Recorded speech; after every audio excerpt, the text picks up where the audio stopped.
arrived on the northern plains like a punishment. The sun rose each morning into a sky bleached white with heat, and by noon the air shimmered in waves that made the horizon dance and dissolve. This wasn't the pleasant warmth of early summer, when green grass ripples under gentle breezes. This was heat that cracked the earth open. Heat that turned once lush grasslands into expanses of brittle brown stalks that crunched under every step. The drought began in spring and never broke. April rains that usually soaked the plains and coaxed prairie grass to shoulder height simply didn't come. May stayed dry. By June, the creeks that normally ran year-round had become chains of stagnant pools, shrinking daily, ringed with the desperate tracks of cattle and wildlife competing for every drop. Ranchers watched their grasslands with growing unease, but not yet alarm. Bad years happened. The West was unpredictable. Surely the rains would come eventually. Surely this was just a temporary dry spell. They were running more cattle than the land had ever supported. That was the problem, though few admitted it. The rye cattle boom of the early 1880s had been intoxicating. Eastern investors and European nobility had poured money into Western ranching, seduced by stories of limitless grass and cattle that reproduced themselves into fortunes. Ranchers who'd started with a few hundred head now ran thousands. Some operations counted their cattle in the tens of thousands. The math was simple and irresistible. Cattle bought in Texas for $10 a head could be driven north, fattened, on free grass, and sold in Chicago for $40, $50, sometimes $60. The Great Plains were an enormous, rent-free feedlot. The grass was free, the water was free.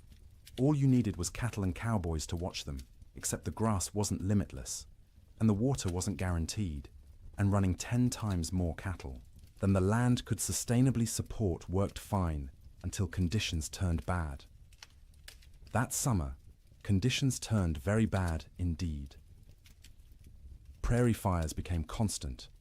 The dry grass ignited from lightning strikes, from careless campfires, from sparks off, wagon wheels striking rocks. Once started, fires raced across the plains for miles, sometimes days, consuming what little forage remained. Cowboys fought these fires with wet blankets and desperate prayer, but mostly they just watched the range burn, knowing each acre of blackened stubble meant less food for the cattle that fall in winter. By late summer, water sources that had never gone dry in memory went dry. Springs that had sustained homesteads for years simply stopped flowing. Rivers that normally ran strong became braided trickles through wide, cracked mudflats. Ranchers began to panic, moving herds constantly in search of water and grass, often finding neither. The cattle themselves began to show the strain. They should have been fat and sleek, building reserves for winter. Instead, their ribs became visible. Their hip bones protruded. They moved sluggishly, conserving energy because they weren't getting enough food to burn. Range cows that should have weighed 900 pounds were coming in at 600, 700 if they were lucky. And still, the cattle companies shipped in more stock. The pressure from investors back east, from shareholders in London and Edinburgh who'd never seen a prairie or a longhorn, was relentless. Maximize the herd. Use every acre. The reports sent back to investors spoke of temporary setbacks and cyclical weather patterns, but projected ever-increasing profits. The cowboys knew better. In bunkhouses and around campfires, they talked about what was coming. You didn't need to be a genius to do the math. Cattle going into winter already weak, grass already depleted, and winter always came to Montana, always came to Wyoming and Dakota. The question wasn't whether winter would be hard. Winter was always hard. The question was whether the cattle and the men who tended them could survive it in their already weakened state. Then came the signs. The old-timers noticed first. In early November, almost a month earlier than usual, the geese began flying south, not in their typical leisurely migrations, but in huge, urgent flocks that darkened the sky and flew from dawn to dusk. They weren't stopping to feed in the prairie ponds. They were getting out. Beavers, whose lodges dotted every creek and river, were observed gathering more wood than anyone had ever seen. They piled branches and logs until their lodges looked like timber fortresses rising from the water. Animals preparing for something. The cattle themselves grew thicker coats, not just the usual winter hair, but shaggy, dense fur that made them look like bison. Ranch hands joked about it nervously. "Looks like the cows know something we don't," they'd say, and try to laugh, but the laughter always sounded forced. Weather-wise ranchers, men who'd spent decades reading the land and sky, felt it in their bones. The air pressure fluctuated wildly. The wind patterns shifted strangely. The autumn sunset cast peculiar colors across the clouds, orange and purple and sickly green, like bruises spreading across the horizon. November brought the first snow, not the gentle, melting dustings that sometimes came and went in autumn, but real snow. Serious snow. It fell for 3 days, accumulated to 8 inches in places, and when it finally stopped, the temperature dropped below zero for the first time that season. That snow melted eventually, as November snow often did, but it served as warning. Winter was coming early. Winter was going to be serious. The smart ranchers, the cautious ones, began laying in extra hay, stockpiling firewood, bringing cattle closer to ranch headquarters, where they could be watched and, if necessary, fed through bad stretches. But most didn't. Most couldn't. The scale of operations had grown too large. You couldn't barn 20,000 head of cattle. You couldn't buy enough hay to feed them through a Montana winter even if you wanted to. The entire business model of open-range ranching depended on cattle foraging for themselves, year-round, regardless of weather. This had worked mostly for years. The previous winters had been unusually mild. Cowboys spoke wistfully of the winter of '85, when temperatures barely dropped below freezing and cattle grazed comfortably all season. Or '84, when snow came late and melted early. They'd gotten complacent. The land had been kind, and they'd mistaken kindness for weakness. In December, the unease grew. The air felt wrong, too still, too heavy. The sky stayed overcast for weeks, a low ceiling of grey that pressed down like a lid. Snow fell intermittently, never enough to cause real problems, but enough to dust the brown grass white and make foraging harder for cattle already struggling. Christmas came and went. Cowboys celebrated in bunkhouses with what meager supplies they had. Some ranches managed a turkey or goose. Most made do with beans and bacon and whatever whiskey had survived the year. They sang songs and told stories and pretended everything was normal, but the worry was always there. A cold knot in every stomach. New Year's Day, 1887 dawned clear and brutally cold, negative 20 degrees in some places, but clear. You could see for miles, the snow-dusted prairie rolling away to a horizon sharp as a knife edge. Cowboys rode out to check on cattle, found them bunched in coulees seeking shelter from the wind, but alive, still managing. For 8 more days, the cold held, but remained bearable, survivable. Cattle poured through snow to reach grass. Cowboys kept fires burning in bunkhouses and took turns on night watch. Ranchers' wives cooked enormous meals, knowing their men needed calories to stay warm. And then came January 9th. The morning started deceptively calm. The killing wind from the north that had blown for days suddenly stopped. The temperature rose, slightly enough that men went out without their heaviest coats. There was even talk of a Chinook coming, one of those warm winds that could raise temperatures 40 degrees in an hour and melt snow in a day. But this wasn't a Chinook coming. This was something else entirely. The calm before the storm isn't just a saying. It's meteorological reality. The stillness that morning was the pressure dropping, the atmospheric conditions realigning, the sky gathering its strength to unleash something that would be remembered for generations. By mid-morning, the first flakes fell. By noon, the world had disappeared into white, and the temperature, instead of rising, began to fall, and fall, and fall, until cold became something no one on the northern plains had experienced before, until winter stopped being a season and became an enemy that wanted everything dead. The autumn of warnings was over. The winter of death had arrived. The bunkhouse sat low against the prairie, a squat rectangle of rough-hewn logs chinked with mud and moss that had dried and cracked over successive seasons. It wasn't designed for comfort.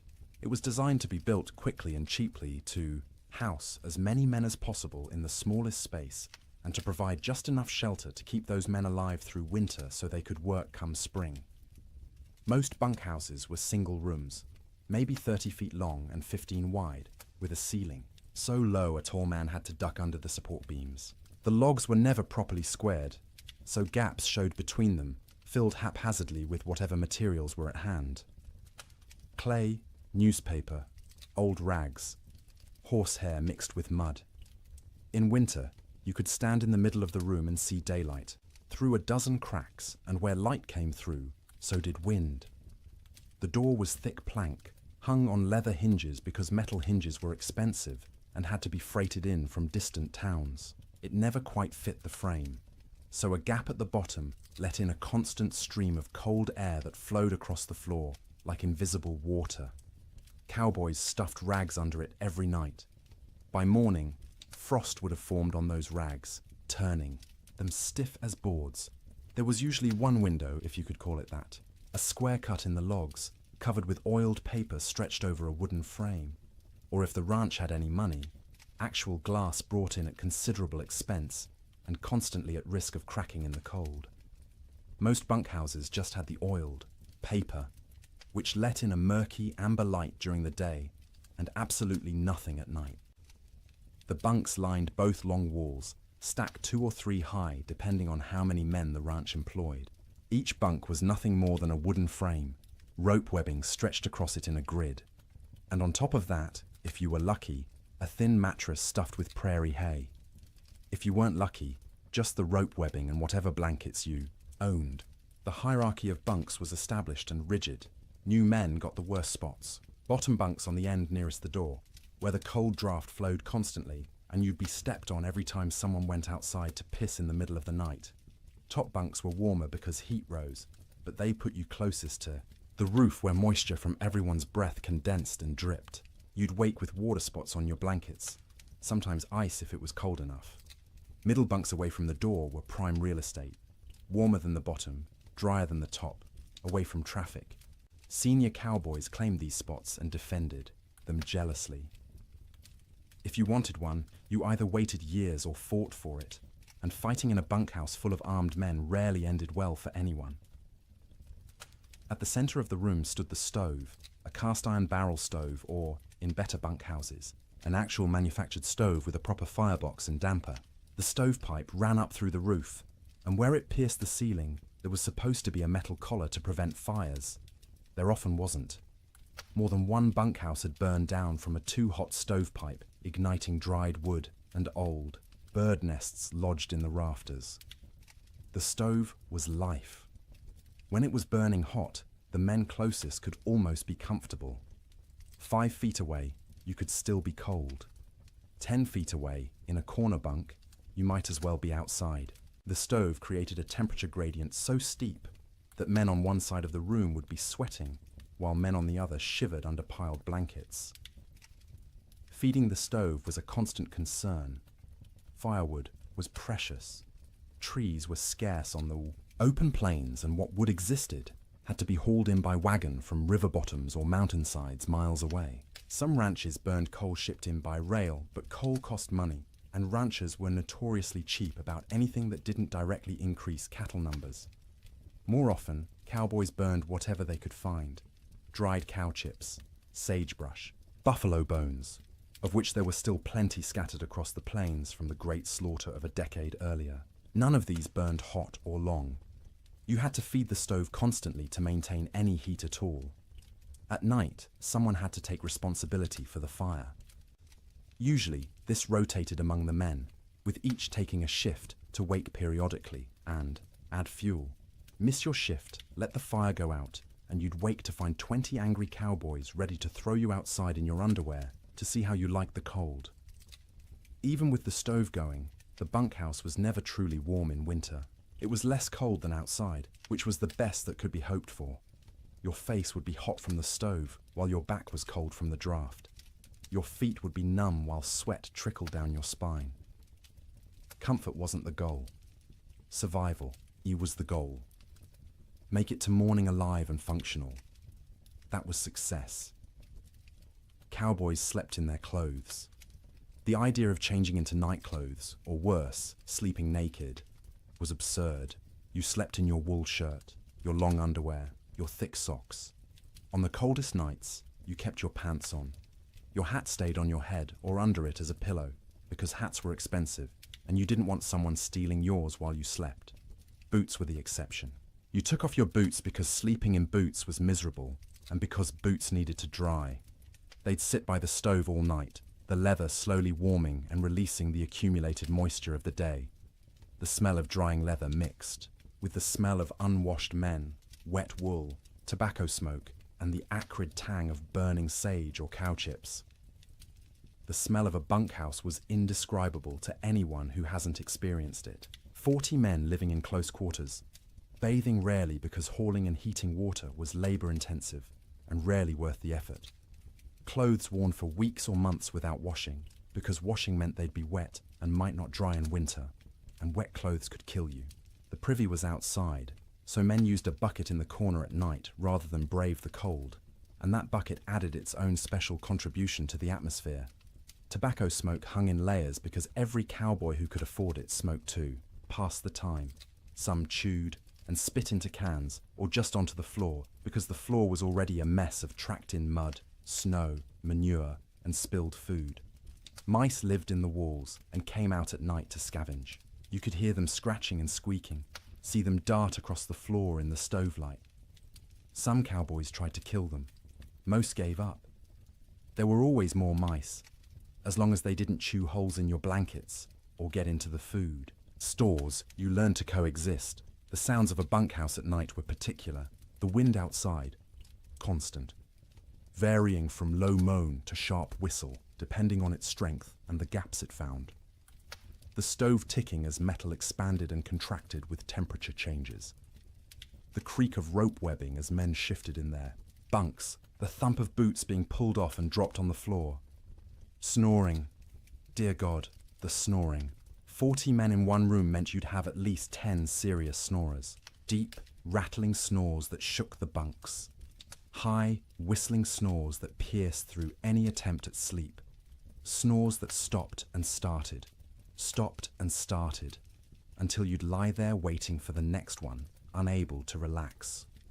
Sometimes men would throw boots at particularly bad snorers. Sometimes it helped.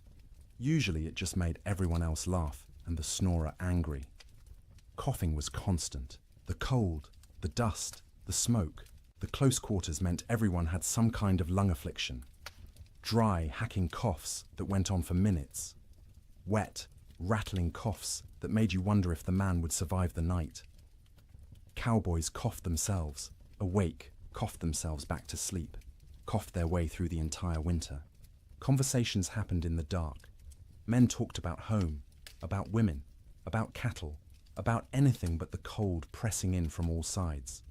Some conversations were quiet, just between neighbors in adjacent bunks. Others involved the whole room, stories being told and retold, jokes that weren't funny but made everyone laugh because laughter was warmth of a different kind. Letters were read and reread by stovelight. A letter from home was precious, and a cowboy might read the same letter 100 times through a winter, memorizing every word, every loop of handwriting, every piece of news from a world that felt impossibly far away. Some men prayed.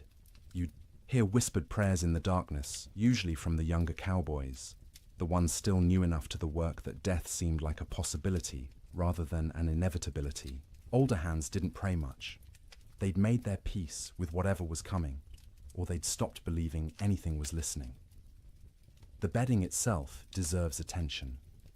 Each cowboy owned his own bedroll, a collection of blankets, and maybe a quilt that he'd rolled up and carried with him from job to job. These blankets were wool, heavy and scratchy, and they accumulated the smell of their owner, along with the smell of horses, cattle, campfire smoke, and prairie dirt. In the bunkhouse, you'd unroll your bedding onto the rope webbing, which sagged under your weight and provided almost no cushioning. The ropes left permanent patterns pressed into your back and legs. After a few weeks, you stopped noticing. Your body just accepted that sleep meant discomfort and adjusted expectations accordingly. On the coldest nights, men piled every blanket they owned on top of themselves. 3 blankets, 4, 5 if they had them. The weight was crushing, but weight meant warmth, and warmth meant survival. Some cowboys, the poorest ones or the newest, didn't have enough blankets. They'd sleep in their coats, under their coats, wrapped in saddle blankets that smelled of horse sweat and mold. The truly desperate would share bunks, 2 men pressed together for body heat, which was awkward and carried implications, but was better than freezing. You'd see this more in the deepest cold, when propriety mattered less than waking up with all your fingers and toes. Getting into bed was a shock every night. The blankets had been sitting in the ambient temperature of the bunkhouse all day, which meant they were cold. Not frozen, but cold enough that sliding under them made you gasp. Your body heat would eventually warm the space between blankets, but it took 20 minutes, half an hour, of shivering and curling into yourself before that happened. Some cowboys heated rocks in the fire and wrapped them in cloth to put in their bunks. This worked for about an hour, providing a spot of genuine warmth for your feet or your hands. After that, the rocks were just heavy, cooling lumps taking up space, and you'd have to decide whether the effort of getting up and throwing them out was worth the loss of heat from opening your blanket cocoon. Sleep, when it finally came, was never restful. You were always partially aware of the cold trying to find you, aware of the fire and whether it was still burning, aware of the other men around you, their sounds and movements, aware that if something went wrong, a fire, a medical emergency, a blizzard bad enough that the whole bunkhouse might collapse, you needed to be able to wake and move. Cowboys learned to sleep light, a skill born of necessity. In summer, you slept light because you might need to deal with stampeding cattle or approaching storms. In winter, you slept light because the alternative was dying without noticing. The nights stretched long, 15, 16 hours of darkness in the depths of winter. You couldn't stay awake for all of it. Candles and lamp oil were too expensive to burn for light. So you slept in stages. A few hours, then wake when the fire needed tending. A few more hours, wake because your body was too cold or needed to piss. A few more hours, wake because someone else was moving around, or coughing, or because your back hurt too much to stay in one position. This broken sleep was exhausting in its own way. You'd wake in the morning having technically slept for hours but feeling like you'd barely rested at all. That was winter sleep in a bunkhouse. Not the deep, renewing sleep of comfortable beds in warm rooms, but the fitful, survival-focused sleep of men living on the edge of catastrophe. Every single night, for months on end. And when the great die-up came, when the temperature dropped to 60 below, and the wind tried to tear the roof off, and the cattle began dying by the thousands, even, that inadequate sleep became nearly impossible. Because how do you sleep when the world outside is ending? How do you close your eyes when you know morning might reveal losses beyond comprehension? You learn because you have no choice. You sleep because your body demands it. Brief, shallow, troubled sleep punctuated by periods of lying awake in the dark, listening to the wind scream, and wondering if you'll live to see spring. Morning came late on January 9th, the sun rising somewhere behind thick grey clouds that had settled over the plains like a lid. Cowboys rolled out of their bunks around 6, the usual time, groaning and stiff from another night on rope webbing and thin mattresses. The bunkhouse was cold, but not impossibly so. Maybe 20 degrees inside, which meant the fire had held through the night. That was a victory. They pulled on boots that had spent the night by the stove, the leather still warm to the touch, stomped their feet to get blood flowing, stretched arms and backs that ached from the perpetual cold. Someone got the coffee going, pouring water from buckets that had a thin skim of ice on top despite being inside. The foreman, A weathered man named Jack Thompson, on one particular ranch in Montana, stuck his head out the door to check conditions. The wind that had been blowing hard from the north for days had stopped completely, dead calm. The air felt heavy, thick, like you could almost chew it. Temperature had risen slightly overnight, maybe up to freezing, or close to it. "Might be a Chinook coming," Jack said, and a few of the men perked up. A Chinook, that warm wind that could raise temperatures 40 degrees in an hour, would be salvation, would give the cattle a break, would let everyone breathe a little easier. But the old-timers in the room, men who'd spent 20, 30 winters on the northern plains, exchanged glances and said nothing. The calm felt wrong. The air pressure made their joints ache more than usual. This wasn't a Chinook. This was something else. Breakfast was the usual. Beans warmed up from the night before. Fried salt pork. Biscuits if the cook had bothered to make them, which he usually didn't. Coffee, hot and bitter and strong enough to dissolve the spoon. The men ate quickly, not talking much. Mornings were for eating and getting warm before heading out into the workday. By 8 o'clock, men were saddling horses, checking cattle in nearby pastures, hauling water from the creek, which involved breaking through ice that had gotten thicker each day. The world was grey and still. Snow covered everything in a lumpy white blanket, but it was old snow, crusted and dirty. Nothing new falling yet. Around mid-morning, maybe 10 or 10:30, someone noticed the first flakes. Tiny things, falling straight down. No wind to push them sideways. They accumulated on coat sleeves, on hat brims, on the backs of cattle who stood motionless, already conserving energy. Within 30 minutes, the flakes had gotten larger and were falling more densely. The grey sky seemed to lower, pressing down, until it felt like you could reach up and touch it. Visibility, which had been miles, dropped to maybe a quarter mile, then less. Cowboys on the range started heading back to the bunkhouse. This was going to be a storm, and you didn't want to be caught out in a storm. The foreman sent riders to gather men from distant line camps to make sure everyone got back to the main ranch before conditions got bad. But conditions got bad faster than anyone expected. By noon, the wind returned. Not gradually building, but suddenly, like someone had opened a door. It came from the north, from Canada, from the Arctic, and it came with a howl that made horses shy and men grab for their hat brims. The temperature, which had been hovering near freezing, began to fall. 1 degree, 2 degrees, 5. The wind picked up the falling snow and threw it horizontally. Visibility dropped to 50 feet, then 20. Within an hour of the wind starting, you couldn't see your hand held at arm's length. The world became a screaming white chaos, where direction lost all meaning. Cowboys who'd been a mile from the bunkhouse when the wind started faced a terrible choice. Try to make it back and risk getting lost and dying, or try to find any shelter at all and hole up until it passed. Some made it back, stumbling into the bunkhouse half frozen, faces covered in ice where their breath had condensed and frozen, in their scarves. Others weren't so lucky.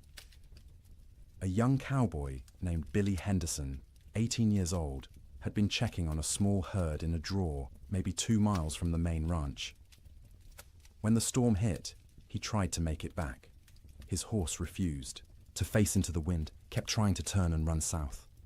Billy fought the horse, knowing that south led away from shelter, from life. The horse won the fight, turned, and ran with the storm. Billy's body was found 3 weeks later, 15 miles south of the ranch, frozen solid, still in the saddle. The horse had died beneath him, also frozen, its legs locked in a final stride. Billy had tied himself to the saddle with his lariat so he wouldn't fall off. It hadn't saved him, but that tragedy was still in the future. At noon on January 9th, Billy was just missing, and everyone assumed he'd found shelter somewhere and would show up when the storm passed.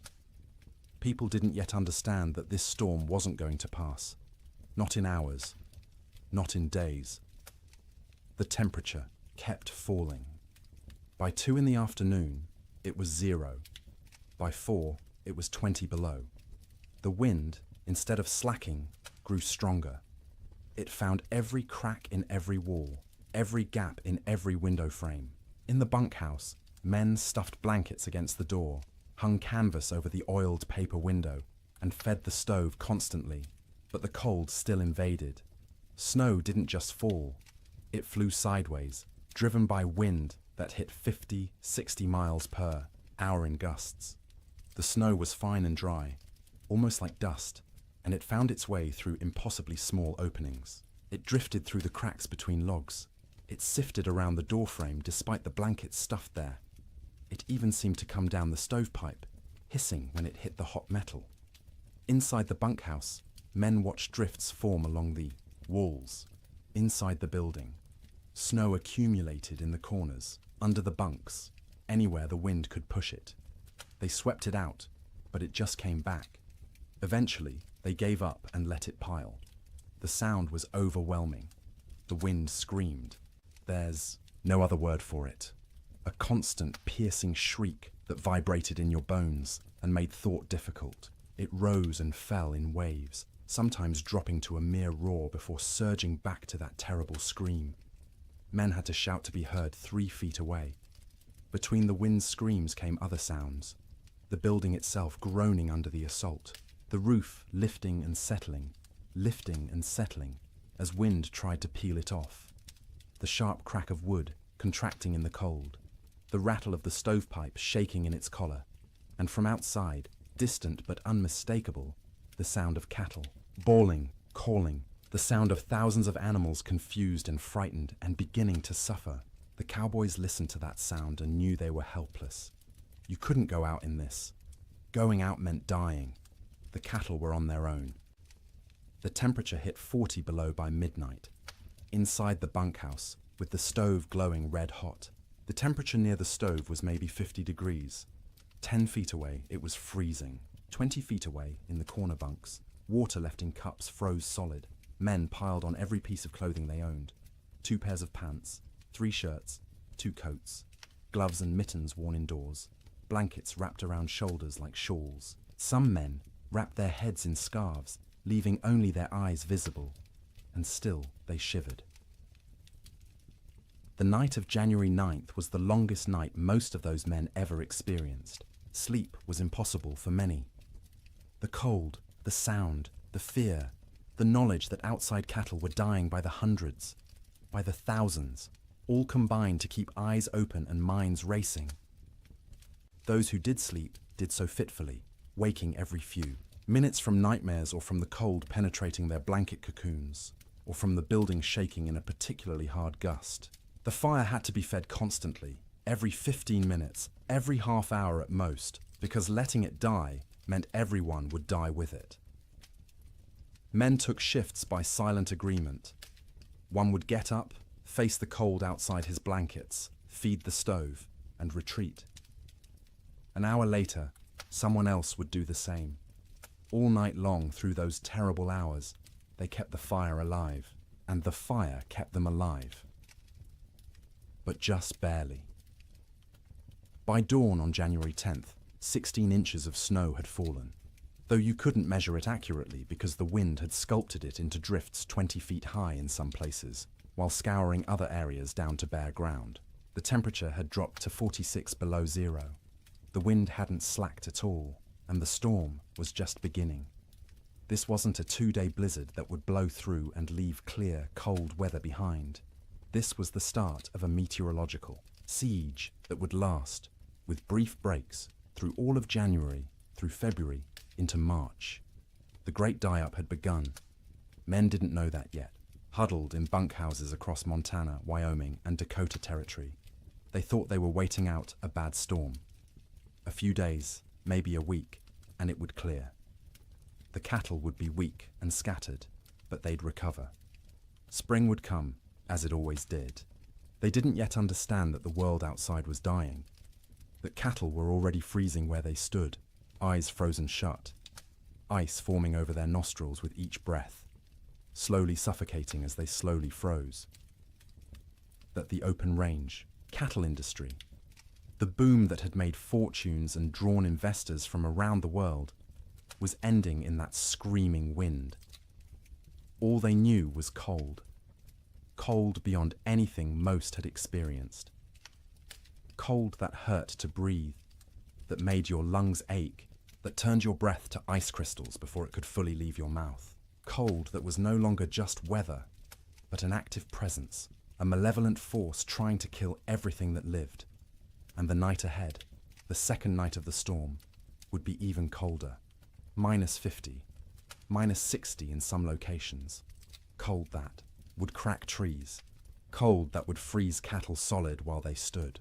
Cold that would seep through every wall, every blanket, every layer of clothing, searching for the warmth of human bodies and slowly, inexorably, draining it away. The cowboys fed the fire and waited. There was nothing else they could do. The Yiwa storm had them trapped as surely as if they were in a prison. All they could do was feed the fire, wrap themselves in blankets, and try to survive until morning, and then survive the morning after that, and the one after that, day after day, night after night, as the storm continued and the temperature stayed brutally, impossibly cold. The great die-up was no longer coming. It was here. Sleep. During the storm wasn't sleep as most people understand it. It was something closer to losing consciousness in brief intervals, the body shutting down, not because it felt safe, but because it couldn't maintain full awareness any longer. The exhaustion of constant vigilance, of shivering, of fighting the cold that pressed in from all sides, eventually overwhelmed even the most determined wakefulness. In the ranch houses scattered across the frozen plains, families faced the storm, with a different kind of terror than the cowboys in their bunkhouses. Ranch houses were sturdier than bunkhouses, built to last generations rather than just seasons. They had proper foundations, real windows with glass, doors that fit their frames. But they were also larger, harder to heat, and filled with children who didn't fully understand why the wind screamed so loudly, or why Papa looked so worried. The Ferguson family lived in a 2-room cabin near the Musselshell River in Montana. William Ferguson, his wife Martha, and their 4 children, ranging in age from 3 to 11. When the storm hit that afternoon of January 9th, William had been out checking on a small herd they kept close to the house. He barely made it back, stumbling through the door with ice caked in his beard and eyebrows, his face raw and bleeding from wind-driven snow. Martha had already pulled all the children into the main room, the one with the fireplace. The second room, the bedroom, was abandoned for the duration. You couldn't heat both rooms. You had to choose, and you chose the one with the fire. The children helped drag mattresses and blankets from the bedroom, piling them on the floor near the hearth. By nightfall, the temperature inside that bedroom, separated from the main room by just a thin wooden door, had dropped below freezing. Frost formed on the inside walls. The washbasin Martha had left on the dresser froze solid, expanding and cracking the ceramic bowl with a sharp report that made everyone jump. In the main room, the family arranged themselves for a siege. William stacked firewood within arm's reach of the fireplace, more wood than he'd normally burn in a week. Martha filled every pot and pan with water, knowing that if the storm lasted, they wouldn't be able to get to the well. The pump would freeze. The well itself might freeze. Water was survival. The children sensed their parents' fear and grew quiet, subdued in a way children rarely are. They huddled together on the mattresses, watching the fireplace with wide eyes as their father fed it log after log.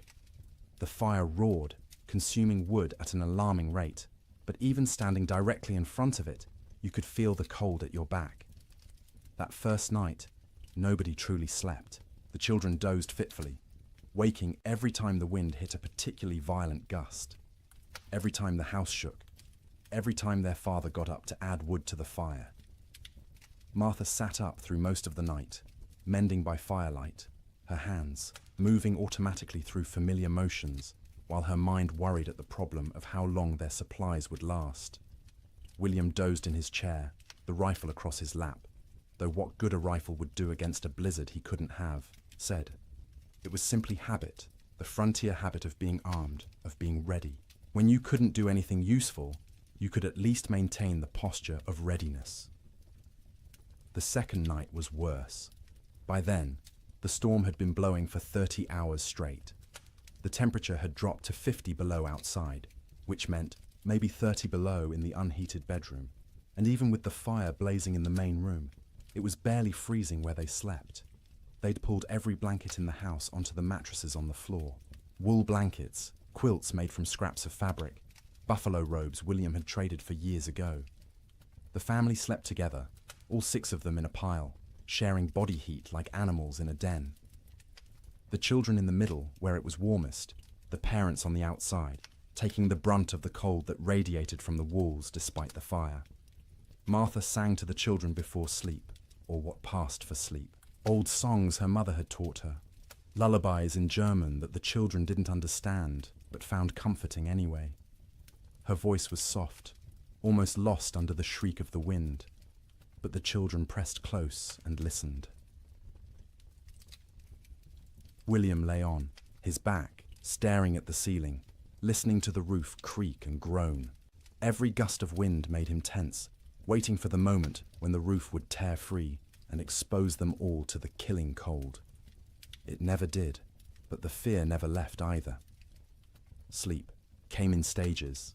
The youngest child, 3-year-old Emma, went first, exhausted from crying earlier in the day. She whimpered and fussed until her eyes finally closed and her breathing deepened. Her 7-year-old brother James followed, fighting sleep as long as he could, determined to be brave, to stay awake like the adults. But his eyes drooped, opened, drooped again, and finally stayed closed. The 2 older children, 11-year-old Sarah and 9-year-old Thomas, took longer.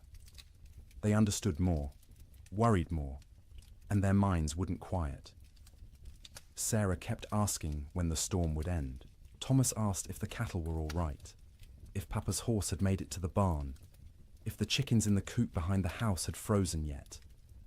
Martha answered in soothing murmurs, not really answering at all, just making comforting sounds until the children's questions trailed off and their breathing slowed. She waited until she was sure they were deeply asleep before she allowed herself to close her own eyes. But closing her eyes wasn't sleeping. It was resting with her ears still alert, still tracking every sound.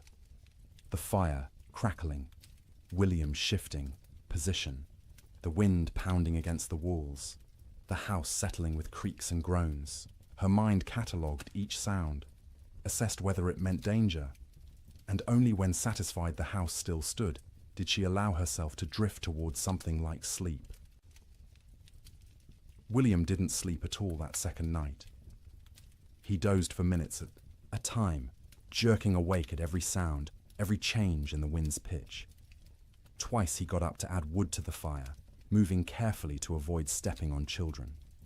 Each time he stood, the cold away from the fire hit him like a physical blow. The air near the ceiling was noticeably colder than the air near the floor. Heat rose but couldn't escape fast enough through the gaps in the roof, so it pooled up there, wasted, while down where they slept, it was barely enough. Around midnight, by William's pocket watch, Emma woke crying. She was cold, she said, her teeth chattering.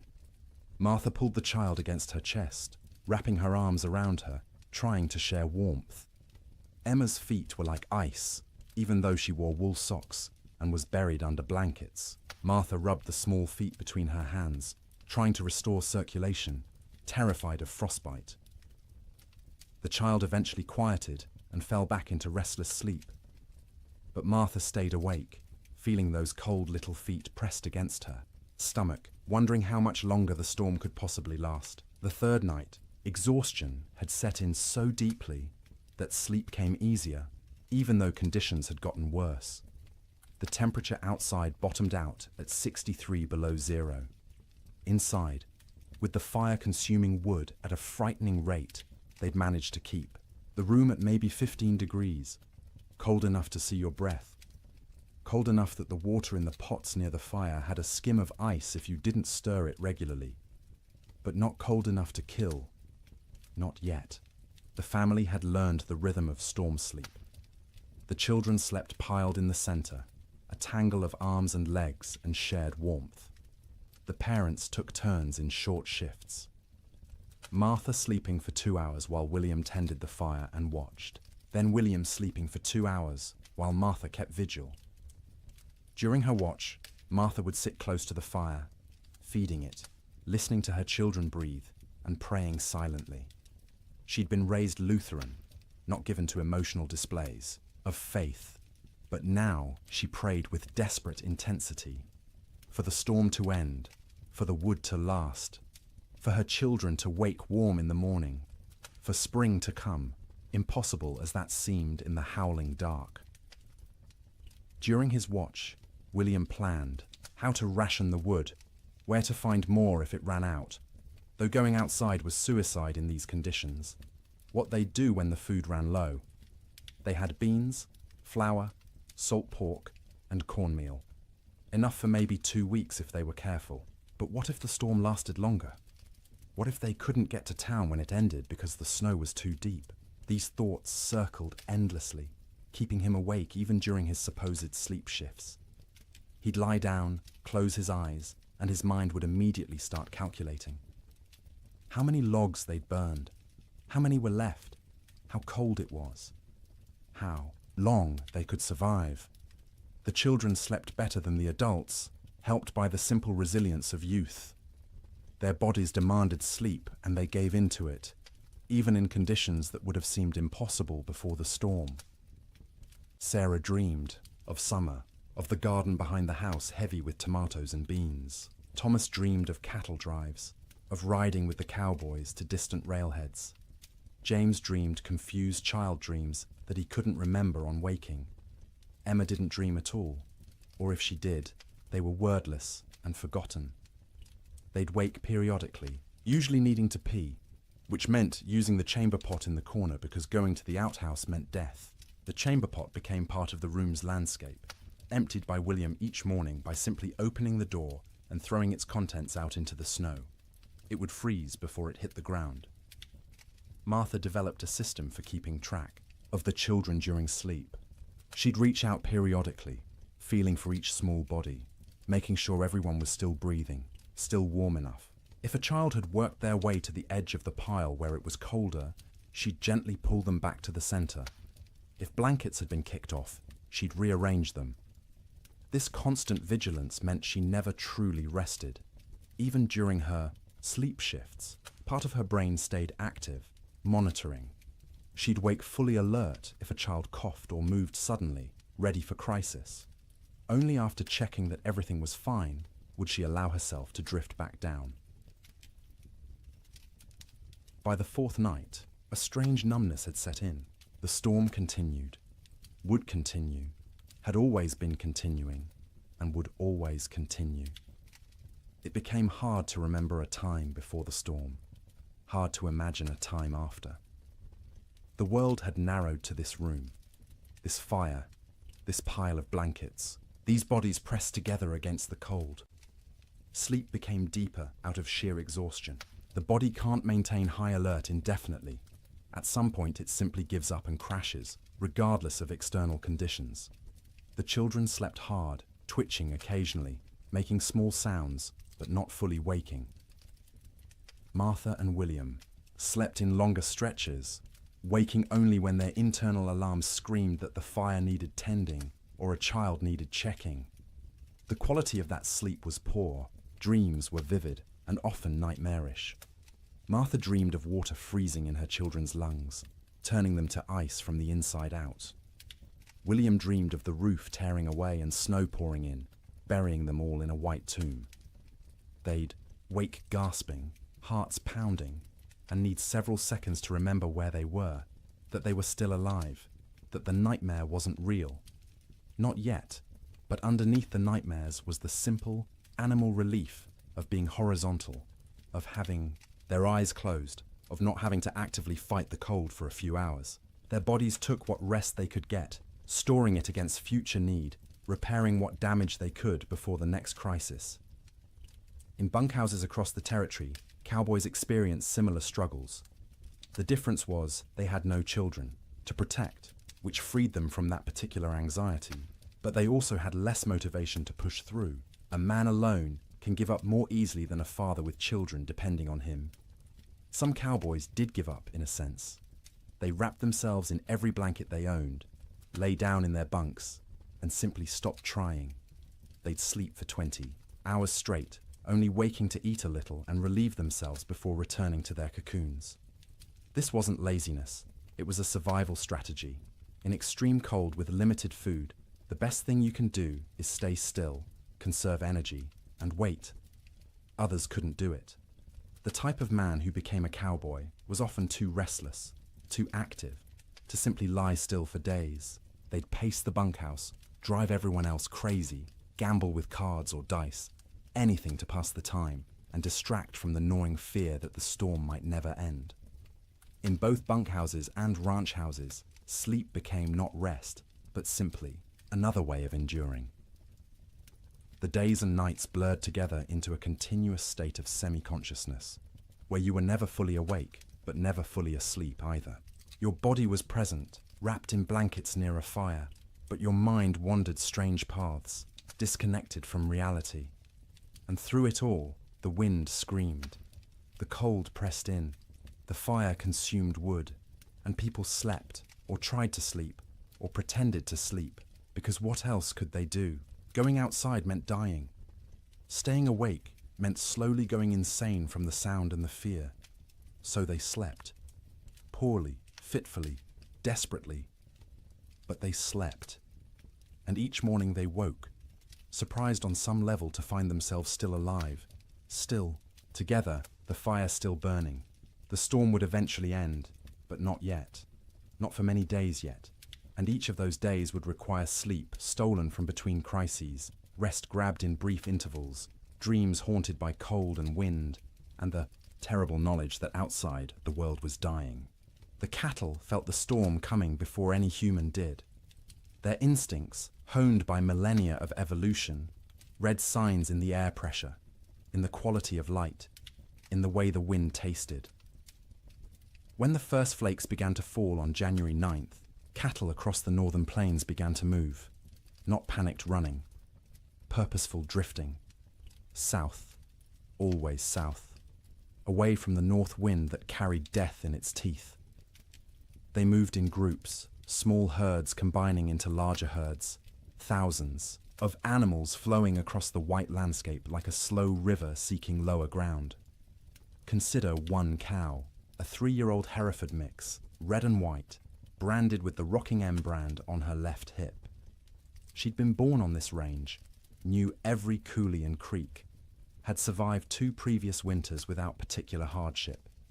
She was carrying a calf, due in spring, and the pregnancy had left her thinner than usual going into winter.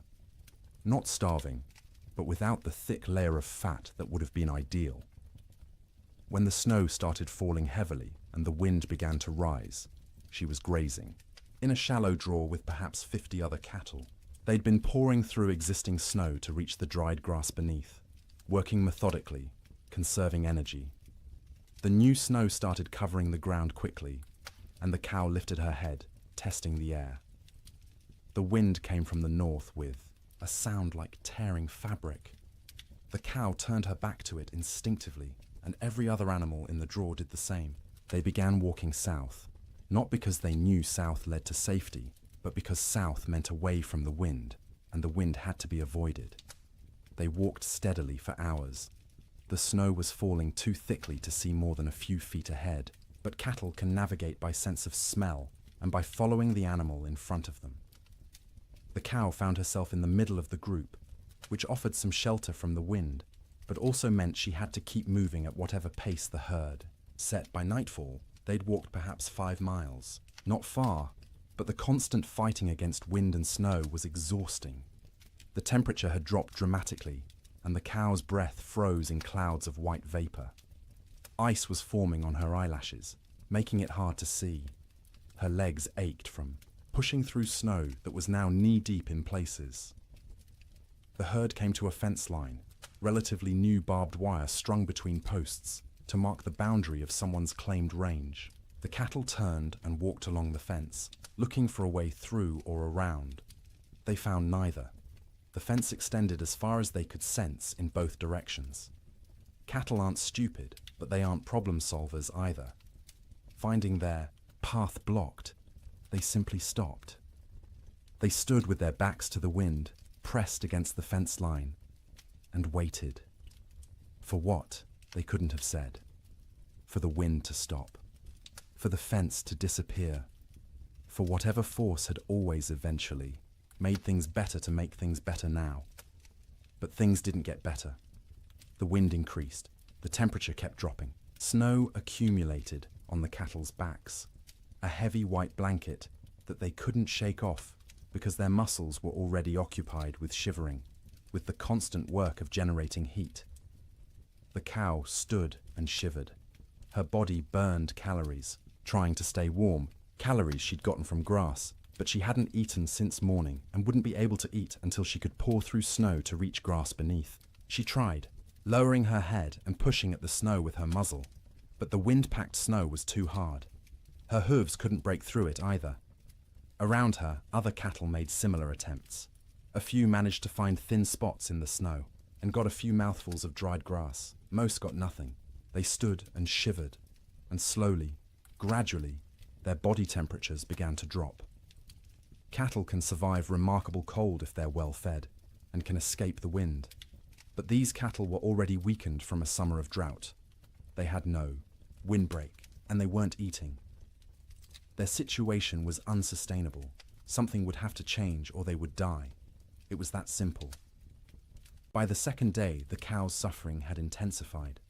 She'd been standing for more than 24 hours straight. Her legs trembled with fatigue. Ice had completely sealed her eyes shut. She'd stopped trying to open them, instead navigating by sound and smell, and the feel of other cattle pressed against her on either side. Her ears, exposed to the wind, had frozen. The tissue was dying, would eventually slough off if she survived, leaving her with shortened, mangled ears. But that was future pain. Present pain was the cold that had worked its way into her joints, making every small movement agony. The hunger that gnawed at her belly.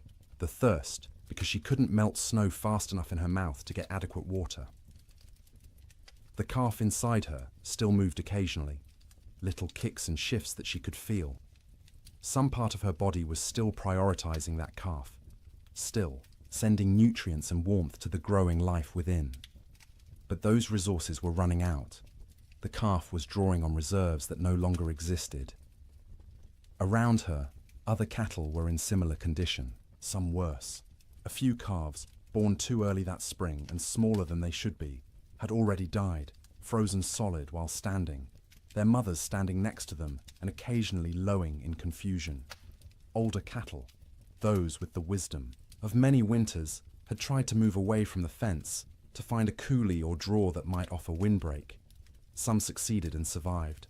Most simply exhausted themselves walking in circles in the blinding snow and returned to the fence line to die with the herd. By the third day, the cow had stopped shivering. This wasn't because she'd warmed up. It was because her body no longer had the energy to shiver. Shivering is a metabolic furnace, burning calories to generate heat, but she'd burned through all available calories. Her body temperature was dropping toward equilibrium with the air around her. She was freezing to death. Her breathing had slowed. Each breath was an effort, drawing air so cold it hurt her lungs into a body that barely had the energy to exhale. Ice had formed around her nostrils, narrowing the passages, making each breath a fight. She was still standing, but only because the cattle around her held her upright. If they'd moved, she would have fallen. Her legs were locked, frozen in position, no longer taking commands from her failing brain. Her heartbeat had slowed to a sluggish thump, thump, thump, thump, each beat weaker than the last. The calf inside her had stopped moving. Whether it was dead or simply dormant, she couldn't tell, and wouldn't have understood if she could. Her maternal instincts, so strong just days ago, had been overridden by the body's desperate attempt to keep itself alive. Sometime late on the third night, or early on the fourth morning, it's impossible to know exactly when, the cow's heart stopped. 1 beat, 2 beats, then nothing. Her eyes, frozen shut, would never open again. Her legs, frozen in position, would remain standing. She'd become a statue of ice and meat, indistinguishable from the living cattle around her, except that she no longer breathed. She wouldn't fall for days, maybe weeks. The cattle packed around her held her upright, and when they eventually moved or died themselves, she'd topple over, frozen solid, and become one more carcass among thousands littering the plains. This scene repeated across hundreds of miles. Fence lines became death traps where cattle bunched up and died in groups. Ravines that should have offered shelter instead became graves as cattle crowded in so tightly they couldn't move, couldn't forage, and slowly froze together into a single mass of bodies. Riverbanks saw some of the worst carnage. Cattle seeking water found the rivers frozen solid, but their thirst drove them to try anyway. They'd crowd onto the ice, break through into the water beneath, and be unable to climb out. The current would push them under the ice, where they'd drown and freeze simultaneously. Spring would reveal riverbanks lined with carcasses, hundreds of cattle stacked like cordwood wherever the current had deposited them. Some cattle, driven by the wind and their own southward instinct, walked until they literally couldn't take another step. They'd collapse in open prairie, curl into a ball, as best their frozen legs allowed, and die where they fell. Snow would cover them within hours, creating smooth white mounds that looked like natural drifts until spring melt revealed the truth beneath. The death toll was staggering in ways that are hard to comprehend. A single large ranch might lose 10,000 head. Smaller operations lost everything. The Chicago stockyards, which normally received thousands of cattle per week from the northern plains, received almost none for months. The market for beef collapsed because there were no cattle left to sell. But numbers don't capture the reality. Numbers are abstract. The reality was hundreds of thousands of individual animals, each experiencing their own version of the cow's suffering. Each one cold, each one hungry, each one slowly freezing while standing in a wind that wouldn't stop screaming. Cowboys, safe in bunkhouses, could do nothing but listen to the cattle bawl. That sound, the massed calling of thousands of distressed animals, carried even over the wind. It rose and fell through the days and nights of the storm, a soundtrack of suffering that haunted the men who heard it. Some cowboys tried to help. They'd bundle up in every piece of clothing they owned, tie ropes around their waists, and venture out into the storm, with the other end of the rope tied to the bunkhouse door so they could find their way back. They'd struggle to where they thought. Cattle were usually unable to see them even when standing next to them, and try to herd them towards some shelter. It never worked. The cattle wouldn't move, or couldn't move, and the cowboys would burn through their body heat in minutes. Barely, enough time to stumble back to the bunkhouse before frostbite claimed fingers and toes. They'd collapse inside, gasping and shaking, and lie near the stove for hours trying to warm up while listening to the cattle continue to bawl outside.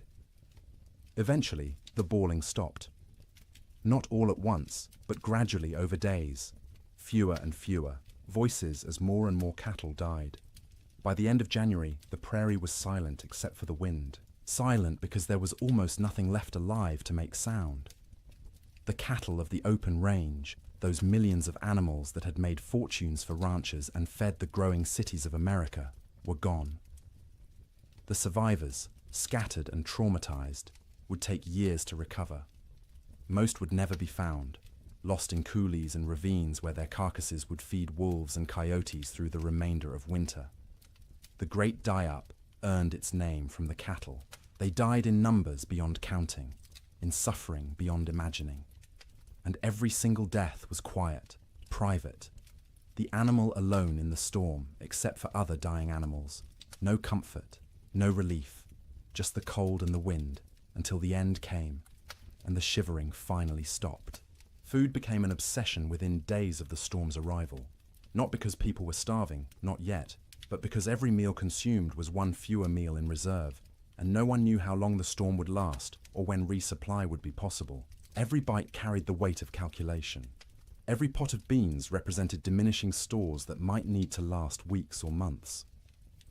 In the Ferguson ranch house, Martha inventoried their supplies on the second day of the storm. She did this by candlelight while the children slept, and William kept watch by the fire. She counted every bag of flour, every pound of cornmeal, every strip of salt pork hanging from the rafters of the cold bedroom. She measured beans by the cupful, rice by the handful, and wrote everything down in careful columns in a ledger book. Flour, 42 pounds. Cornmeal, 18 pounds.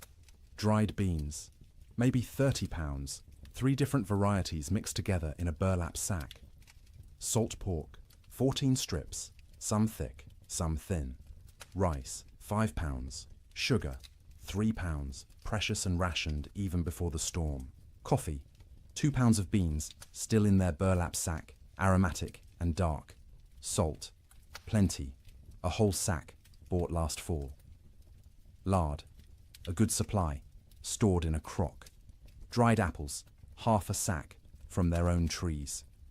Molasses, 1 jug, nearly full. She did the math in her head, working through possible scenarios. 6 people, eating 3 meals a day. 18 meals per day. If they were careful, if they stretched everything, if they didn't waste a single bite, they had perhaps 3 weeks of food. Maybe 4 if they went hungry. 3 weeks seemed like plenty. No storm lasted 3 weeks, but Martha had learned in her years on the frontier to plan for the impossible, because the impossible happened with disturbing regularity. So she began rationing from day 1, before hunger forced the decision. Breakfast became smaller. Instead of flapjacks for everyone, she made 1 per person, thin and stretched with extra water to make the batter go further. The children complained but ate them anyway. William said nothing, just ate what was put in front of him and drank his coffee black to save the sugar. Dinner became the main meal, usually beans. Martha soaked dried beans overnight in water, then cooked them slowly through the day in a pot, suspended over the fire. She'd add a little salt pork for flavor, 1 strip cut into small pieces so everyone got a taste of meat. The beans cooked until they were soft, the liquid thick and sustaining. Everyone got a bowlful, sopped up with cornbread made from carefully measured cornmeal. Supper was often just leftover beans from dinner, reheated and eaten with whatever bread remained. Sometimes Martha made a thin soup from the bean broth, adding bits of dried apple for sweetness, calling it a special treat to make the children smile. The coffee was for William alone.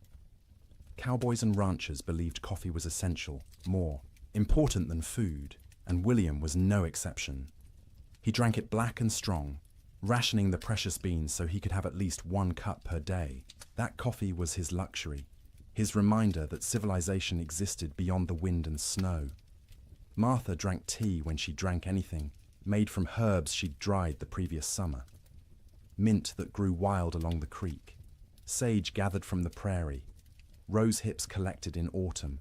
The taste was thin compared to real tea shipped from China or India, but it was warm, and it was hers, and it didn't consume their stores. The children drank water or milk, though the milk supply was problematic. They had 1 cow, a gentle Jersey, kept in the barn, and William had to venture out twice a day to milk her. The trip to the barn was only 50 feet, but felt like a mile. He'd bundle in every piece of warm clothing he owned, wrap his face in a scarf until only his eyes showed, and step out into the wind. The cold hit him like a fist every time. In the few seconds it took to cross from house to barn, exposed skin would start to freeze, his eyes would water, and the tears would freeze on his cheeks. His lungs would ache from breathing air that felt like shards of glass. But he made the trip because the cow had to be milked or she'd sicken, and they needed the milk. The children needed the milk. It was protein and fat and calcium and all the things growing bodies required. So twice a day, through the entire storm, William made that 50-foot journey and considered himself lucky the barn was so close. The cow produced less in winter, maybe 2 quarts a day instead of her usual gallon, but those 2 quarts were precious. Martha skimmed the cream off the top and used it sparingly. The milk itself went to the children, divided equally, measured carefully, so no one got more or less than their share. Cooking in extreme cold presented unique challenges. The fire had to be hot enough to cook food, but not so hot it consumed wood too quickly. Martha became expert at judging the flames, adding just enough fuel to maintain cooking temperature while stretching the wood supply. Water was perhaps the most critical resource. William filled every bucket and pot with snow scooped from outside the door, then left the containers near the fire to melt. It took hours for snow to melt into usable water, and the water that resulted tasted flat and strange because it had no mineral content. But it was wet, and it was clean, and it kept them alive. They couldn't wash dishes properly, couldn't waste water or wood heating water for washing. Instead, Martha wiped plates and bowls clean with rags, rinsed them quickly in cold water if necessary, and called it good enough. No one got sick from dirty dishes. There were larger concerns. Personal hygiene went by the wayside entirely. No baths, no washing hair, no changing clothes. Everyone wore the same shirts and pants for weeks, adding layers when cold, removing them when near the fire. The smell in the main room became oppressive, but you stopped noticing after a few days. It was just how things were. In the bunkhouses, cowboys faced similar but different challenges. They had supplies, but those supplies were designed for men doing hard physical labor in normal winter conditions, not for men trapped indoors during the worst cold in recorded history.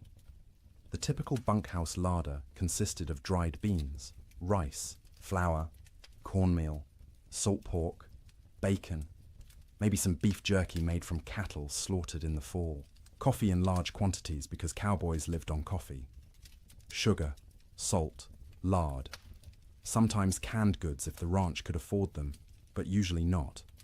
Canned goods were expensive and the freighting costs were prohibitive. The cook, if there was one, was usually an old cowboy too stove up for regular ranch work. He'd preside over the cast iron stove like a priest at an altar, creating meals from limited ingredients with whatever skill he possessed. Good cooks were treasured. Bad cooks were tolerated because the alternative was cooking for yourself, and cowboys were generally incompetent in the kitchen. One particular bunkhouse in the Judith Basin had a cook named Old Pete, called that to distinguish him from Young Pete, who wasn't a cook and wasn't even particularly young, but was younger than Old Pete. Old Pete had cooked in army forts, in mining camps, on trail drives. He knew 100 ways to cook beans and could make bread in a Dutch oven that rivaled anything made in a proper kitchen. But even Old Pete struggled with the storm's duration and intensity. His usual recipes assumed men would be working hard, outside, burning thousands of calories daily. Now they were sitting around trying to stay warm, burning far fewer calories. They didn't need as much food, but they were bored and hungry from boredom, and managing those competing needs was delicate. He started making meals smaller but more frequent. Instead of 3 large meals, he made 4 smaller ones, gave the men something to look forward to every few hours, something to mark the passage of time. Breakfast at dawn, such as dawn was, in the constant grey, a second breakfast mid-morning, dinner in early afternoon, supper at dark. Each meal was simple: beans cooked with salt pork, cornbread or biscuits, coffee always, constantly, the pot never empty. Occasionally, he'd make a stew if there was meat available, though meat was running short. Most ranches had slaughtered a beef or 2 in the fall and hung the quarters to freeze. But accessing that meat meant going outside to the meat cache, which was difficult or impossible depending on the day. The men ate without complaint, mostly. Cowboys weren't complainers by nature. You ate what was put in front of you and were grateful to get it. But you could see them calculating, same as Martha Ferguson, counting days, estimating stores, wondering how long until starvation became a real concern rather than a theoretical one. Coffee was its own category of essential supply. Cowboys drank coffee the way other people breathed, constantly and without thought. A pot of coffee sat on the stove at all times, thick and black and strong enough to float a horseshoe. Men would pour themselves cups throughout the day and night, warming their hands on the tin cups, savouring the bitter heat. Old Pete guarded the coffee supply jealously. He knew exactly how many pounds they had, how much they consumed daily, how long it would last. When supplies began running low, he started stretching the coffee by reusing grounds. First brew was strong for the morning pot. Those same grounds would be used again for the afternoon pot, weaker but still coffee. Sometimes he'd use them a third time, creating a thin brown liquid that was more idea than substance, but the ritual of drinking it was as important as the caffeine. Sugar went into coffee for those who used it, though most cowboys drank it black. Sugar was also used sparingly in baking, a spoonful in a batch of biscuits to help them rise and add a hint of sweetness. But sugar was running low everywhere, and by the end of January, most outfits were out entirely. Salt, at least, was plentiful. Salt preserved meat, flavored food, and was cheap enough that even poor ranches had plenty. Cowboys ate salt with everything, needed it to replace what they lost sweating despite the cold. Their bodies burned hot from shivering, from the constant work of staying warm, and salt was essential. The mental aspect of food during the storm was almost as important as the physical nutrition. Mealtimes provided structure to otherwise formless days. They were events to anticipate, rituals that reassured everyone that civilization persisted despite the chaos outside. Children needed this structure especially. The Ferguson children learned to recognize mealtimes by the smells from the fire, by their mother's movements, by the rattle of bowls and spoons. They'd gather without being called, eager not just for food, but for the routine. Martha would serve, each child personally, making a small ceremony of it. Sarah first, as the oldest, then Thomas, then James, then Emma. Each child received their portion with their name spoken, a moment of individual attention that said, "You are seen, you are valued, you matter." Then William, then finally herself, always last, always the smallest portion, though no one noticed because she was skilled at hiding it. They'd eat together, mostly in silence because food was serious business. But afterward, there might be stories or songs. William would tell tales of his own childhood in Ohio, of winters there which had seemed hard at the time, but were nothing compared to this. Martha would sing in her soft voice, German lullabies or hymns. The children would listen and feel for a moment that everything might be all right. After eating came the work of making food last. Crumbs were gathered and saved for thickening, soup. Grease from cooking was poured into a jar and used again. Bones from salt pork were boiled to extract every bit of flavor and nutrition, then boiled again, then fed to the dog who lived outside the door in a snow shelter William had built. Nothing was wasted. Waste was sin in the arithmetic of survival. Every scrap had value, potential use, future purpose. Martha became a miser of food, hoarding and parceling it out with grim determination, knowing that running out meant death, and death was not an option while her children lived. The storm continued. January crawled past, each day a battle against cold and hunger and despair. Food supplies dwindled steadily. By the end of the month, the Ferguson household was eating 2 small meals per day instead of 3. The children's eyes developed the hollow look of inadequate nutrition. Martha's dresses hung loose where they'd once fit snugly. William's belt had to be tightened 2 notches, then 3, but they ate something every day, and they were all still alive. And the cow still gave milk, though less each week, and the fire still burned, and that was enough. It had to be enough, because spring would come eventually. It always came. The question was whether they'd survive long enough to see it, and whether there would be anything left of their lives when it finally arrived. Theodore Roosevelt was not in Dakota Territory when the blizzard struck. He was in New York, warm and comfortable in his sister's house, living the life of an Eastern gentleman which he'd tried so hard to leave behind. But his money was in Dakota. His dreams were in Dakota. And when the reports began filtering east about the catastrophic winter destroying the northern plains, Roosevelt's future was being written in frozen cattle and bankrupt dreams. He'd come to Dakota Territory in 1883, a wealthy young man fleeing personal tragedy. His mother and his wife had died on the same day, in the same house, within hours of each other. The grief had been unbearable, suffocating, And Roosevelt did what men of means often did when Eastern life became too painful. He went west. He invested heavily in cattle ranching, buying into two operations: the Maltese Cross Ranch and the Elkhorn Ranch, both along the Little Missouri River in what would become North Dakota.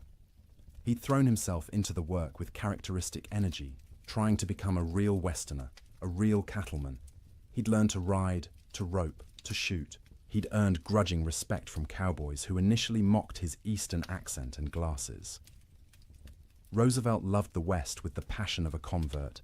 He loved the vast emptiness, the physical challenges, the sense of building something in a hard land. He wrote about it constantly in letters and journals, painting romantic pictures of cowboy life that had more to do with his ideals than reality. His ranches ran cattle on the open range like everyone else. Thousands of head, bought with Eastern money, fattened on free grass, and expected to multiply into a fortune. His partners and employees assured him the investment was sound. Cattle prices were strong. The range could support far more animals than they were running. Winter mortality was minimal in recent years. Roosevelt believed them because he wanted to believe. He needed the West to work, needed it to be the place where he could reinvent himself from grieving widower into rugged frontiersman. The cattle were symbols as much as investments, proof that he belonged in this harsh landscape. When the winter of 1886 to 1887 arrived, Roosevelt was back east, attending to political matters and family obligations. He was aware of the early reports, of harsh weather, but not overly concerned. Winter was always hard in Dakota. His men were experienced. His cattle were hardy. Surely they'd manage as they had in previous years. The first letters from his ranch managers arrived in late January. They were careful, measured, not wanting to alarm their employer prematurely. The weather had been severe, yes. Cattle were, suffering, certainly. But it was too early to assess the full damage. They'd know more in spring when they could ride out and conduct a proper tally. Roosevelt wrote back with questions. How severe? How many cattle were in danger? What measures were being taken to protect the herds? The responses, when they came weeks later, letters delayed by closed roads and disrupted mail service, were progressively more concerning. His ranch, manager at the Maltese Cross, a practical man named Sylvain Ferris, tried to be honest without being devastating. The storms had been worse than anything he'd seen in 20 years on the plains. The cold had been extreme, sustained, deadly. Many cattle were certainly lost. The exact number wouldn't be known until spring roundup. But Ferris estimated at least 30% mortality. Maybe more, 30%. Roosevelt did the math in his study in New York, sitting in a comfortable chair by a warm fire, trying to comprehend what those numbers meant. He owned roughly 5,000 head between his two ranches. 30% meant 1,500 dead cattle. At $40 a head, that was $60,000 lost, more than many men earned in a lifetime. But it was worse than the money. It was the failure of his Western dream. The revelation that the land he'd romanticized could be cruel, that nature didn't care about his needs or desires, that the West wasn't the frontier of opportunity he'd imagined, but a hard country that broke more men than it made. The letters continued through February and into March. Each one was grimmer than the last. 50% losses now estimated, maybe 60. Entire line camps reporting no surviving cattle at all. Fences lined with dead animals piled 3 deep. The Little Missouri River, when it thawed, clogged with carcasses that had to be dynamited free to restore flow. Roosevelt read these letters with growing horror and despair. He'd been so confident, so certain of success. He'd borrowed money, encouraged friends to invest, staked his reputation on the cattle business. And now it was all dying in a winter he wasn't even present to witness.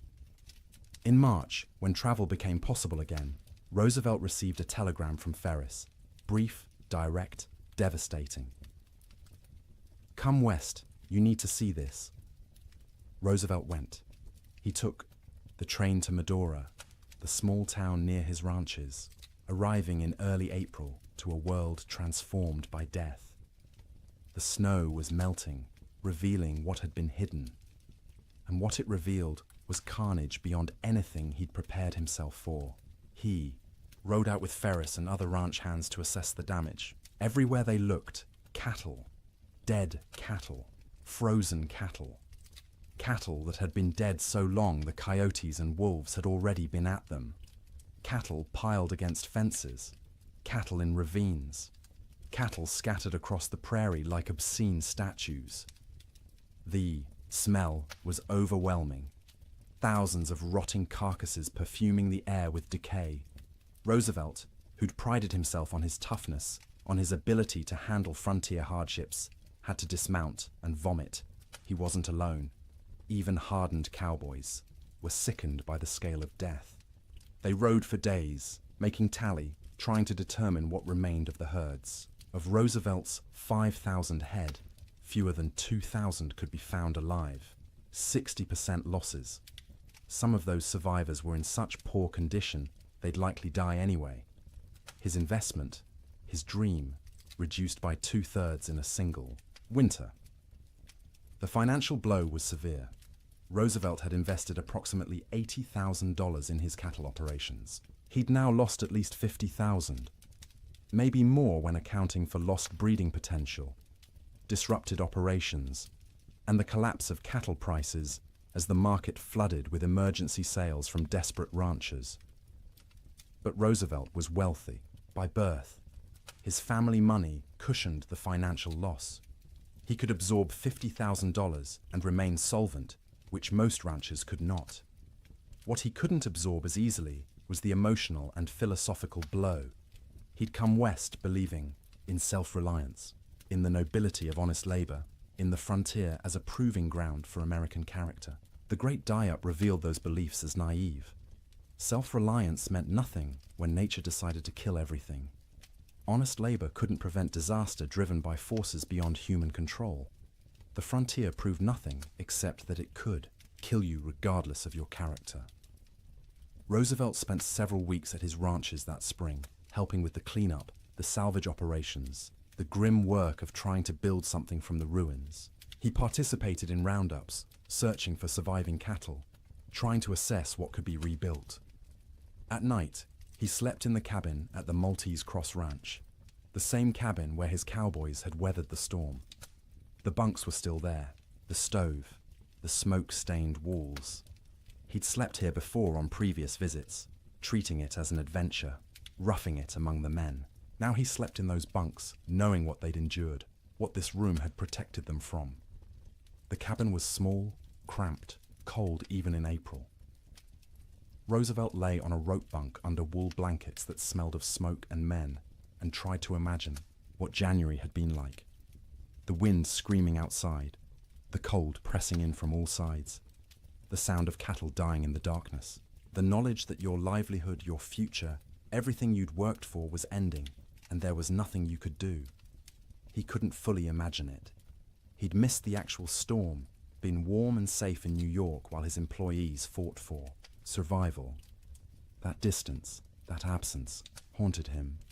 He'd been the investor, the gentleman rancher playing at being a cowboy. When it mattered, when the real test came, he hadn't been there. This realization changed him. Not immediately, not in one dramatic moment, but gradually over the following months and years. The West was no longer a romantic escape. It was a hard place where hard things happened, where nature was indifferent to human suffering, where the rules that governed Eastern society didn't apply. This understanding would shape his later conservation work. As president, Roosevelt would set aside millions of acres as national forests and parks, would push for scientific management of natural resources, would argue that the West's resources weren't infinite and needed protection. The cattle disaster of 1887 was the seed of that understanding. But in the spring of 1887, Roosevelt was just a wealthy young man surveying the wreckage of his dreams. He walked among the dead cattle, rode across ranges that should have been covered with livestock but were eerily empty, and made calculations about what could be salvaged. His ranch managers were exhausted, traumatized by the winter they'd survived. Roosevelt listened to their stories with growing respect. These men had faced conditions he'd only read about and emerged alive, if not unscathed. Ferris told him about nights when they weren't sure the bunkhouse would stand, about mornings when they'd wake to find new snow drifted inside through the cracks, about the constant work of keeping fires burning, of rationing food, of listening to cattle die and being unable to help. Roosevelt paid his men bonuses, unexpected and generous, acknowledging what they'd endured. It was the least he could do, given that he'd been warm and safe while they'd nearly frozen. He also made a decision. He would not abandon his Dakota ranches entirely, but he would not rebuild to previous scale. The open range era was over. The land couldn't support the numbers they'd run. The climate was too unpredictable, the investment too risky. He kept the Elkhorn Ranch as a retreat, a place he could visit and remember why he'd come west in the first place.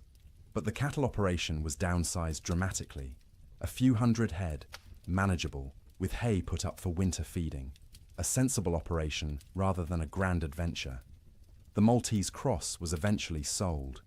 Too many bad memories. Too much money lost. Roosevelt needed to move forward, and that meant leaving behind the ranch that had represented such hope and ended in such disaster. In his autobiography, written years later, Roosevelt would describe the winter of 1886 to 1887 as a necessary education. The romantic had been burned away, leaving behind a more realistic understanding of nature and human limitations. The winter had killed his cattle and his illusions simultaneously, but he rarely spoke about what his employees endured. Their stories weren't his to tell, and he knew his own experience, arriving after the worst had passed, was nothing compared to theirs. He'd lost money. They'd nearly lost their lives. One story stayed with him, though, told by a cowboy at the Maltese Cross. During the worst of the storm, this cowboy had volunteered to check on a nearby line camp, worried about the two men stationed there. He'd ridden out with a rope tied around his waist, the other end tied to the bunkhouse, planning to follow the rope back if he got disoriented. The temperature was 50 below with howling wind. He'd made it half a mile before he couldn't feel his hands or feet, before the cold had penetrated so deeply he knew he was in danger of freezing. He'd turned back, following the rope, barely making it to the bunkhouse before collapsing. The two men at the line camp were found dead when spring came. They'd tried to wait out the storm, ran out of firewood, and froze in their bunks. The cowboy who'd tried to reach them carried guilt about that for the rest of his life, even though there was nothing he could have done. Roosevelt listened to this story and understood, perhaps for the first time, what winter on the frontier really meant. Sleep in Dakota, he realized, was a gift not to be taken for granted. Every night his men had survived was a victory against odds that should have killed them, and every morning they'd woken was a reminder that survival wasn't guaranteed, that warmth and shelter and life itself were temporary conditions that could end at any moment. Roosevelt returned east that spring, his Western adventure permanently altered. He would continue to love the West, would continue to visit and hunt and write about it, but he would never again be naive about its harshness.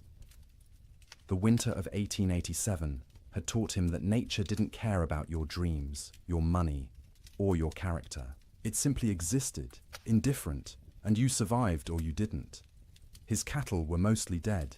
His investment was lost, but he was alive, and his employees were alive, and that had to be enough. January ended, but the storm did not. February arrived with no fanfare, no change, just another day of grey sky and screaming wind and cold that wouldn't break. People stopped marking days on calendars. Time lost meaning when every day was identical. An endless repetition of surviving until dark, surviving through dark, waking to survive again. The psychological weight of the storm's duration became as dangerous as the physical cold. Humans are resilient, but not infinitely so. We can endure terrible conditions if we believe they'll end. But when days stretch into weeks, weeks stretch toward months, and conditions remain unchanged, the mind begins to fracture in subtle ways.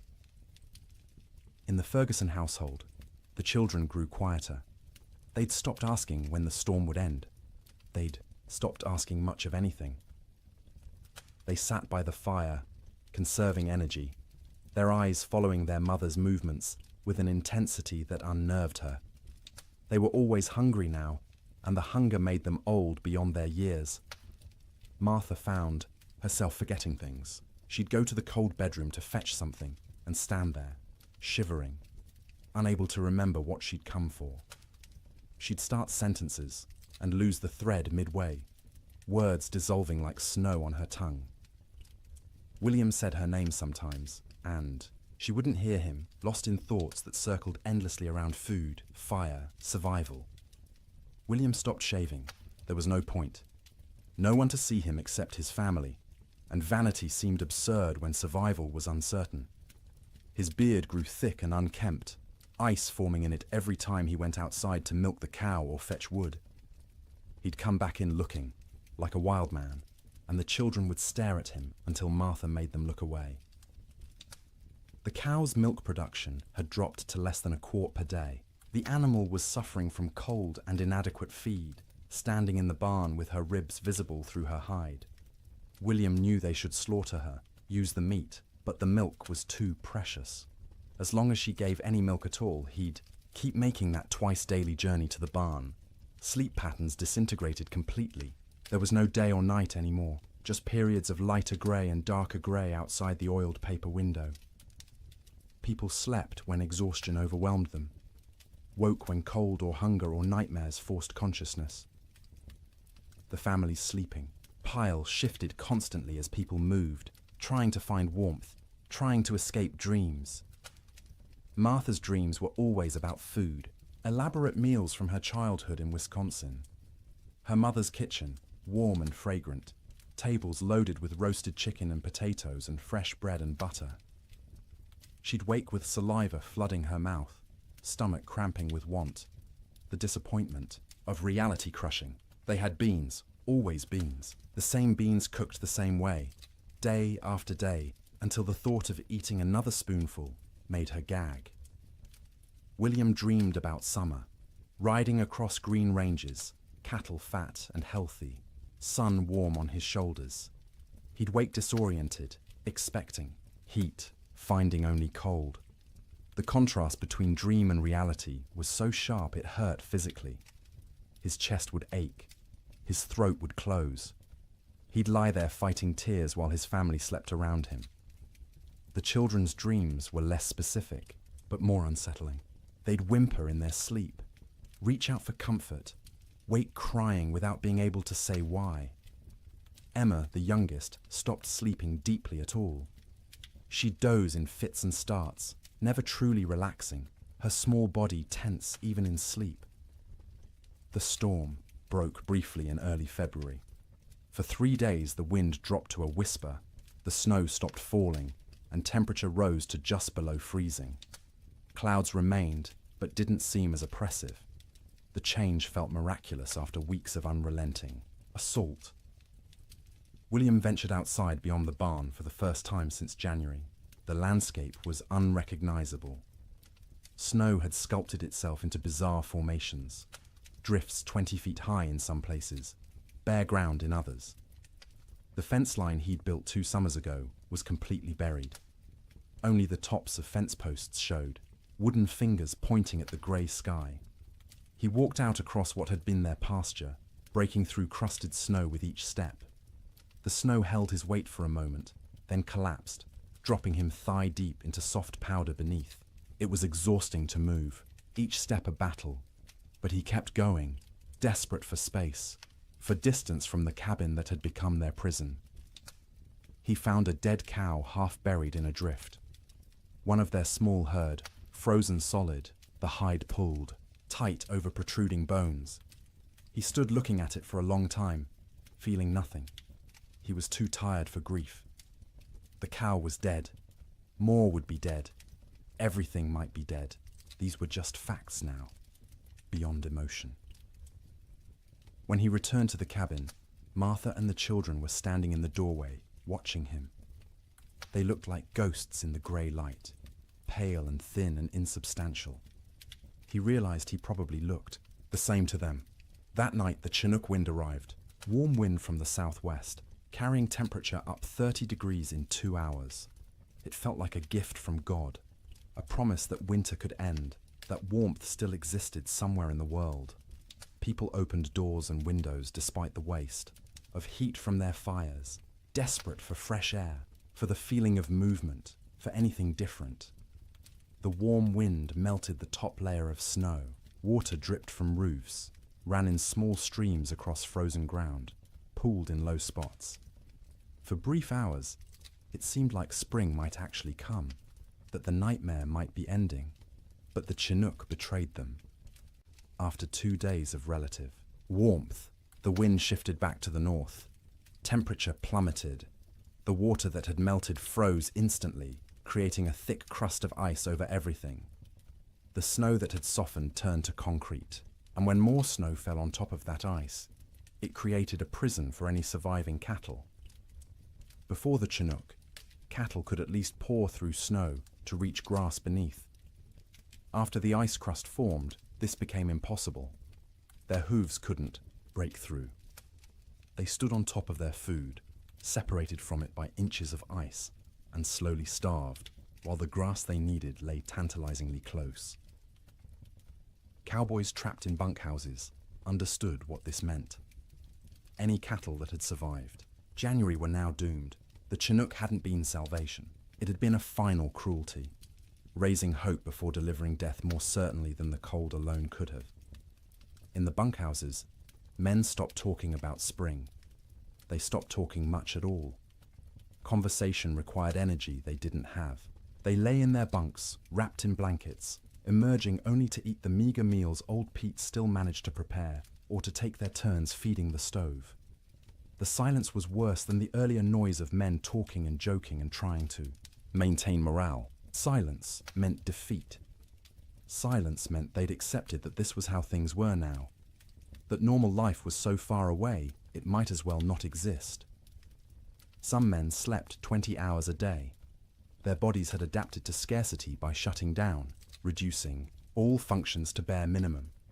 They moved slowly when they moved at all, speaking in monosyllables, their eyes dull and unfocused. They weren't sick, exactly. They were hibernating, human versions of bears in dens, waiting for conditions to improve.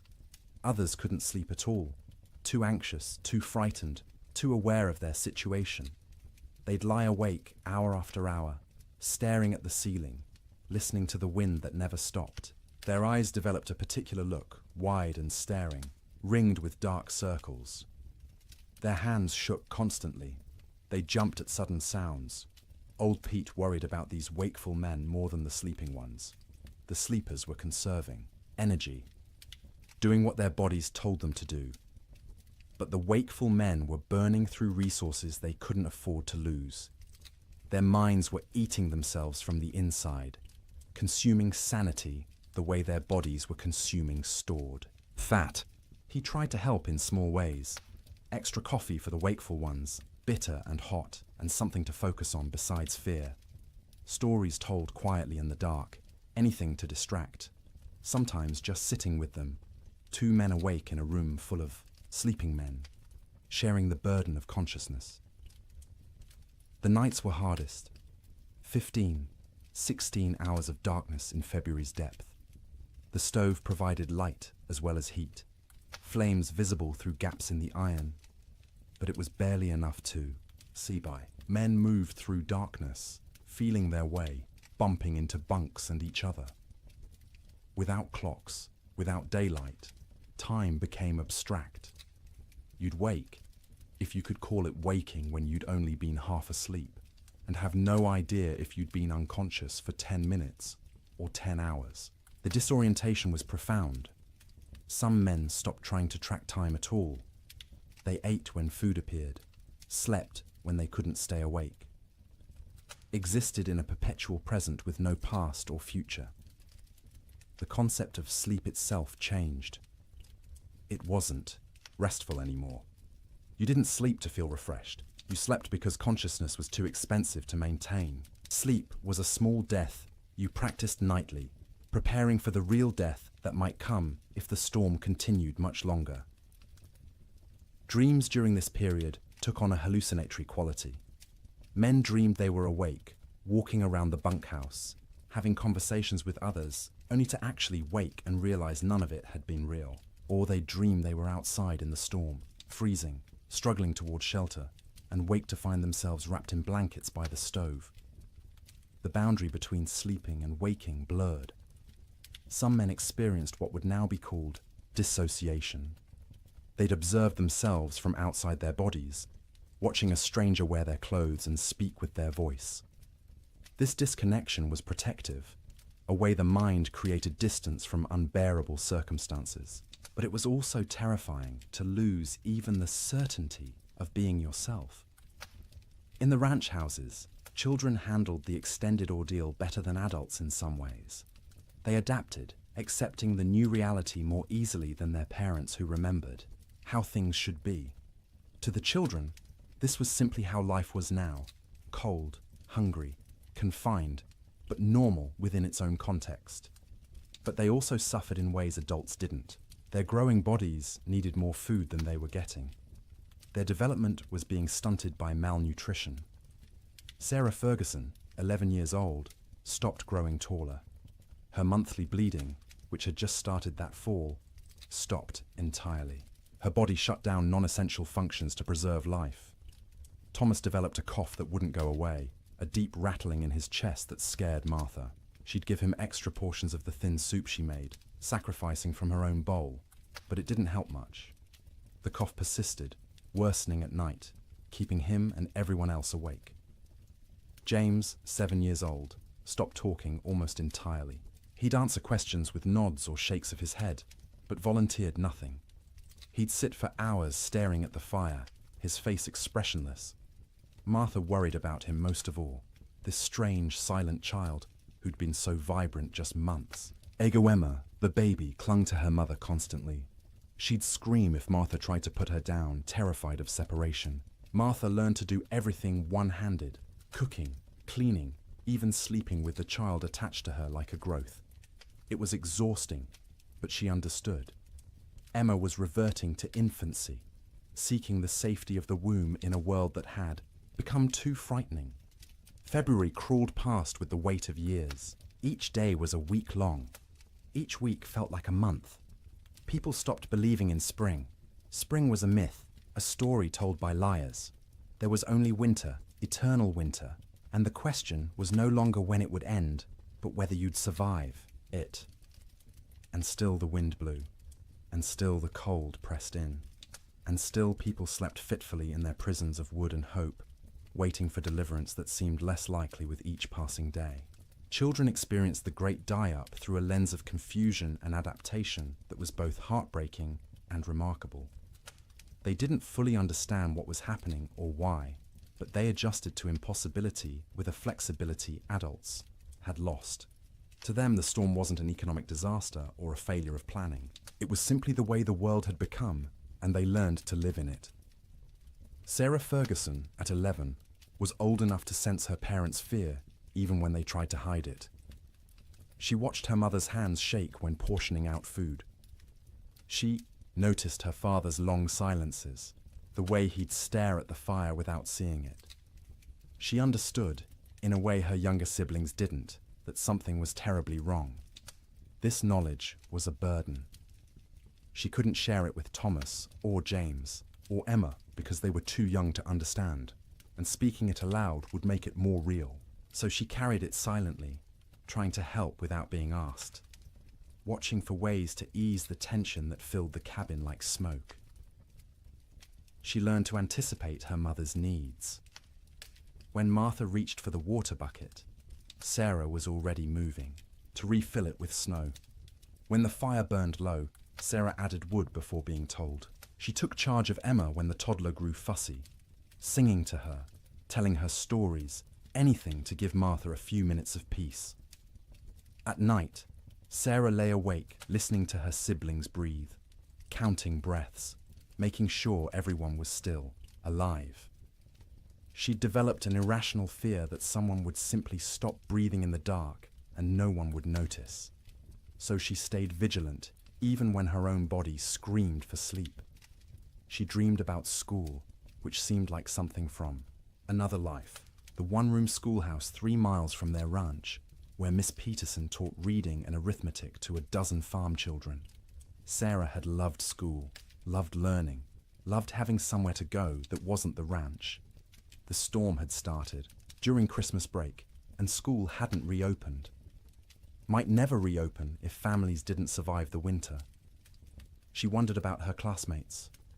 Were they trapped in their homes too? Were they hungry? Were they scared?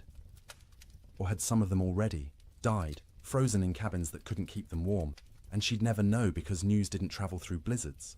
These thoughts circled in her head at night, keeping her awake even when exhaustion made her bones ache. She was becoming an adult too quickly, forced to carry worries that children shouldn't have to carry. But she had no choice. The storm didn't care about childhood innocence. Thomas, at 9, dealt with the storm differently. He grew angry.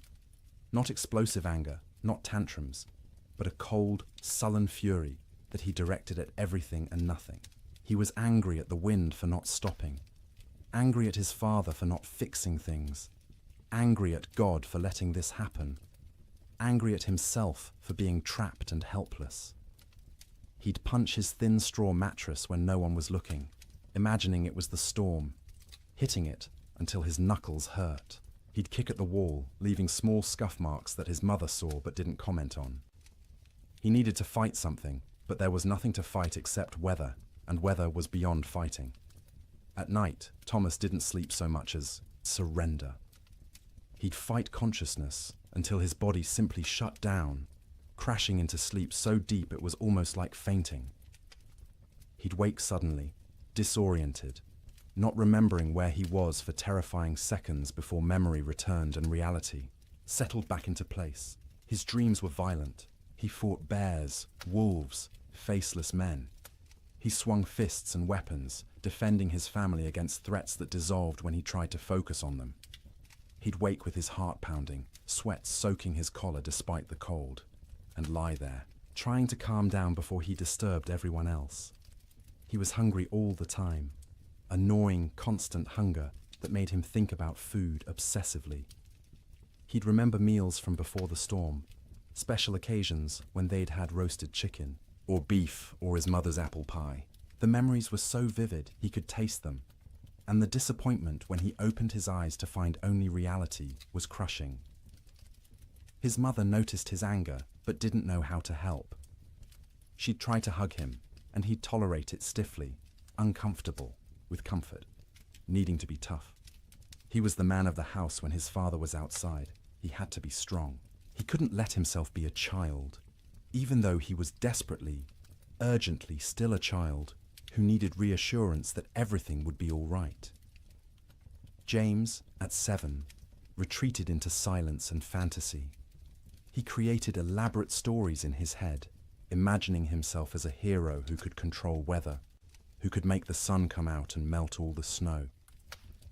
In his fantasies, he'd save his family, save the cattle, save everyone. People would thank him. His father would be proud. These daydreams, occupied hours. He'd sit by the fire, face blank, living entirely in his imagination where he was powerful instead of helpless. His mother worried about his silence, not understanding it was protection. If he didn't talk, he didn't have to acknowledge reality. He could stay in his head where things made sense and he had control. At night, James slept deeply but unrestfully. He'd thrash and kick, fighting battles in his dreams, sometimes crying out words no one could understand. His siblings had learned to sleep away from his feet because he'd kick without waking. Martha would sometimes reach over and touch his forehead, checking for fever, but he was just hot from the exertion of his dreams. When he did talk, it was often about summer. He'd ask when they could go outside and play, when they could go fishing in the creek, when the cattle would come back. His questions broke Martha's heart because she had no answers. She'd deflect, saying soon, or when winter ends, knowing these were lies, but unable to tell a 7-year-old that winter might not end, that nothing might come back. Emma, just 3 years old, understood least and suffered most in some ways. She knew something was wrong but couldn't articulate what. Her world had shrunk to one room, a fire, and the immediate presence of her family. She didn't remember clearly how things had been before the storm. This cold, confined existence was becoming her normal. She cried often, not from any specific pain, but from generalized distress. Hungry cries, cold cries, tired cries, scared cries. Her vocabulary wasn't sufficient to express what she felt, so she cried and clung to her mother and refused to be put down. Martha carried her constantly, the child's weight a familiar burden. Emma was getting lighter instead of heavier, losing weight she couldn't afford to lose. Her ribs showed through, her thin dress. Her eyes seemed too large for her face. She looked like children in pictures of famine, skeletal and haunted. At night, Emma slept fitfully, waking every few hours crying for her mother even though Martha was right there. She'd need to be held, rocked, soothed back to sleep, a process that took longer each time. Martha would hold her daughter and feel the tiny heart beating too fast, the small body too hot one moment and too cold the next, and wonder if Emma would survive even if the storm ended. Emma's dreams, when she could describe them in her limited vocabulary, were simple and sad. She dreamed of being warm, of having enough to eat, of going outside to play. She dreamed of summer in fragments, sensory impressions rather than coherent narratives. Sun on her face, grass under her feet, the feeling of running without being cold. The children had created small rituals to mark time and maintain some structure. Every morning, however they defined morning, Sarah would lead them in a counting game. They'd count to 100 together, which took Emma's entire concentration and distracted her from crying. Then they'd count by twos, by fives, by tens, math as comfort, numbers as proof that some things remained stable. In the afternoon, Thomas would tell stories. He'd inherited his father's storytelling ability and would spin tales about cowboys and cattle drives and adventures that took place in summer warmth. His siblings would listen, transported briefly to worlds where people weren't trapped and cold and hungry. Emma had a doll, a simple thing made from rags stuffed with more rags, with button eyes and yarn hair.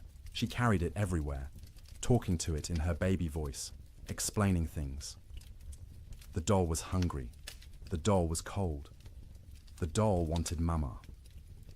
Through the doll, Emma processed her own feelings, giving voice to fears she couldn't express directly, the EE. Children learn to read their parents' moods and adjust their behavior accordingly. When Martha looked particularly strained, they'd be quieter, more cooperative. When William came in from the barn looking defeated, they'd give him space, not asking for attention he couldn't provide. They became expert at making themselves small, at not adding to the household's burdens. But they were still children, and children need play. They'd create games from nothing, counting cracks in the ceiling, making shadow figures on the wall with their hands when the fire was bright enough, building towers from the few wooden blocks they owned, then knocking them down and building again. Sarah taught Emma songs, the same songs their mother had taught her. Simple rhymes about animals and weather and daily life. Emma's favorite was about a bird that flew south for winter, which seemed especially relevant. She'd sing it over and over, the words slurring together, while her siblings tried not to show their irritation. The children also absorbed lessons they shouldn't have needed to learn so young. That food was precious and must never be wasted. That fire was life and must be watched constantly. That cold could kill and must be respected. That sometimes adults didn't have answers, didn't know what to do, were as frightened and helpless as children, but had to pretend otherwise. They learned what their parents looked like when pretending to be brave, the slight tremor in their mother's voice when she said everything would be fine, the way their father's smile didn't reach his eyes. They learned to accept these performances without comment, understanding that challenging them would make things worse. In later years, the Ferguson children would remember the winter of 1887 as a blur. They'd recall specific images. The fire, always the fire, and their mother's face in its light. and the sound of wind that never stopped. But the timeline would be confused, events blending together because days had no distinct markers. Sarah would remember being hungry but never being fed. Thomas would remember being angry but not knowing why. James would remember his fantasy world more clearly than reality, which was probably for the best. Emma would remember almost nothing directly, just a vague sense of having been cold once, long ago, for longer than seemed possible. But they'd also remember warmth of a different kind. The feeling of sleeping piled together, siblings in a heap like puppies, their mother's songs in the dark, their father's hands, rough and gentle, checking them for frostbite. The way Sarah would hold Emma when Emma cried. The way Thomas would share his tiny portion of food, even though he was starving. The way James would tell stories that made them laugh despite everything. Children are resilient, but resilience has costs. The Ferguson children survived the winter, but they were changed. Sarah grew old before her time, burdened with worries she couldn't set down. Thomas's anger would last years, manifesting in ways that troubled his parents. James would remain in fantasy longer than he should, reluctant to engage with a world that had proven so harsh. Emma would be clingy and fearful, suffering from what we'd now call anxiety, though no one had that word then. But they survived. All 4 Ferguson children made it through the winter alive, which many children didn't. In the spring, when Sarah returned to school, half her classmates were missing, died in the storm, or their families had moved away, or they were too weak to attend. The teacher never spoke about them, and Sarah never asked, but she noticed the empty desks and understood what they meant. The children's winter was its own story within the larger tragedy. They experienced the same cold, the same hunger, the same confinement as adults, but they experienced it through the lens of childhood, with less understanding but also with adaptability adults couldn't match. They bent instead of breaking, or at least bent further before breaking, and some of them survived precisely because they were young enough to accept the impossible and adapt to it. March came quietly, without announcement or ceremony. The wind didn't stop all at once. The cold didn't break dramatically. But sometime in the first week of March, people noticed the light had changed. The grey wasn't quite as oppressive. The sun, invisible for months behind clouds, occasionally created a bright spot in the overcast sky, a suggestion that it still existed somewhere beyond the grey. The temperature rose first, not to warmth, not even close, but up from the deadly negatives, into the teens, then the 20s. At 20 degrees, after months of temperatures well below zero, it felt almost tropical. William Ferguson stepped outside without his heaviest coat for the first time since January and felt the difference immediately. Still cold, but survivable cold. Manageable cold. Human cold. The wind dropped next. Not gone, but diminished from its constant shriek to something closer to a whisper. You could hear other sounds again. Birds, tentatively returning. The creak of the barn, your own footsteps in the snow. After months of wind that drowned out everything, the relative silence was disorienting, and then finally the snow stopped falling. Days passed without new accumulation. The sky remained cloudy, but the clouds weren't releasing their burden anymore. What was on the ground would stay on the ground, but nothing new was coming. This realization spread through trapped households, like a physical wave. The storm was ending. Winter was releasing its grip. Spring, impossible spring, was actually going to come. But the thaw revealed horrors that had been hidden under snow. As temperatures rose above freezing and snow began to melt, the dead emerged. Cattle everywhere. More cattle than anyone had imagined possible.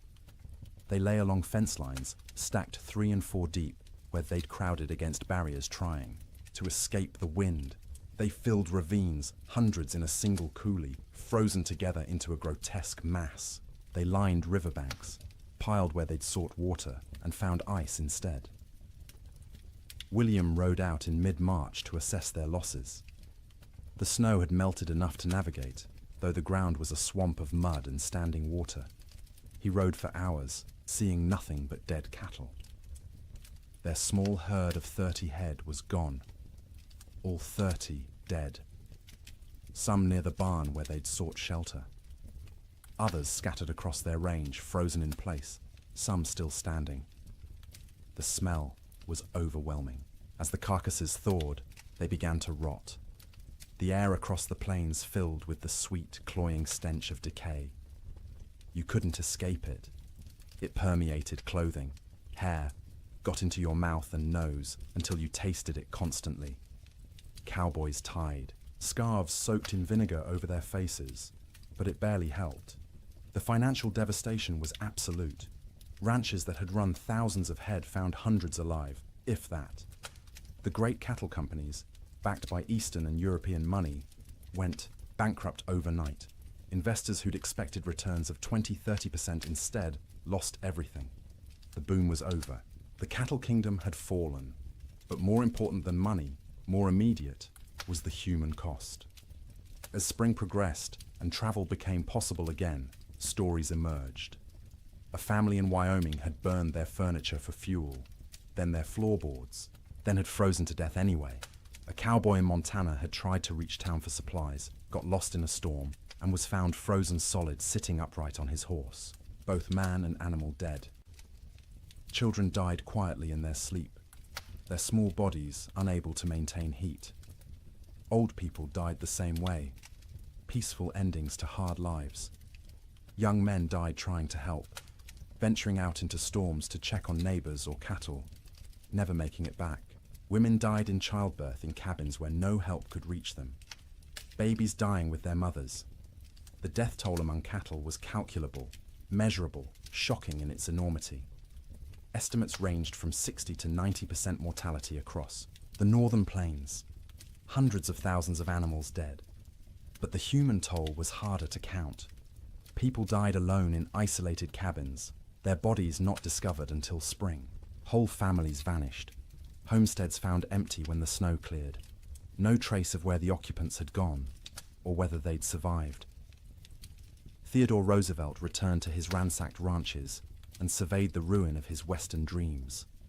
Cowboys, who'd barely survived, told stories of unimaginable hardship. Ranchers calculated losses that dwarfed their ability to recover. And slowly, painfully, everyone who'd survived began the work of rebuilding. But they rebuilt differently.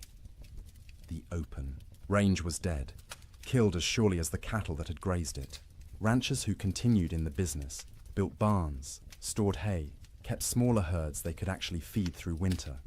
They fenced pastures, rotating cattle seasonally rather than letting them roam year-round. The cowboy, as romantic figure, driving vast herds across unfenced prairie, became a relic of a past that had ended in ice and death.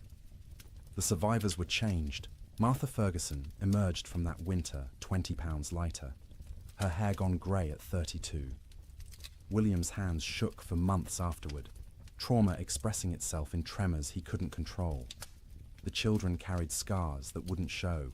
For years, psychological wounds that would shape their entire lives, but they'd survived. All of them. The Ferguson family made it through intact, which was more than many could say. And as spring truly arrived, as green grass pushed up through mud and trees began to bud and the sun returned with actual warmth, they began to remember what life could be. The first night Martha slept without waking every few hours, checking on her children. She woke feeling guilty for having rested. The first morning, William went outside and wasn't hit by killing cold. He stood in the barn doorway and cried. The children, resilient as children are, adapted more quickly. They ran outside in bare feet, feeling grass beneath their toes, relearning, joy they'd almost forgotten. Sleep in spring was different from sleep in winter. The fear was gone, the vigilance unnecessary.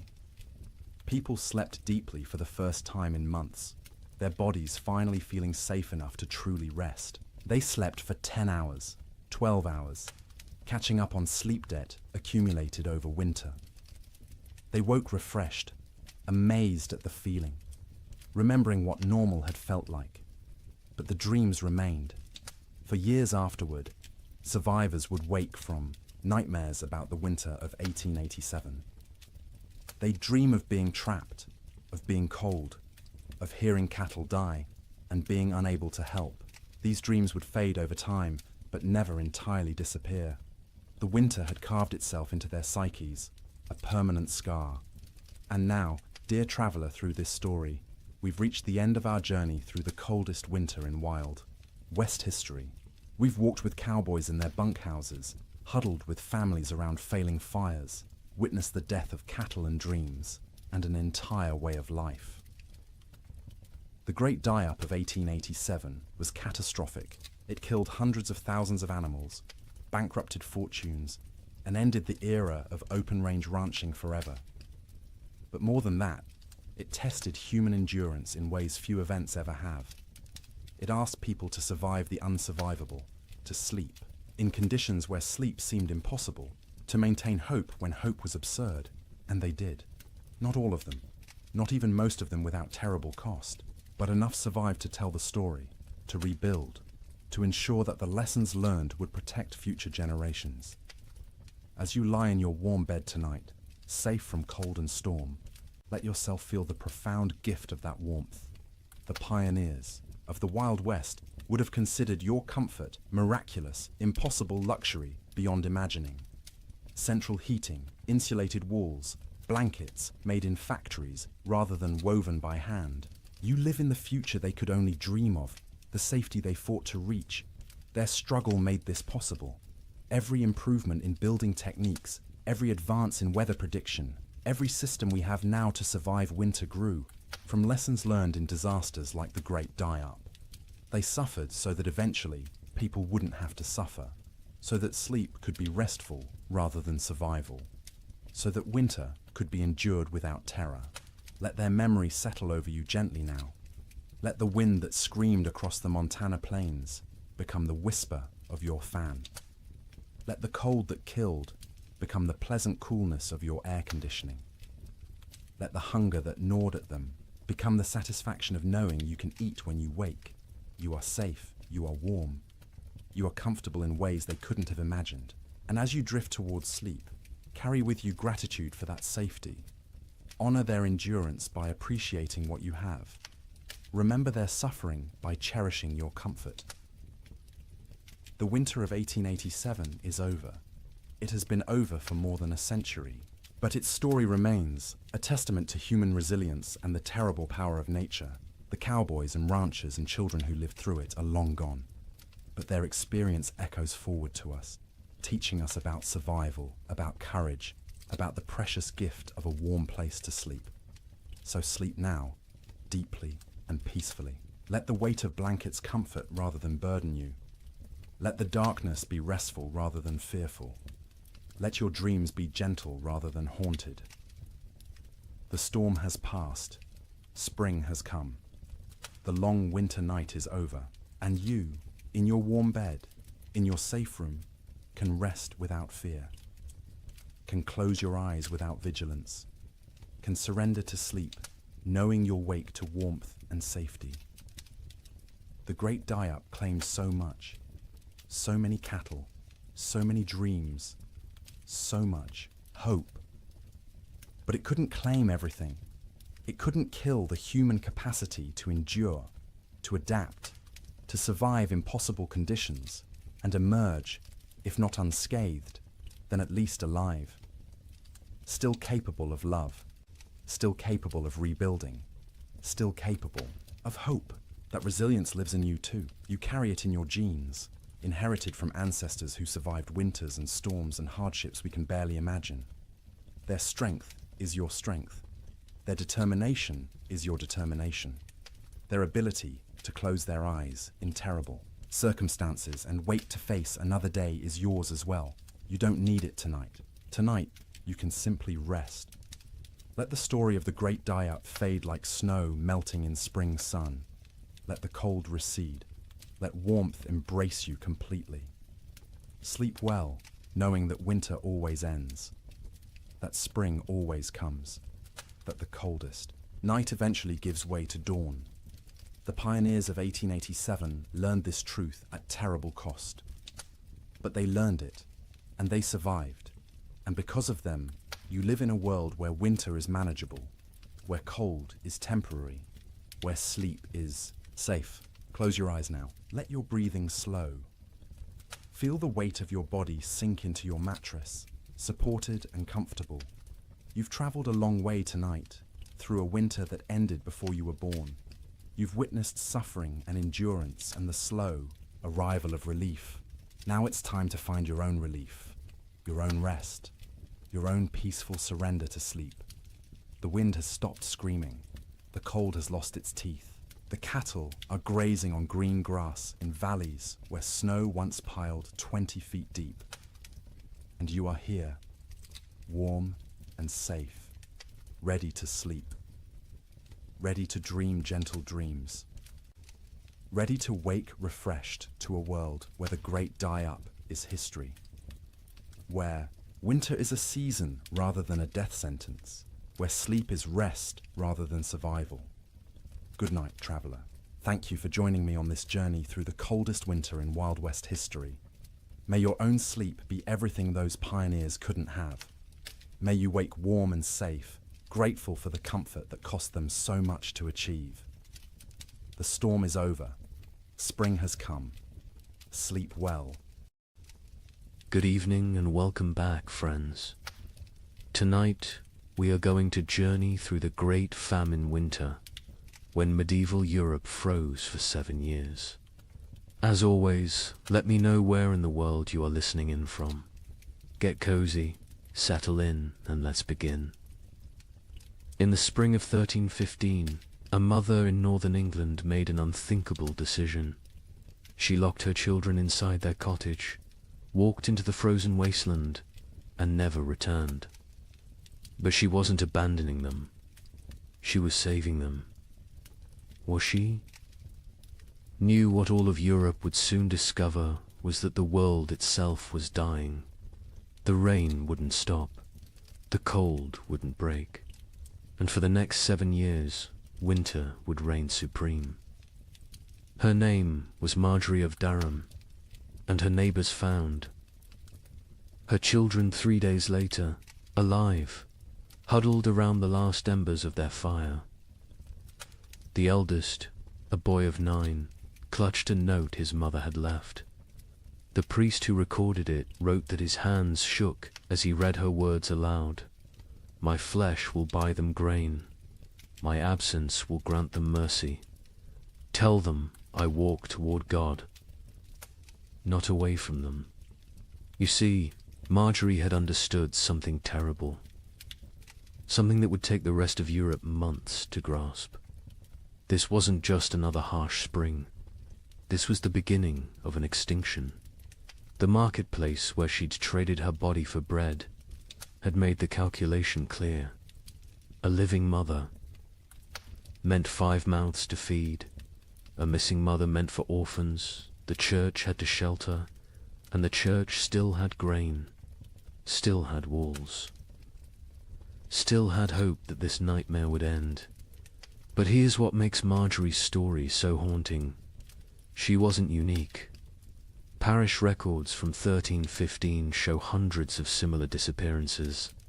Parents vanishing into blizzards, elderly grandparents wandering into forests, always leaving notes, always locking doors from the outside, always walking toward death like it was salvation. The chronicler Geoffrey Le Baker would later write about that spring with words that feel pulled from nightmares. Rains began on St. George's Day and fell like God had forgotten how to do anything else. Not the warm rains of April that wake sleeping seeds, but frozen needles that killed whatever they touched. Crops didn't fail, they drowned standing. Rivers didn't flood, they exploded from their banks like wounded animals. Think about that. For a moment, you're a medieval peasant. Your entire world is 3 miles wide. Everything you know about survival, every technique your father taught you, every prayer your mother whispered, assumes one simple truth that seasons follow patterns. Spring brings life, summer brings growth, autumn brings harvest, winter brings rest. But what happens when spring never comes? When winter refuses to die? When the very foundation of existence cracks beneath your feet? That's what began in 1315. Not a famine, not a crisis, but the complete collapse of natural order. And Marjorie of Durham, walking into that frozen dawn, leaving her children behind to live, was just the first character in a story that would consume 15 million souls. Before it ended. The question isn't how Europe survived. It's what Europe became to survive it. Picture yourself waking up on Easter morning, 1315, in a small village outside Paris. Your neighbor Johannes jokes about yesterday's rain ruining his seedlings. His wife laughs, saying one wet spring never hurt anyone. Within 6 months, Johannes will trade his youngest daughter for a bag of moldy grain. His wife will disappear one night, and the village will pretend not to notice the fresh meat at the butcher's stall. But this morning, they're still laughing. The peculiar thing about catastrophe is how quietly it arrives. No trumpets, no divine warnings, just rain. Endless, crushing, biblical rain that began falling across Europe in May 1315 and simply didn't stop. That Easter morning in Kratzy-le-Chapelle, 20 miles from Paris, felt like any other. The baker Michel had risen at cockscrow to fire his ovens. His wife Agnes counted their silver, planning to buy young pigs at the summer fair. Their son Pierre played with wooden knights, recreating battles he'd never fight because there wouldn't be a world left to fight for. The church bells summoned them to Mass. Father Bernard, still young enough to believe suffering had meaning, delivered a sermon about resurrection, about new life, about God's promise that seed time and harvest would never cease. The congregation nodded along, comfortable in their certainty. Why wouldn't they be? Their grandfathers had survived wars. Their fathers had survived plagues. Surely they could survive a little rain. But if you'd looked carefully that morning really, Latude have seen the signs. The sparrows that usually nested in the church eaves were gone. Not dead, gone. The cats had stopped hunting, instead huddling in doorways with their fur perpetually damp. And the old women, the ones who remembered the harsh winter of 1258, had started hoarding soldat. Johannes, the man who joked about his seedlings, was a cloth merchant. Successful enough to own 2 cows and rent 3 strips of land. His wife Marie had borne him 7 children, 4 still living, which made them lucky by medieval standards. Their youngest, Isabel, had just turned 6, hair like spun gold. Her father would say, worth its weight in gold, someone else would say 6 months later, weighing her against a sack of spoiled wheat. The rain that Easter was unusual only in its persistence. It had fallen for 3 days straight, turning the roads to mud, keeping the holiday merchants away. But rain in April wasn't catastrophe, it was inconvenience. The real terror wouldn't begin until May 15th, the feast of St. Dymphna, when the rain turned cold. Brother Francis of the Abbey St. Denis recorded it first. He'd been copying manuscripts when he noticed his breath misting in the scriptorium. In May, at midday, the ink froze on his quill. He thought perhaps illness had taken him. Fever turned backward into chills. Then he saw the other monks rubbing their hands, saw the frost forming on the inside of the windows. By June, That cold rain had become something medieval Europeans had no word for. We might call it freezing rain, but they called it devil spit. Water that fell as liquid but froze on contact. Entire fields became sheets of ice in summer. Roses bloomed and died in the same hour, encased in crystal tombs. The wheat, which should have been knee-high and green, stood stunted and yellow. The barley rotted in the earth before it could sprout. The rye grew, but wrong-twisted, black, infected with something that would later be recognized as ergot, the fungus that causes hallucinations and gangrene. Some villagers, desperate for any harvest, ate it anyway. They danced themselves to death in the streets, laughing as their fingers turned black and fell off. But we're getting ahead of ourselves. Let's return to Johannes and his family, because their story is everyone's story. By late May, Johannes had stopped joking about anything. The constant rain had ruined the roads, making trade impossible. No merchants could travel, which meant no cloth could be sold, which meant no coins for bread. Not that there was bread to buy. The baker Michel had closed his ovens now. Grain meant no flour, meant no purpose to the fire. June brought the first death in Crassy-la-Chapelle. Not from starvation, not yet. Old Catherine, who'd survived 70 winters, simply gave up.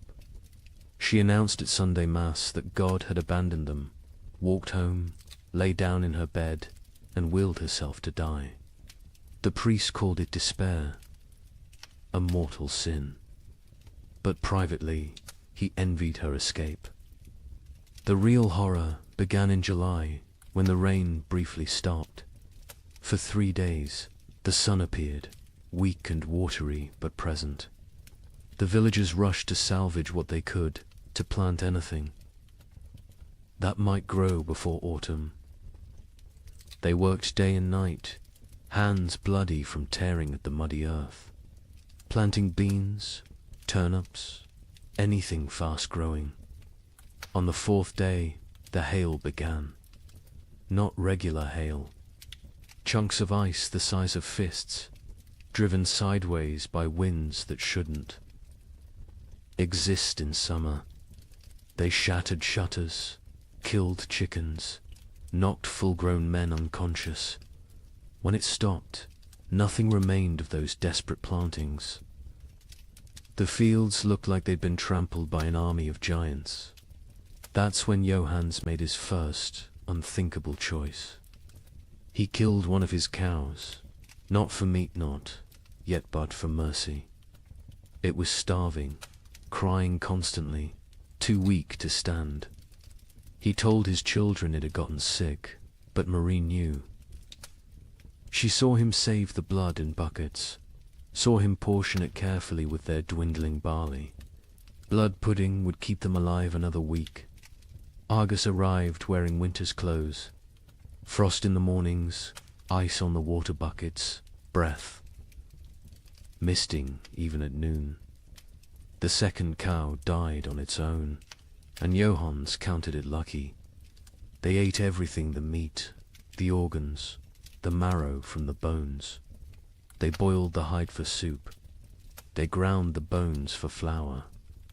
Nothing was waste, because waste meant death. Brother Thomas of Westminster Abbey wrote something strange in his chronicle that summer. The heavens have forgotten how to cease their tears.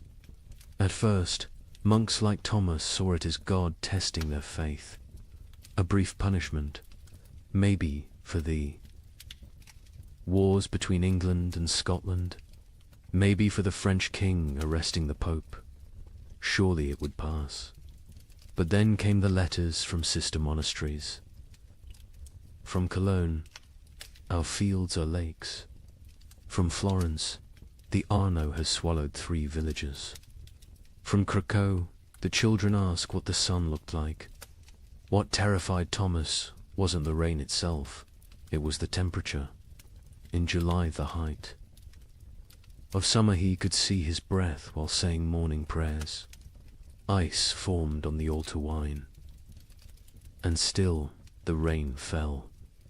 The monastery's chronicle, which Thomas kept with meticulous care, tells us exactly when normal ended and nightmare began. June 23rd, the eve of St. John, traditionally celebrated with bonfires that burned until dawn. That year, no fire would stay lit. The rain fell horizontally, driven by winds that belonged to December, not midsummer. Thomas wrote, "The brothers attempted 7 times to light the sacred fire. Each time, the rain doused it before a single prayer could be spoken. Prior William declared it a sign of what he dared not say." Thomas had been corresponding with monasteries across Christendom for 20 years. His position as chronicler meant he received letters from abbeys in Scotland to Sicily, from Ireland to Poland. Usually, these letters discussed theological matters, requested copied manuscripts, or shared news of appointments and deaths.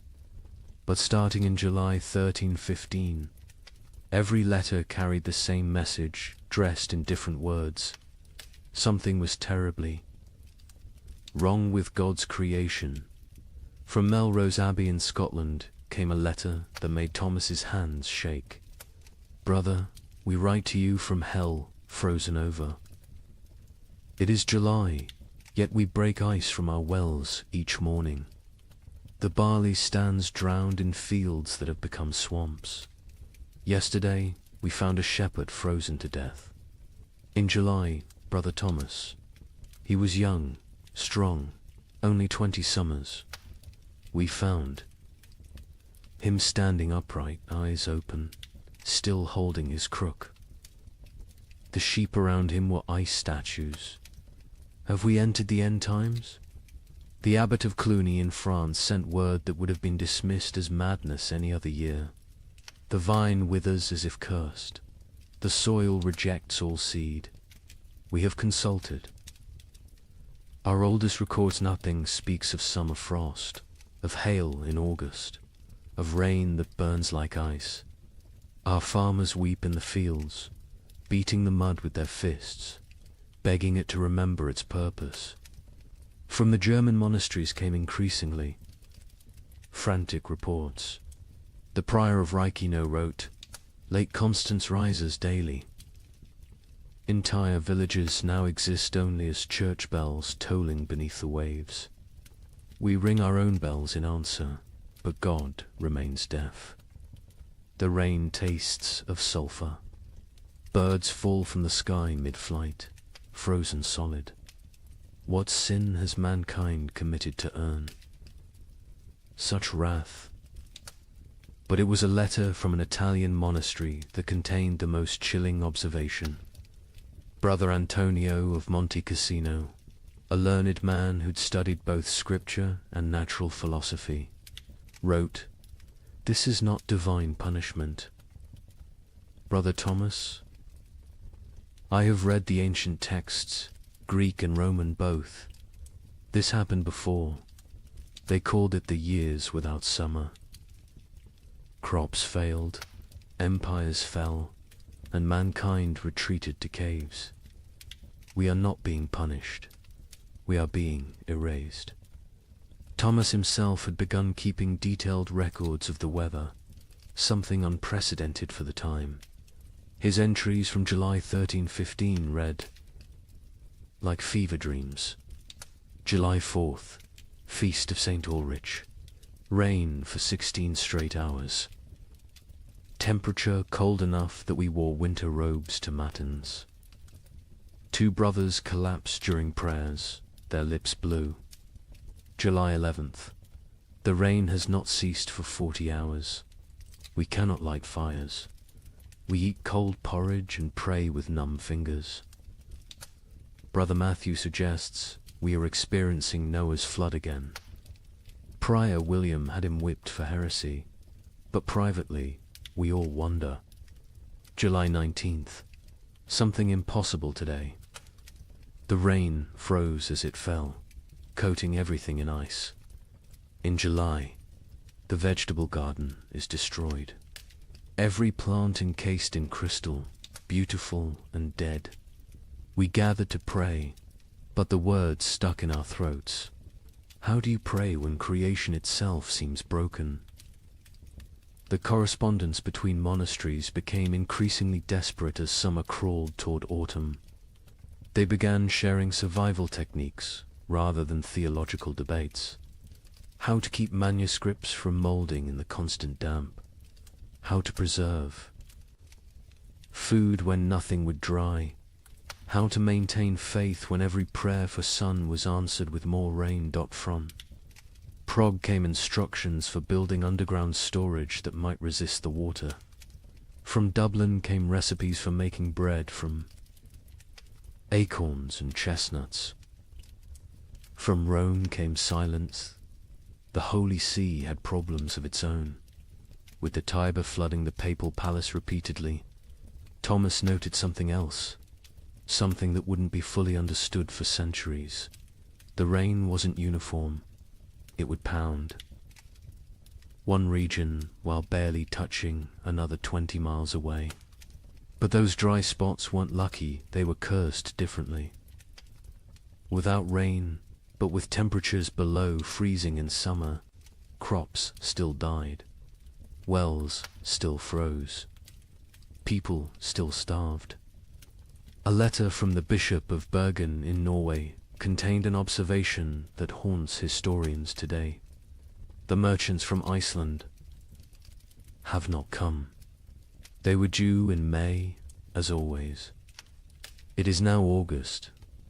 Ships sent to investigate found the sea routes blocked by mountains of ice that should not exist in summer, or perhaps should not exist at all. The sailors speak of icebergs, tall as cathedrals, moving south like an army of frozen giants.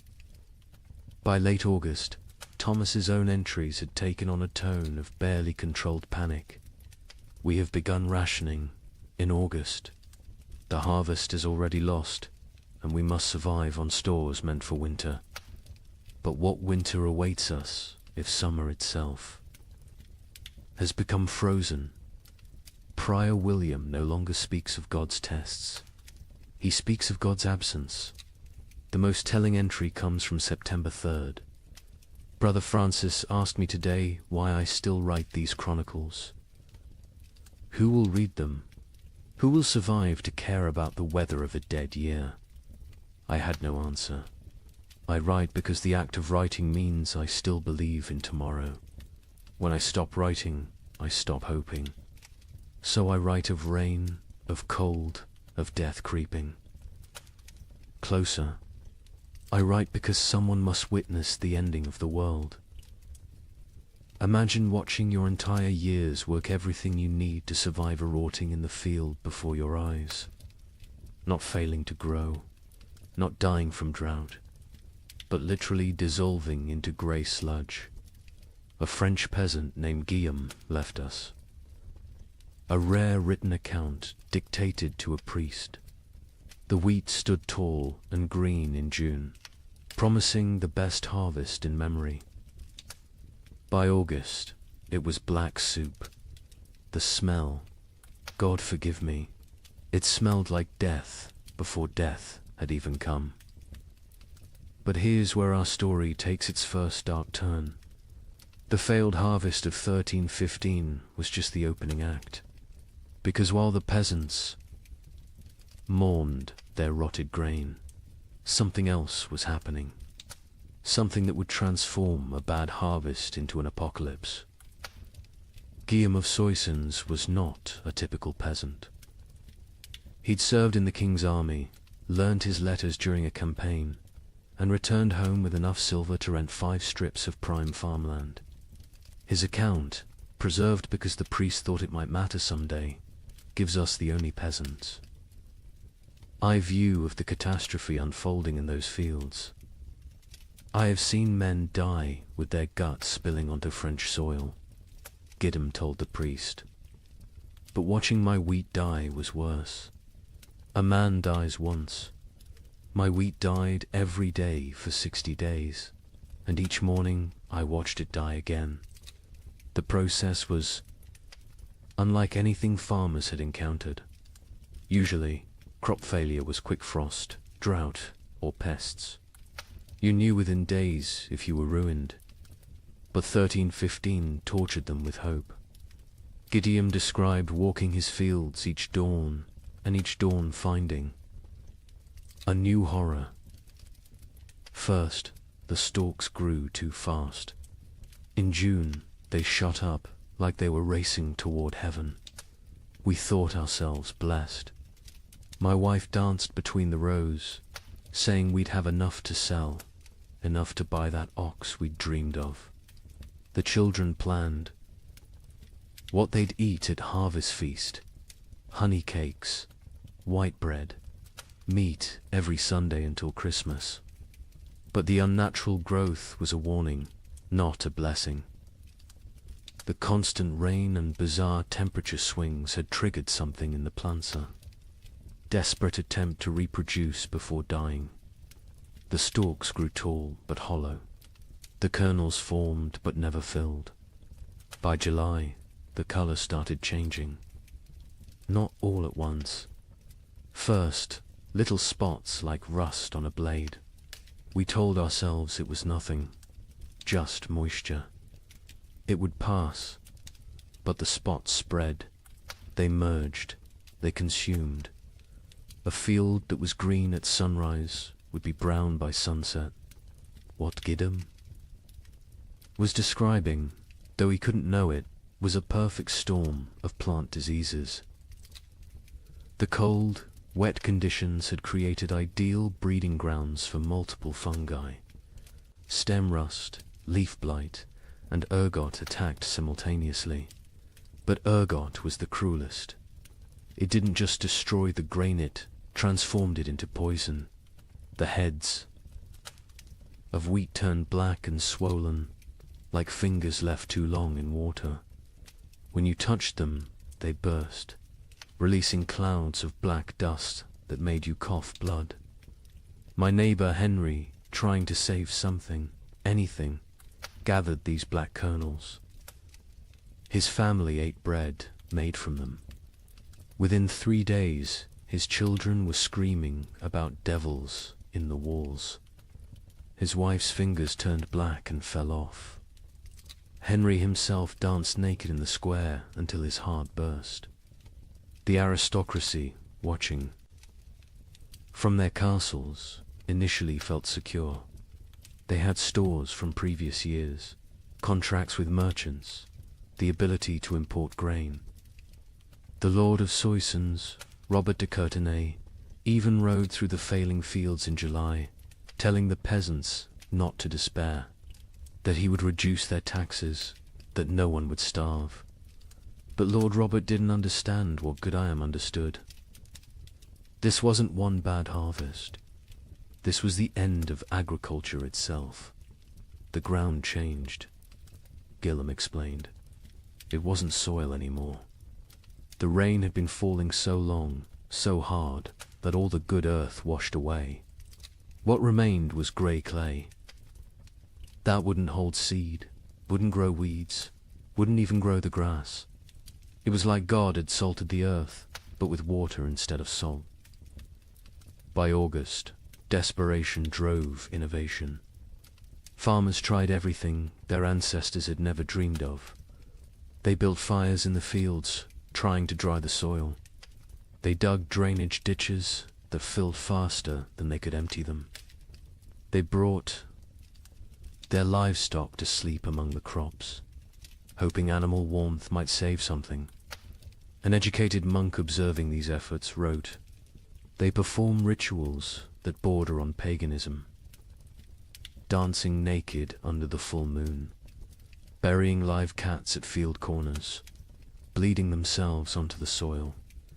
They have forgotten Christ and remembered older, darker gods, yet still the crops fail."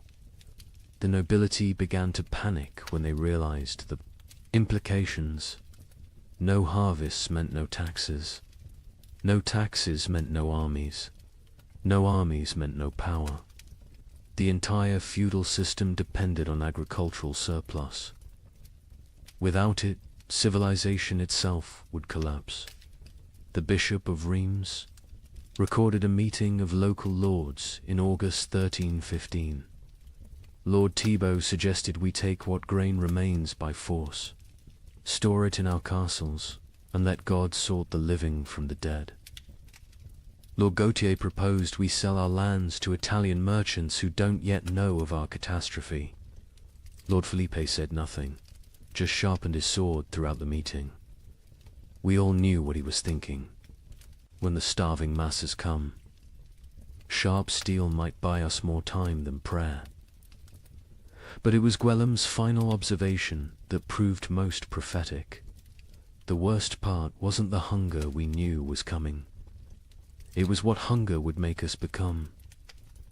I saw my neighbor Marcel looking at his plump daughter differently. Not with fathers. Love with a butcher's calculation. I saw wives eyeing husbands who'd grown too weak to work. I saw children forming packs, like wolf cubs learning to hunt. The priest asks me what I think God wants from us. I tell him God is done wanting. Now he's taking, and he's going to keep taking until there's nothing left but rain and mud and sigh. And mud and sigh. The memory of what men used to be before they became animals again. The failed harvest of 1315 wasn't measured in bushels of lost grain. It was measured in the systematic destruction of hope. Every rural community in Europe had lived with the same rhythm for 1,000 years. Plant in spring, tend in summer, harvest in autumn, survive on stores through winter. That cycle was civilization. And in 1315, the cycle broke. By September, even the weeds had given up. Fields that should have been golden with wheat or barley were instead grey seas of mud, punctuated by the black skeletons of dead trees. The only things that grew were fungous, bulbous things that appeared overnight in colors nature had never intended. Purple, electric blue, sick yellow. Children who ate them died laughing. Adults who ate them died screaming. The recording. Priest added his own note to Gwillim's testimony. This man speaks truth. I have seen the fields myself. They look like God's own graveyard, waiting for the corpses that will soon fill them. We are not facing a famine. We are facing an extinction. May whoever finds this record pray for our souls, for by the time you read this, we will surely be past praying for ourselves. In September 1315, a strange sickness appeared among the cattle of Norfolk. Within days, it spread to sheep, then pigs, then horses. The animals didn't just die, they died screaming. A contemporary account describes cattle crying like humans. In their agony, their tongues swollen black, their eyes weeping blood. Modern historians call it marin, but medieval Europeans had another name for it. Devil's touch. Because healthy animals would drop dead mid-step.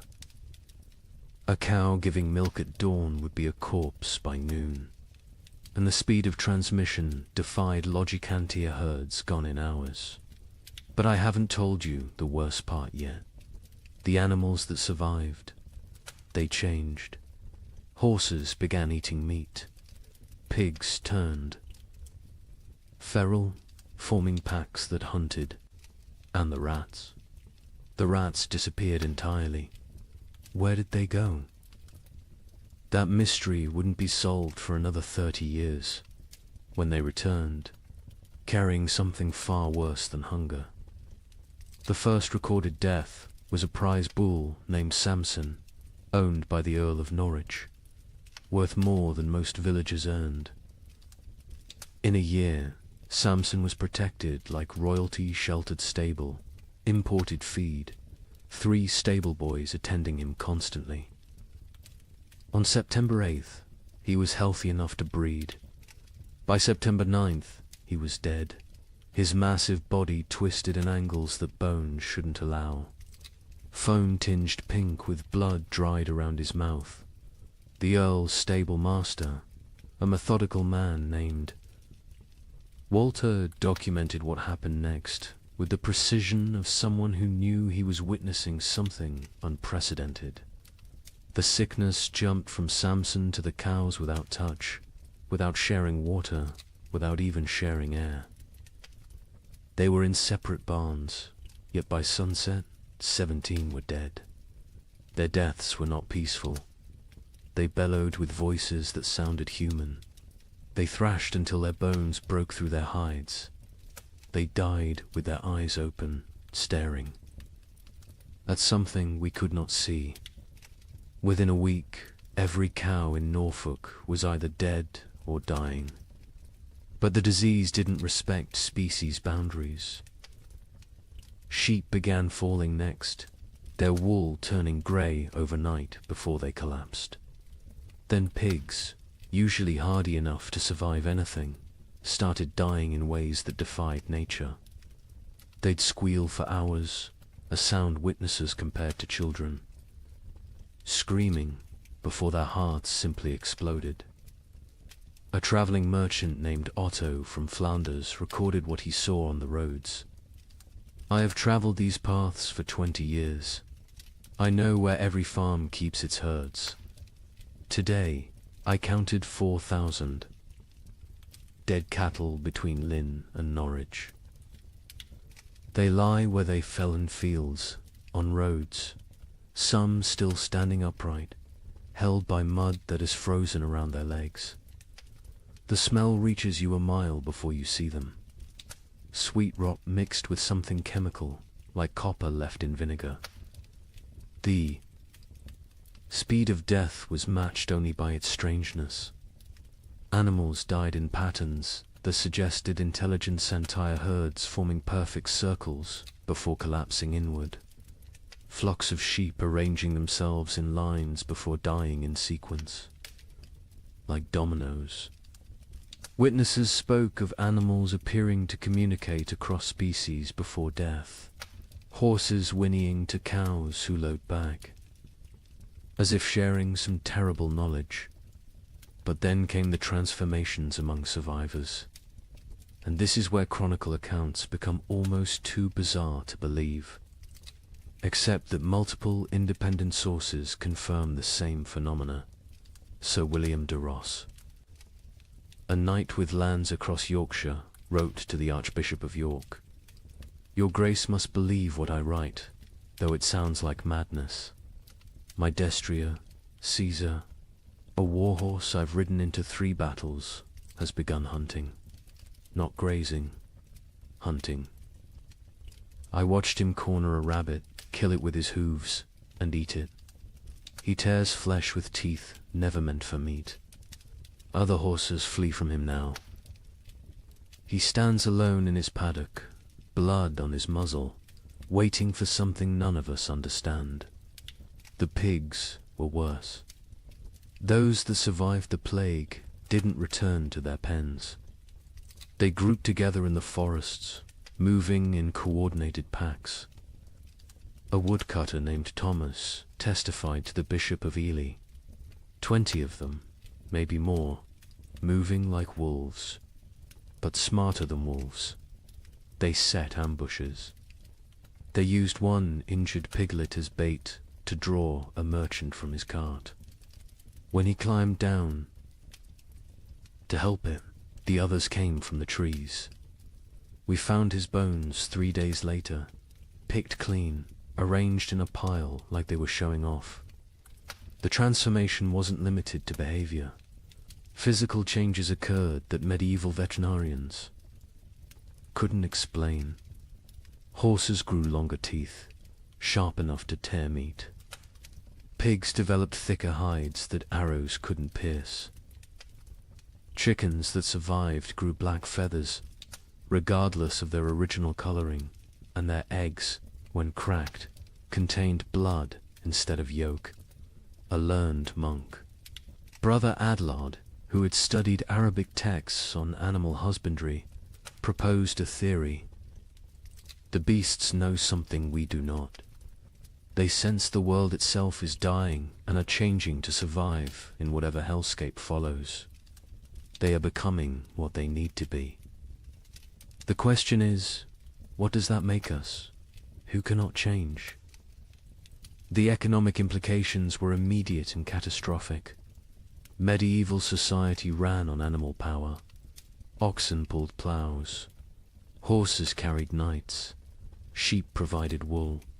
Cattle gave milk and meat. Without them, agriculture collapsed entirely. You couldn't plant without oxen. You couldn't travel without horses. You couldn't stay warm without wool. The reeve of a manor in Lincolnshire left records showing the speed of collapse. September 1st, 200 cattle, 500 sheep, 60 pigs, 20 horses. October 1st, 3 cattle, 12 sheep, 0 pigs, 2 horses. The 2 horses that remain will not accept saddle or bridle. They watch us with eyes that show too much white. We dare not approach them. Desperate attempts at prevention failed spectacularly. Some communities tried isolating healthy animals, only to watch them die faster in confinement. Others attempted ancient remedies, hanging holly over stable doors, painting crosses in lamb's blood on barns, burying horse skulls at crossroads. The Bishop of Winchester ordered all animals blessed with holy water. They died mid-blessing, falling dead at the priest's feet. The most disturbing account comes from a monastery in Somerset, where Brother Francis observed something that shouldn't have been possible. The rats are gone. All of them. Not dead weave, found no bodies, simply vanished. The cats who hunted them sit in empty granaries, mewing at shadows. The barn owls have stopped hunting, stopped calling. Some have been found dead with full bellies, as if they ate something that killed them from within. But there are no rats. Where did they go? Into the walls, under the earth, or somewhere else entirely, somewhere they can wait out what's coming. This observation would prove prophetic. The rats had indeed gone somewhere deep into Eastern European forests, into cave systems, into places where they could breed and change and feast on the endless supply of corpses the famine would provide. When they returned in the 1340s, they brought the Black Death with them, as if they'd been preparing their revenge for 30 years. But in September 1315, all anyone knew was that the animals were dying or changing, and without them, human survival became nearly impossible. The social contract that had existed between human and beast for millennia, we feed you, you serve us, shattered completely. Nature itself had declared war on civilization, and the animals were its first casualties. In London, December 1315, something unprecedented happened. A wealthy merchant named Richard de Barkin tried to buy bread with a gold coin worth more than most people saw in a lifetime. The baker laughed in his face. "Can your gold fill my children's bellies? Can it bring back the grain?" This is the moment medieval Europe's entire economic system shattered. For the first time in recorded history, food became more valuable than gold. The price of wheat increased 800% in 6 months. But those are just numbers. Let me tell you what that really meant. Richard de Barkin wasn't just any merchant. He controlled the wine trade from Bordeaux to London, owned 3 ships, and held contracts with the royal household. His wealth was legendary. He'd once bought an entire street in London just to evict a rival. On that December morning, he walked into Thomas Baker's shop on Bread Street carrying a gold noble.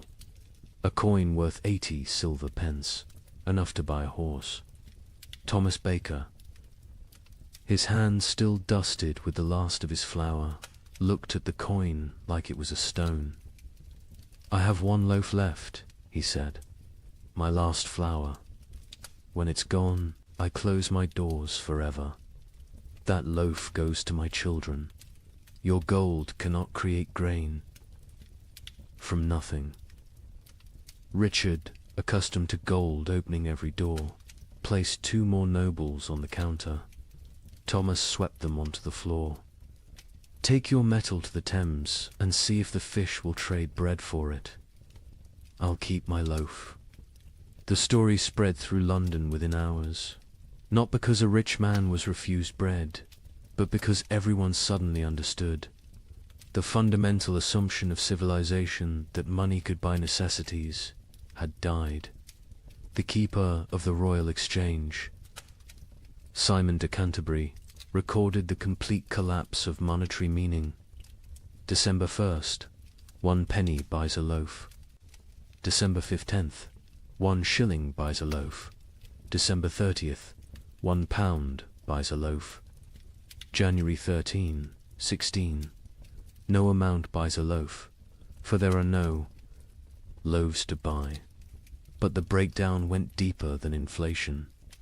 The very concept of value imploded. A manuscript from Guildhall records an exchange that would have been incomprehensible months earlier. Margaret Carpenter traded her wedding ring, passed down 5 generations, for 2 turnips. John Smithson offered his house for a ham. The hams. Owner refused. The guild system, which had regulated trade for centuries, collapsed overnight. The worshipful company of bakers, once among London's most powerful guilds, disbanded when 8 of 12 members died trying to defend their shops from crowds.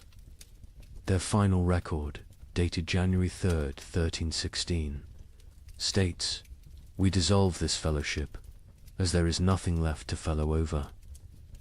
May God forgive what we have become." In Paris, the situation grew even more surreal. The provost of merchants, attempting to maintain order, issued daily price controls. Every morning, he'd announce the maximum legal price for bread. Every evening, bakers would ignore it entirely. One baker, hauled before the provost for charging 30 times the legal rate, responded, "Hang me if you wish. My corpse will bake no bread.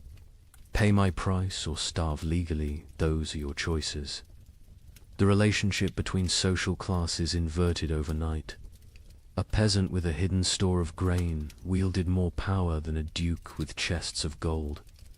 The Chronicle of St. Denis's records, the Count of Champagne, among the realm's richest men, was seen begging at a farmer's door. The farmer, who once would have been flogged for looking the Count in the eye, kept him waiting 3 hours before trading a sack of mouldy oats for the Count's sword, armor, and signet ring. Venice, Europe's commercial heart, tried to maintain normalcy through imports. The Doge sent ships to Egypt, to Constantinople, to anywhere grain might exist. Most never returned. Those that did brought news that shattered hope. The catastrophe wasn't regional. From Ireland to Poland, from Scotland to Sicily, the earth had stopped providing. A Venetian merchant's letter to his partner survives. "I have 40,000 ducats in gold. Yesterday, I tried to buy bread with it all. The baker said he'd rather throw his last loaf to the fish than trade it for coins. I offered him my palazzo. He laughed and said, 'Can I eat marble? Can I digest paintings? We have invented money, created banking, built commerce. None of it matters when there is nothing to buy.'" The church, traditionally the provider of last resort, faced impossible mathematics. The Abbey of Cluny's accounts show their dilemma starkly. We have grain for 300 souls for 6 months. 7,000 souls crowd our gates. If we feed all 4, compassion's sake, all die in 3 weeks. If we feed only our brothers, we survive but lose our purpose. Christ multiplied loaves in Phaedrus. We can only divide and subtract. Some monasteries chose martyrdom through generosity, opening their stores until empty, then dying with those they tried to save. Others became fortresses, monks armed with clubs defending walls, while starving crowds pleaded outside. The abbot of Glastonbury wrote, "We have become what we swore never to be, choosers of who lives and who dies. Each grain of wheat is a decision. Each meal is a judgment. We are not God, yet we play him daily." The collapse of money created new forms of trade that horrified contemporary observers. The Bishop of Lincoln recorded, "Women sell themselves, not for coin, but for bread. A loaf buys what gold cannot. Mothers auction their children to whoever can feed them. These are not choices. These are mathematics of survival." In Hamburg, they developed a grotesque solution: the flesh market. Not selling human flesh, not yet, but selling the promise of it. People would sign contracts pledging their bodies after death in exchange for food while living. A German merchant wrote, "The dying sell their future corpses for present bread. Buyers mark their purchases, waiting like vultures. When someone falls, arguments break out over whose property they've become." The English crown attempted to maintain control through force. Edward II issued proclamations making food hoarding punishable by death. The result: those with food hid it better. Royal agents searching for hidden grain often found families dead of starvation, sitting around empty tables, having hidden their food so well they couldn't find it themselves in their final delirium. A royal clerk named William de Dean recorded, "The futility. We hanged a man for hiding grain. The crowd watching the execution fought over his shoes before he stopped kicking. We cannot hang hunger. We cannot execute starvation. The king commands the rain to stop, the crops to grow, the natural order to restore itself. The rain continues. The king might as well command the dead to rise." By February 1316, even the concept of theft had changed. How could taking food be a crime when not taking it meant death? London's courts stopped prosecuting food theft after jurors refused to convict. One judge wrote, "A man stole bread from a child. The child's mother killed the thief with her bare hands. Who is the criminal? Who is the victim? Our laws were written for a world where food existed. That world is gone." The most profound change was in how people understood wealth itself. For 1,000 years, wealth meant gold, land, titles, power. Now it meant calories. The Archbishop of Canterbury observed, "A beggar with a hidden turnip is richer than a lord with a castle." We spent centuries accumulating treasures that now mean nothing. We should have been stockpiling grain. But who could imagine a world where gold couldn't buy bread? Who could conceive of money itself becoming worthless? This economic collapse wasn't temporary. Even after the harvests eventually returned, the absolute faith in currency never fully recovered. People remembered when gold meant nothing, when coins were just metal, when the entire elaborate system of commerce crumbled before the simple reality of hunger. They remembered when the only currency that mattered was food, and the only exchange rate was survival. Agnes's Norwich recorded in her household accounts the progression of what her family ate as 1316 dawned. January, barley bread mixed with sawdust. February, acorn flour and ground bones. March, boiled leather and tree bark. April's entry is just one line. We no longer record what we eat. The creativity of starvation is horrifying. Pine needles ground into paste. Clay mixed with the last drops of milk to make it filling. Parents secretly bleeding themselves at night to mix blood into their children's gruel for protein. But in the city of Erfurt, they discovered something that would haunt Europe's collective memory forever. The local tanner, a man who had grown mysteriously fat while others starved, was found to have a peculiar source of leather. The city records state only, he was burned alive by common consent, and none would speak of what was found in his cellar. Agnes of Norwich was a merchant's widow who'd kept meticulous household accounts for 20 years. Her ledger, preserved in Norwich Cathedral, transforms from mundane records into a descent through hell. Her husband had died in late 1315, leaving her with 4 children and what seemed like adequate stores. She'd managed households through hard times before. But this was different. January 1316. Mix true barley with sawdust from Thomas Carpenter's shop. 1 part grain to 1 part wood. The children notice but do not complain.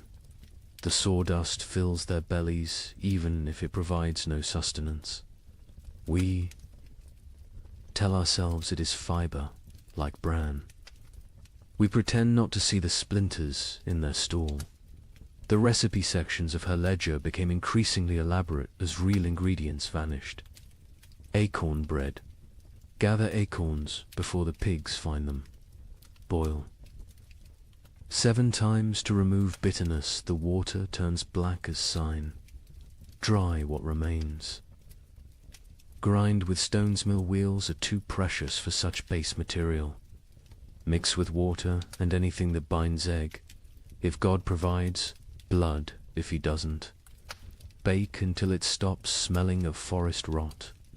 By February, even her precise nature couldn't hide the desperation.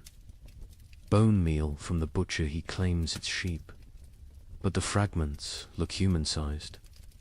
I do not ask. Mix with the last acorn flour. Add melted snow-clean snow from rooftops, not the ground where the dead have lain.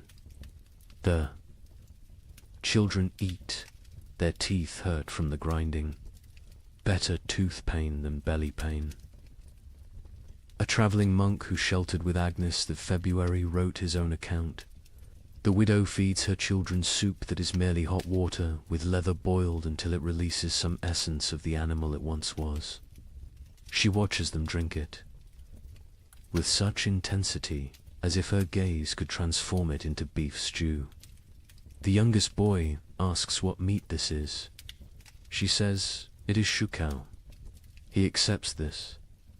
The substitutions became a science.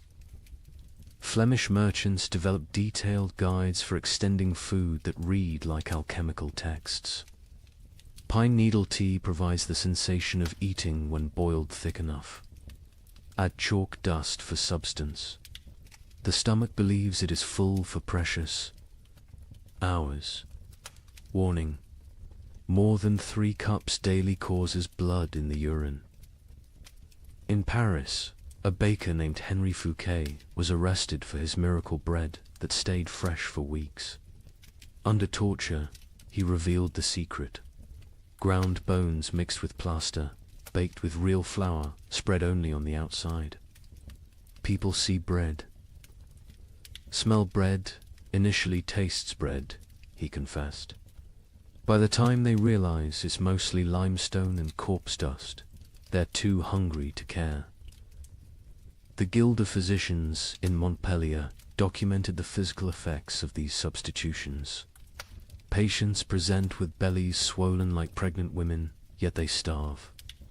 Cut open after death, we find stomachs packed with clay, leather, wood, pulp, everything except food. They die full of nothing. Their bodies refuse to process tree bark into sustenance, no matter how finely ground, how carefully prepared. Children adapted faster than adults, developing tastes for the impossible. A priest in Reims wrote, "The young ones seek out specific trees, knowing which bark tastes less bitter. They have favorites: soak over ash, young wood over old. They teach each other which mushrooms cause the least pain, which grasses fill the belly longest." Children who should be learning Latin are instead becoming experts in eating the inedible. But March brought innovations that crossed into nightmare. Agnes's ledger, her handwriting now shaky.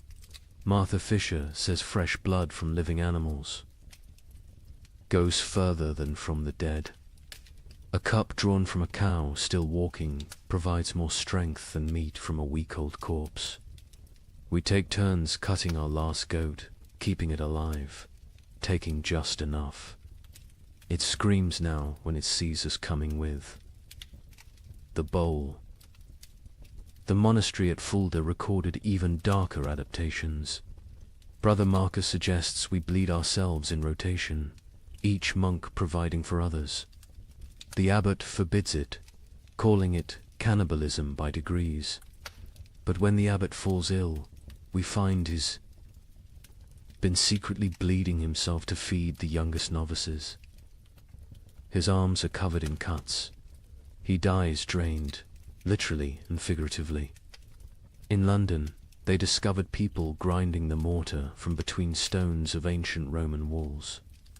It contained traces of animal blood used in its mixing centuries ago. "They call it stone soup," wrote the sheriff. "They believe Roman blood maintains potency across 1,000 years. The city walls are disappearing as people eat our defenses." The absolute nadir came in Erfurt, where Hermann the tanner had maintained his weight while everyone else became skeletal. His neighbors noticed he always had meat, always had leather to work, even as all animals had died months ago. They noticed, too, that missing persons' clothes appeared in his shop, cleaned and folded. The investigation began when a mother recognized her missing daughter's distinctive birthmark on a piece of leather. The city records are deliberately vague. Found in his cellar, barrels of salt meat bearing no resemblance to any beast, skins hanging that showed tattoos and scars, bones too stray to be cattle, too thick to be pig. The mob didn't wait for trial. They sealed Hermann in his own tanning vat and boiled him alive. His screams lasted 3 hours. No one considered this excessive, but Hermann wasn't unique. Across Europe, the mathematics of survival created impossible choices. A Dutch merchant wrote, "In Amsterdam, we no longer ask what meat is served. We know, we all know, but we eat it and pretend it's pork. The alternative is death. God forgive us, but he's the one who sent this famine." Agnes of Norwich's final food relay entry, April 1316, is indeed just one line. We no longer record what we eat, but she continued writing other observations. May, my youngest son no longer asks for food. June, found Margaret's teeth in her bed. They fell out in the night. July, we have forgotten the taste of bread. August contains no words, just tally marks, possibly counting days, possibly counting deaths. The last entry, September 1316, in a different hand. Agnes died this morning. We found her in the garden, eating earth, smiling. She said it tasted like heaven. We buried her where she fell. The ground was already open from her feeding. We are what remains of her family. We have survived in what she taught us to eat. We have survived in what she refused to eat. Both lessons were love. The great substitution wasn't just about replacing food with non-food. It was about replacing civilization with survival, morality with mathematics, humanity with hunger. Every successful substitution, every recipe for bark bread, every method for making leather edible was both a triumph of human ingenuity and a step toward something inhuman. Here's a question that sounds simple until you're living it. If you have enough food for your family to survive 6 months, but your neighbor's children are dying today, what do? Share and all die in 3 months? Or bar your door and listen to them cry? A priest in Ghent documented these impossible choices. A mother of 4, calculating exactly how much food each child needed based on their chances of survival. The strongest got more, the weakest ... didn't. She loved them all, he wrote.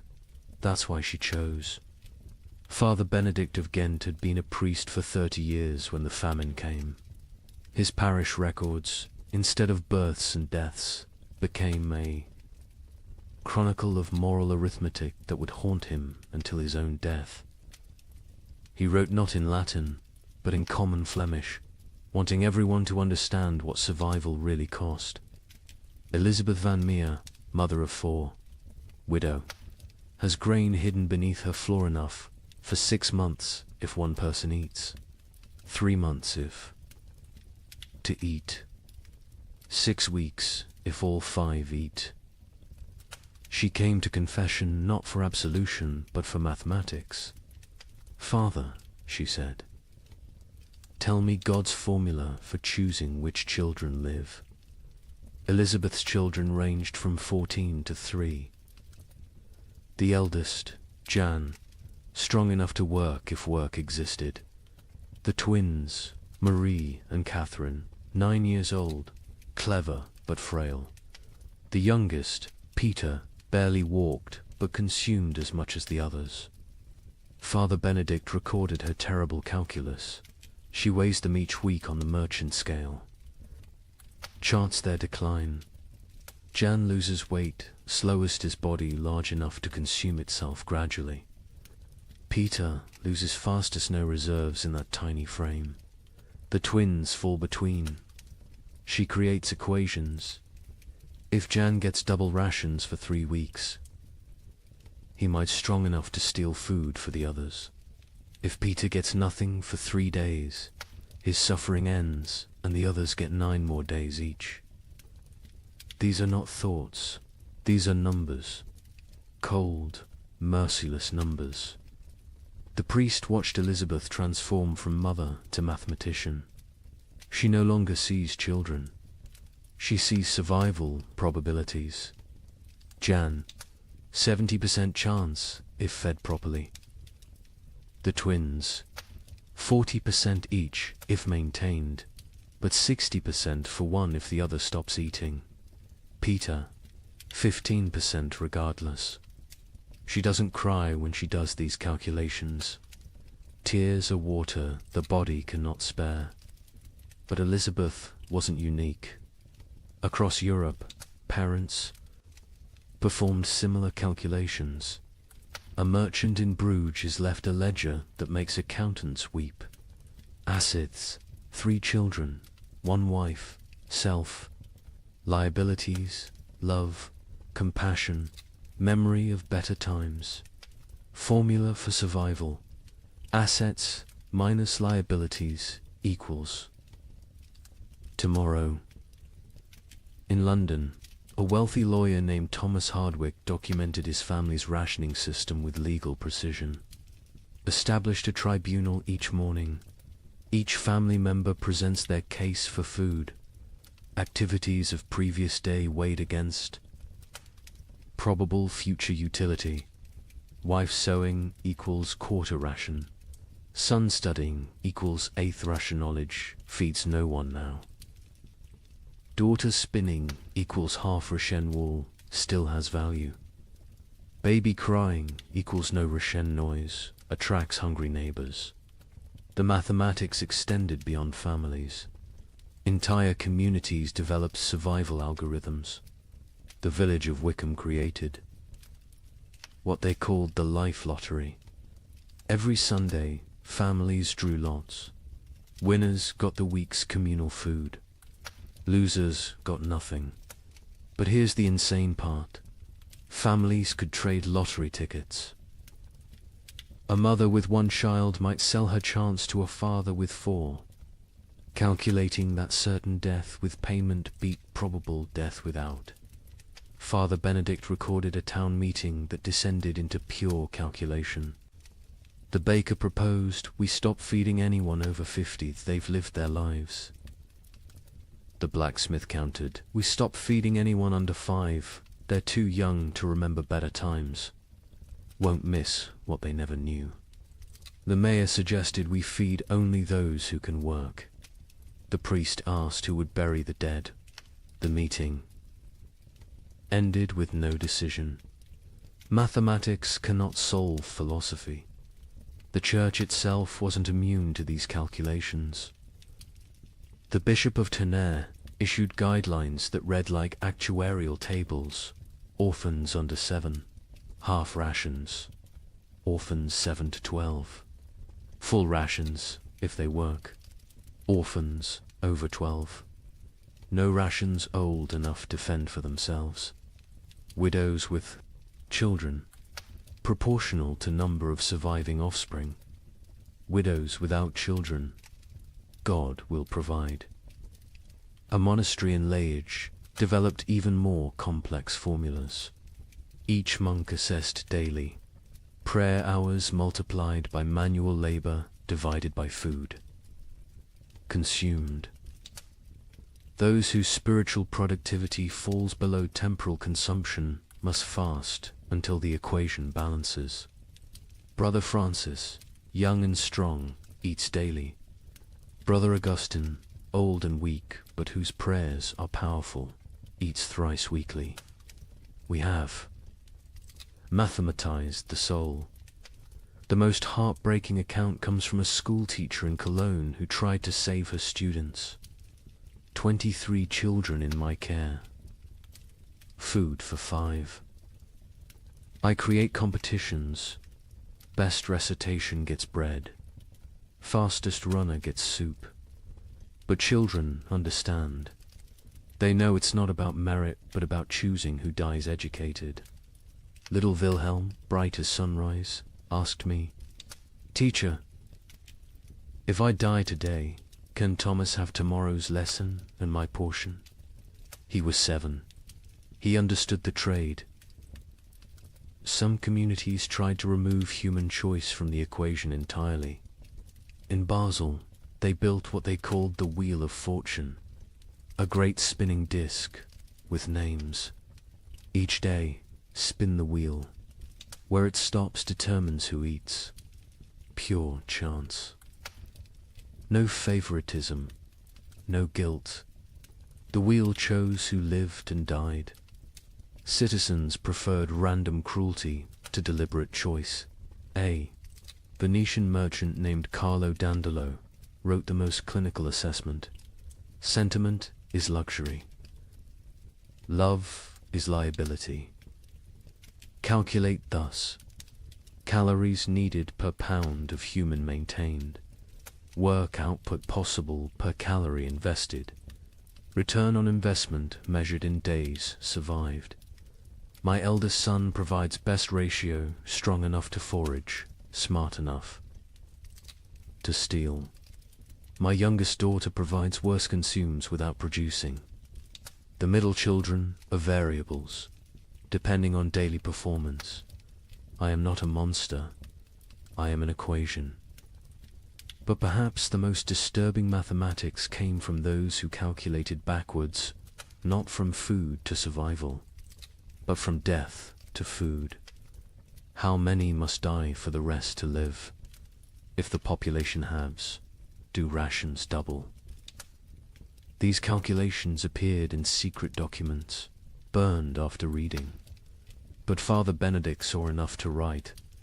They draw circles on maps.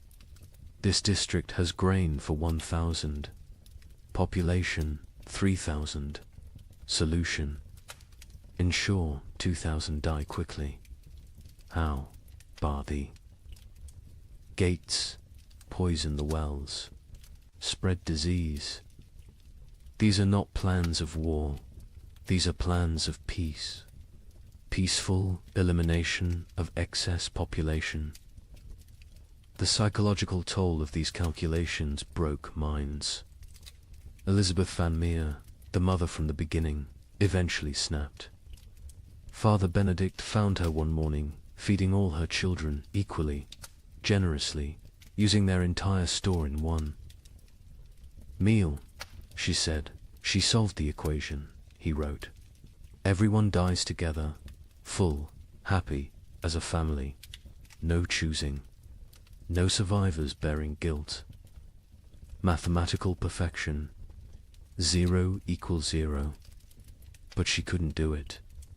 At the last moment, she hid a portion, gave it to Jan, the eldest, and walked into the forest with the 3 younger children. They found her frozen arms around the little ones, all of them smiling. Jan survived, found by traders, raised by strangers. Years later, he became a mathematician, obsessed with solving unsolvable problems, never saying why. Father Benedict's final entry on the mathematics of survival: God gave us multiplication be fruitful and increase. The devil gave us division, choose who lives and dies. We have become expert in dark arithmetic, subtracting souls, dividing families, calculating the minimum viable population. We measure love in ounces of grain, weigh souls against bread. Calculate the exchange rate between mercy and survival. Every choice is an equation. Every equation is a condemnation. Every survivor is a mathematician who solved for X, where X equals continued existence and all other variables equals 0. The mathematics of survival reduced human society to its most basic algorithm. Who dies so others live? Every family, every community, every institution faced this equation. Some solved for maximum survival, others for minimum suffering. None solved for justice, because justice requires abundance. And abundance was memory. These calculations left scars that lasted generations. Survivors could never forget the arithmetic they'd performed, the variables they'd eliminated, the human constants they'd reduced to 0. They'd learned that civilization was just addition, add food, add comfort, add morality, and that's survival, which is subtraction. Subtract the weak, subtract the old, subtract love itself if necessary. In the end, the only sum that mattered was greater than 0. In the summer of 1316, something extraordinary happened. The rain stopped for 3 weeks, just long enough for desperate farmers to plant whatever seeds remained. The chroniclers called it God's mercy. Markets opened, people celebrated. A merchant in Bruges wrote to his partner, "The curse is lifted. Prepare the wagons." The crops grew with supernatural speed in the brief sunshine. Green shoots everywhere. Hope returned like a physical warmth. Families who had been preparing to separate to increase survival chances made plans to reunite. Then came August 10th, 1316, the day the hail began. Chunks of ice the size of goose eggs. For 3 hours, every single plant that had grown in those Precious 3 weeks was obliterated. Not damaged. Obliterated. Crushed into the mud so thoroughly that you couldn't tell fields from road. The Bruges. Merchant's next letter contained only one line. God has abandoned us entirely. But let me tell you how those 3 weeks unfolded, because understanding the height of hope makes the fall into despair that much more devastating. July 18th, 1316. Dawn came without rain for the first time in 14 months. Not drizzle, not mist, but actual absence of water from the sky. In Paris, people stood in the streets, faces upturned, confused by the sensation of dryness. Children who'd been born during the deluge touched sunlight for the first time and screamed they thought they were burning. Brother Michel of Cluny recorded the moment. The clouds parted like curtains drawn by God's own hand, light actual. Golden light poured onto the earth. Monks fell to their knees, not in prayer, but in disbelief. We had forgotten the sun could exist without water. Word spread faster than plague. Church bells rang continuously, not for death this time, but for resurrection. In every village, town, and city, people emerged from their homes like creatures crawling from caves. Pale, skeletal, blinking in brilliance they'd forgotten existed. The merchant Jacob van Bruges wrote to his partner Hans in Antwerp with trembling hand. The curse is lifted. God has remembered us. The rain has stopped. Prepare, the wagons will have grain to trade by autumn. Tell everyone survival is possible again. Markets that had been closed for months exploded back to life. Not with food, there was still no food, but with hope transformed into commerce. People traded promises, futures, possibilities. A farmer would pledge his upcoming harvest for tools. A baker would promise future bread for present shelter. The economy, dead for a year, gasped back to life on nothing but anticipated abundance. The seeds came from everywhere and nowhere, hidden in walls, buried in yards, hoarded in attics. Every kernel that had been saved, just in case, was brought into the light. Some families had protected seed grain while their children starved, betting everything on this exact moment. They'd been called monsters. Now they were visionaries. The planting was religious ecstasy mixed with desperate efficiency. In Normandy, the entire surviving population, nobles, merchants, priests, children, went into the fields. The Duke of Normandy himself, who hadn't touched soil in his lifetime, was seen on his knees, pressing seeds into earth with tears streaming down his face.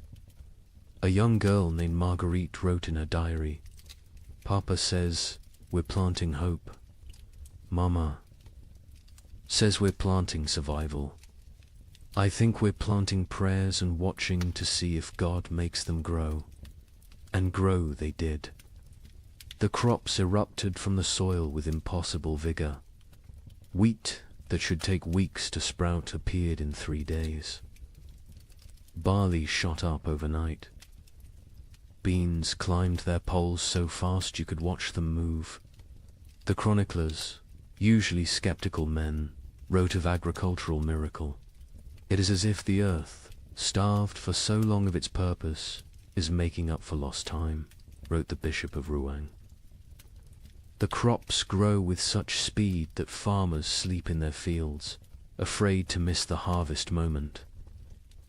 Green spreads across the land like God painting with life itself. The markets transformed overnight. The champagne fairs, dead for 2 years, announced their return. Merchants who'd hidden through the catastrophe emerged with old contracts, ready to trade. Ships that had rotted in harbors were hastily repaired. Trade routes, abandoned to bandits and nature, were cleared by communities working together for the first time in months. In Florence, they held an impromptu festival. Not planned, just spontaneous explosion of joy. Musicians who'd sold their instruments, played drums, made from barrels. Dancers who'd forgotten how to smile, laughed until they cried. Children who'd never known celebration invented it on the spot. An Italian chronicler wrote, "We feast on nothing but hope, and it fills us better than bread ever did." Families made reunion plans. Fathers who'd sent sons away to increase survival odds sent word to return. Mothers who'd placed daughters in convents prepared to bring them home. Communities that had fractured into hostile fragments began to speak of reconciliation. The 3 weeks of sun didn't just grow crops, they grew possibility. A priest in Ghent gave a sermon that captured the moment. "We have walked through the valley of death's shadow. But see, the shadow lifts. The valley blooms. We are Job, tested and found faithful. We are Noah, watching the waters recede. We are Lazarus, called from the tomb." Even the nobility, who'd maintained distance from their starving subjects, joined. The collective delusion. The Count of Flanders announced a harvest festival for September, promising wine from reserves nobody knew existed. The King of France declared that all debts incurred during the unfortunate rain would be forgiven once. The harvest was complete. The Pope issued a bull declaring the famine officially ended by divine intervention. The crops grew so fast that some whispered of dark magic. In Germany, rumors spread that the plants were unnatural, fed by the corpses of the million dead, growing on human fertilizer. But even these whispers were dismissed. Who cared if the wheat grew from graves? The living needed bread. By August 9th, the fields were green carpets of promise. The wheat stood tall, the barley swayed golden, the beans hung heavy on their vines. Another week, maybe 2, and harvest could begin. Calculations were made not of who would die, but of who would live. All of them. All would live. The night of August 9th, strange clouds gathered. Not rain clouds, something else. They glowed with an odd green light. Lightning without thunder. Wind without direction. Animals, the few that remained, became restless. Horses screamed. Dogs howled. Cats vanished entirely. August 10th, 1316. 2:47 in the afternoon. The exact time is known because the clock tower in Bruges stopped when the first hailstone hit it. They fell like God's own artillery.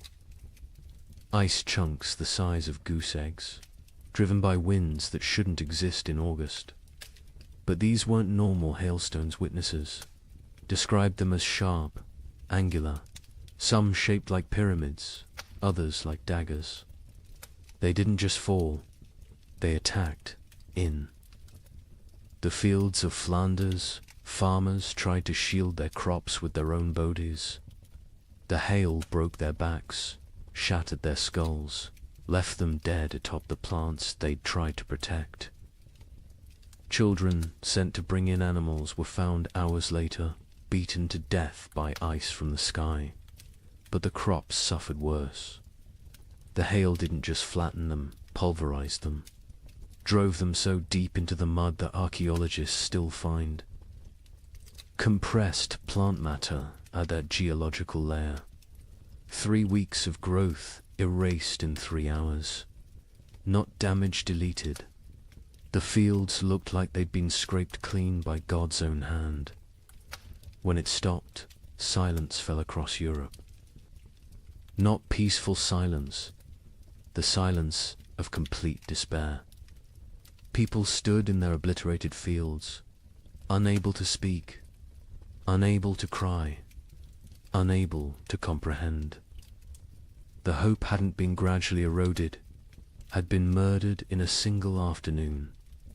Jacob van Vey. Bruges, the merchant who'd written so joyfully to his partner, sent one final letter.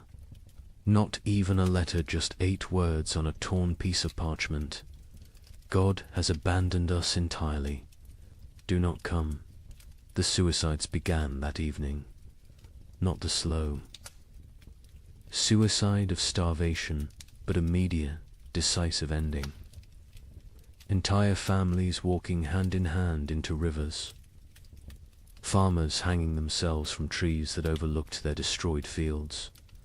Bakers closing themselves in their ovens. The Diocese of Reims recorded 300 suicides in 3 days. Those were just the ones found. A chronicler in Paris wrote, "The cruelty was not in taking the crops. It was in letting them grow first, in letting us believe, in letting us hope. This was not God testing faith. This was God showing us faith is mockery. We are not Job. Job was loved enough to be tested. We are nothing." The 3 weeks of sun had been crueler than 14 months of rain. The rain had killed slowly, allowing adjustment, acceptance. The false hope killed instantly, crushing spirits that had just dared to unfold. Those who'd shared their last seeds, believing in tomorrow, now faced starvation with nothing. Those who'd emerged from hiding, trusting in recovery, were now exposed with nowhere to return. The miracle markets closed forever. When archaeologists excavate medieval marketplaces, they find a distinct layer dated to August 13th. Coins, rotted wagon wheels, and human remains of those who simply laid down where they stood and never got up again. Hope, it turns out, is the cruelest killer of all. You might think the nobility weathered this better. They had stores, armies, stone walls. Let me tell you about the Count of Flanders' winter feast of 1317. 40 nobles gathered in his great hall, the last of the wine flowing, the final reserves of grain baked into bread. They ate, they danced, they pretended the world wasn't ending.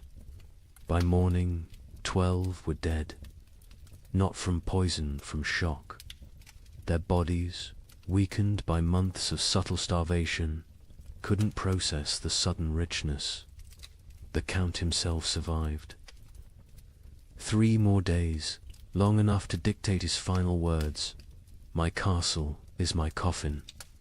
Let none enter until the curse lifts." They found his body 4 years later. He had burned his furniture, his tapestries, even his books for warmth. The richest man in Flanders died, gnawing on leather straps.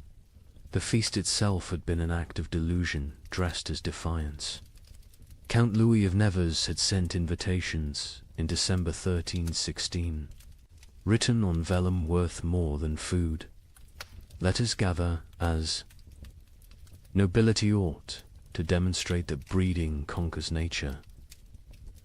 The guests who arrived on January 6th, the feast of the Epiphany, looked like spectres playing at being lords. The Duchess of Brabant arrived in a carriage pulled by servants her horses had been eaten months ago.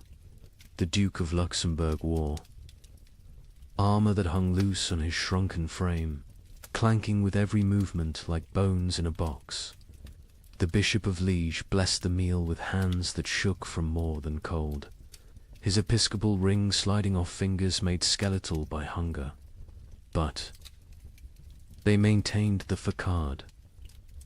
They spoke of hunting parties that would never happen, of spring tournaments already impossible, of marriages between children who were likely dead. The Count's chamberlain, Robert de Bethune, later wrote in his secret diary, we dressed corpses. In silken made them dance. We were already dead. The feast was merely our funeral performed by the deceased. The meal itself was madness. After months of eating ground acorns and boiled leather, they faced actual bread, real meat, wine that wasn't mixed with water and prayers. The Count had emptied his entire reserve, deciding either everyone would survive together or die with dignity. He chose wrong. They died with neither survival nor dignity. The Countess of Hainault was the first to fall, her stomach rupturing from the sudden expansion. She died vomiting blood onto her ermine cloak, apologizing for the mess. The young Baron of Chimay collapsed with wine running from his nose, his body unable to remember how to process alcohol. One by one, they fell like dominoes, their starved systems overwhelmed by abundance. The survivors watched their friends die from eating. The cruelest irony in a world already drowning in cruel ironies. The Count himself ate carefully, sparingly, but even he couldn't escape. His physician, one of 3 nobles who survived the night, recorded, his lordship's body shook as if possessed. He sweated ice in January. His eyes bled. He knew death was coming and used his remaining strength to bar the castle doors from inside, condemning himself to die alone rather than risk others entering for the remaining food. Across Europe, similar scenes played out in every castle. These fortresses, built to withstand armies, couldn't withstand hunger. Stone walls kept enemies out, but kept starvation in. Moats that protected against invasion became barriers preventing. Foraging. Height advantage meant nothing when there was nothing below worth taking. The Duke of Burgundy's castle at Dijon became infamous for what chroniclers called the vertical graveyard. As servants and knights died, they were stacked in the towers, frozen by winter, preserved in their positions of death. By spring 1317, visitors could climb the tower stairs and pass through layers of the dead, each floor representing a different week of mortality.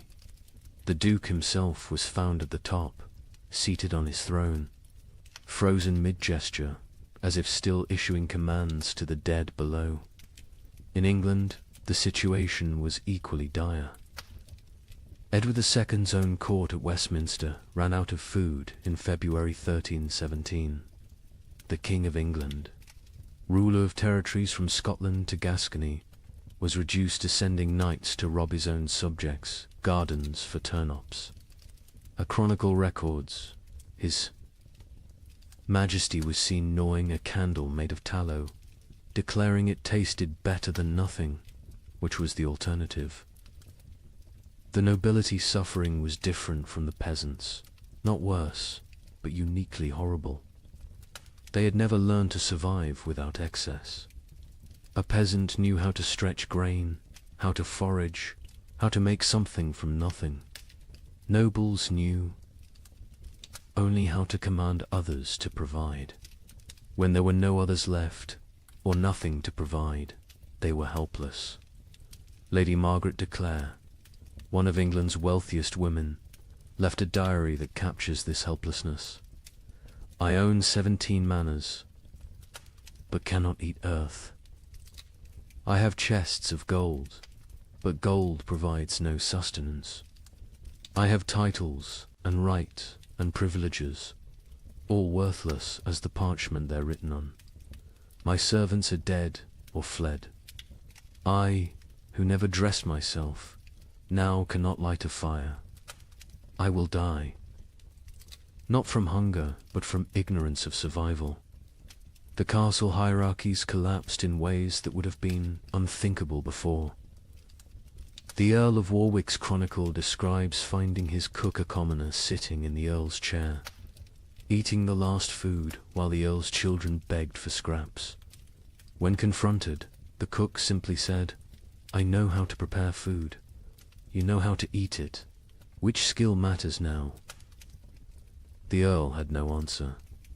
Some nobles attempted to maintain order through increasingly desperate measures. The Count of Toulouse issued edicts from his castle requiring peasants to deliver food that didn't exist. When they didn't comply, he sent knights to punish them.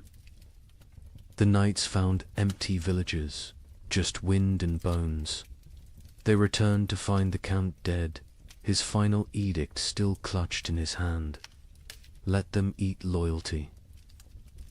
The collapse of noble authority was physical as well as social. Castles required constant maintenance, roofs needed patching, walls needed pointing, fires needed feeding. Without servants, these monuments to power became tombs of privilege. Rain poured through unrepaired roofs. Frost cracked unmaintained walls. The magnificence became the miserable. Baron Heinrich von Steinberg in Bavaria documented his castle's decay. January, the Great Hall's roof collapses. February, ice forms inside, creating frozen waterfalls from ceiling to floor. March, we burn the banquet table for warmth. April, we burn the portraits of our ancestors. May, we burn the chapel pews, begging God's forgiveness. June, we burn the doors, accepting that we're already in hell. The psychological toll on nobility was particularly severe because they had no framework for understanding poverty. A peasant expected hardship, it was life. A noble experienced hardship as cosmic betrayal. God had ordained their superiority. This suffering suggested God had changed his mind. The Abbess of Fantevrolt, herself, noble-born, wrote, "They come to me, these duchesses and countesses, asking why God has abandoned them. I tell them God hasn't abandoned them, he's simply treating them like everyone else. They find this more terrifying than abandonment. Some nobles attempted escape through marriage, not for alliance, but for food. The Count of Champagne offered his daughter to anyone who could provide a year's grain. A wealthy merchant accepted, then discovered the Count had already eaten the grain before the wedding. The merger of nobility and merchant class, which would normally take centuries, happened in months, paid for in bread. Others chose more extreme exits. The Duke of Austria held what he called the final tournament nobles, jousting not for honor, but for the right to eat the loser's horses. The Duke himself participated and lost, whether deliberately or through weakness, unknown. His horse fed 12 people for 3 days. The Duke's body fed the crows. By the winter of 1318, castle after castle stood empty, not conquered, abandoned. The noble families that survived did so by abandoning everything that made them noble. They fled to cities, to monasteries, to anywhere that might have food. Princes became beggars. Duchesses became servants. The feudal order didn't fall, it starved to death. The Count of Flanders' castle stood sealed for 4 years before anyone dared enter. When they finally broke down the doors in 1321, they found a scene from nightmare. The Count's body sat at his desk, quill in hand, having documented his own death. Day 1, alone with enough food for months if careful. Day 15, ate the cats. Day 30, ate the leather from books. Day 45, discovered one can chew tapestries for the illusion of eating. Day 60, weakness makes writing difficult. Day 71, God is silence. Day 80, I understand now, this castle was always my tomb. I just lived in it before dying in it. His final entry, barely legible: nobility means nothing to hunger. Hunger recognizes no titles, no bloodlines, no divine right. We built these castles to protect us from enemies. We never imagined the enemy would be emptiness itself. Stone walls cannot keep out starvation. Golden crowns provide no nourishment. We ruled by God's grace. We die by God's indifference. Let whoever finds this know, we were not better, we were just better fed, until we weren't. In the midst of this frozen hell, something strange began happening. Groups of people started walking naked through the snow, whipping themselves, claiming the cold couldn't touch true believers. They called themselves the Brethren of the Cross. But locals had another name: Ice Apostles. Their leader, a former monk named Heinrich, preached that the famine wasn't God's punishment, it was God's gift. He freezes the world to preserve the faithful for paradise, Heinrich declared. His followers would stand naked in blizzards until they collapsed, believing hypothermia was religious ecstasy. But here's what the chroniclers don't usually mention. In villages where the ice apostle was passed through, the death rate dropped. Not from miracles, from mathematics. Every follower who froze to death meant more food for those who remained. Heinrich of Cologne had been a respectable Dominican monk until the winter of 1316. He'd studied theology in Paris, could read Greek and Hebrew, and was known for his reasoned sermons on divine mercy. Then something broke in him. Maybe it was finding his entire monastery frozen to death during morning prayers. Maybe it was the child who died in his arms asking why God made her hungry. Whatever the cause, Heinrich emerged from that winter transformed. His first sermon as leader of the Ice Apostles was delivered naked in a blizzard outside Mainz Cathedral. You cling to warmth as if warmth is life. You fear cold as if cold is death. But I tell you, the cold is God's own embrace. The frozen are the chosen. This ice age is not ending, but beginning. God is freezing the world to preserve his faithful like saints, relics preserved in crystal. The theology was insane, but internally consistent. Heinrich taught that the great famine was actually the beginning of paradise. The cold was purifying the world.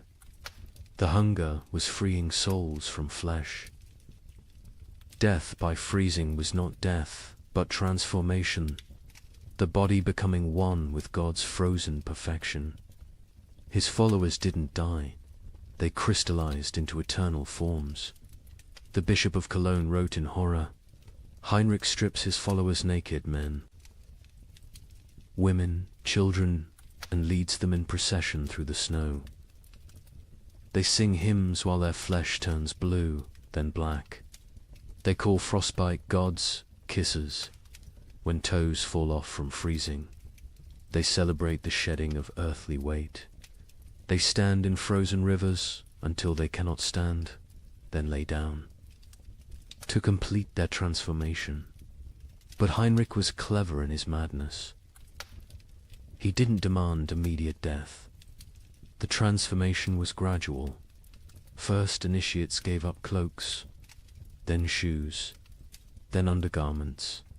Each stage brought them closer to divine coldness. This gradual exposure meant some survived long enough to spread the movement. Others died at precisely calculated intervals, creating a steady stream of martyrs without eliminating the entire group at once. The rituals were elaborate and horrifying. The baptism of ice involved breaking through frozen rivers and submerging converts until they stopped shivering. Heinrich claimed this was the moment the soul accepted divine cold. The communion of snow had followers eating only snow for days, claiming it was bread from heaven, already blessed by God's frozen touch.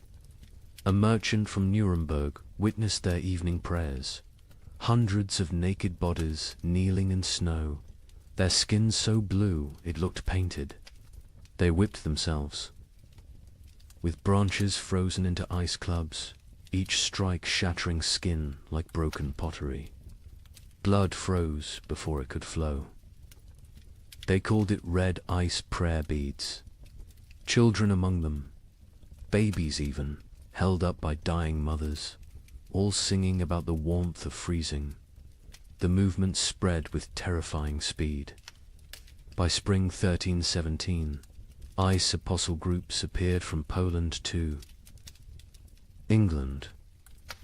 Each had their own variation of Heinrich's teachings, but all shared the core belief. The cold was sacred, survival was sin, and freezing to death was the highest form of worship. In France, they called themselves Les Gelés Saints, the frozen saints. They would stand motionless in town squares during blizzards, human statues gradually covered in snow until they died standing. Townspeople would find them in the morning, frozen mid-prayer, and debate whether to move bodies that looked more like ice sculptures than corpses. The English variant. The Frost Brothers added self-cannibalism to their practices. As members froze to death, others would eat their frozen flesh, claiming it was purified by God's cold, and therefore not cannibalism but communion. The Archbishop of Canterbury banned the movement, but enforcement was impossible for authorities who tried to arrest Frost. Brothers found only frozen corpses arranged in disturbing tableaus. But here's what made the ice apostles truly insidious. They targeted the most vulnerable. Heinrich actively recruited the elderly, the sick, the starving, those already near death. He offered them meaning for their suffering. Instead of dying forgotten in some hovel, they could die as martyrs in public spectacles. A widow named Agnes wrote before joining them, "My children are dead. My husband is dead. I will die within days regardless. Heinrich offers me the choice to die for something instead of from something. Is joining madness worse than dying sane but meaningless?" The mathematics of their deaths were coldly practical. A village of 100 people with food for 50 had a problem. If 30 ice apostles achieved transformation, suddenly there was enough for the remaining 70. The movement solved starvation through voluntary mass suicide disguised as religious ecstasy. Some villagers actively encouraged the ice apostles.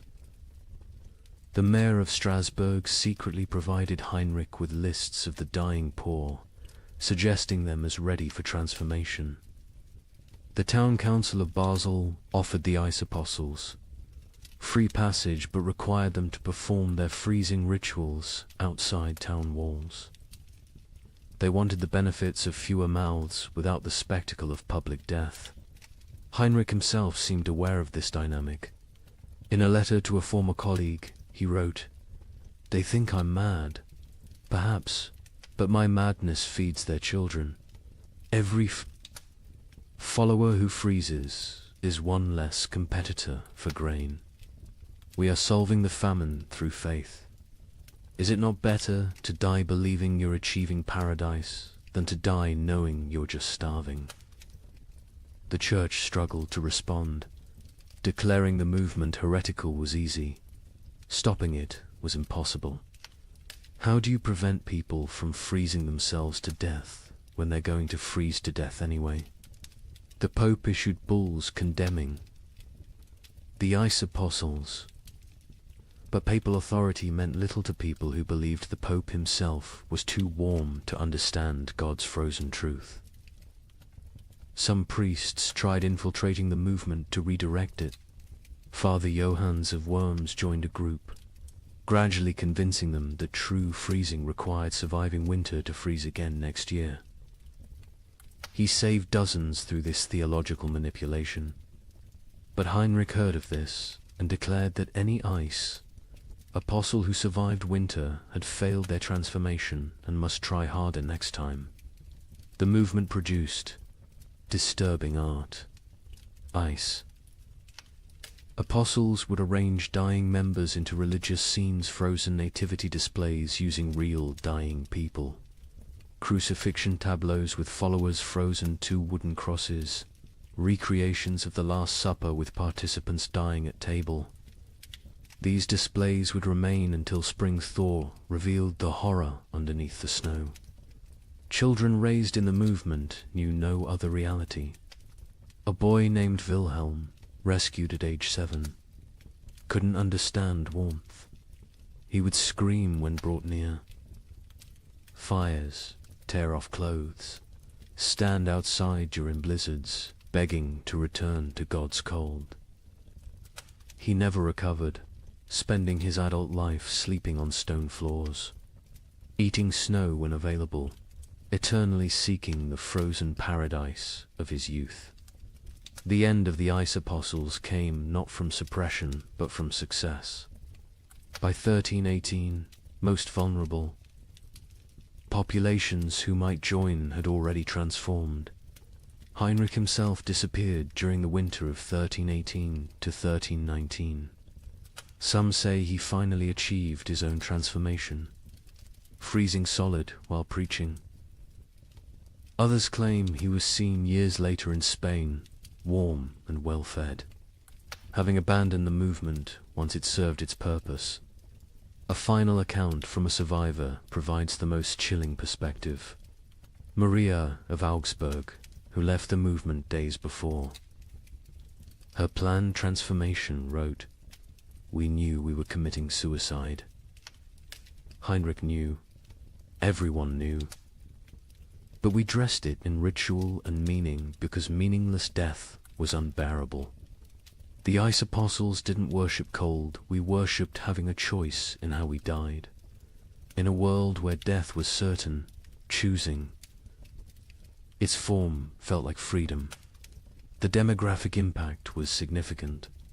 Historians estimate the ice apostles removed between 50,000 and 100,000 people from the population, voluntary deaths that paradoxically helped others survive. Villages that hosted ice apostles had marginally better survival rates than those that didn't. The movement was simultaneously mass murder and mass mercy, but the psychological impact lasted generations. The idea that death could be repackaged as victory, that suffering could be transformed through rhetoric into triumph, became embedded in European consciousness. Future apocalyptic movements would use Heinrich's template: take the inevitable, declare it divine, and lead the desperate into believing their destruction is actually their deliverance. The ice apostles left no churches, no holy books, no official record. Only frozen bodies in strange positions, mass graves of the willingly dead, and the disturbing realization that when survival becomes impossible, humans will invent religions that make death a sacrament. They proved that in extreme conditions. The line between martyrdom and mass suicide disappears, and that sometimes, perhaps most terrifyingly, they serve the same mathematical function: fewer mouths to feed in a world that has forgotten how to provide food. By 1318, the concept of nations began to dissolve. The King of England couldn't feed his army. The French crown controlled only Paris. The Holy Roman Emperor ruled nothing but his own hunger. But local warlords thrived. A minor knight with a sword. Grain supplies suddenly commanded more power than dukes. These frost lords, as they were called, built tiny kingdoms that lasted weeks or months. Their reigns ended predictably. When the food ran out, their followers ate them. The Bishop of Strasbourg recorded one such ending. Lord Wilhelm's men roasted him over his own hearth. They claimed he had grown fat on their suffering, so it was only just. His screams echoed across the frozen Rhine. When questioned, his captain said simply, "He tasted of betrayal." The traditional structure of medieval war for kings commanding. Lords commanding knights, commanding soldiers collapsed when soldiers realized their commanders had no food to offer. A knight's oath of fealty meant nothing to an empty stomach. By early 1318, Europe had fractured into thousands of micro-kingdoms, each centered around whoever controlled food.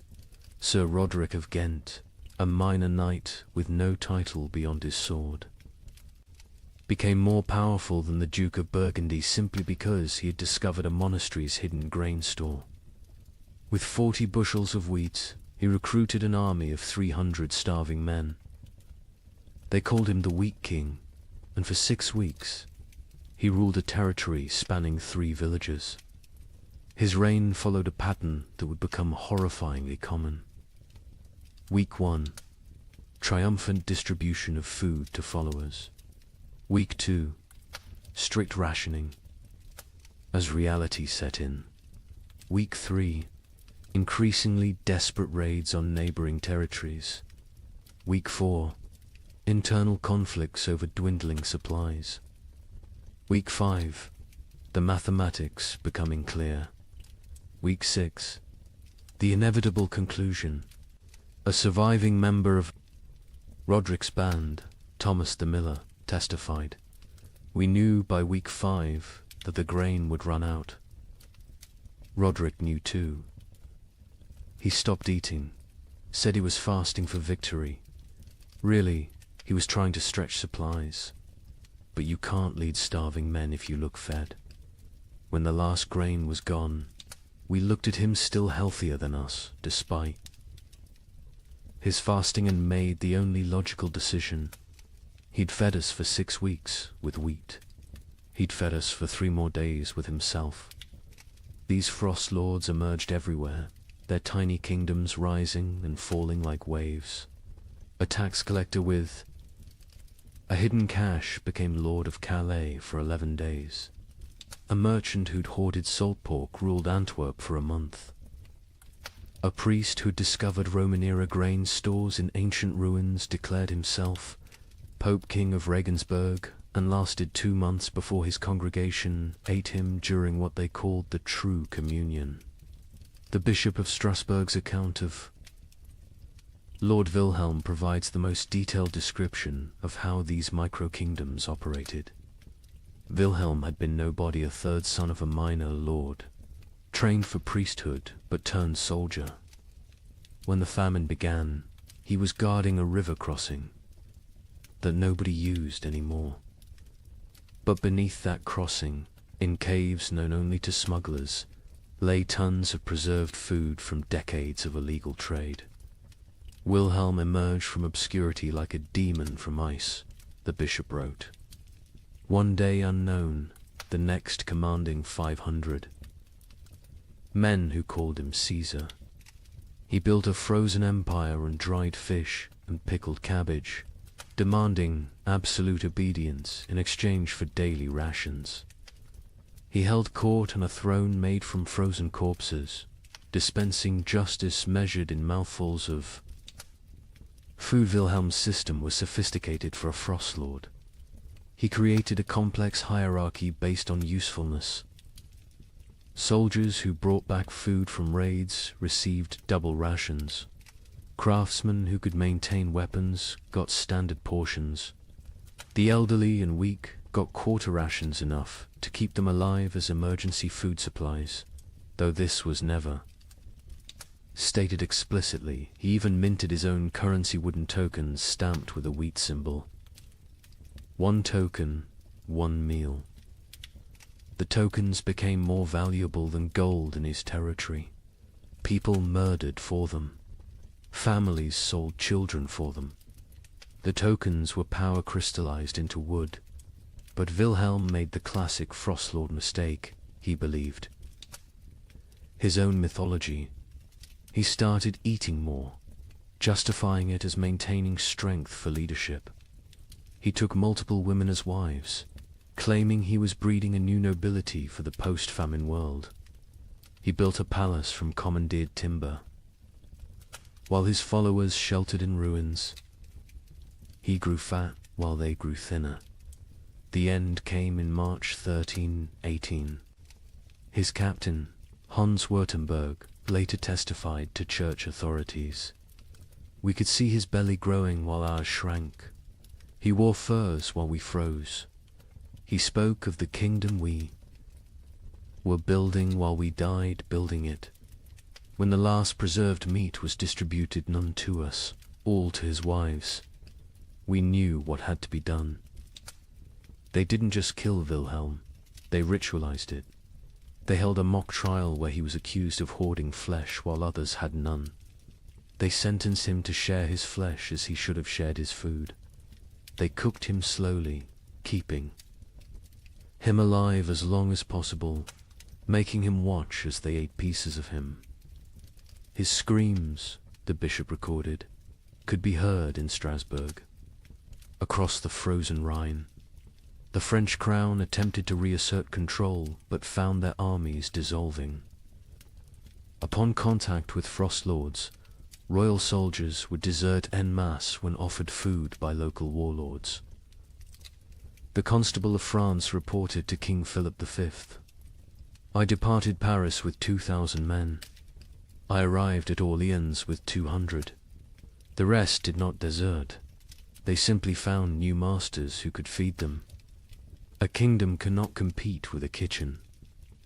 The Holy Roman Emperor faced even worse. His imperial army, once the terror of Europe, simply ceased to exist. The Chronicle of Augsburg records, "The emperor sent orders to mobilize his forces. The messengers returned with laughter." What forces? His generals had become frost lords. His soldiers had become bandits. His authority extended exactly as far as his personal guards could walk before collapsing from hunger.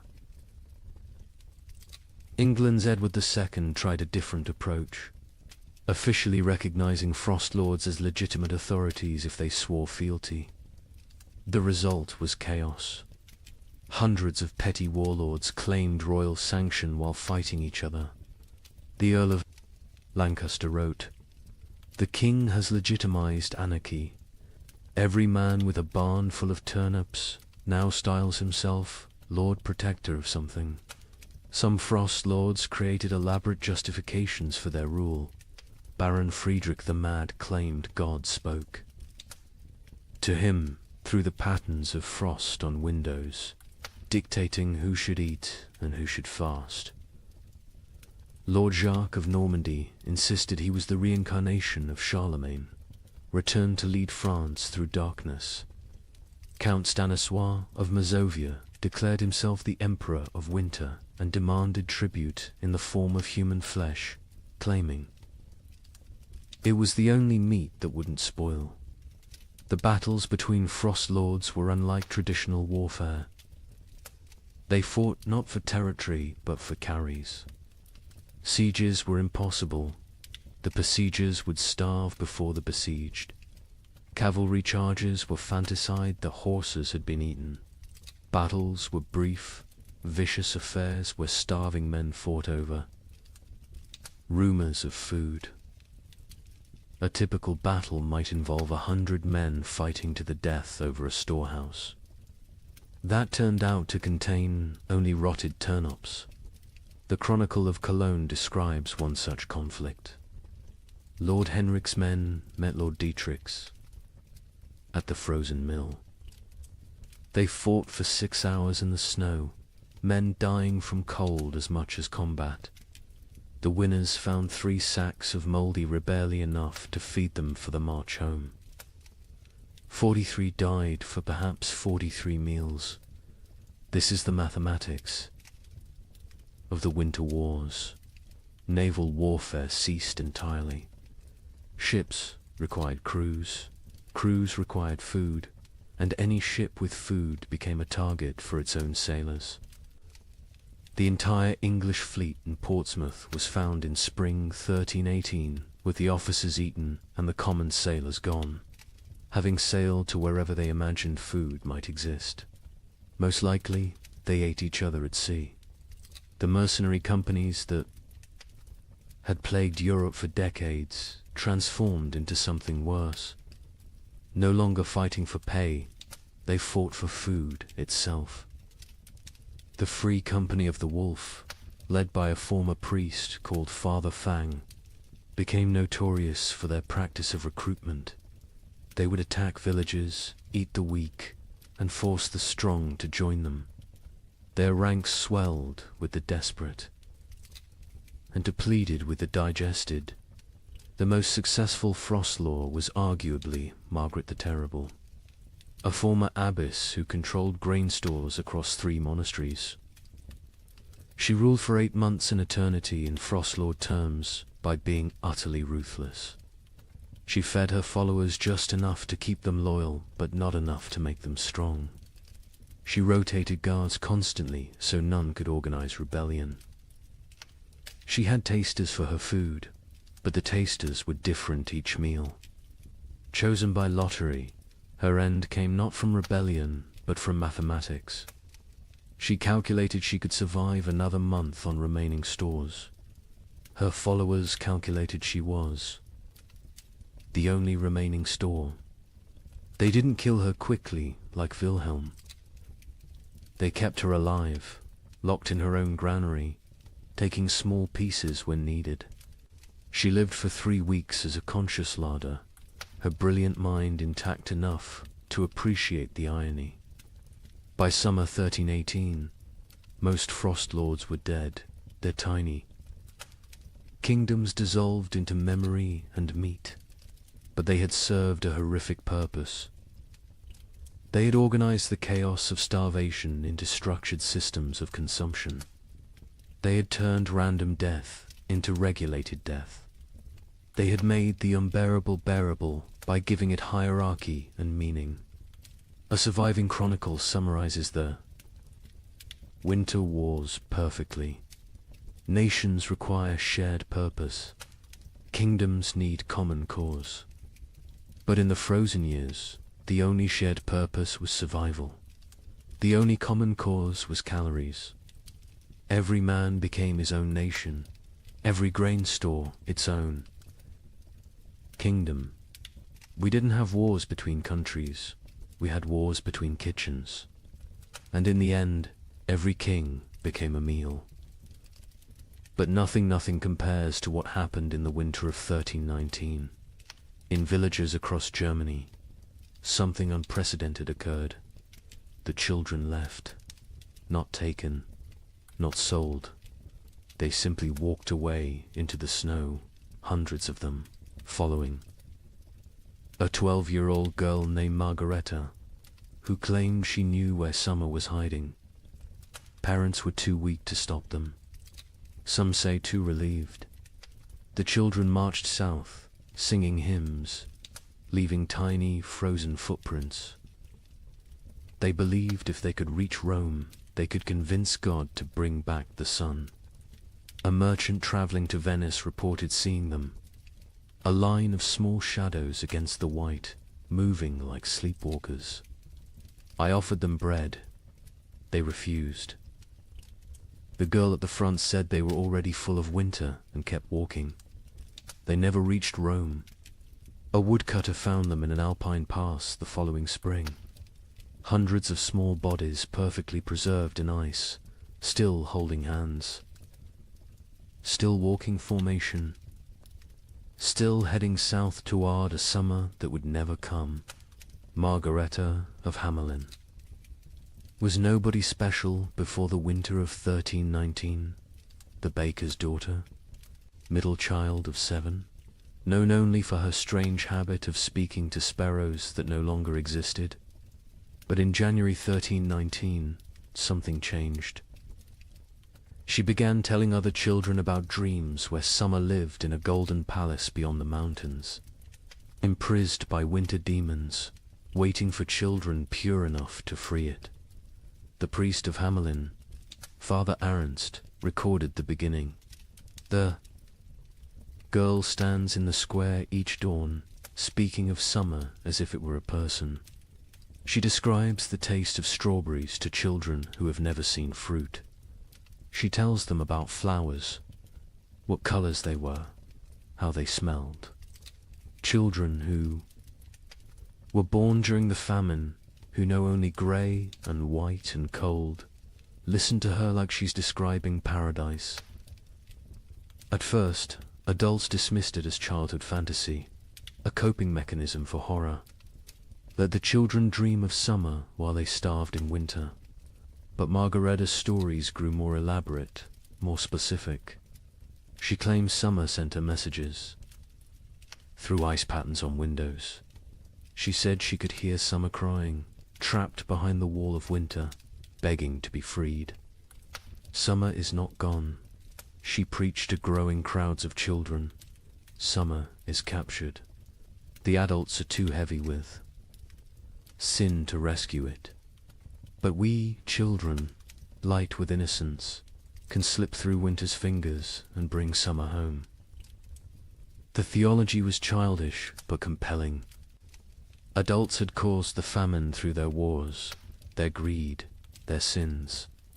Children were innocent victims. Therefore, children could be innocent saviors. The logic of a 12-year-old mind, but to other 12-year-olds it was revelation. By February, Margaretta had hundreds of followers, all children between the ages of 4 and 14.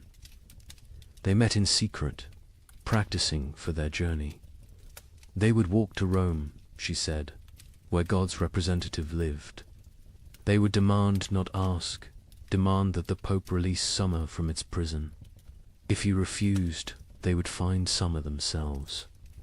The preparation was heartbreaking in its innocence. Children stole their parents' shoes, too large for tiny feet, stuffing them with straw. They made summer cloaks from stolen blankets, decorated with charcoal drawings of flowers they'd never seen. They practiced walking in formation, the older children carrying the younger, believing that unity would protect them from winter's grasp. Hans Müller, a traveling merchant, encountered them preparing. They train like an army of ghosts. 8-year-olds teaching 4-year-olds how to walk through snow. They share imaginary food, practicing for when they'll have real food again. The girl Margaretta watches them with eyes too old for her face. She knows, I think. She knows where this leads. But she continues anyway. Parents were paralyzed by impossible mathematics. Stop your children from leaving and watch them starve slowly at home. Let them leave and maybe, possibly, they find food elsewhere. Or at least they die with hope instead of despair. The mayor of Hamelin wrote, "We cannot feed them. We cannot save them. If they wish to walk to their deaths, is that worse than sitting to their deaths? At least walking gives the illusion of agency." Some parents actively encouraged their children to join. Widow Brown pushed her 3 sons toward Margaretta, saying, "Follow her to summer or heaven, whichever comes first." Johann the Smith told his daughter, "Better to die seeking warmth than to freeze knowing warmth will never come." On February 28, 1319, they left. 312 children walked out of Hamelin at dawn, singing a hymn Margaretta had taught. Them, summer sleeps beyond the mountain, dreams of green in halls of white. We shall wake it with our walking, turn the darkness into light. They were joined by children from every village they passed. Rothenburg added 50. Wurzburg contributed 70. Nuremberg, despite the mayor's attempts to stop them, lost nearly 200 children in a single night. By the time they reached Augsburg, the procession numbered over 1,000. The Bishop of Augsburg tried to stop them, blocking the road with armed guards. Margareta walked up to him, this 12-year-old girl facing the church's authority, and said, "You can kill us. Here or let us die seeking salvation. Either way, our blood is on your hands. But if we die seeking, at least we die with purpose." The bishop, shamed by a child, let them pass. He later wrote, "I should have stopped them, but stopping them would have meant admitting there was nothing. To seek, no hope to find, no summer waiting anywhere. I let them pass because their delusion was kinder than my truth." The procession grew stranger as it moved south. Children who could no longer walk were pulled on makeshift sleds. Those who died were not left behind. The others carried frozen corpses, believing they would revive when summer was found. They ate snow exclusively, claiming Margareta had blessed it to sustain them. Many believed they were already dead, that this was their soul's journey to paradise. A monk traveling north met them near Innsbruck. They moved like a river of small ghosts, their singing echoing off mountain walls. The girl at the front no longer walks, she floats, carried by older children who believe touching the ground would break the spell.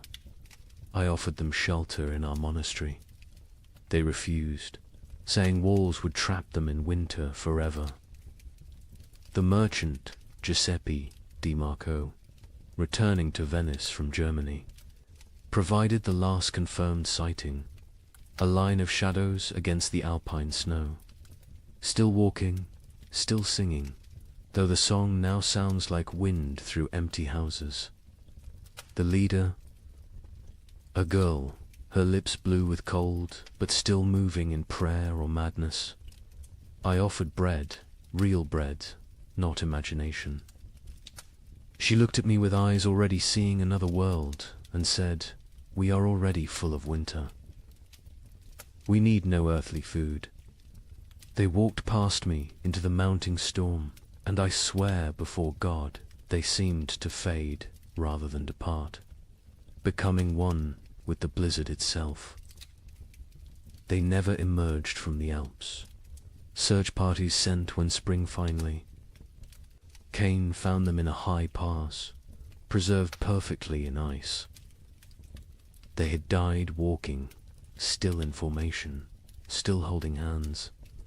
The smaller children carried by the larger, all facing south toward an Italy they would never see, a Rome they would never reach, a summer that had never been imprisoned except in the desperate imagination of a 12-year-old girl.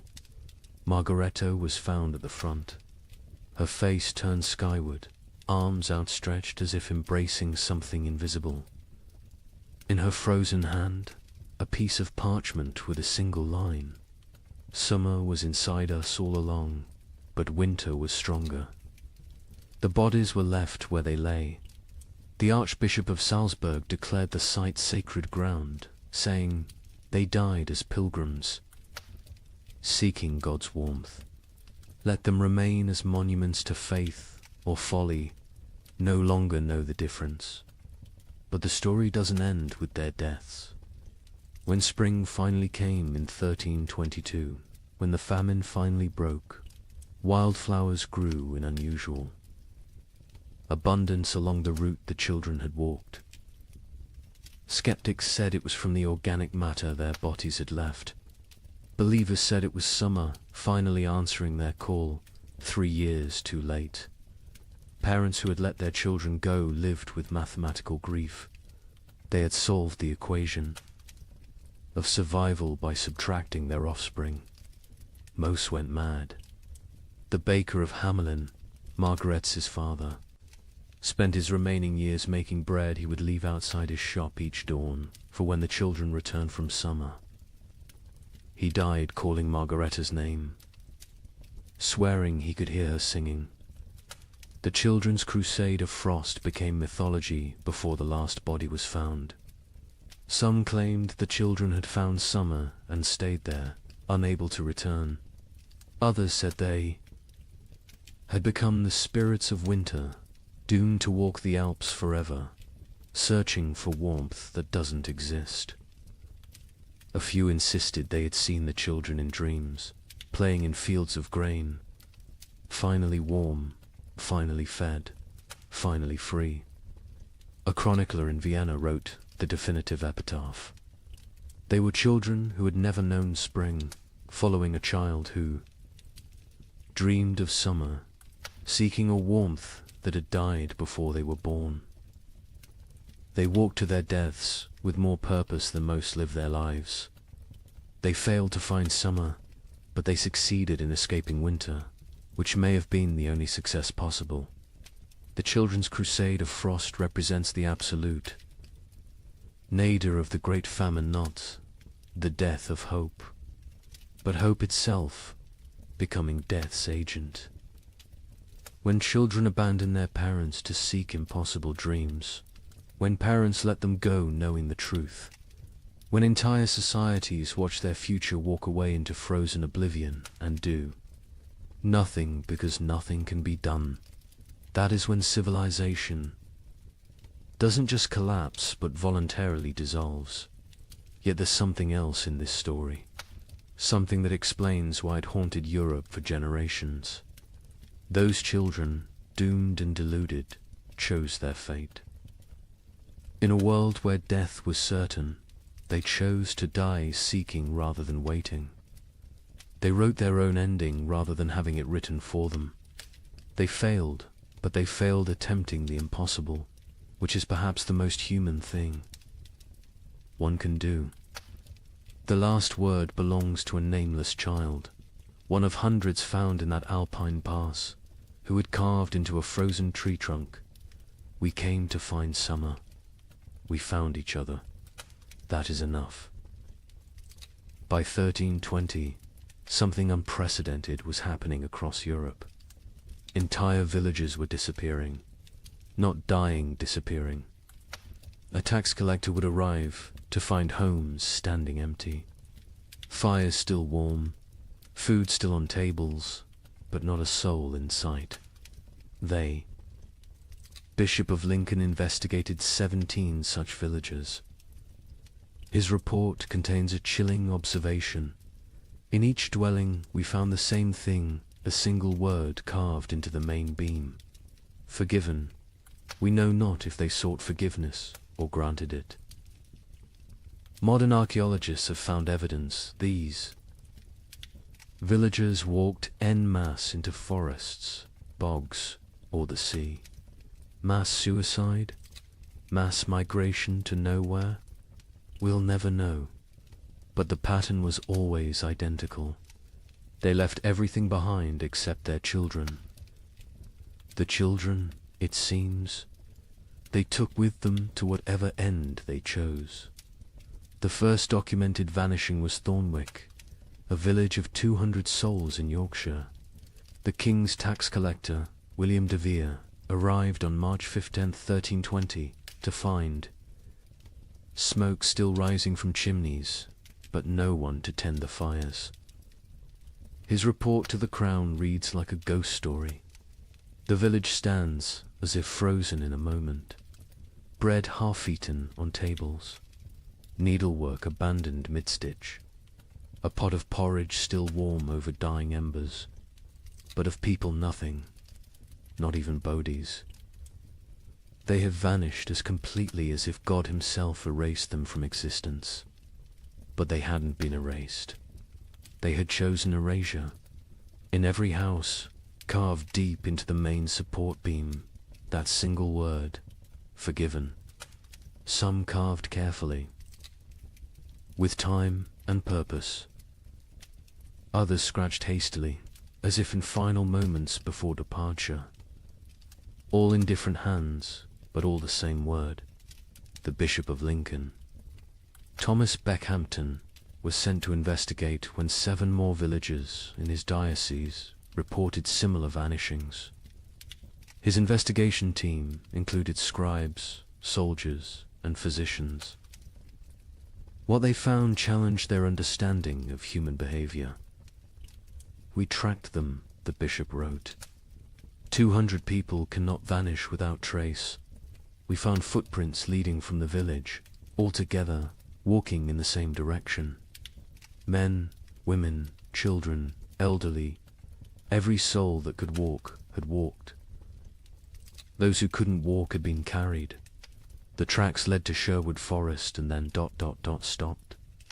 Not scattered, not turned back, simply stopped, as if they had stepped off the earth itself. Deeper investigation revealed planning. These weren't spontaneous disappearances, but coordinated evacuations. In Thornwick, they found evidence of a final feast. Everyone had eaten together one last time, using the last of their stores. In Grimsby, they discovered that villagers had released all livestock, opened all gates, freed all caged birds.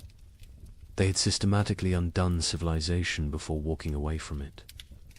The physician, Master Hugh of Salerno, noted something disturbing. No signs of violence, no evidence of force. These people chose to leave. More troubling, they chose together. What conversation, what collective decision leads an entire community to abandon existence itself? The pattern spread across Europe like a plague of absence. In Bavaria, the village of Klinwald vanished, leaving behind a communal letter. We go to find what God has hidden from us. We go together because alone we are nothing. We take our children because they deserve better than this slow death.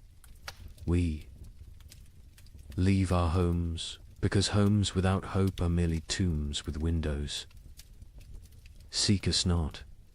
We are already farther than you can follow. The French village of Moulambus left more disturbing evidence. Every adult had written their name on the church wall, followed by their sins: murder, theft, adultery, cannibalism. The last entry in the priest's hand: we have all sinned beyond redemption. We go to place ourselves before God's judgment directly, rather than wait for him to find us here. But it was the German village of Hofnungslos that provided the most complete picture. They had left a chronicle, written collectively, each family, contributing a passage. We have eaten our horses. We have eaten our dogs. We have eaten our leather. We have eaten our dead. We have eaten hope itself. What remains is not life, but the mockery of life. We choose to end this mockery on our own terms. The Muller family counts 5 souls still breathing. We have survived by unspeakable acts. Our youngest no longer speaks. Our eldest no longer sleeps. We are alive, but not living. Tomorrow we walk toward whatever judgment awaits. I am Klaus the smith. I have beaten plowshares into weapons, weapons into tools, tools into nothing. My hammer has nothing left to strike. My forge has nothing left to burn. I have nothing left to be. We go to become nothing together. The entries. Continued 4 pages. Each family's testament to horror endured and horror committed. The final entry, unsigned. We forgive each other because no one else will. We forgive ourselves because we must. We forgive God because he knows not what he does. The children were always taken. This detail haunted investigators. In villages where adults were found dead from starvation, disease, violence, children's bodies were often present. But in the vanished villages, no children remained. Whatever dark pilgrimage these communities undertook, they brought their young. A woodcutter named Franz claimed to have seen one such procession near the Black Forest. 300 shadows walking into the trees at dusk. No talking, no crying. Even the babes silent in their mother's arms. They walked like they were already dead, just looking for a place to lie down. I called out, but none turned. They walked into the forest, and the forest swallowed them. The church struggled to explain the vanishings. Suicide was mortal sin, but was this suicide? The Archbishop of Canterbury wrote, "If a man throws himself from a cliff, it is suicide. If a village walks into the sea, what is it? Mass suicide? Or something else? A collective return to the nothing from which we came." In Paris, 1321, while peasants gnawed bark, the nobility held what historians call the most disturbing party in medieval history, the Feast of Fools. Organized by Count Robert of Artois, it was meant as defiance against death. Here's what happened. Nobles dressed as peasants, peasants dressed as nobles. They served courses of elaborately prepared nothing, empty plates dressed with garnishes of straw.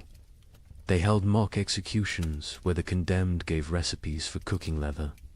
They crowned a skeleton as May Queen, but the climax was the last. Supper 13 nobles drew lots. The one who drew the black stone would provide the feast. Count Robert drew it himself. He laughed, opened his veins into wine cups, and served his blood to his guests while making toasts. He bled to death. Standing, cup raised, still smiling. The chronicle states, none stopped drinking until the cup was empty. The invitation had arrived on vellum worth more than most Parisians would see in a lifetime, written in gold ink that could have been traded for bread. Count Robert of Artois requests your presence at the Feast of Fools, where we shall dine. On reality and drink deep of truth. Come as you are not. Leave as you never were. April 1st, year of our absent Lord 1321. Count Robert had survived the famine through typical noble privileged hoarded grain, fortified walls, the ability to take from those who couldn't resist. But something had broken in him when his youngest daughter died not from starvation, but from abundance. She'd found his hidden honey store, eaten herself to rupture, died vomiting sweetness while Paris starved. He'd laughed when they found her body, and hadn't stopped laughing since. The feast's preparation was elaborate insanity. Robert spent the last of his wealth on decorations for serving nothing. He commissioned golden plates for emptiness, silver, chalices for air, elaborate centerpieces celebrating absence. The great hall of his chateau was transformed into what witnesses called a cathedral of mockery. Lady Isabelle de Valois, who survived the feast, left the most complete account. We arrived to find reality inverted. Servants sat at the high tableware in our clothes rob had demanded we exchange garments at the door. We nobles served them, dressed in rags that stank of death. But the servants were more disturbed than we. They knew this game could only end badly for them. First course was soup of memories. Empty bowls filled only with steam from heated stones. Guests were required to describe what they tasted. Duke Philippe claimed he tasted his mother's fish stew. Countess Marie swore she could taste strawberries. Baron Henry said he tasted his own death and was asked to be more specific about the flavoring. Robert presided over this madness dressed as death himself, black robes, skull mask, scythe resting against his chair. But he'd modified the costume. Death wore a crown of bread loaves, molded and painted gold, technically edible but deliberately withheld. Death is the only one eating well these days, he announced, so I dressed appropriately. The second course was meat of mathematics, elaborately garnished platters containing nothing but written equations. If one person eats for 3 days, 3 people eat for 1 day, or 9 people eat for 4 hours. Solve for X, where X equals survival. Guests were required to eat the paper, chewing their calculations, swallowing their arithmetic. The Duke of Orleans choked on a particularly complex formula involving compound interest in human flesh. Between courses, entertainment. A troupe of starving actors performed the tragedy of abundance, a play where King Midas starved surrounded by golden food. Halfway through, one actor actually collapsed mid-soliloquy. The audience applauded, thinking it was part of the performance. When they realized he was truly dead, they applauded louder. The third course, fish of philosophy. Servants brought paintings of fish, beautifully rendered. While Count Robert delivered a lecture on the nature of reality, is a painting of a fish less real than a fish? Can you eat either in these times? At least the painting doesn't rot. Art has become more substantial than substance. Then came the mock trials. Guests took turns being executed for the crime of survival. Each condemned had to share their worst act, their method of staying alive. The Duchess of Berry admitted to eating her own stillborn infant. The Count of Nevers confessed to walling up servants with grain stores so he wouldn't be tempted to share. The Bishop of Parisiaz, a bishop attended, revealed he'd been giving last rites with unconsecrated hosts because he'd eaten all the blessed ones. Each confession was met with mock judgment. Guilty of humanity, Robert would declare. Sentenced to continued existence. The crowd would laugh, but it was laughter like screaming, laughter like sobbing. Laughter because the alternative was acknowledging what they'd all become. The fourth course was vegetables of vanity, sculptures made from human hair and nail. Clippings arranged to look like salads. We consume ourselves, Robert explained. We always have. The famine just made it literal. Guests were required to eat these too. The Marquis de Toulouse vomited immediately. He was forced to eat that as well. Nothing wasted, Robert insisted. That's the new nobility. The entertainment grew darker. A puppet show where marionettes made from human bones performed a harvest dance. A choir of orphans singing recipes for preparing leather. A juggler tossing skulls who revealed, mid-performance, that they were his own children's skulls. The audience couldn't tell what was performance and what was confession. The fifth course, bread of betrayal. Actual bread appeared, one small loaf. The room went silent. Real food, after hours of elaborate nothing. Roberts explained the game. Tell us who you killed for food. The best story wins the bread. What followed was an auction of atrocity. The Baron of Anjou described smothering his elderly mother to inherit her hidden grain. The Countess of Blois explained how she'd poisoned her husband when she discovered he'd been secretly eating while she starved. The Duke of Normandy won with his tale of hosting a dinner party, serving his guests, his own son, then revealing the truth after they'd eaten.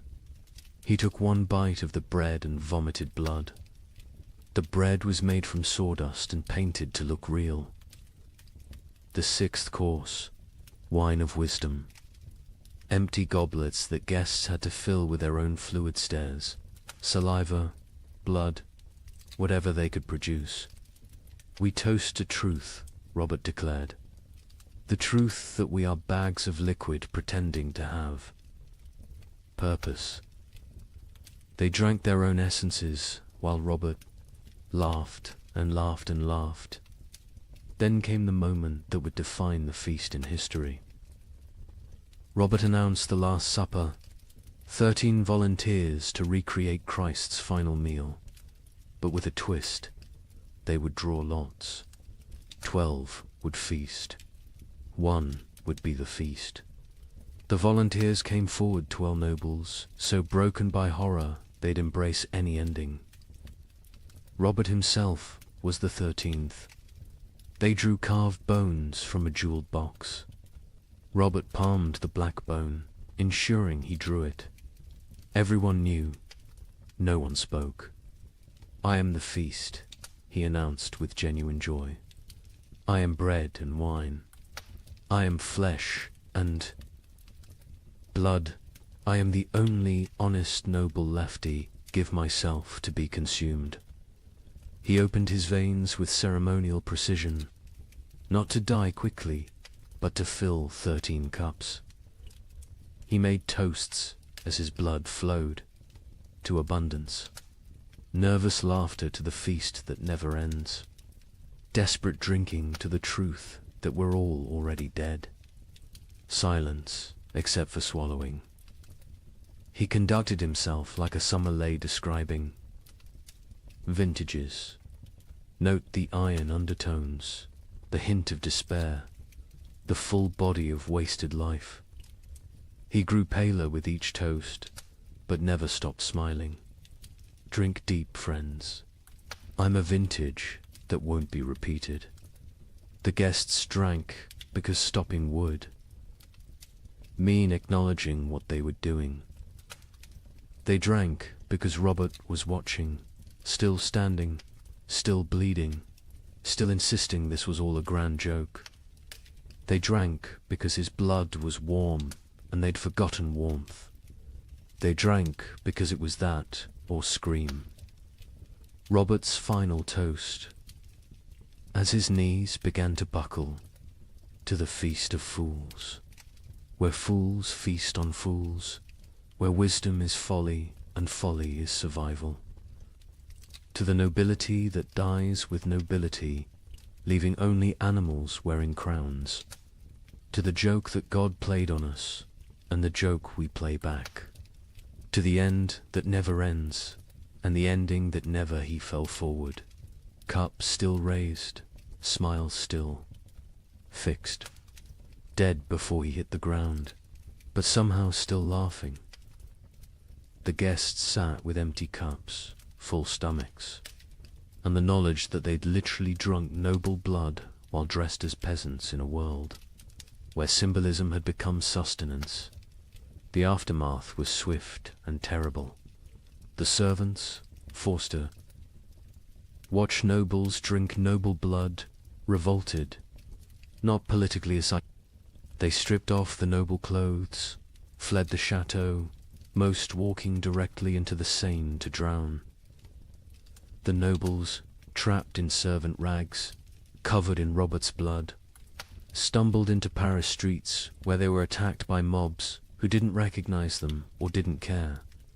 Of the 100 guests at the Feast of Fools, 13 survived to Easter. Most died by suicide, unable to process what they'd participated in. Lady Isabel, who recorded the events, ended her account. "We went to mock death and became death's mockery. We tried to feast on nothing and discovered we were nothing." Count Robert won his game. He died laughing at a joke only he understood, leaving us to live with the punchline. The Feast of Fools wasn't just noble decadence, it was aristocracy's suicide note written in performance art, when the highest class of society serves nothing on golden plates, crowns, corpses, and drinks human blood as entertainment. The social order hasn't just collapsed, has performed its own autopsy while still breathing.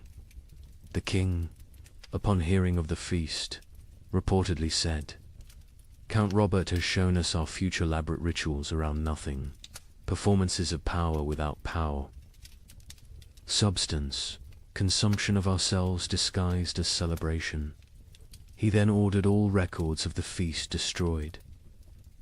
They survived because Lady Isabel hid her account inside a Bible, writing, "Let future generations know that when the world ended, the nobility threw a party. We dressed our doom in silk and served our destruction on silver platters. We made horror into art because art was all we had left. And when the last toast was raised, it was to our own annihilation, delivered with perfect etiquette. Let me share numbers that medieval minds couldn't comprehend. In 1310, Europe's population was roughly 75 million. By 1322, it was 60 million. 15 million people gone.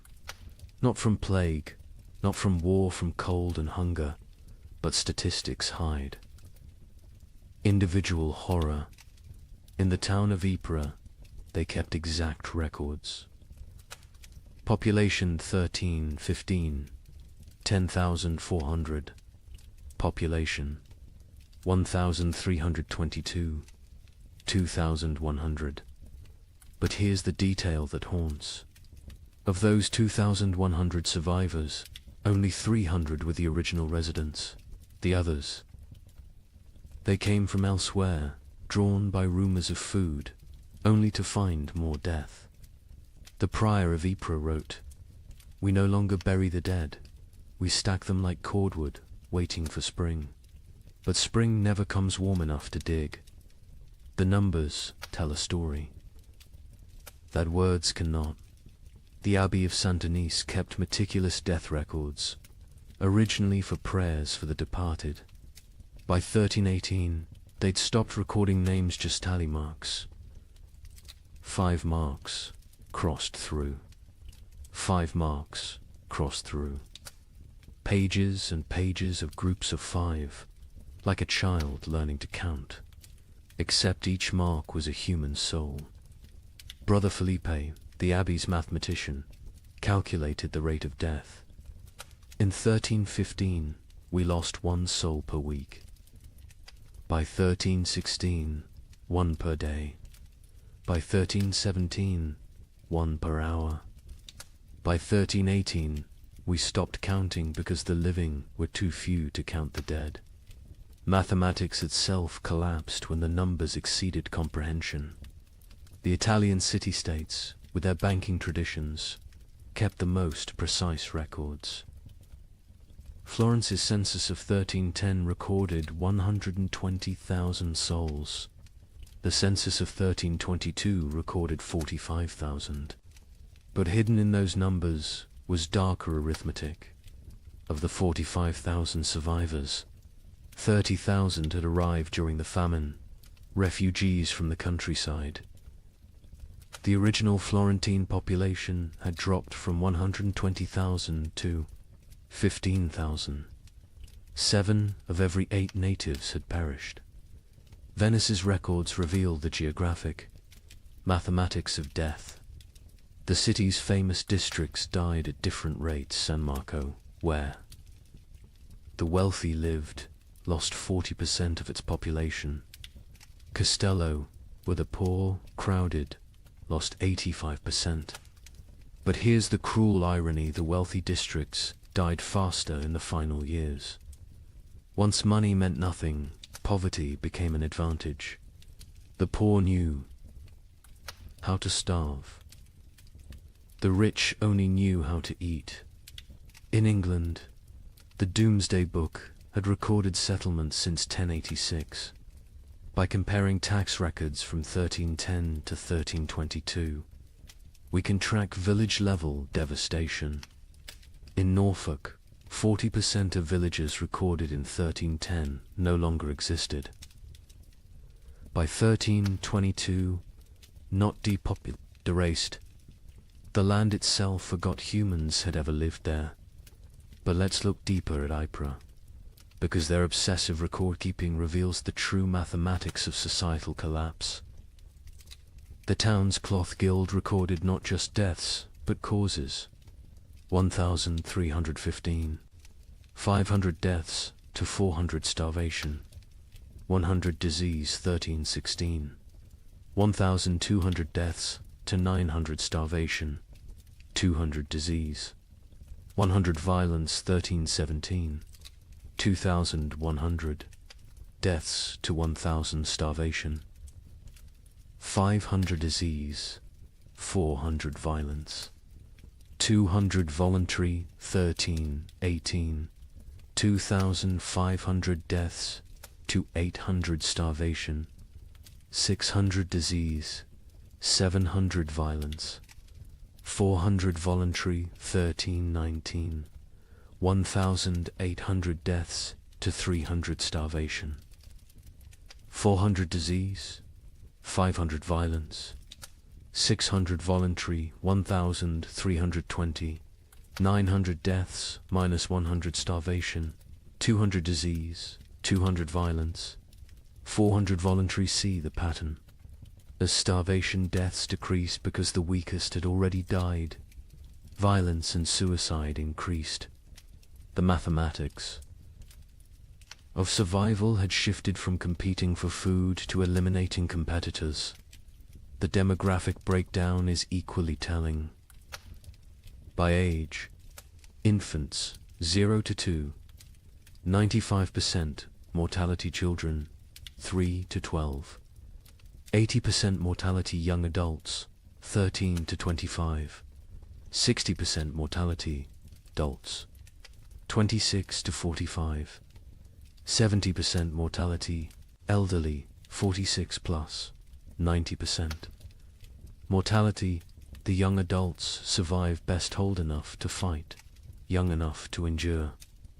Children and elderly died first, too weak to compete. But adults in their prime died at higher rates than young adults. Why? They had families. They gave their food to their children, starved themselves for others. Love was mathematically lethal. The gender mathematics were brutal. In 1315, Ypres had roughly equal numbers of men and women. By 1322, there were 3 men for every woman. Not because women were weaker, because women fed their children first, their husbands second, themselves last. Maternal sacrifice showed clearly in the survival statistics. The social class mathematics defied expectations.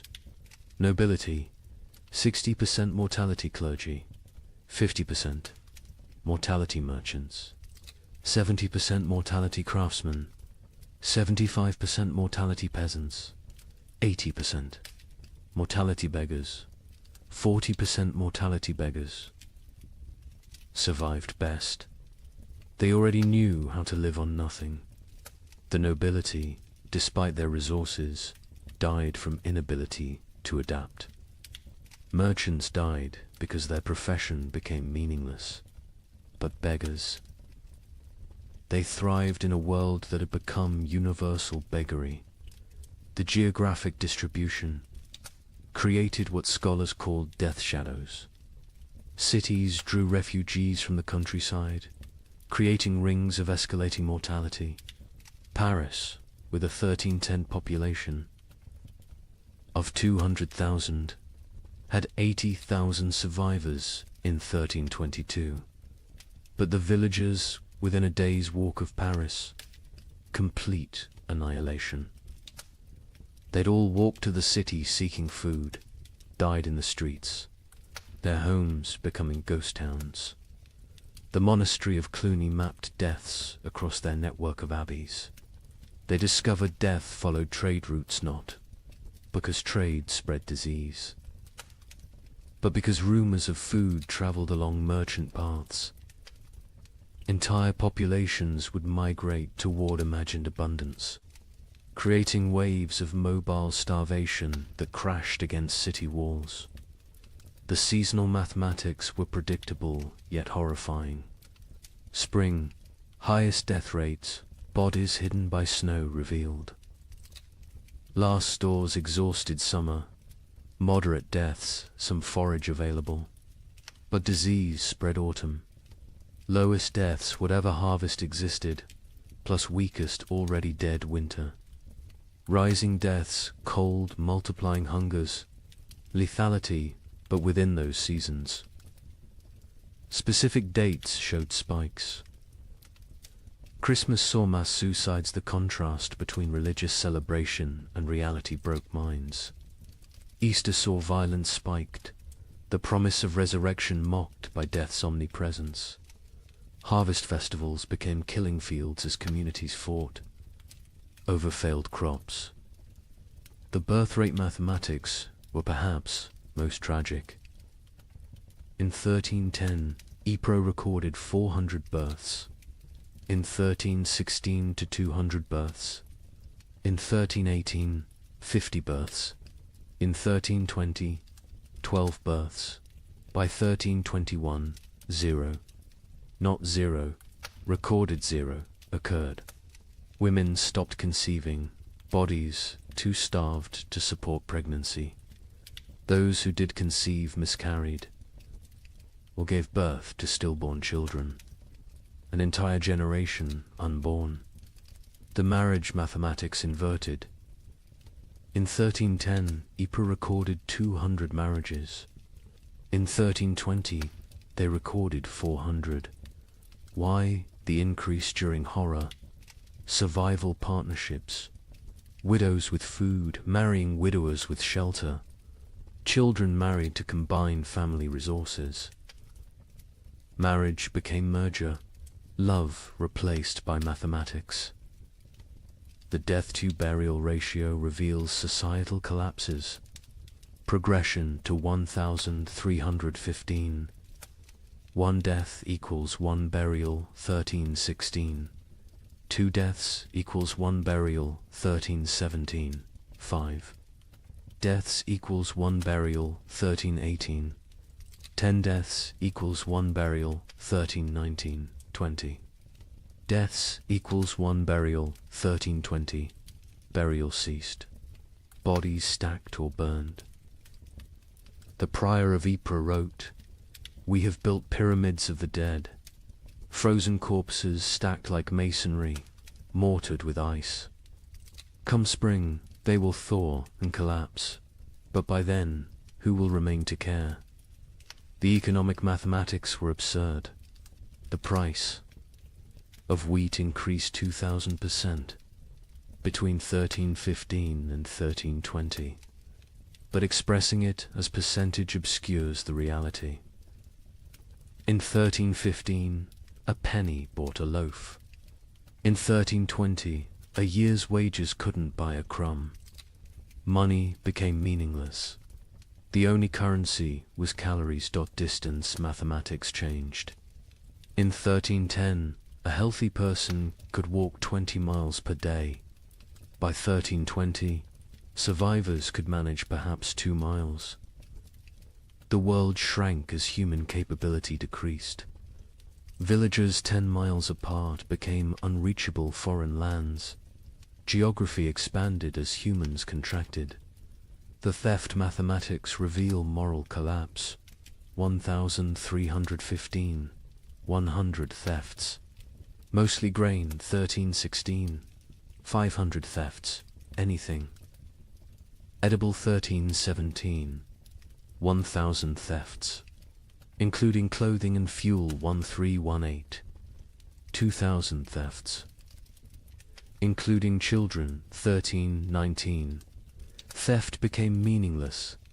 Nothing left to steal. The murder mathematics followed similar patterns, but with a crucial difference.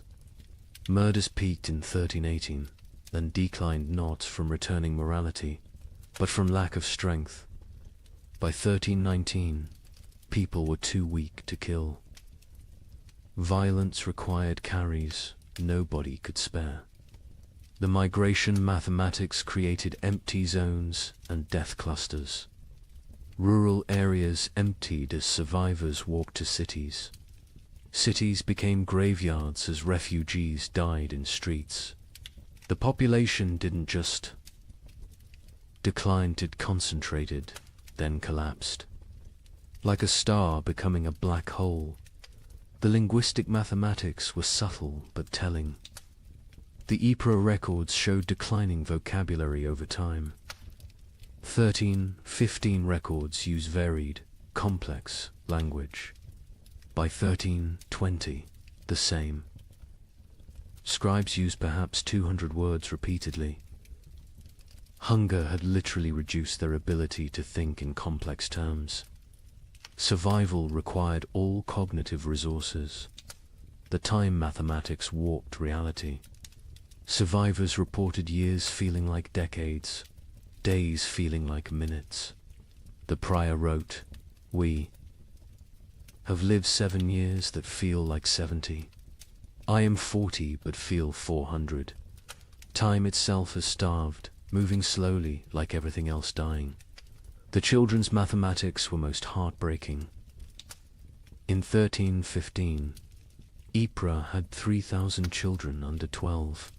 By 1322, 45. Of those 45, only 3 were from Ypres. The others were orphans who'd wandered in from elsewhere. Their origins unknown, their parents dead, their futures non-existent. An entire generation deleted. Here's the mathematical truth medieval minds couldn't grasp. Exponential death. When food production drops 50%, population doesn't drop 50%, drops 80%. Because that 50% reduction creates competition, disease, violence, and suicide that multiply mortality beyond the initial cause. Famine doesn't just kill through starvation, kills through the mathematics of social collapse. The final statistic, the one that captures the true horror of the 15 million who died. Historians estimate only 5 million died directly from starvation. The other 10 million died from what starvation created: disease, violence, suicide, exposure, accidents caused by weakness, childbirth without resources, infections without medicine. 2/3 of deaths weren't from famine, but from famine's mathematics. The prior of Ypres' final entry, dated March 1322. I have kept these records for 7 years.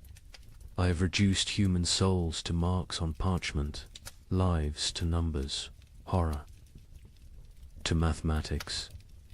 But mathematics cannot capture the sound of children crying for food that doesn't exist. Cannot calculate the weight of watching your family die by degrees. Cannot solve for why God allows such equations.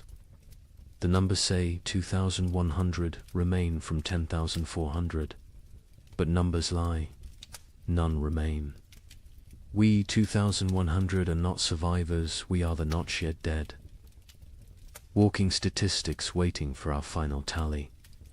Mathematics has proven that hell is not fire and brimstone. Hell is subtraction without end, division without remainder, the null set of human hope.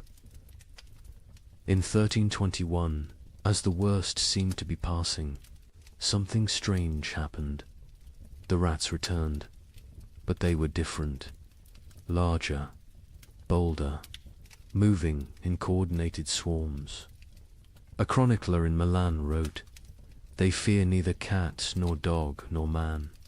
They walk in daylight like they own the earth." Where had they been for 7 years? Some scholars believe they survived in the vast granaries of Eastern Europe, growing fat while the West starved. Others think they evolved, adapted to the cold. But everyone agrees on one thing: they brought something back with them. A Venetian merchant noted, "The rats are sick. They dance in circles before dying, black swellings on their necks." Those swellings would have a name soon enough. But in 1321, as Europe began to believe, the worst was over. Nobody knew they were witnessing the overture to the Black Death. The first documented sighting was in Prague, March 1321. A baker named Joseph, one of the few whose ovens still functioned, reported to the city guard. They came at dawn, hundreds of them, moving like water through the streets. But wrong. Rats don't move together like soldiers. These did. They ignored the few cats left alive. The cats ran from them. Within days, similar reports flooded in from across Europe. But these weren't the timid creatures that had vanished in 1315. The merchant Giovanni di Marco, traveling from Venice to Vienna, documented what he saw.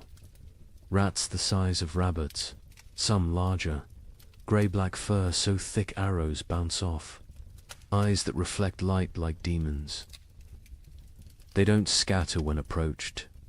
They stand their ground, studying you, calculating. The Archbishop of Mainz received disturbing reports from his parishes. The rats show intelligence beyond nature. They work in teams, some distract while others steal. They've learned to open larches, untie knots, even use simple tools. A priest in Worms saw one using a stick to knock bread from a high shelf. This is not natural. This is diabolic. But where had they been? The 7-year absence created wild theories, but one Benedictine scholar, Brother Antonius of Regensburg, proposed something chillingly plausible. The rats didn't vanish, they migrated east, following ancient Roman grain routes to the steppes. Beyond Hungary, there, in the vast underground granaries, built by emperors and forgotten by time, they found paradise. Infinite grain, no predators, perfect breeding conditions, 7 years of unlimited food and reproduction. They've returned not as the same species, but as something evolved. The physical changes were documented obsessively. A physician in Paris dissected several specimens, twice the size of pre-famine rats. Muscle density increased by half. Teeth lengthened and serrated, capable of chewing through wood, even soft metals. Most disturbing, enlarged brains. The cranial capacity has increased by 1/3. These are not the rats that left. These are their descendants, shaped by 7 years of plenty while we endured 7 years of want. The behavioral changes were even more unsettling. The rats showed coordination that defied explanation. A witness in Cologne described an attack on a grain warehouse. They moved in waves. First wave gnawed the doors, while others waited. When guards appeared, they retreated.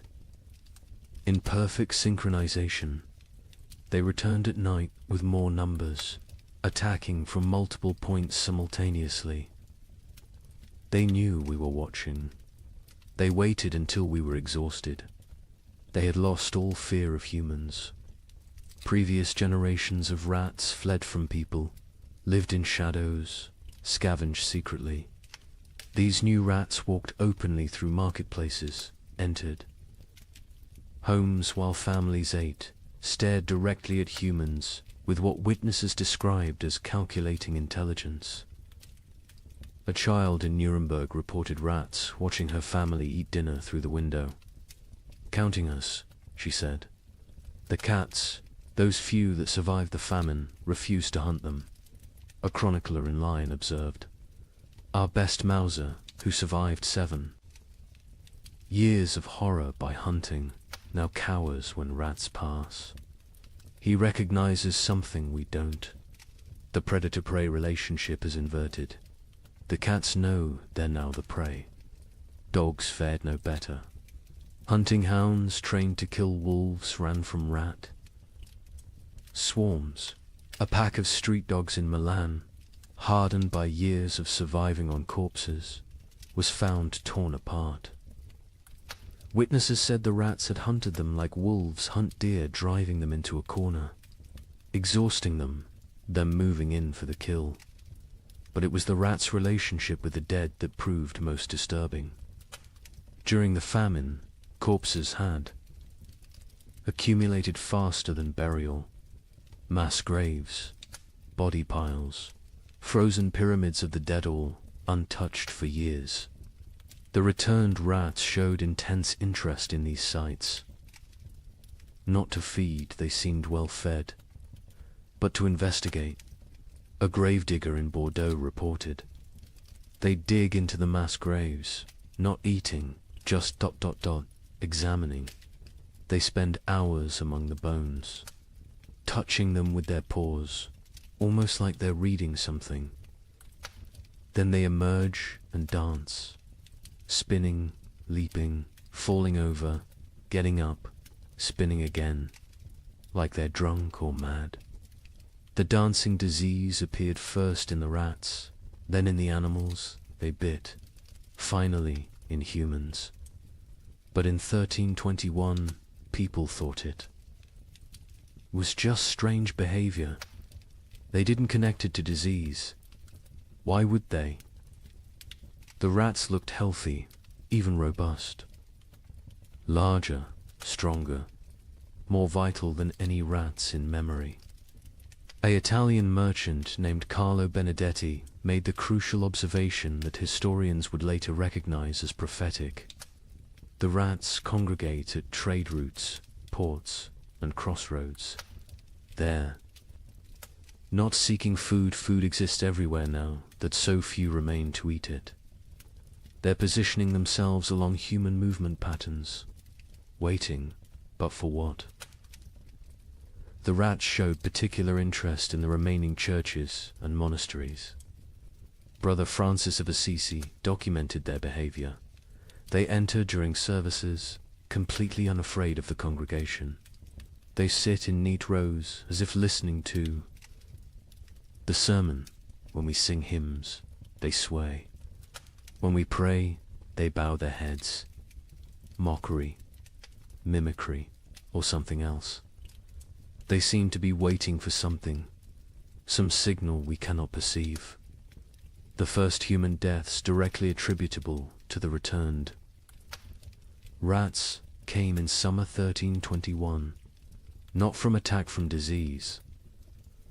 A family in Bruges who'd been bitten while defending their grain store fell ill within days. The symptoms were unlike anything seen during the famine.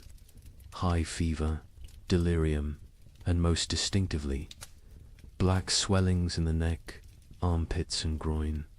The family died within a week, but not before describing their hallucinations. The rats speak to us in dreams. They show us cities of the dead, kingdoms built in grave earth, empires of bone and plague. They promise us citizenship and then Acropolis if we stop fighting and accept the gift they bring.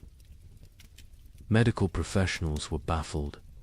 A physician in Prague wrote, "The disease is nothing like the starvation, sickness, or winter plague.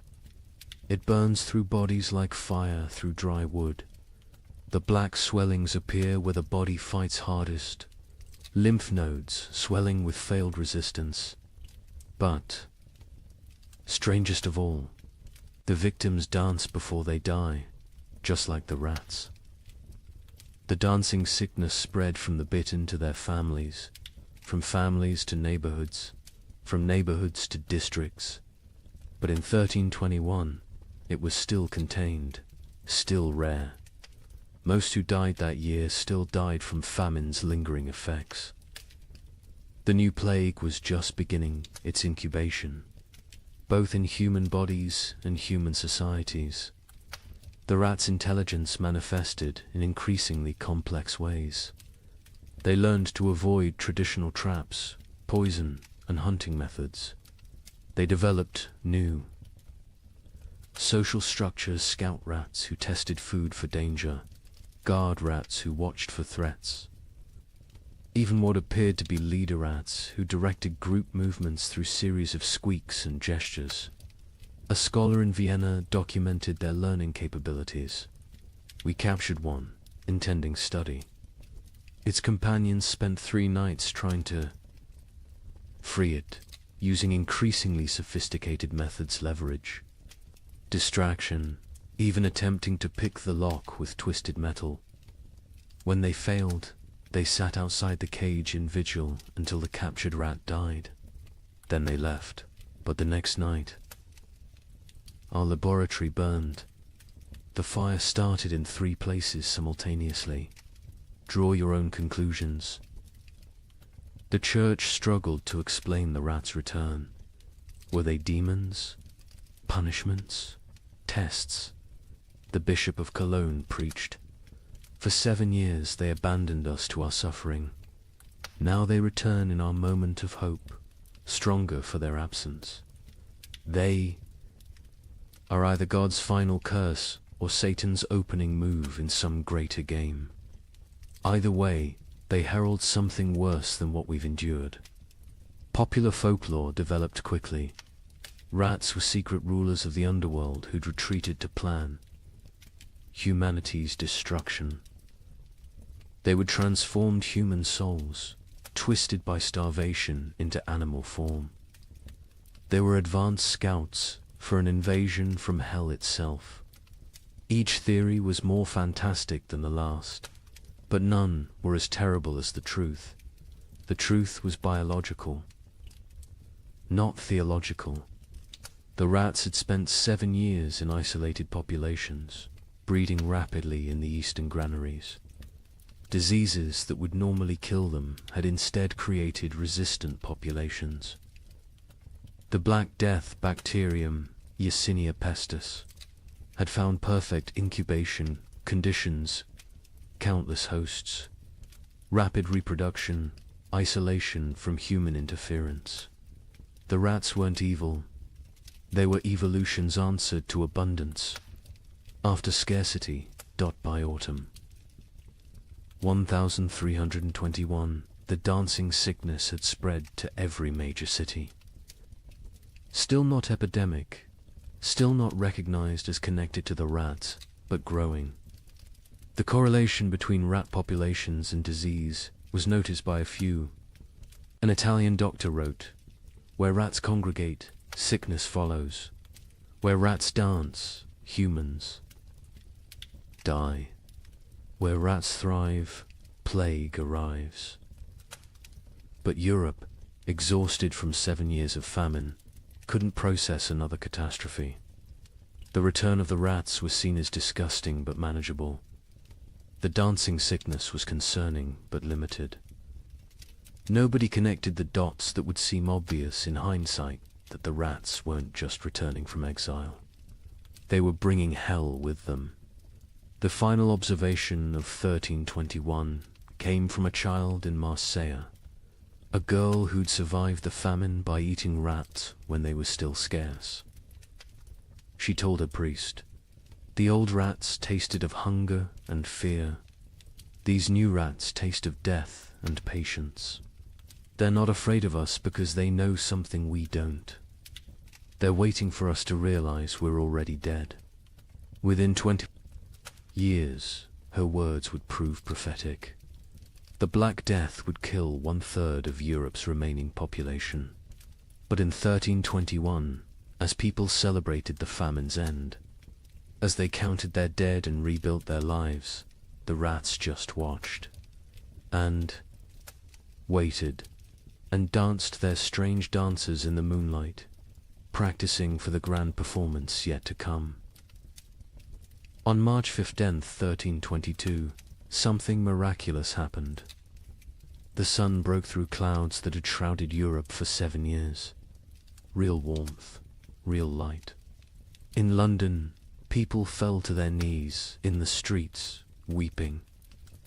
Church bells rang for 3 straight days.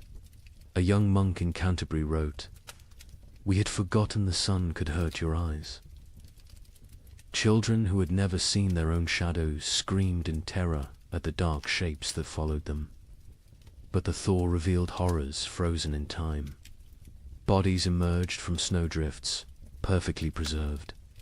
Entire families found seated at tables. Frozen mid-meal.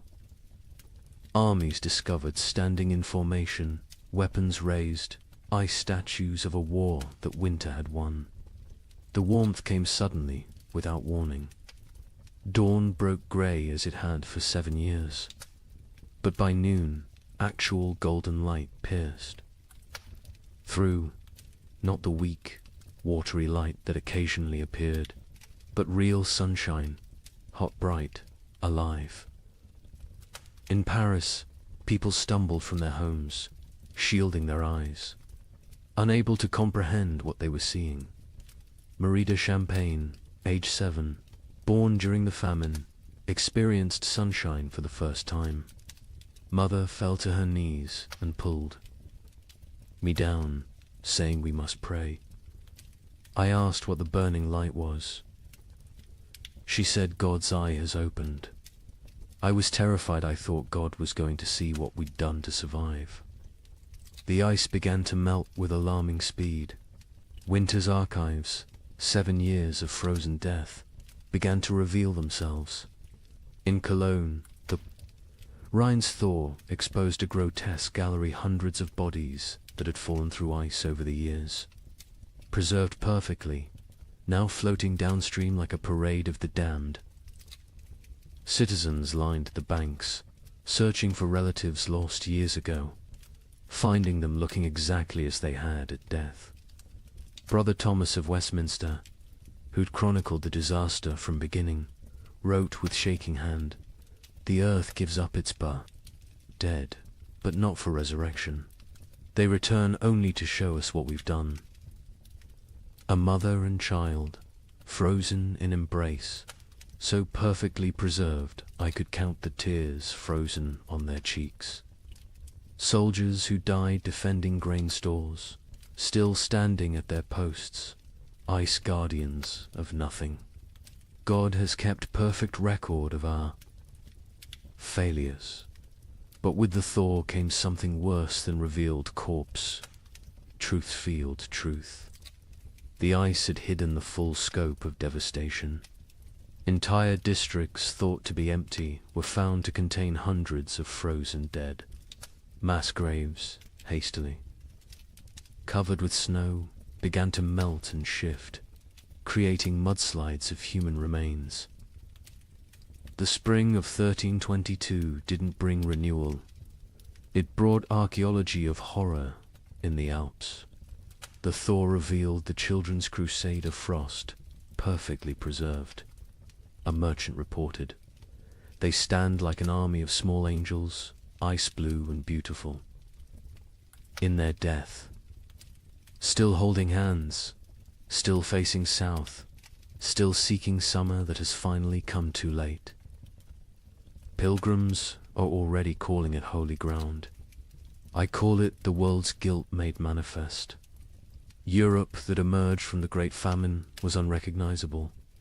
Languages had changed, words for hunger had multiplied, while words for joy had been forgotten. Children born during the 7 years were stunted, marked forever by starvation. They would be called the famine generation, shorter, weaker, but survivors of the impossible. The social order had shattered. Peasants who survived owned land, for the first time inherited from the dead. The church's authority collapsed. Where was God during the freeze? And most critically, the population drop created labor shortages that would, within a generation, end feudalism itself. The Great Famine didn't just kill millions, it killed the medieval world. The linguistic changes were documented by scholars, attempting to translate pre-famine texts. The abbot of Cluny wrote, "We have 23 new words for different types of hunger, but have lost the words for feast, abundance, and satisfaction. Children learning to speak, use, eat, as past tense only, they cannot conceive of eating as a present or future action. We've developed exact terms for the taste of leather, bark, clay, but forgotten words for flavors of meat." The famine generation bore physical marks that would last lifetimes. Stunted growth, adults reaching barely 5 feet, bone deformities from childhood rickets, teeth destroyed from eating stones and wood, but worse were the invisible scars. They hoarded food obsessively, even in plenty. They ate alone in darkness, unable to share meals. They counted every grain, weighed every crumb.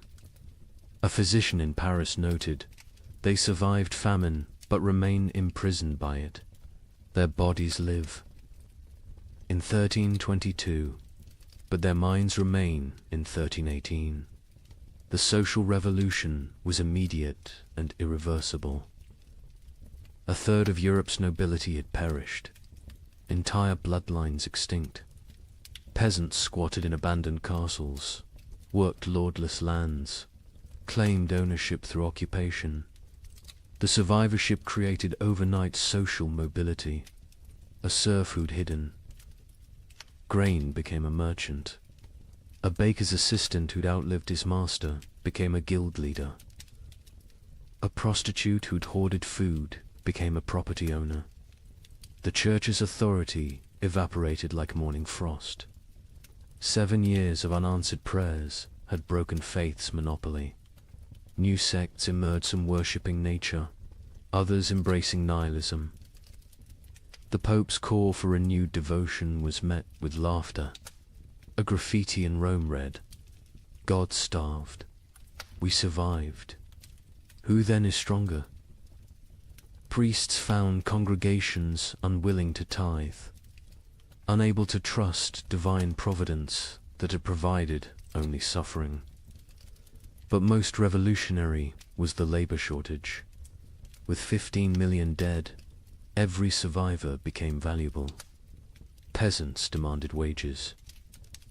Instead of feudal obligations, serfs simply walked away from their lords, knowing they'd find better conditions elsewhere. The statute of laborers, attempting to freeze wages at pre-famine levels, was universally ignored. A blacksmith could demand noble prices. A farmer could negotiate like a merchant. The medieval world built on hierarchy. Faith and agricultural abundance had been murdered by weather. What emerged was proto-modern, mobile, skeptical, calculating. The Great Famine didn't just kill people. It killed the very idea of divinely ordered society. The survivors knew now that God could forget them, that nobles could starve, that civilization was only 3 meals deep. Europe would rebuild, but never recover. The medieval dream was frozen in those 7 years, preserved like the corpses in ice, beautiful and dead forever. In 1323, an anonymous scribe in Bavaria wrote what might be the most important document of the entire famine. Not a chronicle of events, but a warning. To those who come after, know this. We thought ourselves masters of the earth. We built castles against enemies, churches against damnation, walls against nature itself. But when the sky turned against us, when the very air became our enemy, we learned that civilization is only 3 mills deep. Beneath that lies the animal, and beneath that ... lies something worse, something that would eat its own shadow if it could provide sustenance. We survived. That is not the same as living. Some costs can never be repaid. Some hungers never leave you, no matter how much you eat. We measured time in deaths. We measured love in shared suffering. We measured God in his absence. If the cold comes again, and it will come again, remember that the greatest danger is not the freeze. It's what the freeze reveals about your neighbor, about your family, about yourself. May you never be warm enough to forget what we learned in the cold. The document was found hidden in a monastery wall, wrapped in waxed cloth, deliberately preserved. The scribe continued, "I write this with fingers that consumed my own flesh. I write with eyes that watched my children choose which sibling would eat. I write with a soul that has been to hell and discovered hell is not fire. Hell is ice and the mathematics of survival. We who survived are not heroes. We are the ones who did what heroes couldn't. We chose ourselves over others. We calculated love against calories and chose calories. We learned that honor digests poorly, that mercy is a luxury of the fed, that civilization is just an agreement between people who aren't hungry yet. The sun has returned. The crops grow again. Markets open, bells ring. Children are born who will never know the taste of bark bread. They will call us the generation who endured. But endurance is just a prettier word for betrayal. Betrayal of everything we once believed. Made us human. When abundance returns, you will forget. You will must forget to stay sane. But someone should remember. Someone should know that we measured children's worth in weeks of food, that we drew lots for who would walk into winter, that we learned to distinguish the taste of different mortar. From ancient walls, so I leave this testament, not of what happened chronicles will tell that story, but of what we became. We became arithmetic. We became efficiency.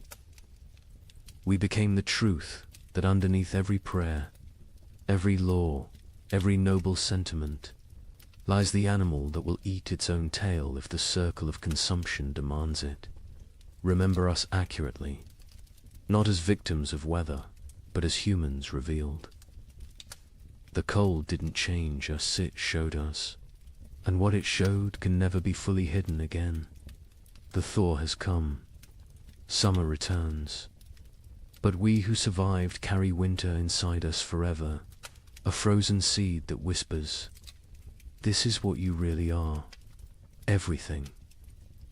Else is just the dream of well-fed men." In the spring of 1315, a mother in northern England made an unthinkable decision. She locked her children inside their cottage, walked into the frozen wasteland, and never returned. But she wasn't abandoning them. She was saving them.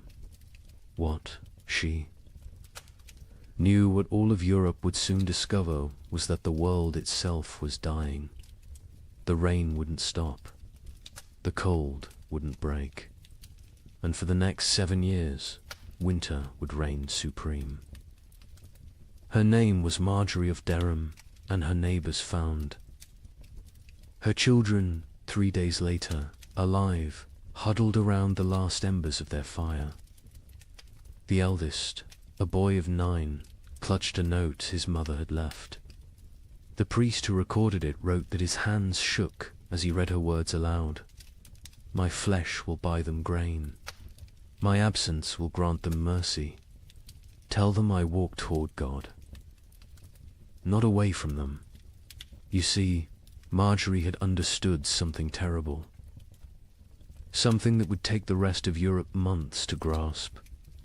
This wasn't just another harsh spring. This was the beginning of an extinction. The marketplace where she'd traded her body for bread had made the calculation clear. A living mother meant 5 mouths to feed. A missing mother meant 4 orphans the church had to shelter, and the church still had grain, still had walls, still had hope that this nightmare would end. But here's what makes Marjorie's story so haunting. She wasn't unique.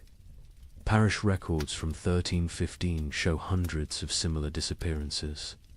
Parents vanishing into blizzards, elderly grandparents wandering into forests, always leaving notes, always locking doors from the outside, always walking toward death like it was salvation. The chronicler Geoffrey Le Baker would later write about that spring with words that feel pulled from nightmares. The rains began on St. George's Day and fell like God had forgotten how to do anything else. Not the warm rains of April that wakes sleeping seeds, but frozen needles that killed whatever they touched. Crops didn't fail, they drowned standing. Rivers didn't flood, they exploded from their banks like wounded animals. Think about that. For a moment, you're a medieval peasant. Your entire world is 3 miles wide. Everything you know about survival, every technique your father taught you, every prayer your mother whispered, assumes one simple truth, that seasons follow patterns. Spring brings life. Summer brings growth. Autumn brings harvest. Winter brings rest. But what happens when spring never comes? When winter refuses to die? When the very foundation of existence cracks beneath your feet? That's what began in 1315. Not a famine, not a crisis, but the complete collapse of natural order. And Marjorie of Durham, walking into that frozen dawn, leaving her children behind to live, was just the first character in a story that would consume 15 million souls. Before it ended, the question isn't how Europe survived, it's what Europe became to survive it.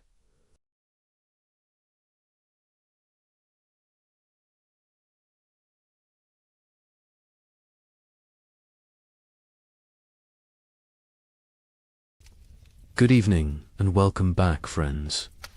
Tonight, we are going to journey through the winter that never ended, America's forgotten ice years.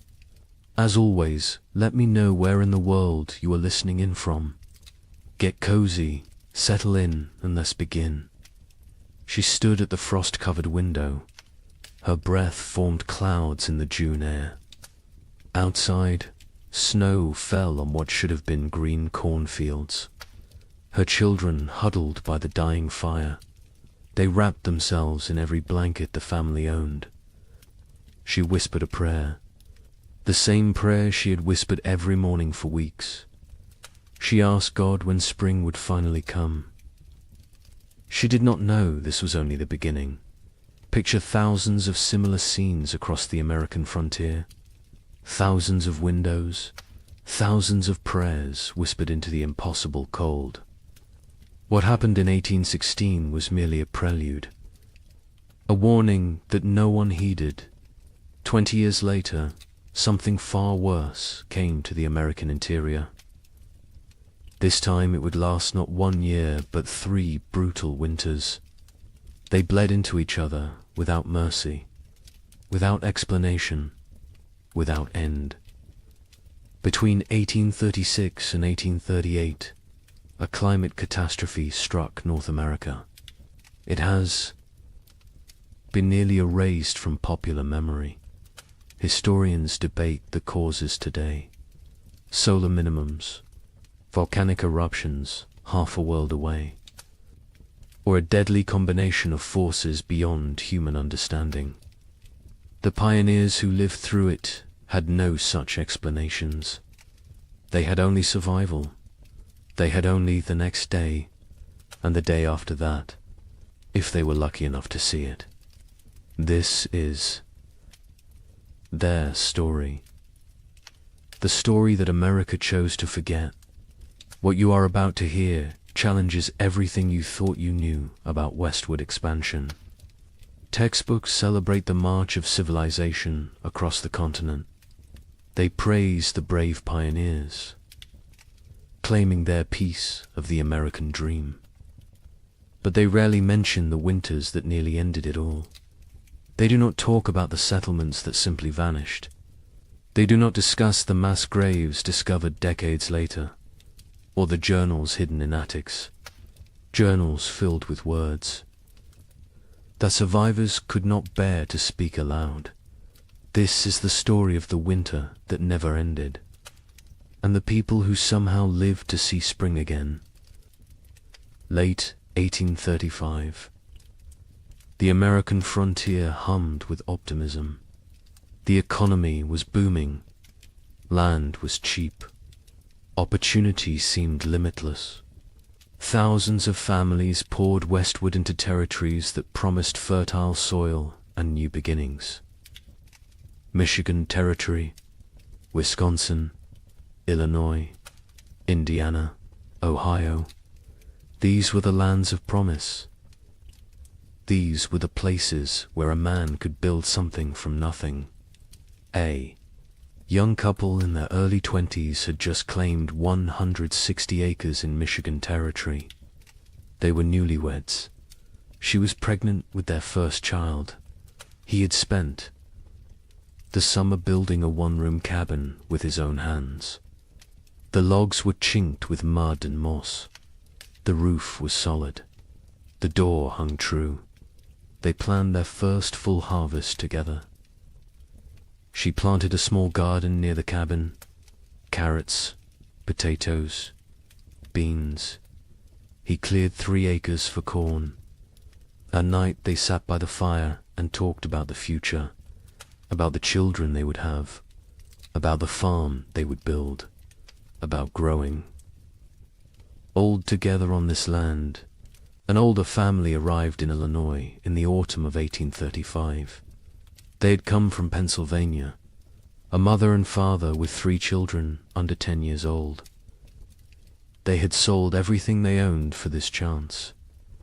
The wagon journey had taken 6 weeks. The children were tired but excited. The father staked his claim near a creek. Good water, timber nearby, rich black soil that crumbled in his hands. He told his wife this was it. This was where they would prosper. She believed him. They all did. In Ohio, a widower worked a small farm with his 2 teenage daughters. His wife had died of fever the previous summer. The grief was still raw, but he had responsibilities. Daughters to feed, a farm to maintain, a future to secure. For them, the older girl was 16, capable, strong.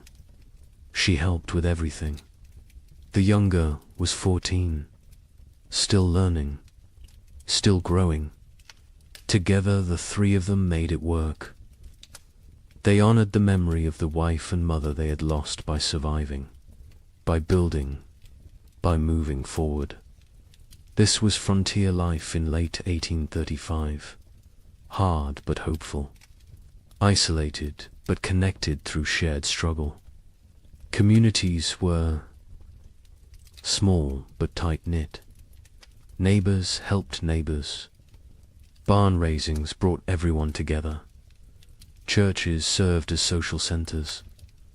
Sunday services were as much about community as worship. People traded labor, traded goods, traded gossip and news from back east. The isolation was real. Some homesteads were miles from the nearest neighbor, but people found ways to stay connected, to remain human in the wilderness. Daily routines followed the sun. Wake before dawn, tend the livestock, milk the cows, feed the chickens, collect eggs. Breakfast was simple: cornmeal mush, salt pork if you had it. Then the work began. Men cleared land, plowed fields, mended fences, chopped endless cords of firewood. Women tended gardens, preserved food, made soap, sewed clothes, raised children. Everyone worked. Even the smallest children had chores: gathering kindling, feeding chickens, watching younger siblings. There was no such thing as idle time on the frontier. As autumn 1835 arrived, families began their winter preparations. These were routines they knew well. They had survived winters before. They salted meat, packed pork and beef in barrels with salt and brine. The meat would keep all winter this way. They filled root cellars with potatoes, turnips, carrots, squash, onions.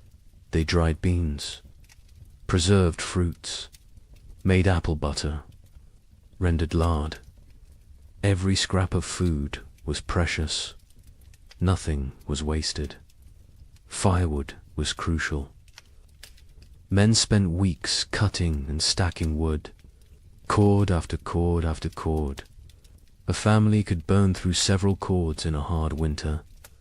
The stacks grew higher, oak for long burning, maple for cooking, pine for quick heat. The wood had to dry, green. Would wood smoke and not burn hot? So they cut wood a season ahead when they could. The wood piles near cabins stood taller than a man. They looked like enough. They always had been enough before.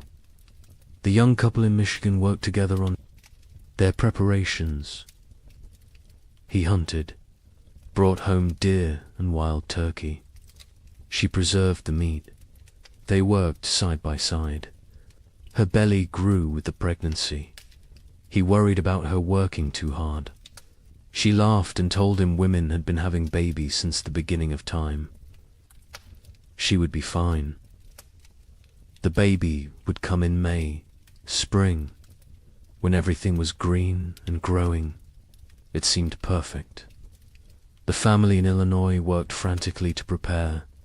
They had arrived late in the season. They had less time. The father pushed himself. Hard. Too hard. His wife worried. But they got it done. Meat preserved, vegetables stored, firewood stacked. The cabin was small but well built. They had purchased it from a family moving back east. The previous owners had said they missed civilization, missed family. The father thought they were foolish. This land was too good to abandon. His wife was not so sure, but she kept her doubts to herself. The widower and his daughters prepared. Methodically, they had done this before. Last year they had done it without a wife and mother. This year was easier in some ways. The grief was less sharp. The routines were established. The older daughter had learned her mother's preservation techniques. The younger helped without complaint. They worked together in comfortable silence, the kind of silence that comes from shared loss and shared survival. They would make it through another winter. They had to.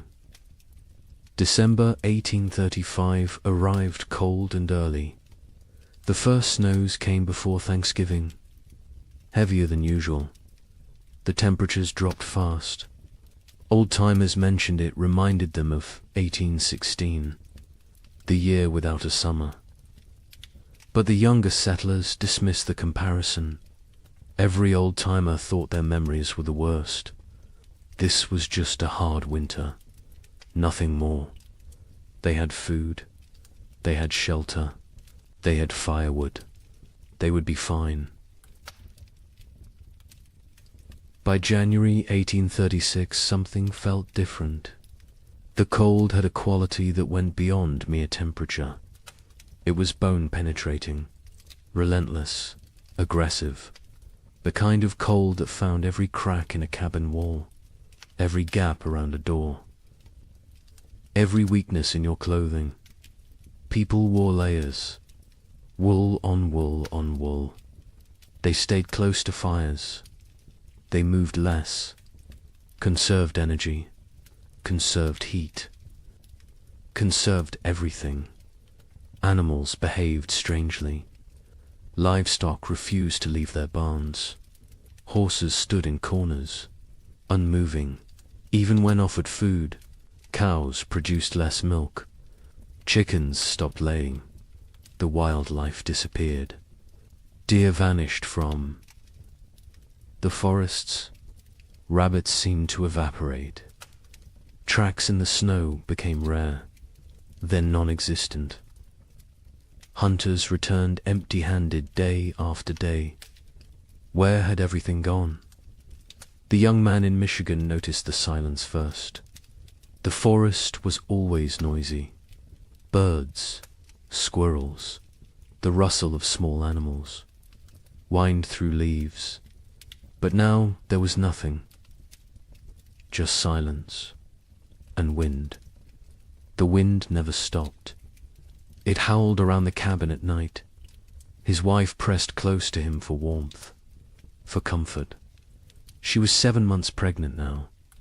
He felt the baby kick against his back sometimes when they slept. He wondered what kind of world this child would be born into. In Illinois, the children asked their father why it was so cold. He told them God was testing them, testing their faith, their strength, their family. The mother said nothing. She watched. Their food stores. She calculated in her head. If winter ended in March like it should, they would be fine. But something in her gut told her March might not bring spring this year. The widower in Ohio kept a journal. He had started it after his wife died, a way to process grief, to feel less alone. In late January 1836, he wrote an entry that he would later try to burn. He wrote that the cold felt wrong, not natural, that he had a feeling of dread he could not shake, that his daughters felt it too, though they did not speak of it.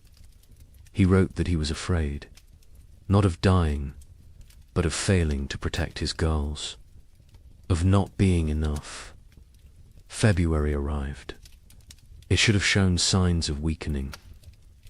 Winter, longer days, occasional thaws, the promise of spring lurking beneath the cold.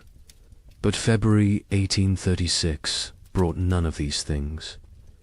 It brought deeper cold, more snow, storms that lasted days. The sun appeared rarely. When it did, it seemed weak, pale, unable to warm anything. People began to worry, really worry. This was beyond a normal hard winter. Food stores were being depleted. Faster than expected. You burned more firewood in extreme cold. You ate more to maintain body heat. The calculations that had seemed conservative in November now seemed optimistic. Families began to ration. Smaller portions, fewer meals. Make it stretch. Make it last. Spring would come. It had to come. But as February turned to March, and March brought no relief, only more snow and more cold, a new emotion crept into Frontier. Cavern's fear, real fear, the kind that sits in your stomach and grows, the kind that wakes you at night, the kind that makes you count your remaining potatoes and feel panic rising in your chest, because spring should be here, and it was not. Coming, March 1836. The month that should bring thaw and birdsong and the first signs of life returning. Instead, it brought blizzards. Heavy wet snow that collapsed roofs. Winds that tore at cabin walls. Temperatures that dropped so low that water froze solid inside homes, despite the fires burning constantly. People began to understand. This was not a normal winter. This was something else entirely. The young wife in Michigan went into labor on March 15th, 3 weeks early. Her husband rode through a blizzard to fetch the nearest midwife. She lived 4 miles away. He almost did not make it. The horse struggled through chest-deep drifts. The wind cut through every layer he wore. He found the midwife. She came. They rode back together. The journey that should have taken an hour took 3. The baby came that night. A girl, small but healthy, she cried strong. The mother wept with relief and exhaustion and fear. The midwife stayed 2 days until the storm broke. When she left, she told them the baby would need extra warmth, extra care. The mother already knew. She held the infant against her skin constantly, shared her body heat, prayed the cold would break before her milk ran thin. In Illinois, the family made a decision. They would send the eldest boy to the nearest town, 12 miles south, to buy supplies, if any could be had, extra flour, salt, anything. The boy was 8 years old, small for his age, but tough. His father gave him careful instructions. Follow the creek, stay near cover. If a storm comes, find shelter and wait it out. The mother packed him food for 2 days. She kissed his forehead, told him to be safe. He left before dawn. He returned 4 days later, frostbitten, exhausted, empty-handed. The town had nothing to sell. Their stores were depleted too. Everyone was rationing. Everyone was afraid. He had slept in a barn the first night, a chicken coop the second. A family had taken him in on the third night, fed him soup, let him warm by their fire. They had children his age, thin children with hollow eyes. He came home and told his parents what he had seen. His father nodded, said nothing. His mother turned away so the children would not see her cry. The widower in Ohio made an inventory in mid-March. He wrote down every item of food they had left. 2 bushels of potatoes, some sprouting, half a barrel of salt pork, 1 small sack of cornmeal, dried beans, maybe 20 pounds, some preserved apples, not many, he calculated. If they were very careful, if they ate little, if spring came in April, they might make it. Might, he gathered his daughters, sat them down, told them the truth. They were running low on food. They would need to ration carefully. The older daughter asked if they would starve. He could not lie to her. He said he did not know, but they would do everything possible to survive. They would hunt, they would trap, they would make every scrap. Count, she nodded. The younger daughter started to cry. The older put her arm around her sister, told her they would be all right. The widower was not sure which of them she was trying to convince. April came. April that should burst with life and warmth and renewal. April that should mean planting time and spring rain and hope. This April brought none of those things. The ground remained frozen solid, 18 inches deep, 2 feet in some places. No plough could break it. No seed could be planted. Even if they tried, nothing would grow in this cold. Families faced a terrible realization. Even if spring came tomorrow, the growing season was too short now. Crops planted in late April might not mature before full frost. And full frost in this new reality might come in August, or July, or never.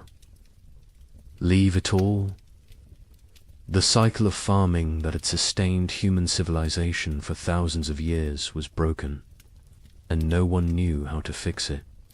The young couple in Michigan began hunting for any food source.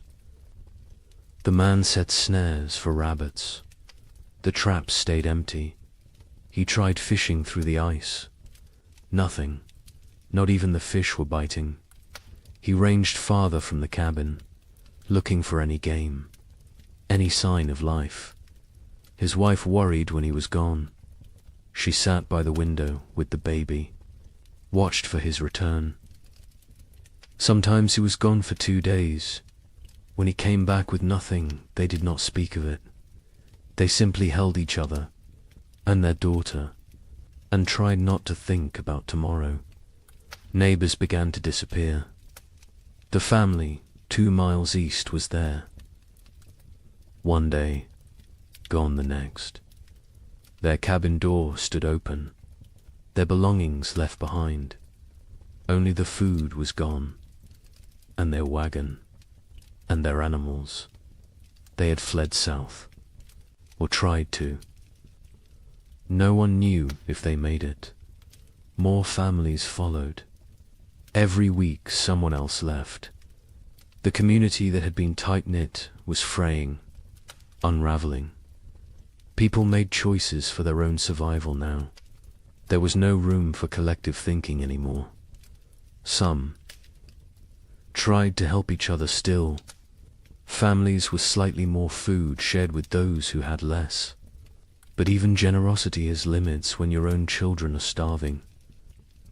A man in Indiana gave his last potatoes to a neighbor.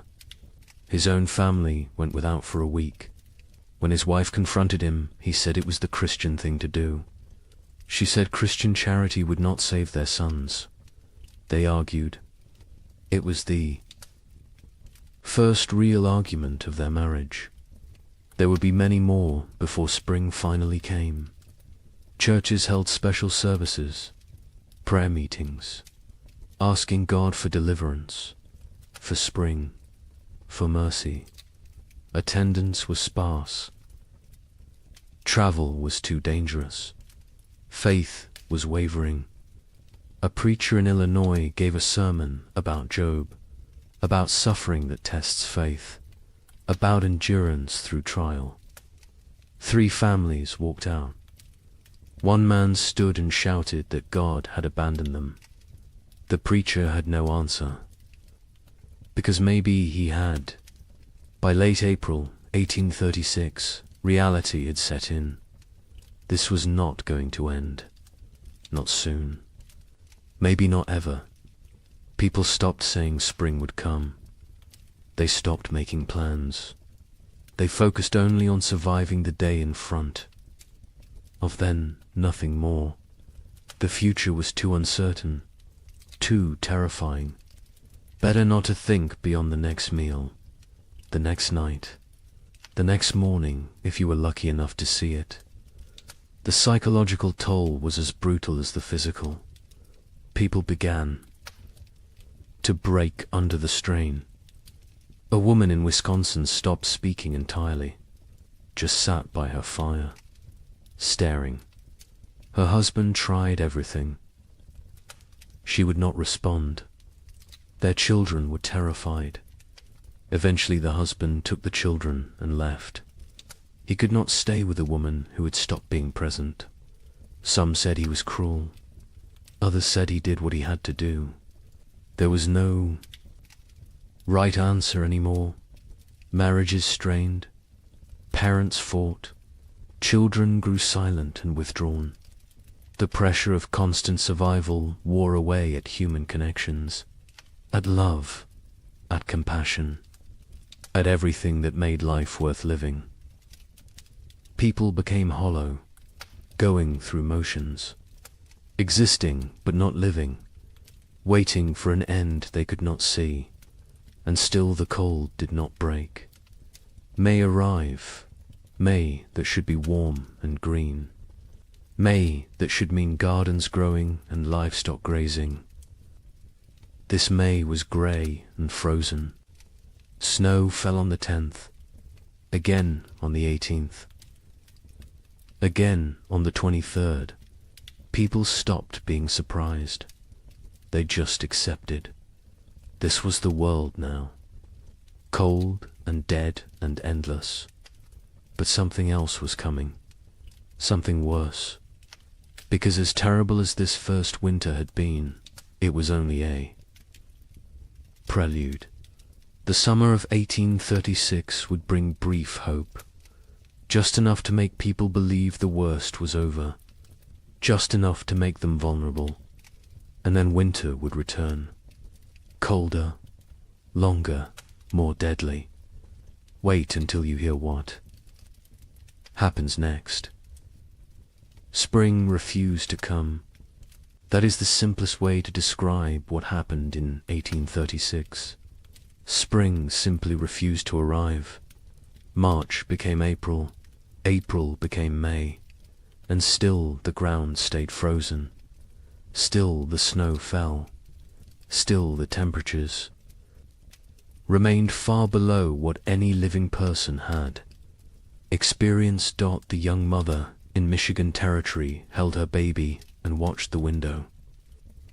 Every day she looked for signs. A bird, a patch of bare ground, anything that suggested winter was weakening. She saw nothing but white, endless white. Her husband ventured out less now. The cold was too dangerous. The exertion burned calories. They could not afford to lose. He sat by the fire and stared at the walls. She knew what he was thinking. The same thing she was thinking. How long can we last? Their food stores had dwindled to almost nothing. The potatoes were gone. The preserved meat was gone. They had cornmeal, perhaps enough for 2 more weeks if they were careful, if they made it thin, if they did not mind the constant gnawing hunger. The baby nursed, but the mother's milk was weak. She could feel it. Not enough fat, not enough nutrition. The baby cried more now. A thin, desperate sound that cut through the cabin's silence like a knife. In Illinois, the family faced their own crisis. They had 5 mouths to feed, 3 children, 2 adults. The mathematics were brutal. They cut their portions again. And again. The children stopped asking for more. They understood somehow, even the youngest. She was only 4, but she had learned not to complain, learned that complaining changed nothing. The mother watched her children grow thinner. Their faces became angular, their eyes too large, their movements slower. She wanted to scream, to rage against the unfairness, but rage would not bring spring. So she stayed silent and counted the days. The father went hunting every few days. He never found anything, but he went anyway, because sitting in the cabin watching his family starve was worse than freezing in the forest. At least in the forest he was trying. At least he was doing something. He set traps. He checked them religiously. They stayed empty. He tried fishing through ice on the creek. Nothing. The fish had gone dormant or died. He did not know which. He returned empty-handed every time. His wife would look at him. He would shake his head. No words necessary. They both knew. The widower in Ohio and his daughters had become experts at survival. They burned furniture for warmth when the firewood ran out. A chair 1 week, a table the next. They ate 1 meal a day. Soup stretched so thin it was barely more than hot water. They trapped a squirrel once. 1 squirrel for 3 people. They made it last 2 days. They boiled the bones for broth, sucked the marrow, used every part. Nothing was wasted. Nothing could be wasted. The older daughter took on more responsibility. She was 17 now, though she looked younger. Malnutrition had stunted her growth, hollowed her cheeks, but her mind was sharp. She kept track of their supplies, rationed, carefully, made decisions about what to eat and when. Her father let her. He trusted her judgment. She had her mother's practical nature, her mother's strength. Sometimes he looked at her and saw his dead wife. It was comforting and heartbreaking in equal measure. The younger daughter was 15. She spoke less than before. The cold and hunger had made her withdrawn. She did her chores without complaint, helped where she could. But there was a distance. In her eyes, a remove. Her father worried about her, about what this experience was doing to her mind. To her spirit, He tried to engage her in conversation. She would answer in single words. Yes, no, maybe, then return to silence. He did not know how to reach her anymore. Communities that had held together through the winter began to fracture. Trust eroded. A family in Michigan discovered their hidden food cache had been raided. Someone had broken in while they slept, taken half their remaining supplies. They suspected a neighbor, a man they had helped the previous autumn, but they could not prove it, and confrontation seemed pointless. Everyone was desperate. Everyone was capable of terrible things when survival was at stake. Theft became common. People took what they needed to live. A chicken here, a bag of grain there, tools, blankets, firewood, anything that might help them survive another day. Some felt guilt, others felt nothing. Morality becomes flexible when you are watching your children starve.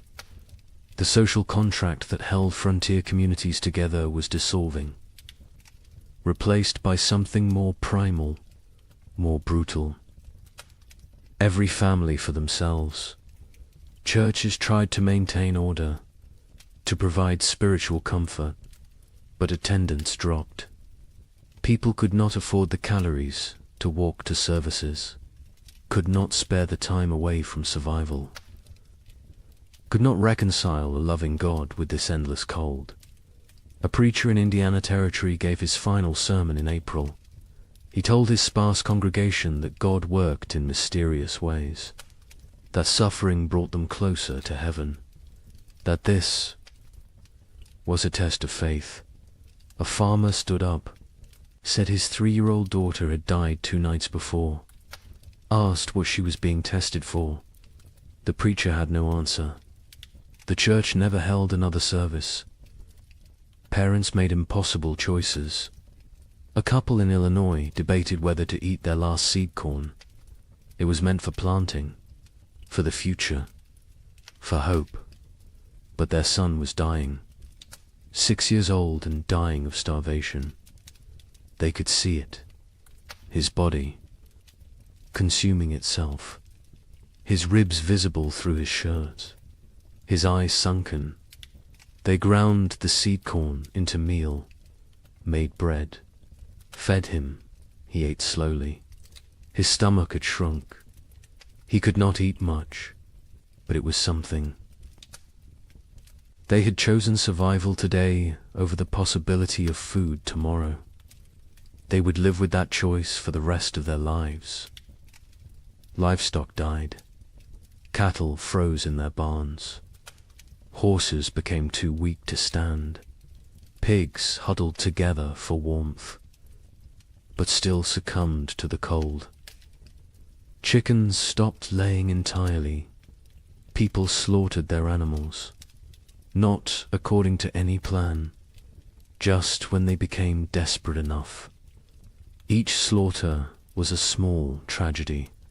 That cow represented future milk, future. Calves, future security. But future meant nothing when you might not survive the week. So they killed and ate and tried not to think about tomorrow.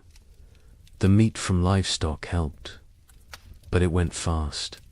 A family could butcher a pig and eat well for a few days. Then the meat was gone, and they were back where they started. Hungry, desperate, counting down to nothing. Some families tried to preserve the meat, to make it last, but without sufficient salt. Without proper cold storage that did not involve simply leaving it outside where wolves might take it, the meat spoiled, or got stolen, or disappeared in the night. May arrived with no warmth, no green, no life. May there should be planting season brought instead more snow, more cold, more death. People stopped keeping track of dates. What was the point? Time had lost meaning. There was only day and night, hunger and cold, survival and death. Nothing else mattered. Nothing else existed. The young man in Michigan made a decision. They had to leave, had to try to reach his brother's farm in southern Ohio. It was 200 miles, through frozen wilderness, with a 4-month-old baby. His wife thought he was insane, said they would die on the road. He said they would die here. At least moving gave them a chance. They argued, quietly, so as not to wake the baby. He wanted to leave immediately. She wanted to wait for weather to break. He said the weather was not going to break. She knew he was right. But she also knew their chances of surviving a 200-mile winter journey were close to zero. They compromised. They would wait 1 more week. If the weather did not improve, they would go. They both knew it would not improve. But the compromise gave them something. A deadline, a decision point, a plan. Even a futile plan was better than sitting and waiting. To die. They spent the week preparing. He made a sled from cabin boards. She sewed carrying sacks.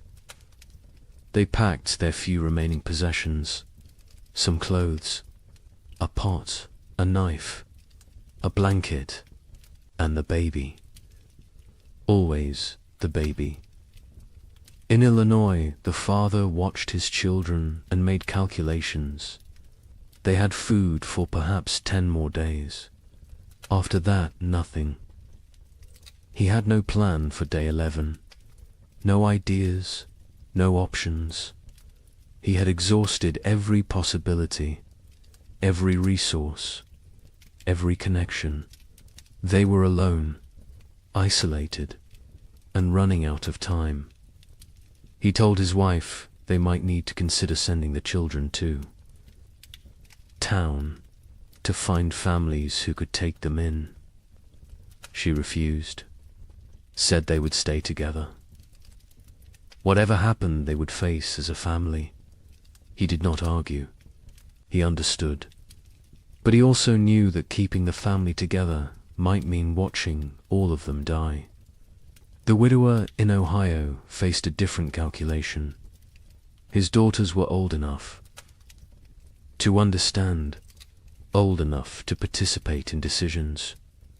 He sat them both down, told them they had food for maybe 2 weeks, asked them what they thought they should do. The older daughter said they should stay, that leaving was more dangerous than staying. The younger said nothing, just stared at the floor. The widower agreed with his older daughter. They would stay. They would make what they had last as long as possible. They would hope for spring, even though hope felt like a luxury they could not afford.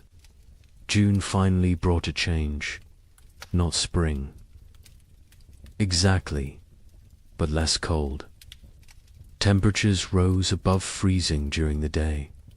Snow began to melt. Patches of bare ground appeared. People emerged from their cabins, blinking, disoriented, like animals coming out of hibernation. They looked at their neighbors, saw the same hollow faces, the same haunted eyes, the same question. Did we really survive? But the relief was short. Lived. Because even with warmer weather, it was too late for a normal growing season. Crops planted in June would not mature before fall. And who knew what fall would bring? Who knew if this was really over, or just a brief respite before more? Cold. People planted anyway, because what else could they do?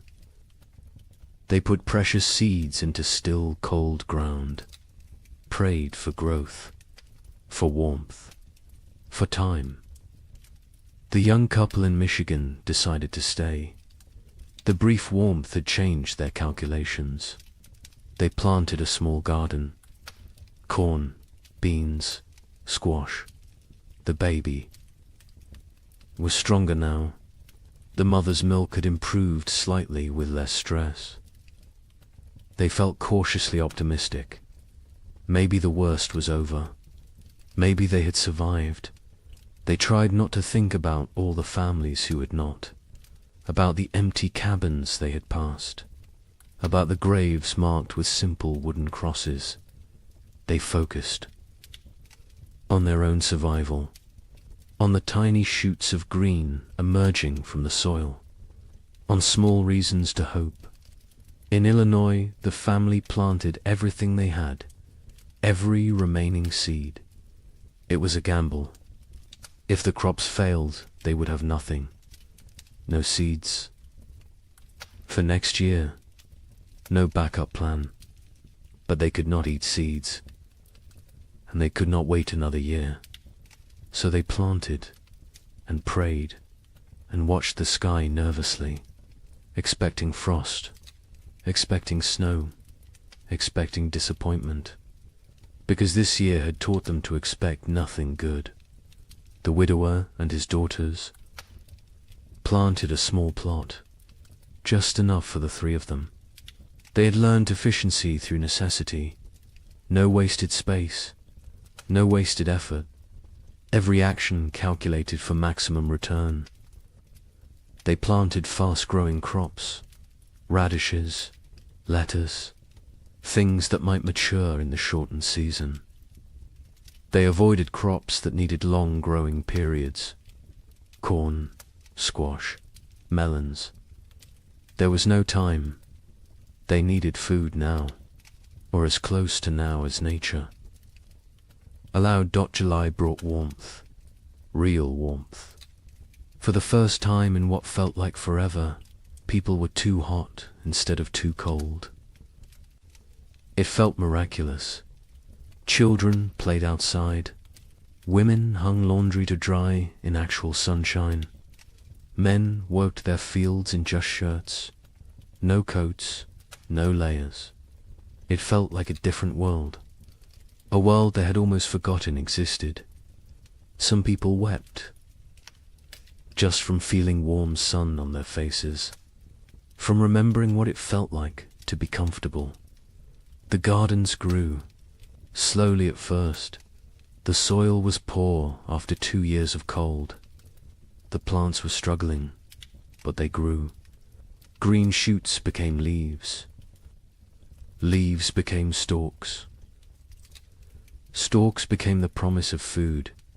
People watched their gardens obsessively, checked them multiple times a day, measured growth, celebrated every new leaf. These plants represented survival, represented hope, represented the possibility of making it through another winter. But nature was not finished with them. On July 18th, it snowed. Not much, just flurries, but enough. Enough to kill the tender plants, enough to destroy weeks of growth, enough to crush newly formed hope. People walked out to their gardens that morning, saw the white dusting, saw the blackened leaves, saw their food supply dying in front of them. Some fell to their knees, some cursed God. Some simply turned around and walked back inside. There was nothing to say, nothing to do. It was happening again.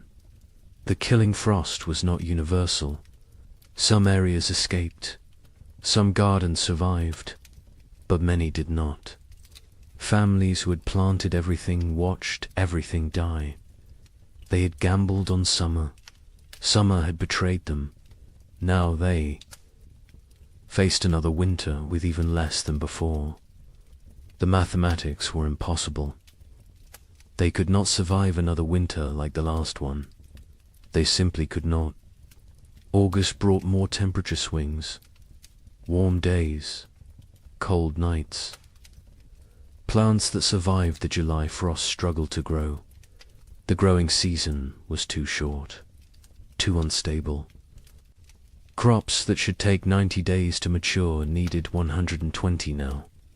because cold nights slowed growth, because the plants were stressed, because nothing was normal anymore. People harvested what they could: small potatoes, stunted corn, vegetables that in normal times they would have discarded. But these were not normal times. They harvested everything, used everything, wasted nothing. The young couple in Michigan harvested a small crop, not enough to last a winter, but something. They dried corn, made it last. Dug potatoes. Tiny potatoes the size of walnuts, but potatoes nonetheless. They counted their stores, made calculations, decided they needed to supplement with hunting, with trapping, with anything they could find. The man began ranging farther again, looking for game. The game was returning. Slowly, deer appeared in the forests, rabbits in the fields. He killed a deer in late August, his first successful hunt in months. They celebrated, ate fresh meat, felt strong for the first time in forever. In Illinois, the family harvested almost nothing. Their garden had been hit hardest by the frost. Only a few plants survived. They gathered what they could: a handful of beans, some small squash. It was not enough, not even close. The father knew they could not stay, could not survive another winter here. He told his family they would leave before the snow came, go south, find warmer land, find food, find a way to survive. His wife agreed. The children said nothing. They had learned not to question adult decisions, learned that arguing changed nothing. The widower and his daughters harvested a better crop. Their fast-growing vegetables had matured before the frost. They had radishes, lettuce, some early peas. It was not much, but combined with careful rationing, it might be enough. Might. The older daughter did the calculations, told her father. They would need to find additional food. He nodded, said he would try.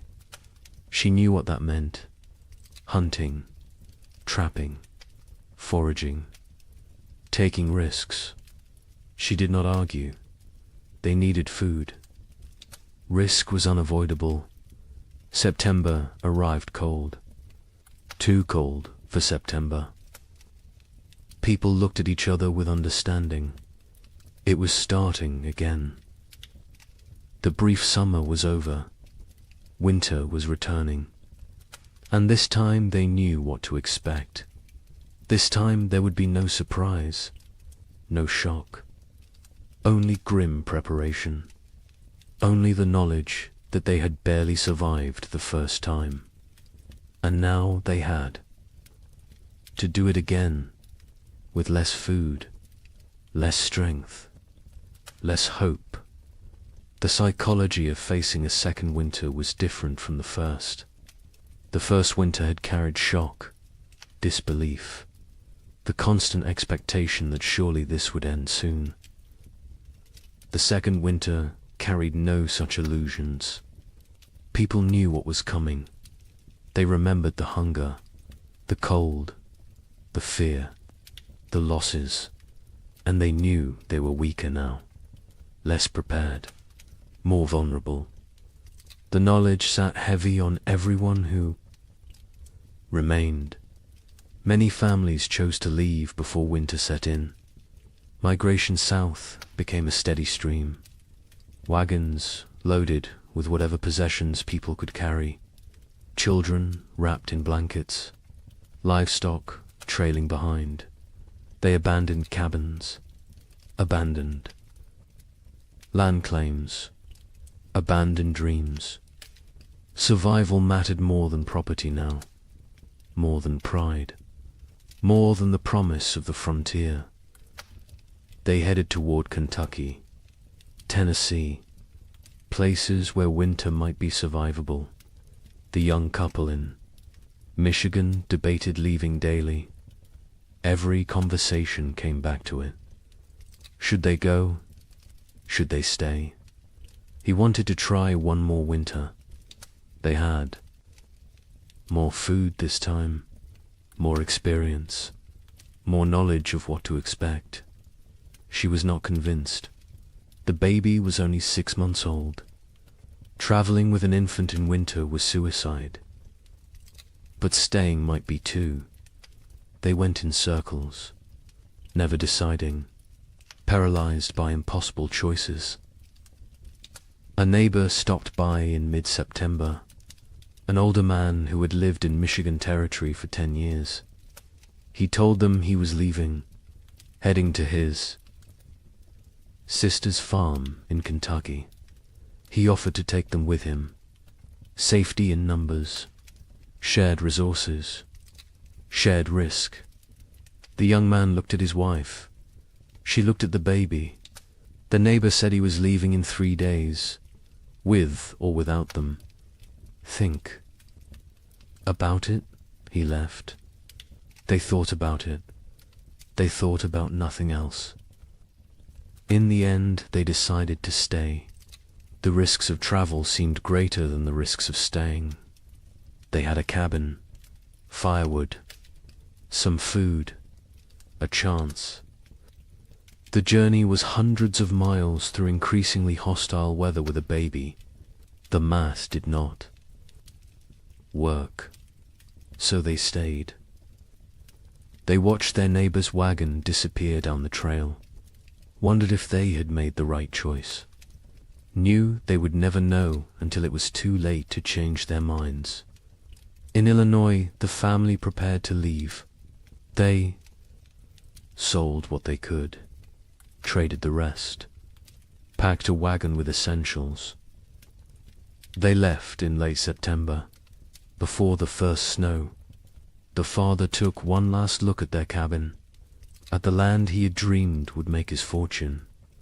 His wife put a hand on his arm, told him they would come back someday. He nodded but did not believe her. Neither did she. They climbed onto the wagon. The children huddled in the back. They started south, toward an uncertain future. But at least it was movement. At least it was trying. The journey south was hard. The roads were poor. Mud, ruts, fallen trees. The wagon broke an axle on the 3rd day. The father spent half a day repairing it. They pushed on. Other families traveled the same roads. Sometimes they camped together, shared fires, shared stories. Everyone had the same tale. Cold, hunger, loss, death. The stories became repetitive, became numbing. After a while, people stopped sharing, just nodded at each other, understanding without words. They reached southern Illinois after 2 weeks. The father inquired about land. Prices had dropped. So many people fleeing south had flooded the market. He found a small farm, 40 acres. The previous owner had died. His widow was selling.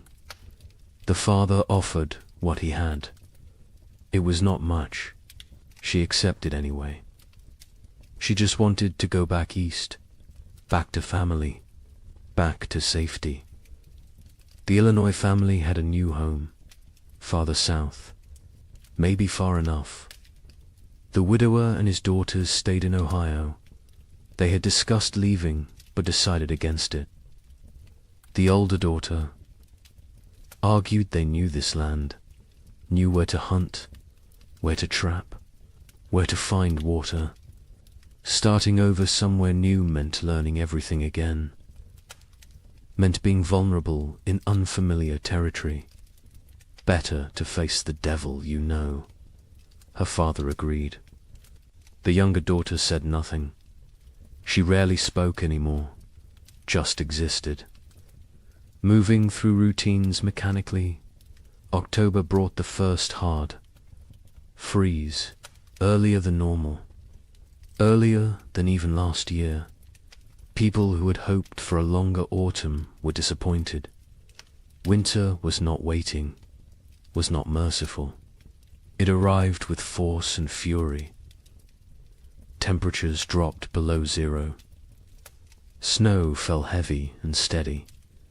Within 2 weeks, the world was white again, frozen again, dead again. The young couple in Michigan settled into survival mode. They knew the rhythms now, knew how to ration, how to stay warm, how to maintain hope when everything felt hopeless. The man hunted when weather permitted. He had learned to read the cold, to know when going out was risk versus suicide. He caught rabbits occasionally. Small game, it helped. Not enough, but something. The woman focused on the baby, keeping her warm, keeping her fed, keeping her alive. The baby was their reason to continue. Without her, they might have given up, might have laid down and waited for the end, but she needed them, depended on them, so they kept going, kept trying, kept fighting, even when they were exhausted, even when they wanted to quit. They looked at her face and found strength they did not know they had. Communities that had not already dissolved finished dissolving. People stopped visiting, stopped checking on neighbors. The isolation became total. Each family alone in their cabin, alone in their struggle, alone in the dark. The only sounds were wind and cold and occasionally wolves. The wolves had returned, hungry, desperate, like everyone else. They came close to cabins at night, howling, looking for weakness, looking for opportunity. A family 3 miles from the young couple disappeared in November. The husband went to check on them after not seeing smoke from their chimney for several days. He found the cabin empty, the door hanging open. Snow drifted inside. No signs of struggle, no blood, no bodies, just absence. They had left, or something had taken them, or they had died and been buried or dragged off. He did not know, would never know. He went home, told his wife.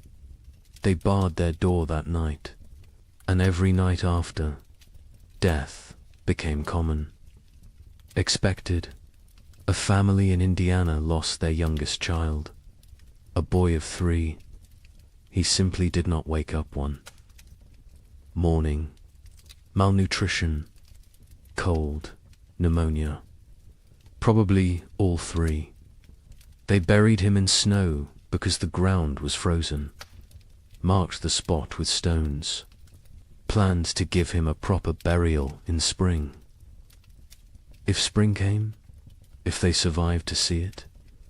The mother stopped speaking after that, just rocked in her chair, staring at nothing.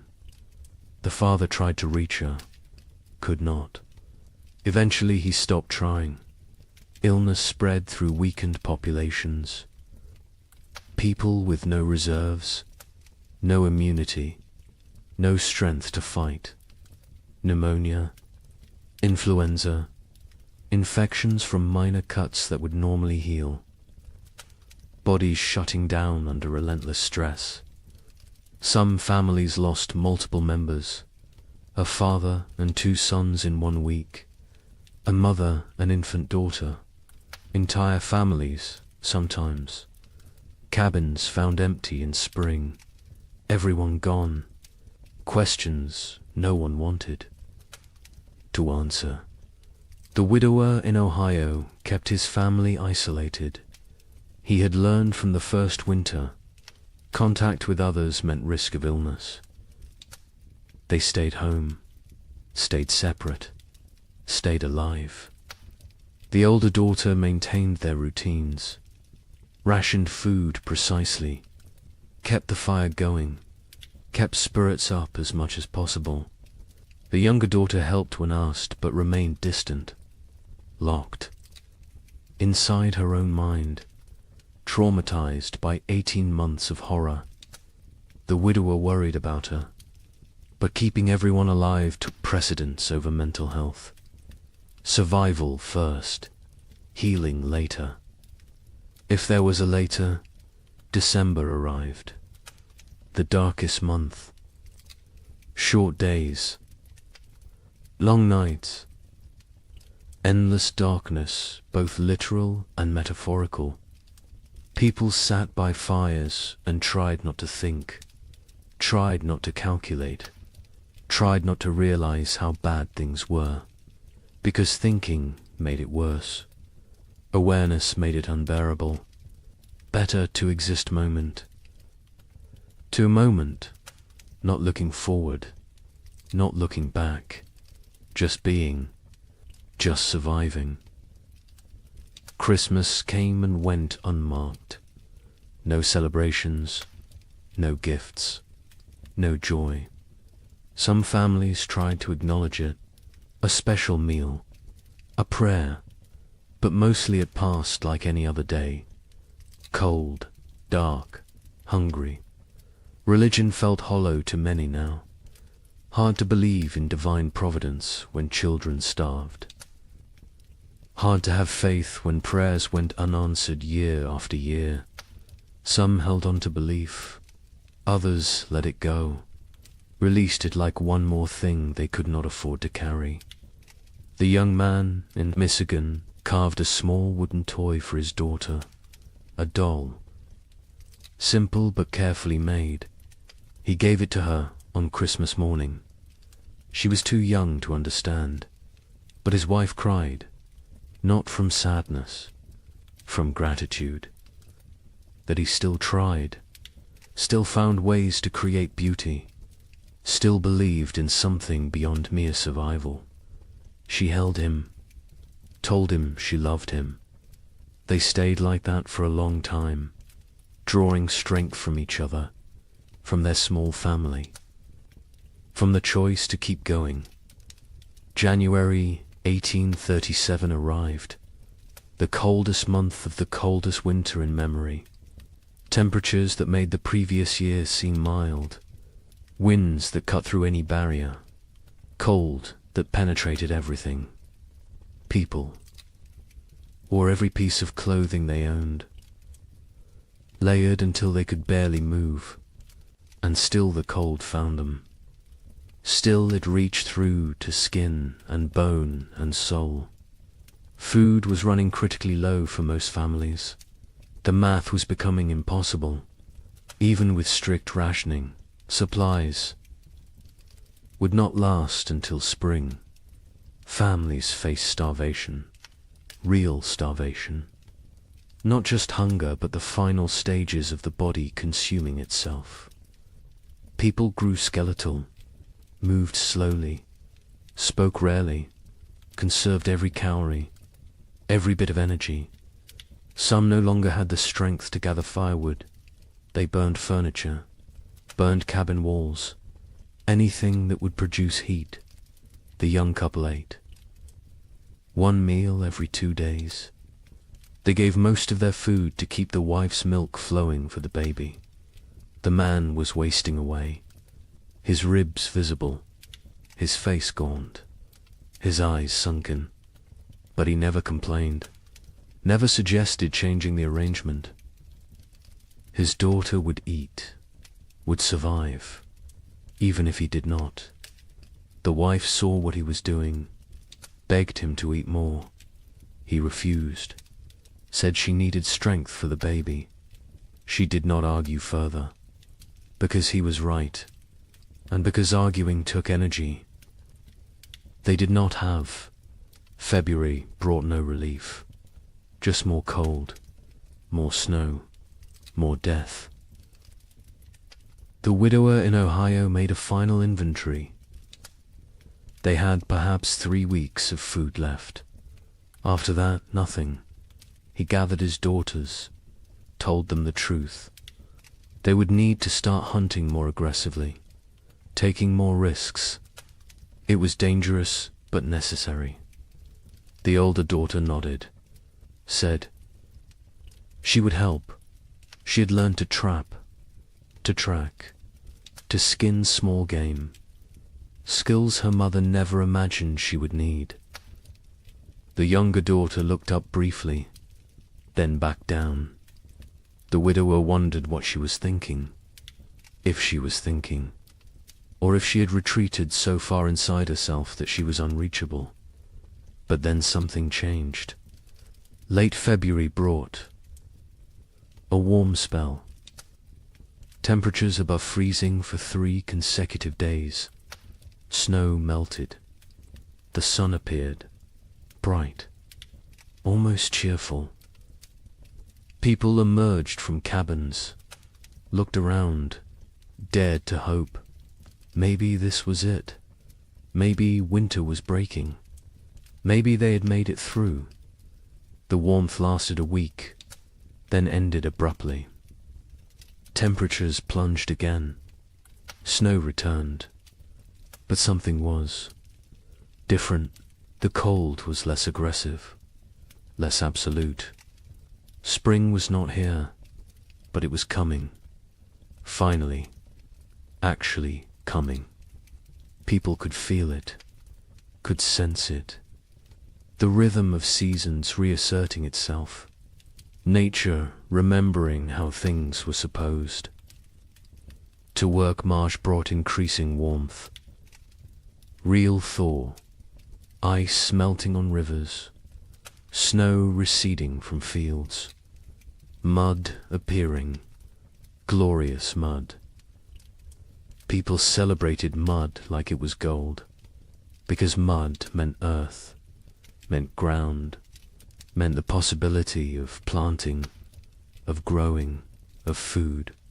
The young couple in Michigan stood at their window and watched snow melt, watched brown earth emerge. The wife cried. The husband held her. They had survived. Somehow, against all odds, they had survived. Wait until you hear how much worse it gets.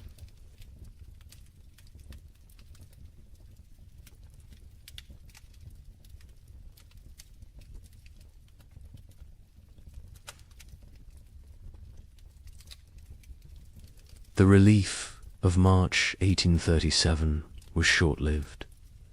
Spring arrived tentatively, weakly, like it was unsure of its own existence.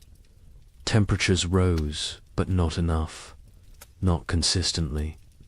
Warm days followed by cold nights. Progress followed by setbacks. Nature could not decide what season it wanted to be. People planted anyway, because what choice did they have? They put seeds in cold ground and prayed. The young couple in Michigan planted their entire plot. Every seed they had saved, every seed they had traded for, everything. It was all or nothing now.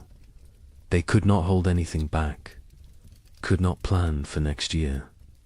Next year was too far away, too uncertain. They needed food this year, this growing season, or they would not see another.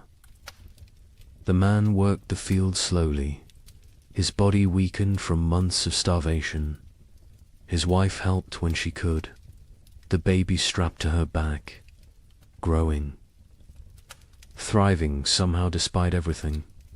In their new home in southern Illinois, the family that had fled hoped for better conditions.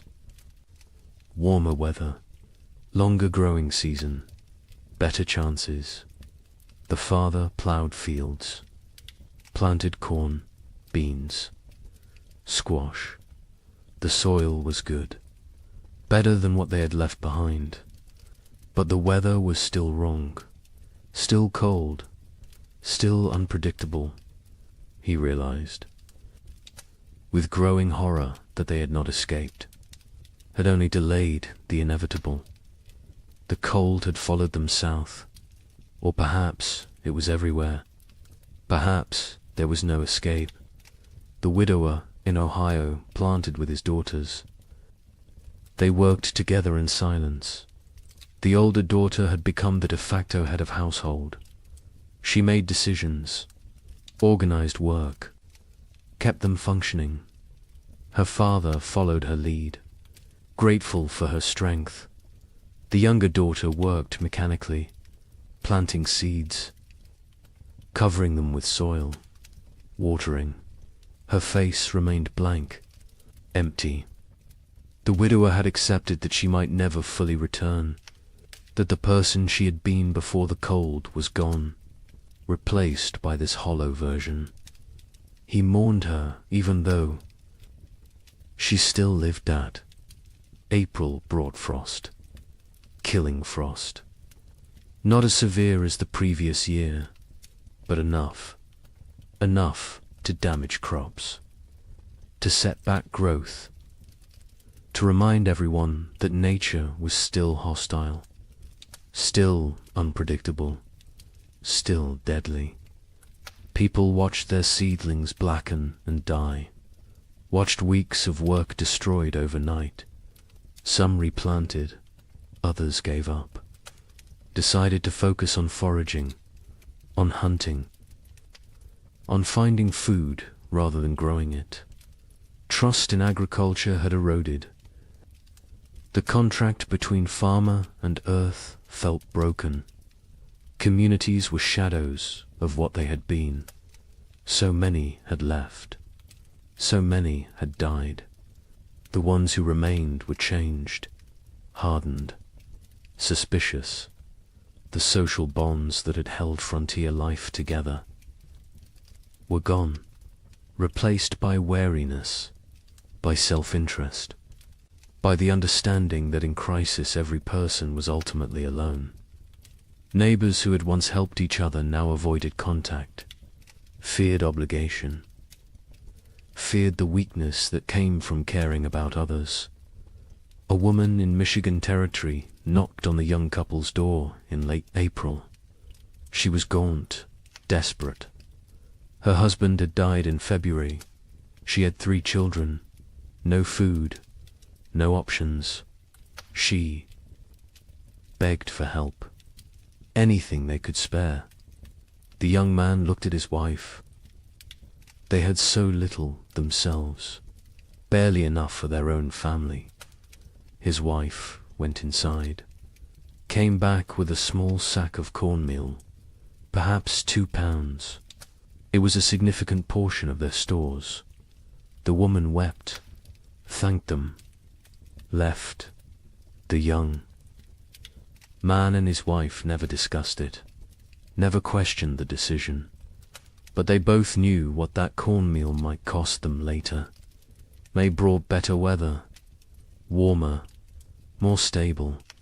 The crops that survived April began to grow, slowly, struggling, but growing. People tended their gardens obsessively, pulled every weed, watered carefully, talked to the plants, begged them to thrive. These gardens represented everything: hope, survival, future. Without them there was nothing, just slow starvation through another winter. And no one could survive another winter like the last 2. The young couple's garden showed promise. The corn was growing, short stalks, but growing. The beans were climbing, the squash spreading. They allowed themselves to hope, to plan, to imagine a harvest that would see them through. The man hunted regularly now. The game had returned. Deer, rabbits, turkey. He was successful more often, building their stores. They smoked meat, preserved it, prepared for the worst while hoping for better. In southern Illinois, the family's crops grew better. The warmer climate helped. Their corn reached knee-high by late May. The father felt vindicated. They had made the right choice to move. His wife was less certain. She had learned not to trust good fortune, not to believe in progress until it was secured. She watched the sky constantly, waited for the next disaster, for the frost or hail or plague of insects that would destroy everything. Optimism felt dangerous, felt like tempting fate. The widower's garden grew adequately, not abundant but adequate. The older daughter managed it efficiently. She had learned to maximize every inch of soil, every drop of water, every moment of sunlight. She was 17 now, an adult in all. But names she had lost her youth to these winters, lost her innocence, lost a chance to be young and carefree. She did not mourn these losses. There was no time, no space, no energy. She simply existed in the present, did what needed doing, survived. June arrived warm. Summer finally asserting itself. People shed layers, felt sun on skin, remembered what warmth felt like. Children played outside, really played. Not just huddled for warmth, but ran and laughed, and acted like children. Parents watched them with complicated emotions, joy at seeing childhood return, sorrow for all the childhood lost, fear that this reprieve was temporary, that winter would return too soon. The young couple's baby took her first steps in June, on grass, in sunshine. Her mother cried watching her. This tiny person who had known only cold and hunger and fear was walking, growing, living. It felt miraculous. The man picked up his daughter, spun her in the air. She laughed. The sound was pure joy, untainted by the suffering around her. Too young to understand, too young to remember. They both hoped she would never remember these years, never carry the scars they carried. July was hot, genuinely hot. People complained about heat, then laughed at themselves for complaining. Heat was blessing. Heat was life. Heat meant crops growing, meant long days, meant hope. The gardens flourished. Corn grew tall. Beans produced pods. Squash spread across the ground with heavy fruit. For the first time in 2 years, abundance seemed possible. Not guaranteed, but possible. But nature had taught them not to trust. On July 23rd, a hailstorm struck southern Indiana. Hail the size of eggs. It shredded crops, destroyed gardens, killed livestock. Families who had been preparing for harvest lost everything in 20 minutes. The storm passed, left devastation. People walked through destroyed fields in shock, corn beaten into the ground, beans stripped from vines, squash smashed. Months of work, all their hope, gone. The Eloy family was spared. The storm passed north of them, but they heard about it. Heard about families losing everything. The father thanked God. The mother said nothing. She had stopped thanking God, stopped blaming God. God was absent from this struggle. They were alone. They survived or died based on luck and effort. Nothing more, no divine plan, no greater purpose, just random chance and brutal nature. August brought the harvest. For those whose crops survived, it was a time of desperate work, gathering everything before weather could destroy it, before animals could take it, before anything else could go wrong. People worked dawn until dark, harvesting, preserving, storing, building supplies for the winter they knew was coming, because winter always came, and it came early, and it stayed late, and it tried to kill you. The young couple in Michigan harvested a reasonable crop, not abundant, but enough. Combined with the meat the man had preserved in careful rationing, they might have enough, might make it through. The woman calculated and recalculated, added numbers, divided portions, tried to make the math work. Her husband told her they would be fine. She wanted to believe him, but she had learned not to believe in fine. Fine was a luxury. Fine was an assumption they could not afford. The widower and his daughters harvested their garden methodically. The older daughter kept precise records, weight of every potato, count of every ear of corn, number of beans.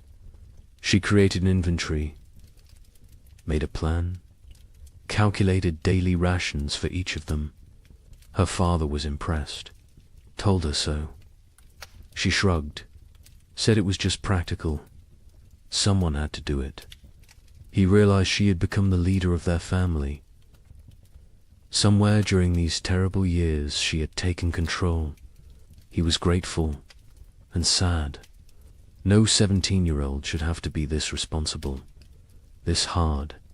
This adult September came cool, cooler than it should be. People noticed, worried, hoped. They were imagining it, hoped it was just normal September weather. But they knew better. They had learned to read the signs, to feel the wrongness in the air. Winter was coming early again. The second winter in a row. The third overall in this nightmare cycle. And they were tired. So tired. Tired of fighting. Tired of surviving. Tired of being afraid. October brought the first snow. 6 weeks early. Heavy snow that blanketed everything. Buried the world in white. People watched from windows with dead eyes. They had known it was coming, had prepared as best they could, but knowing did not make it easier, did not make it less terrifying. They settled into their cabins, barred the doors, fed the fires, began the long dark wait. The psychology of the second winter was different from the first. The first had carried shock, disbelief, the hope that surely this would end. The second winter carried resignation, acceptance, the knowledge that this might never end, that they might die in this cold, that survival was not guaranteed no matter how hard they tried. This knowledge was heavier than the cold, heavier than the hunger. It pressed down on souls, crushed spirits, made people hollow. The young couple settled into routines. He maintained the fire. She cared for the baby. They rationed food strictly. 1 meal a day. Small portions. They talked less now. Conversation took energy, took hope. They existed side by side, parallel lives barely touching. The baby was their only connection, their only reason. Without her, they might have drifted apart entirely, might have retreated into individual isolation. But she needed both of them, so they stayed together, functioned as a unit, survived. In Illinois, the family that had fled south discovered that southern winter was still winter. Less severe than Michigan, but severe enough. Cold enough. Dangerous enough. The father realized they would need to go farther south next year. Kentucky, maybe. Tennessee. somewhere winter was mild, somewhere survival did not require such desperate measures, his wife agreed. The children were weakening. The youngest was sick. A cough that would not go away. A fever that came and went. They needed better conditions. Warmer weather, more food, or they would lose her. The widower and his daughters faced the second winter with grim efficiency. They had learned so much. How to ration perfectly. How to maintain minimal fire. How to trap in winter. How to make everything last. The older daughter ran the household. Her father followed orders. The younger daughter existed. That was all. She ate when told, slept when told, worked when told, but there was nothing behind her eyes. No personality, no emotion, no self. She had retreated so far inside that the widower wondered if she would ever come out. November was brutal. Temperatures far below normal. Winds that never stopped. Snow that fell constantly. People burned through firewood faster than anticipated. Started burning furniture again. Cabin walls. Anything wooden. Anything that would burn.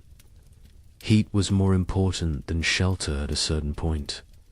Better to freeze in an open cabin than freeze in a closed one. At least an open one gave you a chance to see death coming. Food became critical. Families ran low faster than expected. The cold required more calories. The body burned fuel trying to stay warm. People ate more, depleted stores more quickly. By mid-November, some families were already rationing desperately, making soup with water and a single potato, boiling bones multiple times to extract every bit of nutrition, eating things that would normally be considered inedible, tree bark, leather, anything that might contain some caloric value. A family 4 miles from the young couple knocked on their door in late November. A father with 2 sons. Their wife and mother had died in October. Pneumonia. They had no food left. Nothing. They were starving. The father asked for help. His sons stood behind him, thin, shaking, eyes too large in gaunt faces. The young man looked at his wife. She looked at the baby. They had enough food for themselves. Barely. Not enough to share. The young man told them he was sorry. He had nothing to give. The father nodded. Said he understood. They left. The young couple never saw them again. Never learned what happened to them. Preferred not to know. December brought darkness. Literal and metaphorical. The days were so short. The nights so long. People sat in dark. Cabins, conserving candles, conserving lamp oil, conserving everything. The darkness was oppressive, heavy. It made time feel strange, distorted. Days blended together. You woke, ate a small amount, sat, slept, woke again. Was it day? Was it night? Did it matter? Time lost meaning when every moment was the same. Cold, dark, hungry, afraid. The young couple's baby got sick in early December. A fever. She cried constantly. Would not nurse. The mother held her day and night. Tried everything. Cold cloths. Warm cloths. Arb's prayer. The fever broke after 3 days. The baby survived, but the mother did not recover emotionally. She stopped sleeping, watched the baby constantly, convinced that if she looked away, her daughter would die. The man tried to comfort her, told her the baby was fine. She would not listen, could not listen. Fear had taken hold. Rational thought had fled. Christmas came. No celebration, no acknowledgement. It was just another day. Cold, dark, hungry, the young. Man had carved another toy for his daughter. A small horse. He gave it to her on Christmas morning. She grabbed it, put it in her mouth. Too young to play properly, too young to understand. His wife smiled weakly, told him it was beautiful, then went back to staring at the baby. The man sat by the fire, wondered how much longer they could do this, wondered if survival was worth the cost, then felt guilty for wondering. The Illinois family's youngest child died on December 30th. The cough had gotten worse. The fever never broke. She was 6 years old.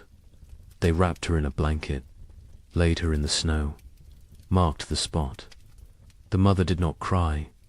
She had no tears left. The father built a small cross. The other children stood silently. They had learned not to show emotion. Emotion was weakness. Weakness was dangerous. The family went back inside. Life continued, because what else could they do? Stop living because one of them had died. Everyone was dying. Slowly, quickly, inevitably. January 1837 was the coldest month in living memory.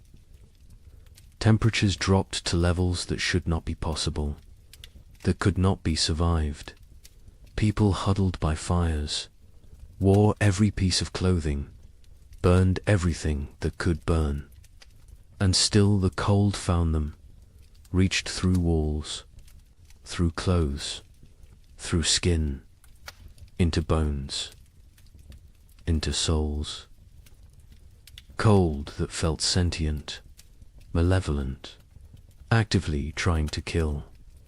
The widower in Ohio burned his bed in January, then the girl's bed.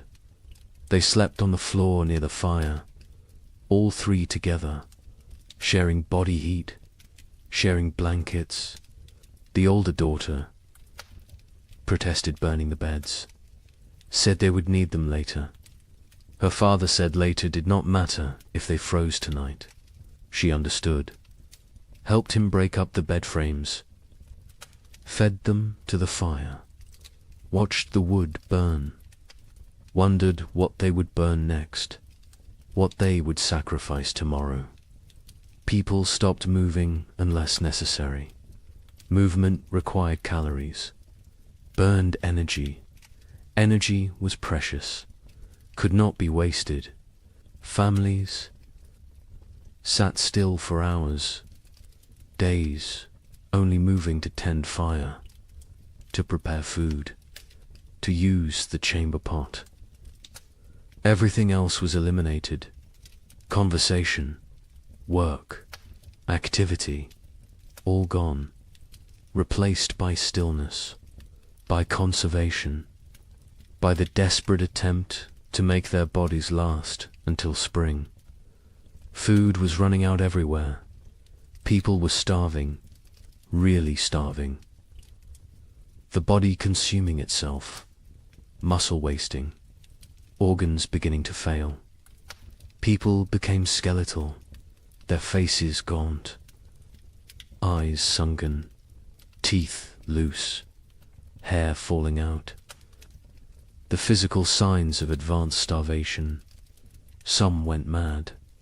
The hunger drove them insane. They talked to people who were not there, saw things that did not exist, lost touch with reality.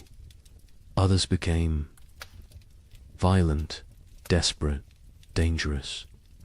The young man in Michigan was starving himself to keep his wife and daughter fed.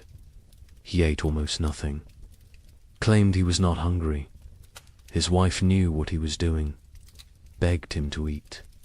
He refused, said she needed strength to nurse. She needed food to make milk. The baby needed milk to survive. Therefore, the baby and wife ate. He did not. The math was simple, brutal, but simple. He was dying. They both knew it. Neither spoke of it, because speaking made it real, made it unbearable.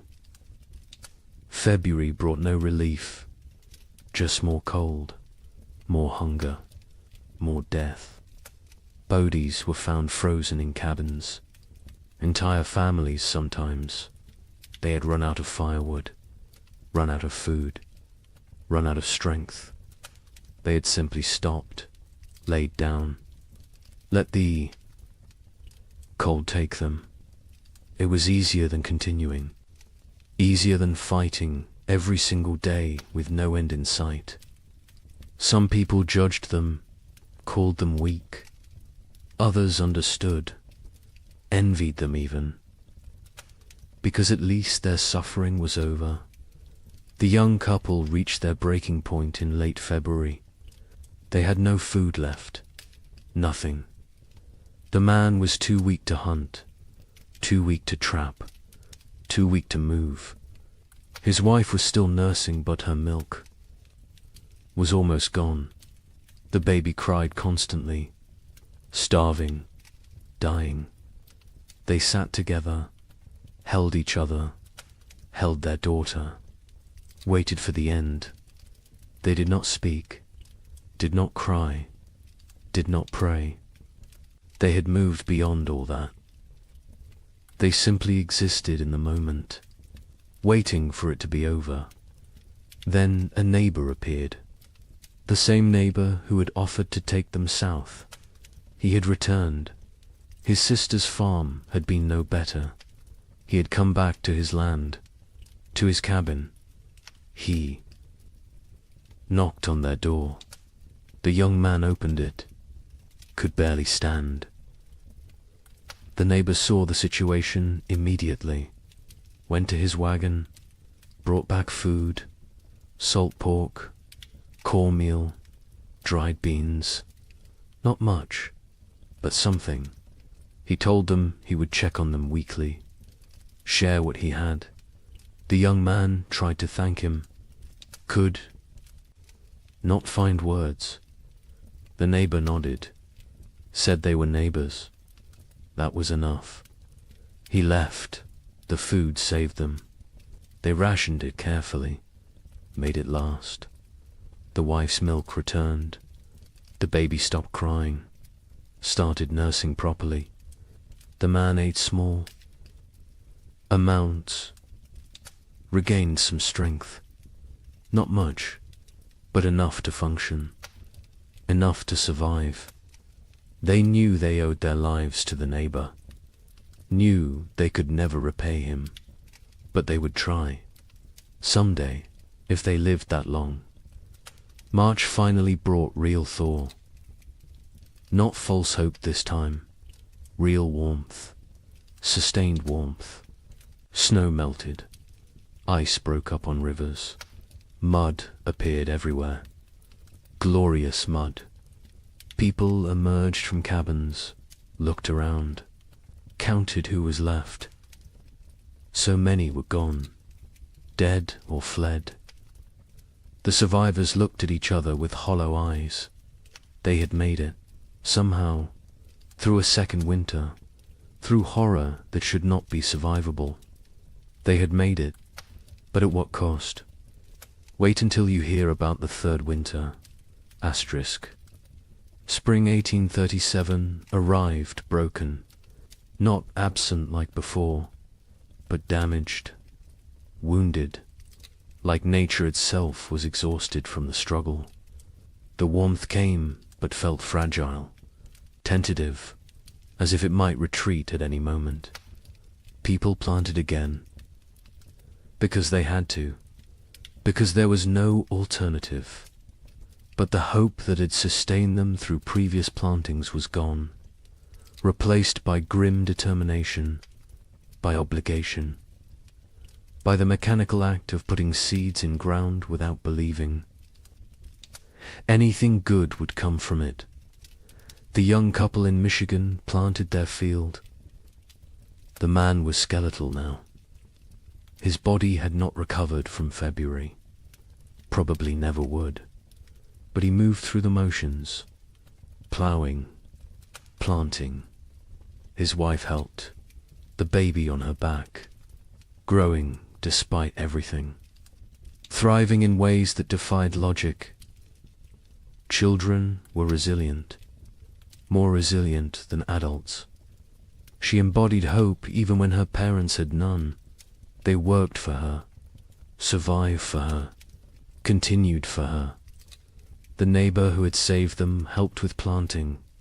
He had lost his own family in the first winter. Wife and 2 daughters.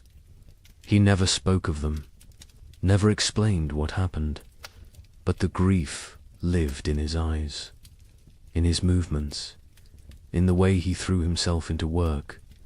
Helping others was how he survived, how he found meaning. The young couple became his purpose, his reason to continue. He checked on them weekly, shared food when he had extra, fixed things around their cabin, asked for nothing in return. In Illinois, the family that had lost their youngest daughter planted in silence. The mother moved mechanically, planting, watering, weeding, but her spirit was elsewhere, with her dead child, with the life they should have had.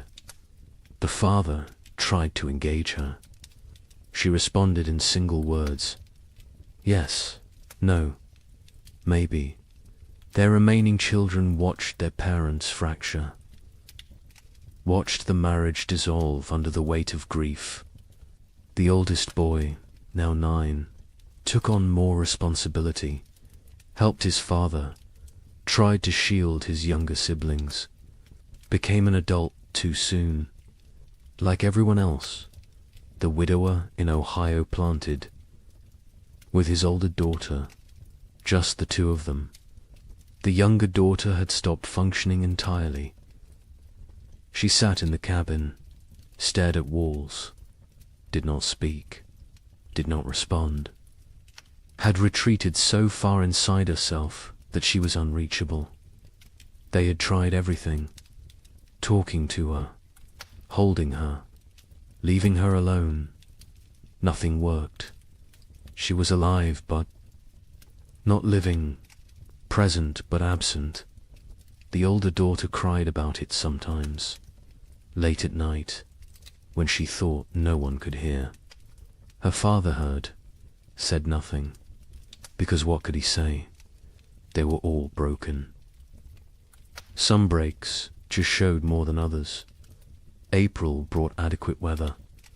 Not warm, not cold, just neutral. The crops grew slowly, struggling. The soil was depleted after years of abnormal cold. Nutrients locked away.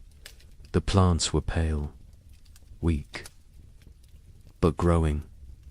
People tended them obsessively, talked to them, prayed over them, begged them to thrive. These gardens represented final chances, last hopes. If the crops failed this year, there would be no next year, no more attempts. This was it.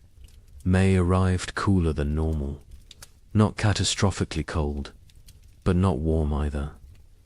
The growing season was compromised again, shortened.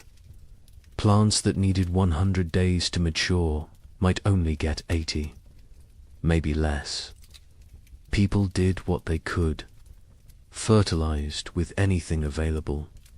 Manure, ash, compost, watered constantly. Protected seedlings from cold nights, fought for every plant, every stalk, every leaf. Communities barely existed now. The population had dropped so dramatically, that calling them communities felt generous. Collections of isolated families, strangers occupying the same general area. No cooperation, no shared resources, no collective identity, just individuals fighting separate battles. The social structures that had once defined frontier life were dead, replaced by atomization, by loneliness, by the understanding that in the end everyone dies alone. The young couple saw other people rarely. Weeks would pass without contact. When they did encounter neighbors, the interactions were brief, uncomfortable. No one wanted to share information about food stores, about successes or failures, about anything that might reveal vulnerability. Trust was gone. Community was gone. Only wariness remained. Eyes that assessed whether you were threat or opportunity. Calculations about whether helping you would benefit them. Nothing was given freely anymore. Everything had price. June brought better weather. Finally, real warmth. Sustained warmth. The crops responded. Grew with vigor they had lacked before. Corn shot up. Beans produced. Squash spread. For the first time in 3 years, gardens looked healthy, looked productive, looked like they might actually yield harvests. People allowed themselves to feel something close to hope, not real hope. That was too dangerous, but cautious optimism. The possibility that maybe, possibly, they might have enough food. The young man hunted successfully in June. Deer were abundant again. The population had recovered, or perhaps the human hunters had diminished enough that game was plentiful. He killed 2 deer in 3 weeks. They smoked the meat, stored it, carefully added it to their supplies. The wife calculated, recalculated. If the garden produced even half of what it promised, combined with the smoked meat, careful rationing, they would make it. Would survive another winter. The math finally worked.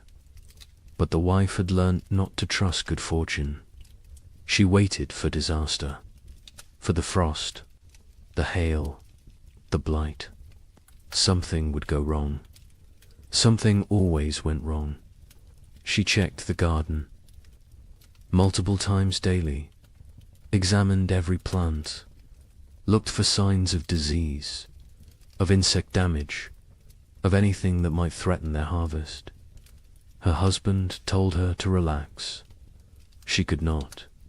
Relaxing felt like inviting catastrophe. Vigilance was all. That kept them safe. She believed that. Needed to believe that. Because if vigilance did not matter, then nothing they did mattered. And that was too terrifying to accept. July was hot, scorching, the kind of heat that in normal times would be complained about. But these were not normal times. Heat meant growth, meant long days, meant crops maturing. People celebrated heat, worked in it without complaint. Sweat was blessing. Discomfort was price of survival. They paid it gladly. The gardens flourished.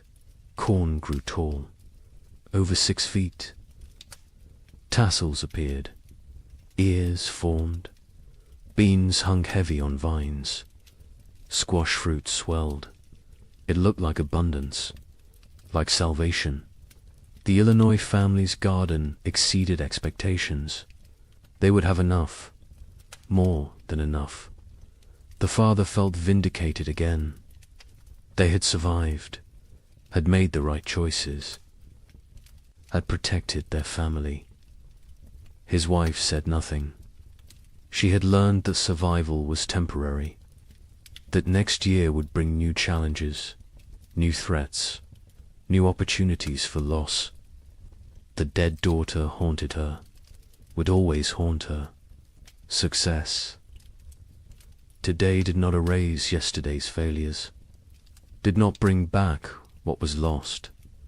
The widower and his older daughter harvested the first. Vegetables in late July, radishes, lettuce, early peas. They ate fresh food for the first time in months. The taste was overwhelming, sharp, vibrant, alive. The older daughter cried while eating. Her father pretended not to notice. They offered food to the younger daughter. She took it, chewed mechanically, swallowed. No change in expression, no recognition of the gift they were giving her. She was gone. The person she had been was dead. This shell remained. They would care for it, protect it. But they had accepted that their family was now too. People. Not August brought the main harvest. People worked frantically, gathering everything, storing everything, preserving everything. This harvest represented life, represented hope, represented the possibility of future they could not afford to lose any of it. Every ear of corn mattered, every bean, every squash. They worked dawn to dusk, exhausting themselves, not caring. This was too important to spare effort. The young couple harvested more food than they had seen in 3 years. Corn beans, squash, combined with the smoked venison, they had enough. Actually enough. Not barely enough. Not maybe enough. But truly. Enough. They stood in their cabin looking at the stores. The wife started laughing, then crying, then laughing again. The man held her. They had made it, had survived, had beaten the odds. Their daughter played at their feet, oblivious, perfect. A miracle they did not deserve, but received anyway. The neighbor helped them preserve food, showed them techniques for long-term storage, how to keep corn dry, how to prevent mold, how to protect against rodents. He had learned so much in his years on the frontier. Before the cold years he had been successful, prosperous even. Now he was just surviving, like everyone else. But he remembered the old knowledge, the techniques that worked. He shared them freely, asked nothing in return. The young couple offered to pay him, with food, with labor. He refused, said neighbors helped. Neighbors, even though neighbors barely existed anymore. Even though community was dead, he held on to the old ways, the old values. It was how he honored his dead family. September arrived cool. People tensed, waited for the cold, for winter to come early again, for the pattern to repeat, but it did not. September stayed temperate, pleasant even. Leaves changed color on schedule. Geese flew south at the normal time. Nature seemed to be remembering how to be normal, how to follow the rhythms that had existed for millennia. People did not trust it, could not trust it, but they noticed, hoped, very carefully hoped. October brought the first frost, right on schedule. Normal frost, expected frost, not the killing freeze of previous years, just regular autumn cold. Farmers finished their harvests, stored the last vegetables, prepared for winter. But this preparation felt different, less desperate, less terrified. They had food, real food, enough food.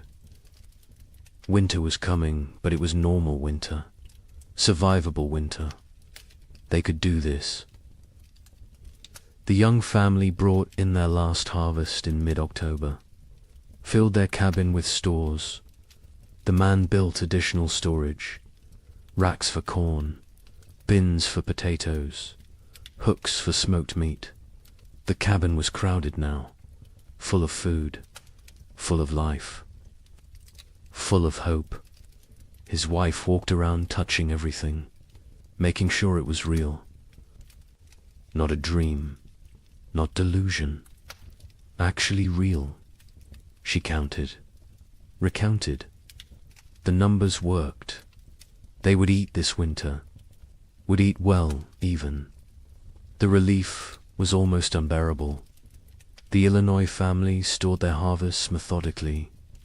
The father built a proper root cellar, dug into a hillside, lined with stone, cool and dry, perfect for storage. He placed potatoes carefully, carrots, turnips, everything that would keep. The corn hung from rafters, the beans dried in bags, the squash lined shelves. It looked like prosperity, like success. He allowed himself to feel proud. His wife did not share the feeling.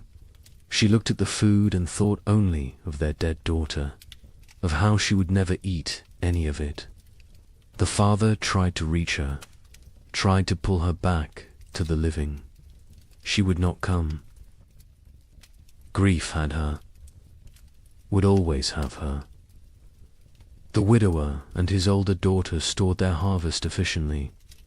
They had learned to waste nothing, use every space, maximize every resource. The cabin was full. The root cellar was full. They had succeeded. Against all odds, against impossible circumstances. 2 people, one of them barely 17, had survived and built security for the coming winter. The older daughter allowed herself a moment of satisfaction, of pride, then went back to work. There was always more work, always more preparation, always more to do. November arrived cold, but not catastrophically so. Normal cold, expected cold. The kind that could be managed with sufficient firewood and food. People settled into winter routines. But these routines were different from previous years. There was enough food, enough fuel, enough security. Meals were adequate, not abundant, but adequate. No one was starving. No one was burning furniture. No one was making desperate choices. It felt surreal, like they had forgotten what normal winter felt like, how survivable it was supposed to be. The young couple's cabin was warm.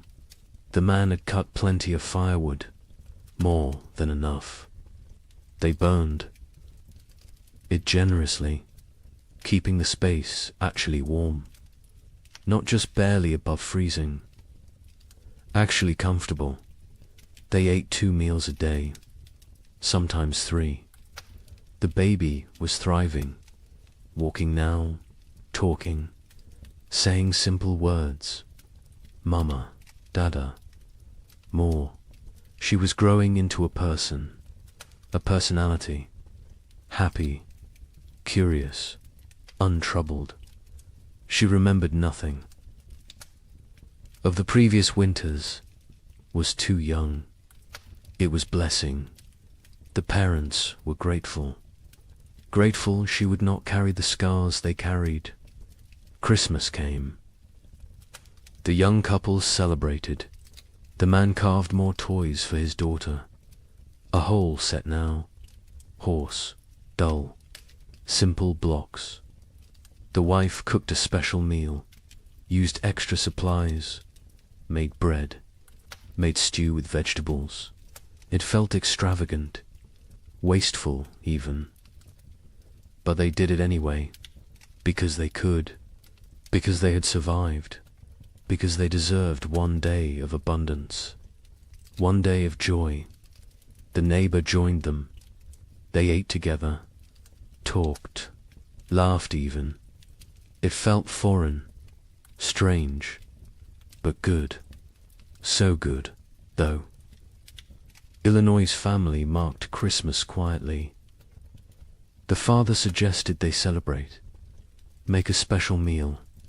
The mother refused, said she could not celebrate when her daughter was dead. The father did not push, let it go. The children received no gifts, no special food, no acknowledgement, just another day. They did not complain, did not expect anything different. Childhood joy had died years ago. They were little adults now, serious, pragmatic, damaged. The widower and his older daughter observed Christmas with quiet reflection. They made a slightly larger meal, said prayers, remembered the wife and mother who was gone, remembered the sister and daughter who was gone in a different way. The younger daughter sat with them, ate when prompted, otherwise unresponsive. They had given up trying to reach her, had accepted this was who she was now. They would care for her as long as necessary, forever if needed, but they no longer expected recovery, no longer hoped for her return. She was gone. They mourned her. While she still lived, January 1838 arrived cold, but normal cold.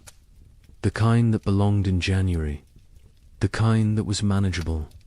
People burned firewood steadily, but not desperately, ate food regularly, but not extravagantly, lived, actually lived, not just survived. There was difference. Survival was mechanical, was existing without living. Living was having moments beyond mere existence. Moments of comfort, of satisfaction, of something approaching contentment.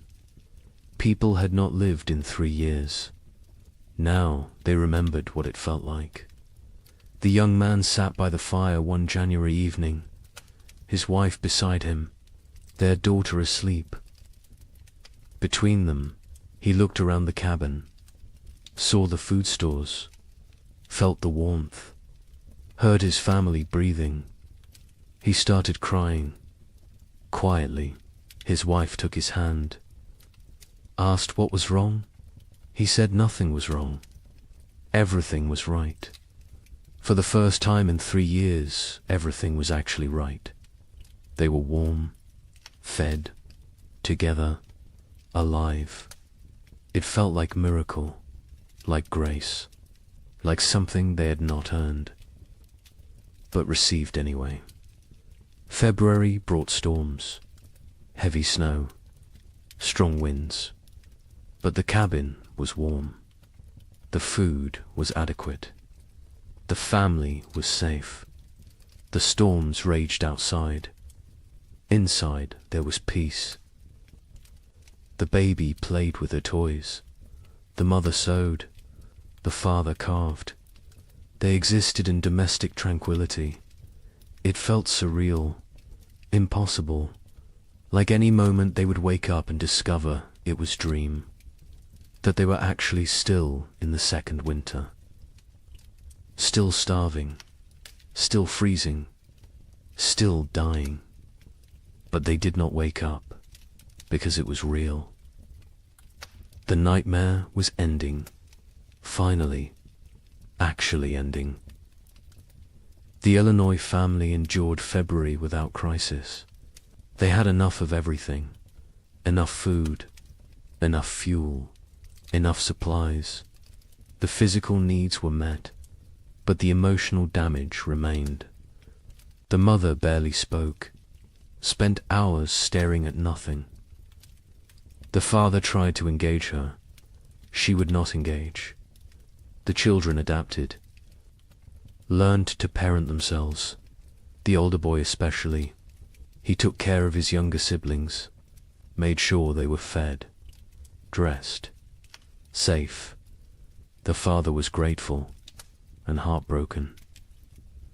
No 9-year-old should have to be so responsible, but gratitude outweighed heartbreak. The family functioned. That was enough. The widower and his daughters survived February to easily. After 3 years of desperate struggle, normal winter felt trivial. They had so much food, so much fuel, so much security. The older daughter relaxed slightly. Not much, but slightly. Allowed herself to believe they would make it. Would survive. Would see spring. Her father noticed the change. Was glad. She deserved peace. Deserved to feel safe. Even if that safety was temporary. Even if next year brought new challenges. She deserved this moment. March arrived with thaw. Real thaw. Permanent thaw. Spring was coming. Not false hope this time. Not temporary reprieve. Actual spring. The kind that arrived and stayed. The kind that brought warmth and life and renewal. Snow melted rapidly. Rivers broke up. Birds returned. The world came back to life. People emerged from cabins, looked around, saw their neighbors, saw who had survived, who had made it through. The numbers were shocking. So few left. So many gone. The young couple walked their property in early March, looked at the field they would plant, looked at the cabin they had defended, looked at each other. They had survived, had kept their daughter alive, had made it through 3 winters that should have killed them. They did not speak. Words were insufficient. They simply stood together, holding hands, watching their daughter chase the neighbor's dog through melting snow, laughing, perfect, untouched by the horror. Her parents had endured. They had protected her from it, had given her life and safety and future. It was enough. It had to be enough. The worst was over. The 3 winters that seemed endless had ended. Spring had returned. Life had returned. Hope had returned. But the cost had been staggering. The scars ran deep. The survivors would carry the memories forever, would wake in the night sometimes, sweating, terrified, remembering the cold, the hunger, the fear. They would never fully recover, never fully heal, but they had survived, and survival meant possibility, meant future, meant that maybe, just maybe, they could build something good from the ashes of horror. Spring 1838 arrived like a resurrection, not the tentative half-springs of previous years, but full, complete, undeniable. March brought warmth that stayed. April exploded with growth. The earth seemed desperate to make up for lost time. Grass grew with unusual vigor. Trees budded aggressively. Wildflowers carpeted fields in waves of color. It was as if nature itself was apologizing, compensating, trying to heal the wounds it had inflicted. Survivors emerged from their cabins, slowly, blinking in bright sunlight, disoriented, like people waking from long nightmares. They looked at each other with hollow eyes, eyes that had seen too much, known too much suffering. They were changed, fundamentally, irreversibly. The people who had entered the winter of 1835 were dead. These were different people, harder, older, damaged in ways that would never fully heal. The young couple in Michigan stood in their doorway watching spring arrive. The man was thin still. His body had not recovered the weight lost during the starving times. Probably never would. His hair had gone partially grey. He was 25, but looked 40. His wife was 23. She looked older, lines around her eyes, around her mouth, marks of worry, of fear, of 3 years spent on the edge of death. Their daughter was almost 2 now, perfect, unblemished, the only innocent thing left in their world. They planted their field in April. The work felt different this year. Not desperate, not terrified, just work, normal work, the kind farmers had done for thousands of years. Put seeds in ground, trust earth to do its part. The simplicity was jarring. They had forgotten farming could be simple, could be routine, could be anything other than life or death struggle. The man worked slowly, his body still weak. The neighbor helped. He always helped. Had become part of their family in ways that transcended blood. The field grew beautifully. The corn shut up, strong, healthy, dark green. The kind of growth they had not seen in years. The beans climbed vigorously. The squash spread rapidly. It looked like abundance, like prosperity, like the future they had imagined when they first claimed this land, before the cold, before the suffering, before they learned how fragile everything was. The wife watched the garden grow and felt nothing, no joy, no satisfaction, no relief. The capacity for positive emotion had been burned out of her. She was functional, capable, but hollow, empty of everything except mechanical competence. In Illinois, the family that had lost their daughter tried to rebuild. The father threw himself into work, expanded his fields, built new structures, kept busy constantly. Movement meant not thinking, not remembering, not grieving. His wife did the opposite. She stopped moving, sat for hours, staring at nothing. The children navigated between these extremes, tried to be invisible, tried not to cause problems, tried to hold together a family that was fragmenting. The older boy carried the weight. He was 10 now, too young for such responsibility. But responsibility did not care about age. Someone had to hold things together. He did it because no one else would. The widower in Ohio and his older daughter planted their field together, just the 2 of them. The younger daughter remained in the cabin, unresponsive, present but absent. They had tried everything to reach her. Doctors when they could afford them, medicines, prayers, time. Nothing worked. She was locked inside herself, trapped in whatever mental prison the winters had created. They cared for her, fed her, kept her clean, but they had stopped hoping for recovery. Hope was too expensive, too painful when it failed. Better to accept reality. She was gone. They would tend her shell for as long as necessary. Other families across the frontier faced similar struggles.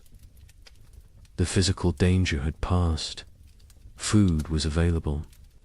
Weather was normal, but the psychological damage remained. People suffered from what we would now recognize as severe trauma, depression, anxiety, what was then called melancholy or nervous. Exhaustion. They startled easily, had nightmares, struggled with crowds, with noise, with anything that reminded them of the hard years. Many never fully recovered, carried the scars until death. Communities began to reform, slowly, hesitantly. People who had isolated for survival started reaching out again, started talking to neighbors, started attending church, started rebuilding the social structures that had dissolved. But it was different now. The easy trust was gone. The assumption of mutual aid was gone. People helped each other, but warily, with limits, with boundaries. The innocence of early frontier community had died, been replaced by something more cautious, more cynical, more realistic. A traveling minister came through Michigan territory in May, held revival meetings, promised salvation, promised explanation for the suffering, promised that God had a plan. Some people came, desperate for meaning, desperate to believe their suffering had purpose. The young couple attended once, listened to the minister talk about divine testing, about Job, about how suffering brought people closer to God. The wife stood up, walked out. Her husband followed. They never went back. If God had done this to them, then they wanted nothing to do with God. If God had not done this, then he was powerless to prevent it. Either way, church offered nothing they needed. Others found comfort in religion, clung to faith as the only thing that made sense of senselessness, believed that heaven waited, that their dead children were safe, that suffering on earth was temporary, that eternity would compensate for temporal pain. The young couple did not judge them. Whatever got you through was valid, but they could not share that faith, had lost it somewhere in the second winter, when their daughter was dying and prayers went unanswered, when they realized they were alone, truly alone. Number. God, no providence. Just luck and effort and random chance. Summer brought abundance. The crops matured perfectly. The harvest was extraordinary. People gathered more food than they had seen in 5 years. Barns filled, root cellars filled, cabins filled. It was almost obscene. This wealth after such poverty, this abundance after such scarcity. Some people hoarded reflexively, stored food they would never eat, could not stop gathering, could not trust that next year would also be good. The trauma of scarcity had rewired their brains, made them incapable of feeling secure no matter how much they had. The young couple harvested their field in August. The yield was massive, more than they could possibly use. They sold some, traded some, gave some away, kept plenty for themselves. Their stores were overflowing. The man built additional storage. The wife watched him work, felt disconnected, like she was observing someone else's life. She went through motions, cared for their daughter, cooked, cleaned, did everything a wife and mother should do, but felt nothing, was numb, had been numb since February of the second winter. She wondered if she would ever feel again, or if this numbness was permanent, the price of survival. In Illinois, the abundant harvest did not heal the broken family. The father worked obsessively, made more money than they needed, bought things, built things, kept moving. The mother remained withdrawn, lost in grief, The children adapted, learned to function without real parenting, became independent too soon. The family existed together but separately. Parallel lives in the same space, not connected, not whole, just adjacent. The widower and his older daughter harvested successfully. Their fields produced well. They had security for the coming winter. The older daughter was 18 now. An adult, she had offers of marriage. Young men who saw her competence, her strength, her capability. She refused them all, said she could not leave her father, could not leave her sister, could not abandon her responsibilities. Her father told her to go, to live her life. She refused. They both knew why. She had lost too much already, could not risk caring about anyone new, could not risk more loss. Better to stay, to maintain, to exist in the known pain rather than risk unknown happiness that might become pain. New settlers began arriving in late 1838. People from the east who had heard land was cheap, who did not know what had happened, who saw opportunity in the depleted population. The survivors looked at them with mixed feelings, part resentment. These newcomers had not suffered, had not earned their place, part relief. New people meant community could rebuild, meant the frontier would not die completely. Part pitied, because the newcomers were so innocent, so hopeful, so unaware of how quickly everything could collapse. A young family moved in near the young couple in September, fresh from Pennsylvania, full of dreams. The man introduced himself, talked about his plans, about the farm he would build, about the future he saw. The young couple listened politely, said nothing about the previous years. What could they say? How could they explain? The newcomers would learn, or they would not. Either way, it was not the survivors' responsibility to shatter their illusions, let them have their hope, while it lasted. The physical scars were obvious. People were thinner, weaker. Many had lost teeth from malnutrition, had hair that had gone white or fallen out, had skin that showed the effects of vitamin deficiency, scurvy, rickets. Conditions that should have been rare were common. Some people recovered physically. Others carried permanent damage, weakened hearts, damaged lungs, bodies that had been pushed beyond sustainable limits and never fully healed. But the psychological scars went deeper. The young wife woke screaming. Sometimes nightmares of her daughter dying, of snow falling in July, of cold that would not end. Her husband held her, said nothing, because what could he say? He had his own nightmares, his own fears. They did not discuss them, did not process them, just carried them, separately, together. The weight never lessened, only became familiar, became part of who they were now. The Illinois mother never recovered. She existed but did not live, went through motions but found no joy, no peace, no release from grief.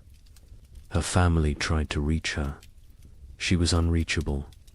Eventually, they stopped trying, accepted that she was gone even though her body remained. The father took over her duties, cooked, cleaned, cared for the children, worked the farm, did everything. She sat, stared, existed. It was slow death. Everyone knew it. No one could stop it. She would live another decade, empty, broken, a ghost.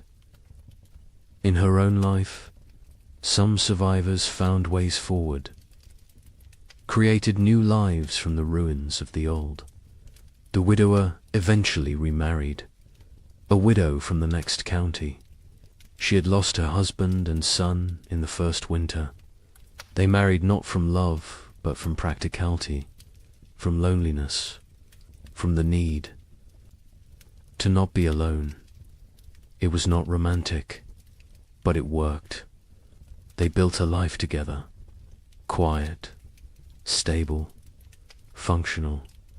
His older daughter never married, stayed home, cared for her sister, became essential to the household, found purpose in duty, in responsibility, in maintaining. She never seemed unhappy, but she never seemed happy either. Just existed in the middle, neither satisfied nor dissatisfied. Just present, the young couple stayed together, raised their daughter, had 2 more children in the years after, built a successful farm. From the outside they looked normal, prosperous even, but between them was distance, a gulf created by 3 years of shared trauma that they could never fully bridge. They cared for each other, were faithful, were good parents. But the passionate young couple who had claimed the land in 1835 was gone, replaced by 2 damaged people doing their best. It was enough, had to be enough. They did not expect happiness, did not seek joy, just sought stability, safety, security, found those things, made a life from them. By 1840, the population had stabilized. Some areas had recovered partially, others remained sparsely populated. The demographic impact was significant. Thousands had died. Thousands more had fled. The westward expansion had been set back years. Territories that should have achieved statehood remained territories. The ambitious growth projections of the early 1830s were abandoned. Reality had intruded, shown the limits of human ambition, of manifest destiny, of the belief that the frontier was there for the taking. Nature had reminded everyone who was really in control. The survivors aged rapidly. The young man in Michigan was 30 in 1840, looked 50. His body was worn out from the hard years. He would die at 45. Heart failure. His body simply gave out. Used up. Exhausted. His wife outlived him by 20 years. Raised their 3 children. Alone. Never remarried. Never spoke of the hard years. Her children knew something had happened. Could see it in her eyes, in her reactions to cold, to hunger, to waste. But she never explained, never wanted them to know, wanted them innocent, untouched, protected from the knowledge of how bad things could get. The records from this period are sparse. Many families did not keep records, could not read or write, or chose not to document what had happened. The census of 1840 shows dramatic population decline in the affected territories. But the numbers tell only part of the story, cannot capture the psychological damage, the broken families, the lost potential, the dreams that died, the innocence that was shattered. Those losses are not recorded, not documented, not preserved. But they were real, were significant, were the true cost of the winters that would not end. Some survivors tried to document what happened, wrote letters to relatives back east, kept journals, created records. But even as they wrote, they sensed their accounts would be doubted. Would be dismissed as exaggeration, as hysteria, as the ramblings of traumatized minds. How could they explain what it felt like to watch your child starve? To burn your furniture for warmth? To consider actions that in normal times would be unthinkable? Words were inadequate. Experience was untranslatable. They wrote anyway, because someone needed to remember, someone needed to bear witness, even if no one believed them. The young man in Michigan wrote to his brother in Ohio in 1840, described what they had endured. His brother wrote back, said surely it had not been that bad, said the human mind exaggerated traumatic memories. The young man never wrote to him again, did not have energy to convince anyone, to defend his experience, to prove his suffering. He knew what had happened. His wife knew. Their neighbor knew. That was enough. The rest of the world could believe what it wanted, and mostly, the world chose not to believe, chose to minimize, chose to forget. Because the story of the three winters did not fit the narrative America wanted to tell itself. The narrative of progress, of conquest, of manifest destiny, of inevitable triumph. The winters suggested that nature was more powerful than human. That civilization was fragile, that confidence was dangerous. These were not popular messages, not messages the growing nation wanted to hear. So they were ignored, dismissed, forgotten, buried under more palatable stories of frontier heroism, of triumph over adversity, of the inevitable march of progress. But the survivors remembered, carried the memories until death. Some passed stories to their children. Most did not. Most wanted to protect the next generation, wanted them unburdened. The children sensed something anyway, saw the scars, the fears, the behaviors that made no sense unless you knew what came before. They asked questions, got vague answers, eventually stopped asking. The silence grew. The stories faded. The memories died with those who carried them. Wait until you hear how thoroughly this was erased. The forgetting began almost immediately, even while survivors still lived, even while the scars were fresh. The erasure was not accidental, was not natural memory decay. It was deliberate, systematic, orchestrated by people who had very good reasons to want these winters forgotten. People with money, with power, with futures that depended on frontier land continuing to seem attractive, continuing to seem profitable, continuing to draw settlers and investment. Land speculators had the most to lose. They had purchased millions of acres across the affected territories, paid pennies per acre, expected to sell for dollars.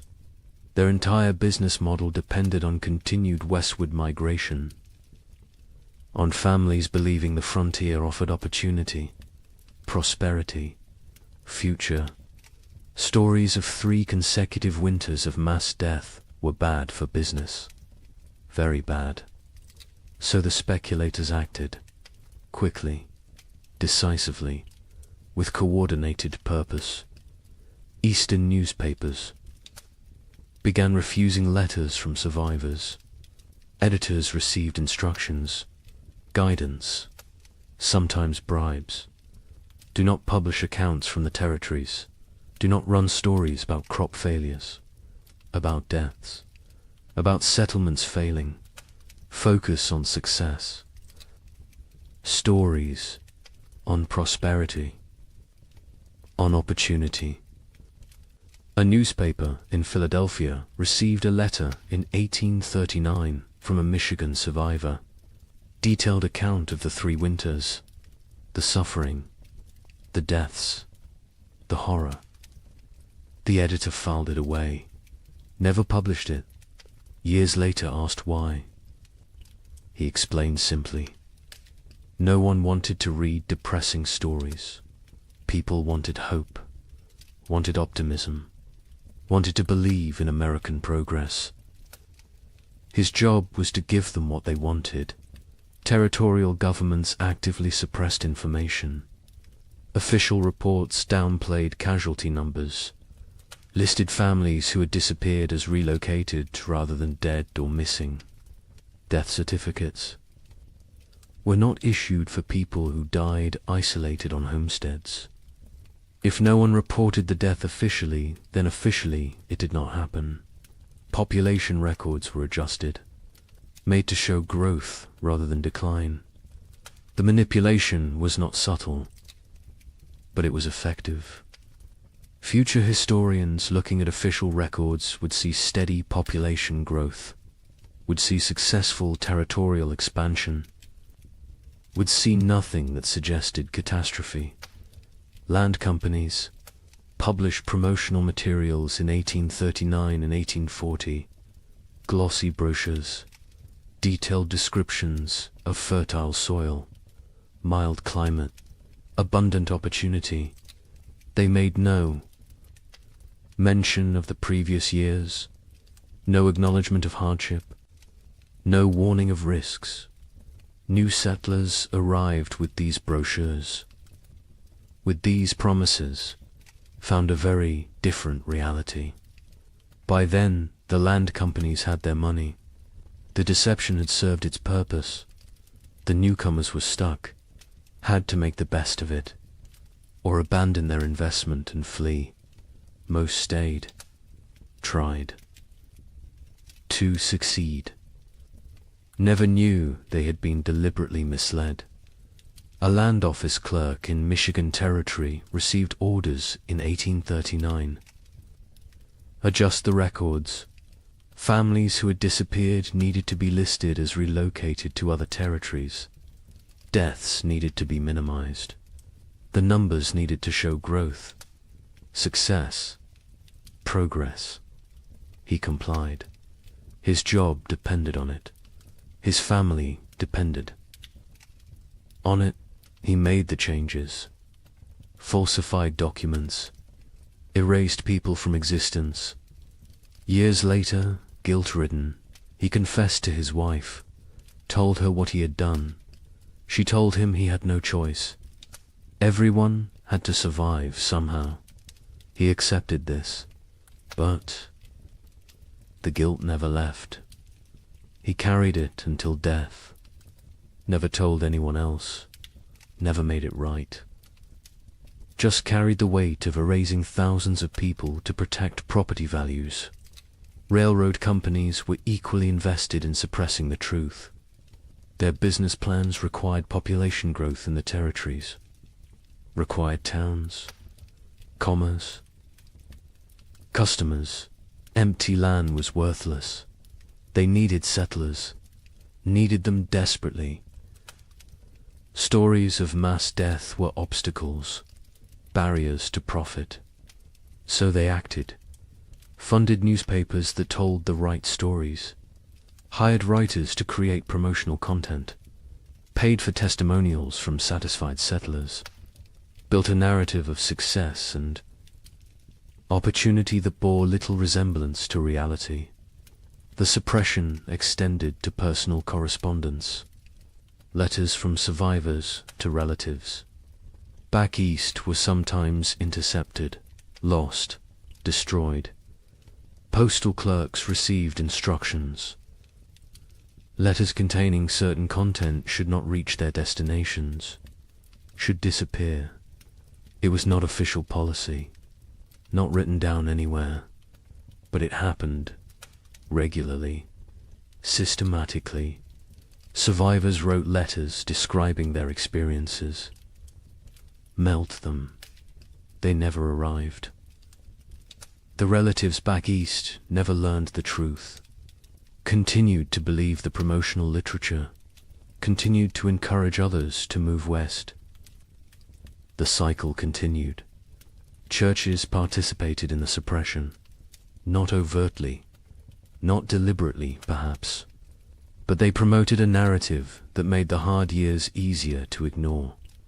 Suffering was divine testing. Those who died were called to heaven. Those who survived were blessed. This framing made the catastrophe seem like individual, spiritual journey rather than systemic climate disaster. Made it about personal faith rather than policy failure. Made it easier to move forward without asking difficult questions, without assigning blame, without demanding accountability. The survivors themselves often did not speak about their experiences. Many were deeply traumatized, could not articulate what had happened. The words did not exist. The concepts did not exist. Post-traumatic stress disorder would not be named. For another century, they just knew they could not talk about it, could not revisit it, could not make others understand. So they stayed silent, kept the memories locked inside. The silence was mistaken for acceptance, for healing, for moving on. It was none of these things. It was survival mechanism. It was protective barrier. It was the only way they could continue functioning. Others faced social pressure to remain silent. Communities wanted to move forward, wanted to rebuild, wanted to forget. People who dwelt on the hard years were seen as weak, as complainers, as obstacles to progress. A woman in Illinois tried to talk about losing her daughter, about the starvation, about the cold. Her neighbors told her to stop living in the past, to focus on the future, to be grateful for what she had. She stopped talking, but the memories did not stop. They never stopped. She just carried them alone, in silence, until they consumed her. Some survivors feared judgment for the choices they had made, for the actions they had taken to survive. Better not to speak of those years at all than to risk revealing what they had done, what lines they had crossed, what boundaries they had violated. Silence protected them, protected their reputations, protected their ability to be seen as respectable members of society. The price was isolation, loneliness, the inability to process trauma, but the alternative seemed worse. So they chose silence. The scientific community of the era struggled to explain the phenomenon. Without modern climate science, they lacked frameworks for understanding. Some suggested it was localized, exaggerated, not as severe as reported. Others proposed natural cycles, temporary aberrations, nothing to worry about long term. A few recognized it as significant climate event, but their voices were minority, were drowned out by those who preferred simpler explanations, who preferred not to see pattern, not to acknowledge that this could happen again. Meteorological records from the period are incomplete. Weather stations were sparse. Record keeping was inconsistent. The data that exists shows temperature anomalies, shows unusual patterns, but gaps in the record allow for interpretation, allow for doubt, allow for dismissal. Later research, looking at the fragmentary data, could conclude it was not that bad, could argue the survivors exaggerated, could minimize the catastrophe. The incomplete record became excuse for incomplete acknowledgement. By 1850, just 12 years after the final winter ended, the 3 winters were rarely mentioned. Textbooks focused on westward expansion, on Oregon Trail, on Gold Rush, on the exciting narrative of American growth.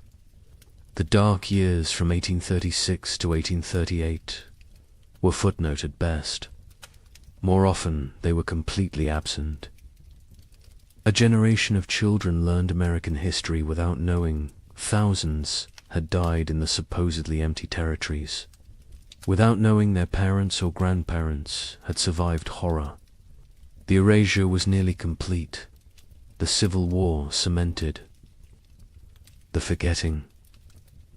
After 1861, the nation had new trauma, new deaths, new catastrophe to process. The frontier winters seemed distant, irrelevant. Why dwell on old suffering when new suffering was everywhere? The few survivors who tried to tell their stories found no audience, found a nation consumed by present crisis. Unwilling to hear about past pain, they gave up, accepted that their experience would die with them, that no one would remember, that no one cared. The American mythology of the frontier required triumph, required success, required the narrative of bold pioneers conquering wilderness, building civilization, creating something from nothing.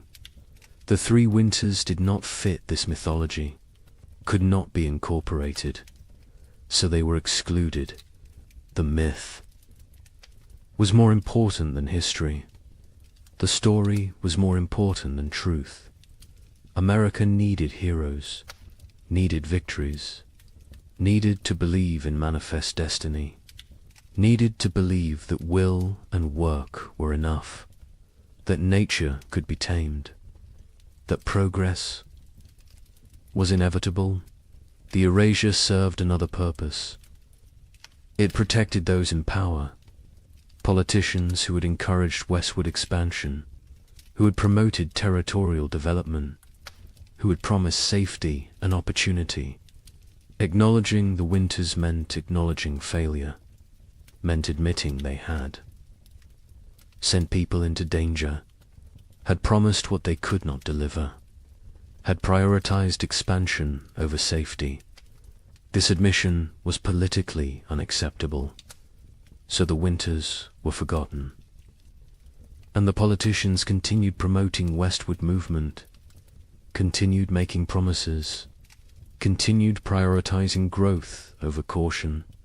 Survivors who tried to speak faced ridicule, disbelief, accusations of exaggeration, of hysteria, of attention-seeking. The young man in Michigan attempted to tell his story to a traveling writer in 1845. The writer listened politely, then suggested perhaps the cold had not been quite as severe as remembered. Perhaps trauma had distorted memory. Perhaps things had been difficult but not impossible. The young man stopped talking mid-sentence, realized there was no point. People would believe what they chose to believe. Truth was irrelevant.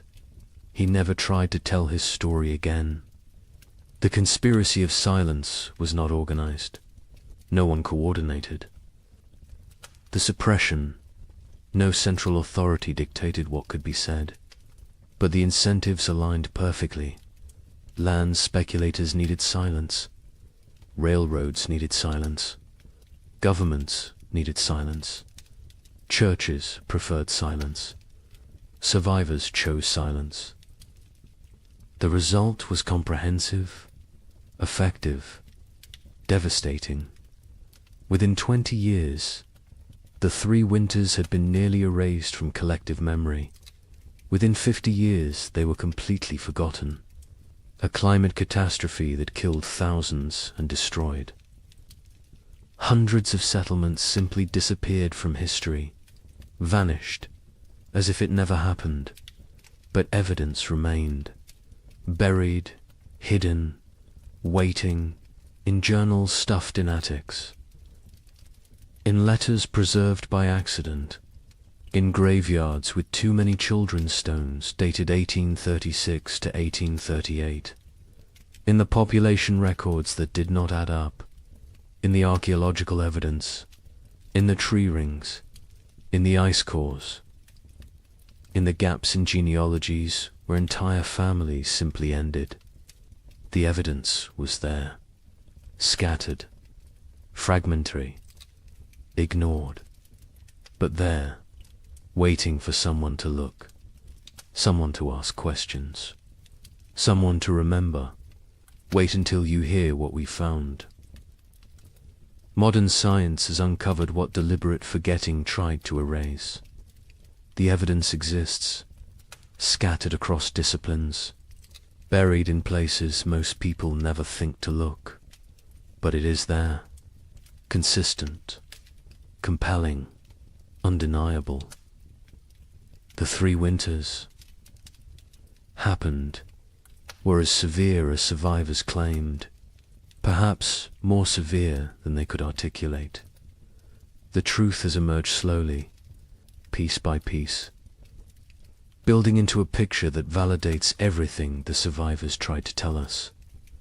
Tree ring analysis provides the most objective evidence. Trees record their growing conditions in their rings. Wide rings mean good growing seasons. Narrow rings mean stress, cold, drought, poor conditions. Researchers examining old-growth trees across the Midwest discovered something remarkable. The rings from 1836 to 1838 are extraordinarily narrow, some of the narrowest in the entire record.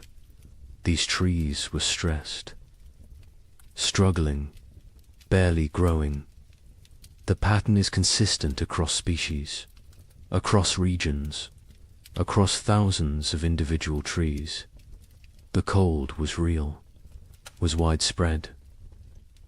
Was severe ice core samples from Greenland tell a similar story. Each layer of ice preserves atmospheric conditions from when the snow fell. Chemical analysis reveals volcanic particulates, sulfur compounds, evidence of major eruptions. The layers from 1835 and 1836 show unusually high concentrations, multiple eruptions.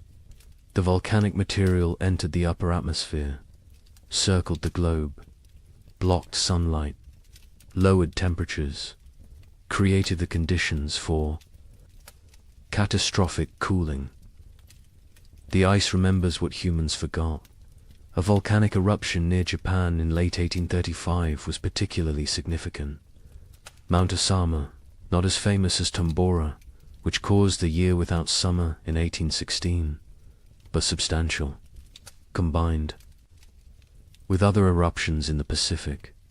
In Central America, the cumulative effect was devastating. The particulates in the atmosphere created a cascade of cooling, blocked solar radiation, disrupted weather patterns.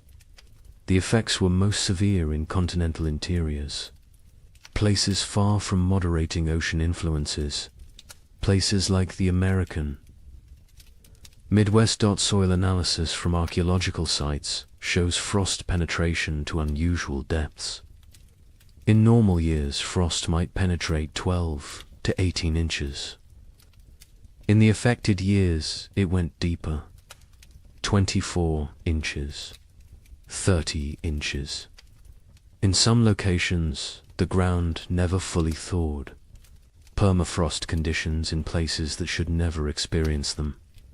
The soil remembers, holds evidence of cold that survivors described but scientists initially dismissed as impossible.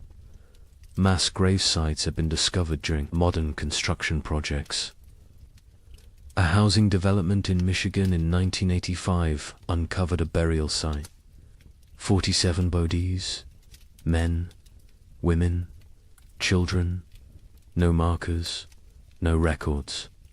Carbon dating placed them in the late 1830s. The bones showed signs of extreme malnutrition, scurvy, rickets, starvation. Some showed evidence of violent death. circumstances no one wants to examine too closely. The site was quietly reburied, a small memorial placed. Most people who drive past have no idea what lies beneath. Cabin sites across the frontier show evidence of desperate measures. Archaeological excavations reveal layers that tell stories. Burned furniture, charred cabin walls, butchered animals that would normally never be eaten. Rats, squirrels. In one site in Indiana, researchers found evidence suggesting the inhabitants had eaten leather. Boot leather, harness leather, anything that might contain nutrition. The desperation is written in the debris, in what people consumed, in what they burned, in how they died. Historical Society archives contain survivor accounts, journals that sat ignored for over a century. A diary from a woman in Illinois was donated in 1923, filed away, not examined until 1998. It documented day-by-day survival through all 3 winters. The declining food stores, the deaths of neighbors, the choices she made to keep her family alive, the guilt she carried. The final entry was in March 1838. It said simply that spring had come, that they had survived, that she did not know if survival was blessing or curse. The journal was published in 2005. 90 academics read it. The general public remained unaware. More journals continued to surface, in estate sales, in attics, in old trunks, in historical societies. Each one adds detail, adds confirmation, adds validation to what survivors tried to tell anyone who would. Listen. A journal from Ohio described November 1836. The cold that went beyond anything imaginable. The wind that never stopped. The children asking when they could go outside again. Being told maybe spring. Knowing spring might never come. The journal, as a matter of fact, unemotional, which makes it more powerful. The horror is in what is not said, in the gaps, in the things too terrible to write. Census records show the truth when examined carefully. The 1840 census recorded population in the affected territories. Researchers comparing it to 1830 projections found massive discrepancies. The expected population based on immigration rates and natural growth should have been far higher.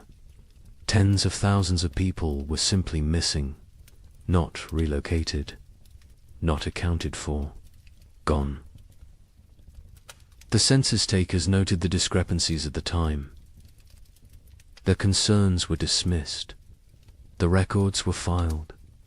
The questions remained unasked for over a century. Statistical analysis reveals the scope of the catastrophe. Researchers in the late 20th century compiled data from multiple sources: church records, land claims, tax rolls, census data, letters, journals, everything available. They built demographic models. The model showed that approximately 15,000 families entered their affected territories between 1830 and 1835. The 1840 census showed fewer than 7,000 families. The missing 8,000 families represented perhaps 40,000 individuals. Some fled, but many died. The exact numbers will never be known, but the scale is clear. This was demographic catastrophe. Climate modeling supports the survivor accounts.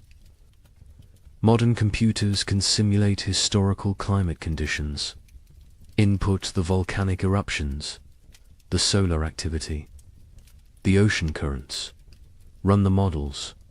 See what temperatures they produce. The models consistently show severe cooling in the continental interior from 1836 to 1838. Temperature drops of 10 to 15 degrees below normal. Extended growing seasons by 30 to 60 days. The kind of conditions that make agriculture nearly impossible. The kind of conditions that kill. The models validate what survivors said. Validate what written records document. Validate what physical evidence proves. A particularly compelling piece of evidence emerged in 2012. A locked trunk. Found in the basement of a historical society in Pennsylvania. Inside were letters. Dozens of them. From frontier families to relatives back east. Letters that never reached their destinations. Letters that had been intercepted. Saved by the postal clerk who could not bring himself to destroy them, but could not deliver them either. The letters described starvation, death, terror, desperate pleas for help that never came. Because the letters never arrived. The trunk sat unopened for 170 years. The stories inside died with those who wrote them, until the trunk was finally opened, finally read. Finally acknowledged the letters paint a consistent picture. Cold that started early, that would not end. Food running out. Neighbors dying. Children dying. The grinding daily battle to survive another day. One letter from a mother in Michigan described watching her daughter grow thinner, watching her stop playing, stop laughing, stop being a child, becoming instead a small, starving creature focused only on survival. The letter was dated January 1837. It is unclear if the daughter survived. The mother's name appears in no later records. She likely died. The letter is her memorial, her testimony, her proof that she existed, that she suffered, that she tried. Genetic evidence provides another layer of confirmation. Population geneticists studying Midwest families found bottleneck events in the late 1830s. Sudden reductions in genetic diversity, indicating that populations declined rapidly, that only certain family lines continued, that many lines ended completely. The genetic record shows what historical records obscured, shows the true impact, shows that entire family trees simply stop, branch after branch ending in the same narrow window. 1836 to 1838. Native American oral histories mention the hard years.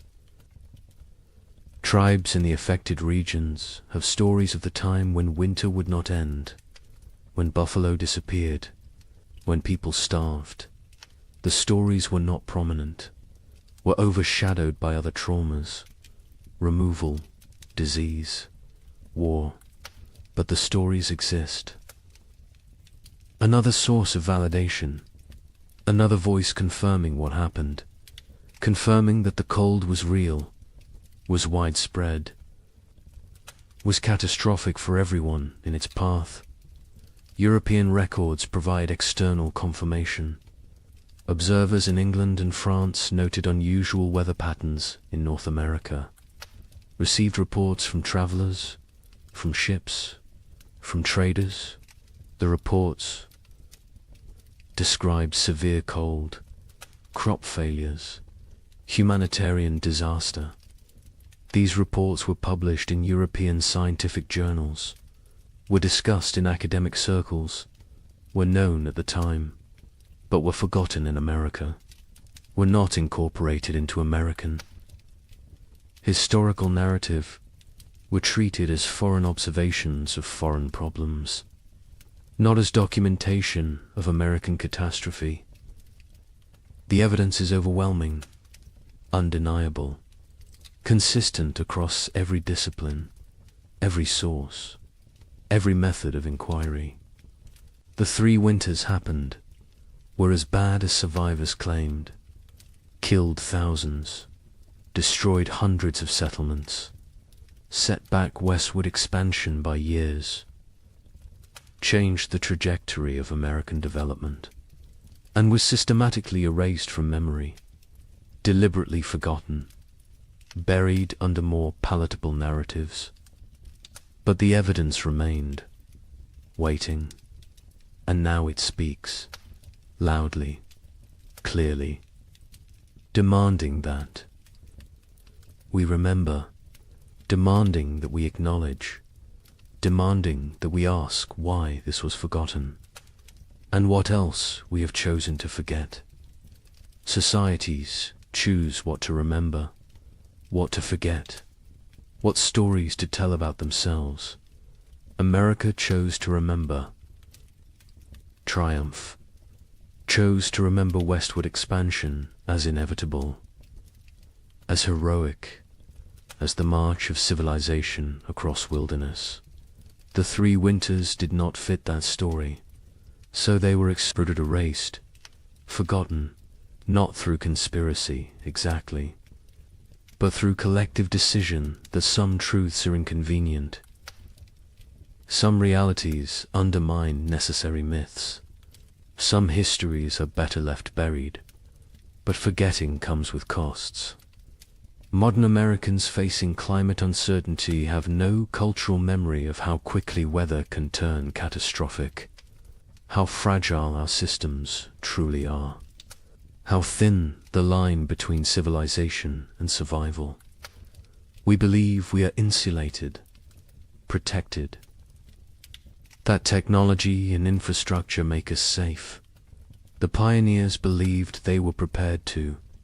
They had survived winters before, had skills, had experience, had confidence. They were wrong. Confidence is not armor. Preparation has limits. And nature does not care about human expectations. The pioneers who survived demonstrated extraordinary resilience. But resilience came at prices we can barely fathom. Psychological trauma that lasted lifetimes, physical damage that shortened lives, moral compromises that haunted until death, relationships destroyed, innocence shattered, futures altered. They survived, but survival was not triumph, was not victory, was simply continuing to breathe, to move, to exist. Some days that was enough. Other days it was not. The Illinois family that lost their daughter eventually prospered. Their farm became successful. They appeared to outside observers as model frontier family, hard-working, productive, respectable. But the father never spoke of the hard years, not to his children, not to his neighbors, not to anyone. When he died in 1871, his wife burned his journal. She said it contained nothing anyone needed to know. The children did not question her, did not push. The family maintained silence until the last of them died. The story died with them. As so many stories did, the young couple in Michigan who nearly starved in February 1837 lived into old age. They watched their children grow, saw grandchildren born, built prosperity from the ruins of trauma, but they never truly healed. The wife developed hoarding behaviors, stored food obsessively, could not throw anything away, could not trust that abundance would continue. The fear never left. The husband, startled at sudden noises, had nightmares until he died, woke, screaming about cold, about hunger, about his daughter dying. They lived together for 40 years after the winters ended, but part of them never left those years.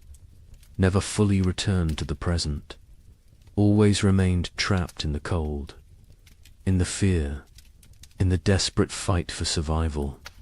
We need to remember their stories, need to understand what they endured, not to glorify suffering, not to romanticize hardship, but to recognize truth, to acknowledge that American expansion was built on uncounted graves, unforgotten tragedies, unerased catastrophes.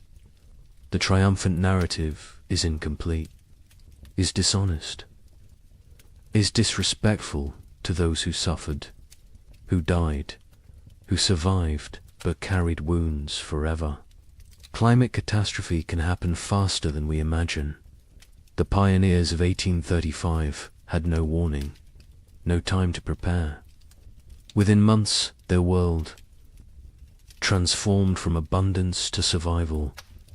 They believed they were equipped for anything, believed their skills and determination were sufficient. They were wrong. Today, we believe similar things, believe our technology protects us, our infrastructure shields us, our wealth insulates us. We may be wrong too.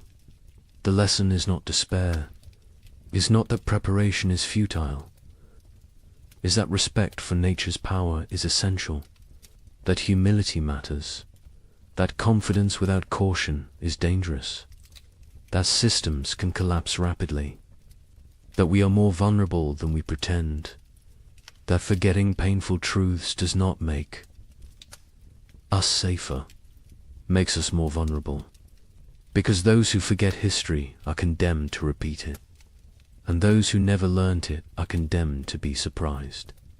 The pioneers who lived through those years are all gone now. The last survivors died in the early 20th century. They took their full stories with them, the memories, the details, the small human moments that made the horror real. We have fragments, evidence, documentation, but we do not have them. Do not have their voices, their perspectives, their truth in its fullness. That loss is permanent, irretrievable, another cost of the forgetting, another price of erasure.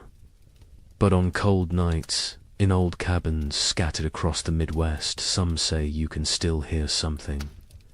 The wind howling the way it did then, relentless, hungry, patient, the creaking of wood under extreme cold, the silence that came after the last piece of furniture was burned, the sounds of a world frozen beyond endurance. Perhaps it is just wind, just old buildings settling, just imagination. Or perhaps the land remembers, perhaps the earth holds memory, perhaps those who suffered left something of themselves in the soil, in the trees, in the stones, a presence, a witness, a reminder. Winter always remembers, even when we choose to forget. The sky changes first. It loses its depth. The blue becomes pale and thin. The sun rises later each morning. It sets earlier each evening. The warmth drains away slowly. Day by day, the world transforms. The tribe notices. They always notice. Their survival depends on reading these signs. An old woman stands at the cave entrance. She watches the horizon. Her skin remembers 50 winters. Her bones ache with the coming cold. She knows what approaches. The birds leave first. Great flocks rise from the marshlands. They circle once, twice, then disappear southward. Their cores fade into silence. The sky empties. Only the crows remain. They perch in dead trees. They watch with black eyes. They know about winter. They know about death. The leaves turn brown. They fall in waves. The forest floor becomes a carpet of decay. The trees stand bare. Their branches reach upwards like skeletal hands. The wind moves through them differently now. It whistles. It moans. It carries the scent of ice from distant mountains. The animals change their behavior. The deer grow thick coats. They move lower into the valleys. The bears eat constantly. They gorge themselves on final berries and roots. They search for caves. They test the depths of hollow trees. Soon they will sleep. Soon they will vanish until spring. The tribe's children play near the cave. They notice the changes too. A young girl finds frost on a stone. She touches it with her finger. The ice melts instantly. She looks up at her mother. Her eyes ask a question. Her mother nods slowly. Yes, it is coming. The hunters return from their scouting. They gather around the central fire. Their news is grim. The herds are moving. The massive beasts that sustained the tribe are leaving. They migrate to warmer lands. The hunters saw their tracks leading south. Hundreds of prints in the soft earth. All heading away, the chief stands. He is a broad man with greying hair. Scars cross his chest and arms. Each one tells a story of survival. He speaks slowly. His voice carries weight. The tribe must prepare. They must gather. They must hunt. Winter shows no mercy to the unprepared. The women begin their work immediately. They repair the leather hides that cover the cave entrance. They check every seam. They patch every hole. Cold air finds the smallest gaps. It sneaks in like a predator. It steals warmth. It steals life. The children are sent to gather firewood. They work in groups. They drag dead branches back to the cave. They pile them high against the rock walls. Never enough. There is never enough wood. The fires must burn for months. The fires are life itself. An elder man sits working stone. He shapes a new blade. His hands move with practiced skill. The flint chips away in precise flakes. This blade will skin animals. It will cut meat. It will help the tribe survive. Tools matter. In winter, everything matters. The temperature drops. Further, morning brings white breath. Puddles freeze overnight. They crack under footsteps. The ground hardens. Digging becomes difficult. The tribe works faster. Urgency replaces the lazy pace of summer. A young hunter climbs the high ridge. He looks north. Dark clouds gather on the horizon. They build like mountains. They promise snow. He returns quickly. He reports what he saw. The tribe has perhaps 10 days, maybe less. The chief calls a meeting. Every adult attends. They discuss strategy. Who will hunt? Who will gather? Who will fortify the shelter? Who will watch the children? Roles are assigned.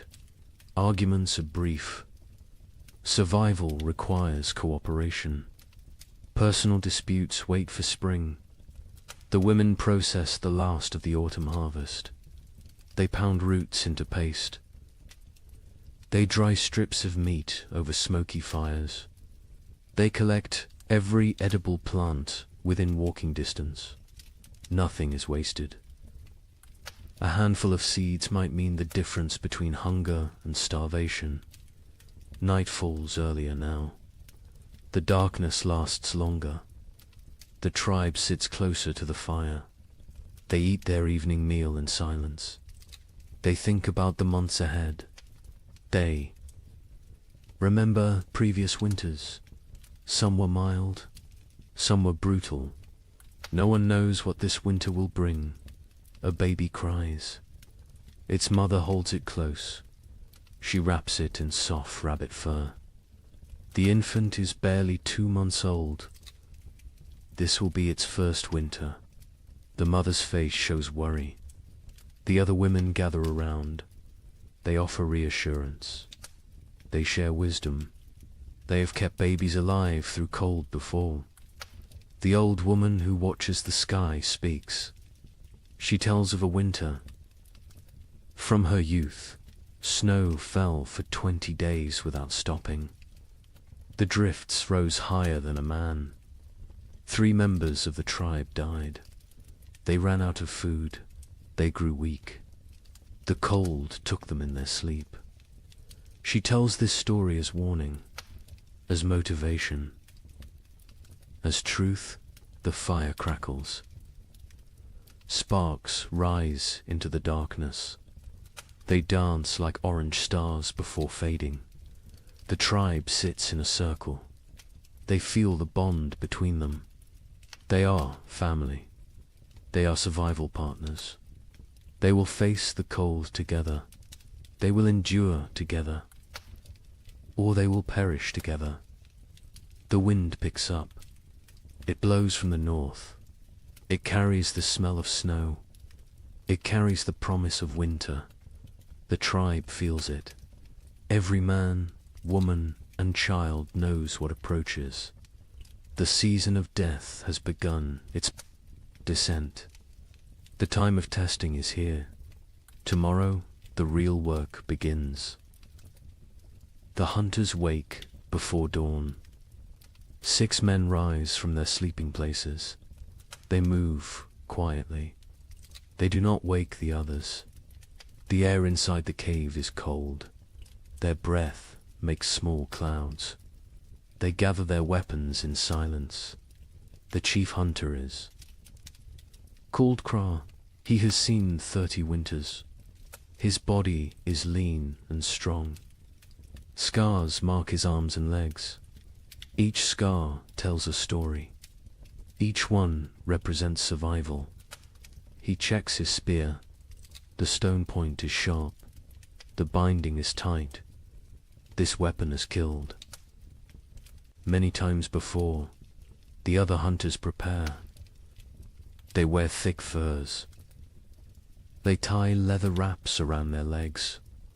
They carry stone blades at their waists. They bring rope made from twisted plant fibers. They will need everything they carry. There are no second chances in winter. The sky begins to lighten.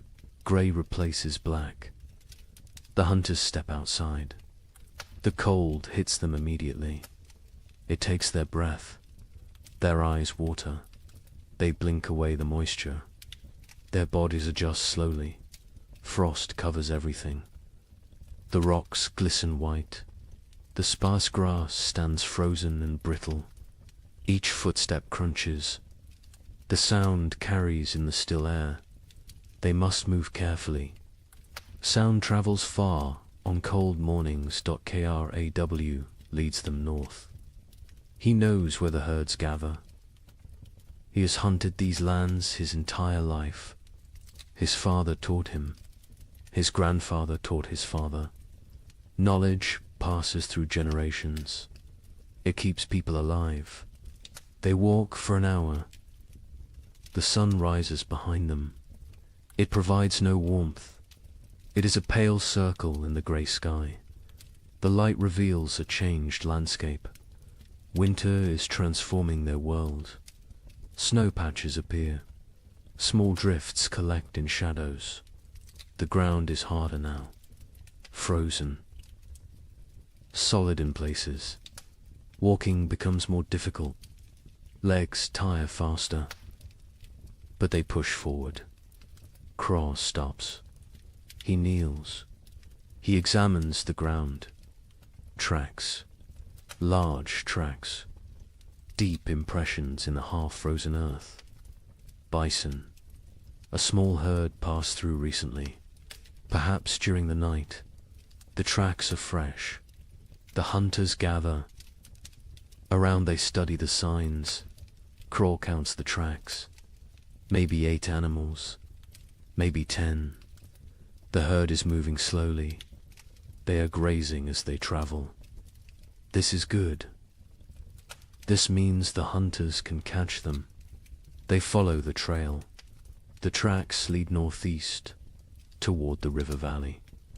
Bison often shelter near water. The valley provides protection from wind. There is still grass there, brown and dry, but edible. The wind picks up. It blows from the north. It carries tiny ice crystals. They sting exposed skin.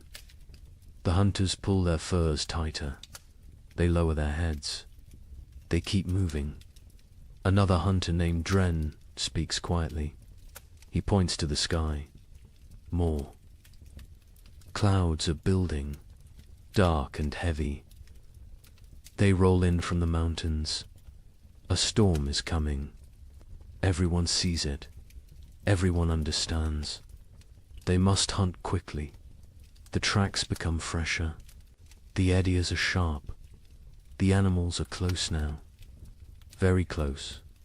Craw signals for silence. Hand gestures only. The hunters spread out. They form a loose line. They move like shadows. They crest a small rise. Below them, the river valley opens up. And there, near the frozen stream, the bison herd grazes. 9 massive animals, brown and shaggy. Their breath rises in great clouds. They paw at the snow. They search for grass beneath the hunters crouch low. They are downwind. The bison cannot smell them. This is crucial. Bison have poor eyesight but excellent noses. Scent betrays hunters more than sound. Craw studies the herd. He looks for weakness. Old animals, young animals, injured animals. His eyes settle on a large female. She stands at the edge of the group. She limps slightly. Her left rear leg favors her weight. She is the target. He signals to the others. They understand immediately. Years of hunting together create silent language. They know their roles. They know the plan. 3 hunters will circle left. 3 will stay right. They will drive the herd. They will separate the weak one. The maneuver begins. The hunters move like wolves, patient, calculated. They use every rock for cover, every depression in the ground. They become part of the landscape. The left group reaches position. They wait. Timing matters. Rush too soon and the herd scatters.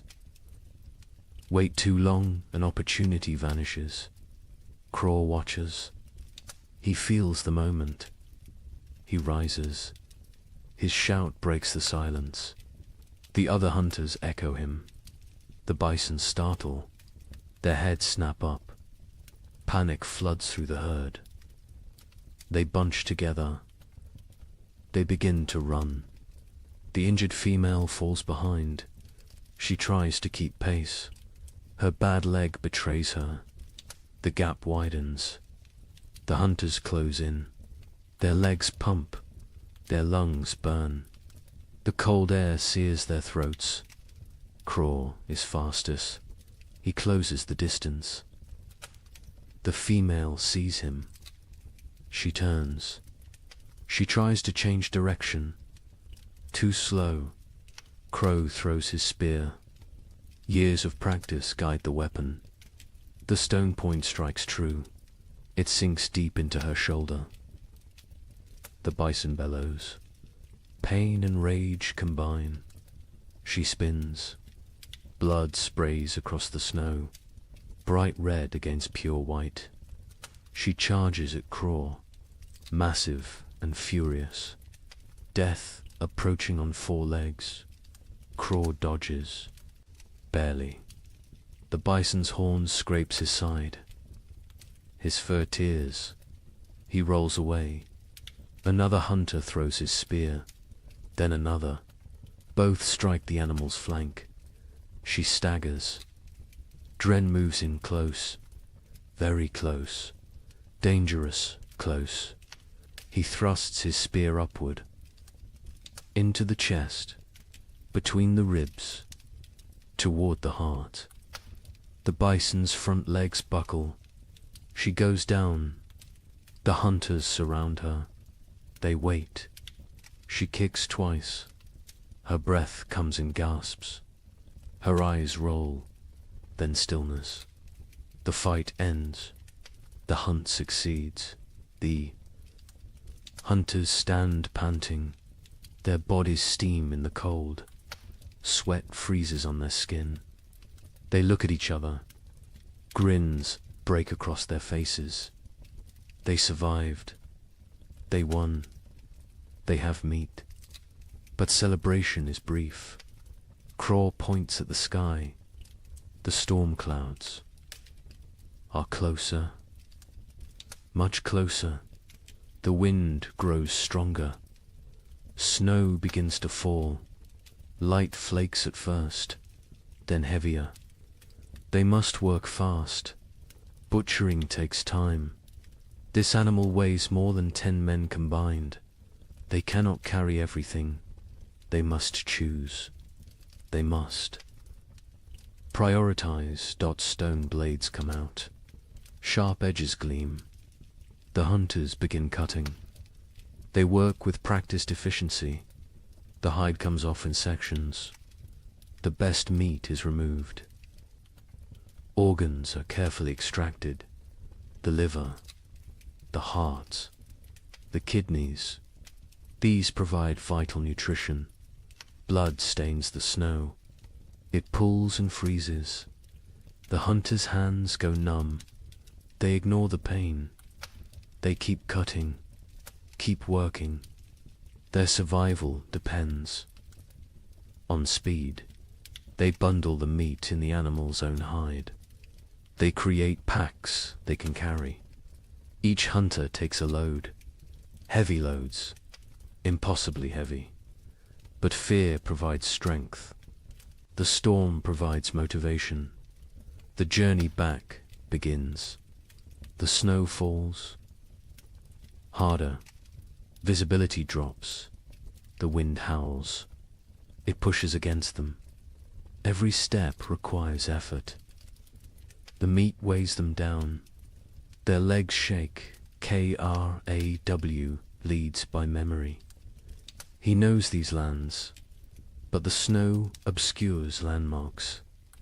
Everything looks the same, white and grey and endless. He trusts his instincts. He walks steadily south. One hunter falls. The weight and exhaustion combine. The others help him up. They redistribute his load. No one is left behind. This is the unspoken rule, the absolute law. Hours pass. Terrible, grinding hours. Cold seeps through their furs. Their fingers lose feeling. Their faces go numb.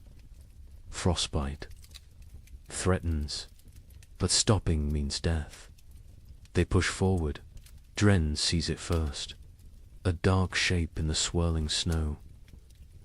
The cave. Home. Relief floods through them. They stumble faster. The last 100 paces feel like miles. They enter the cave. Warmth hits them. The central fire burns bright. The tribe has kept it strong. Faces turn toward them. Eyes widen. They see the meat. They see success. The hunters drop their loads. They collapse. Their bodies give out. Women rush forward. Children crowd around. Everyone wants to see. Everyone wants to touch the meat. The chief comes forward. He examines the kill. He nods at Craw. Approval in that single gesture. Pride in that simple nod. The tribe will eat. The tribe will survive another week. Maybe two. The women take over. They hang the meat from the cave ceiling. Away from scavengers, they begin processing it. Some for immediate eating, some for preservation. Every part will be used. Nothing wasted. The hunters sit by the fire. They warm their frozen hands. They drink hot broth. The feeling returns too. Their fingers and toes. Pain comes with it. Sharp and burning. They endure it silently. Outside, the storm intensifies. Wind screams past the cave entrance. Snow piles against the rocks. The leather hide covering the entrance flaps and strains. But inside, there is warmth. There is food. There is safety. Child approaches Craw. A small boy. He stares with wide eyes. He touches Craw's torn fur. He sees the scrape from the bison's horn. His mouth forms an O of wonder. Craw smiles. He ruffles the boy's hair. This is why they hunt. This is why they risk death. For the children. For the old ones. For the tribe. Individual survival means nothing. The group is everything. The meat roasts over the fire. Fat drips and sizzles. The smell fills the cave. Mouths water. Stomachs growl. Soon they will feast. Soon they will celebrate. But first they rest. Craw closes his eyes. His body aches. Every muscle protests. But satisfaction fills him. They succeeded. They brought food home. They completed the last great hunt before the deep winter. The storm rages outside. Let it rage. Let the snow fall. Let the cold descend. The tribe is ready. They have meat. They have fire. They have each other. This hunt might sustain them for weeks. It might mean the difference between survival and starvation. No one knows what the winter will bring. No one can predict the future. But today they won. Today they live. And in the primitive world, today is all that matters. The storm passes after 3 days. The snow stops falling. The wind dies down. The tribe emerges cautiously. They squint against the brightness. Snow covers everything. The world looks different now. Transformed. Dangerous. The work begins immediately. Winter preparation cannot wait. Every day matters. Every hour counts. The tribe divides into groups. Each group has specific tasks. Organization means survival. The women examine the cave entrance. The leather hide covering took damage in the storm. Wind tore several seams. Snow forced its way through gaps. Cold air invaded their shelter. This cannot happen again. An older woman named Mira leads this work. She has repaired shelters for 20 winters.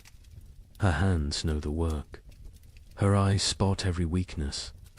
She directs the younger women. They listen carefully. They learn by doing.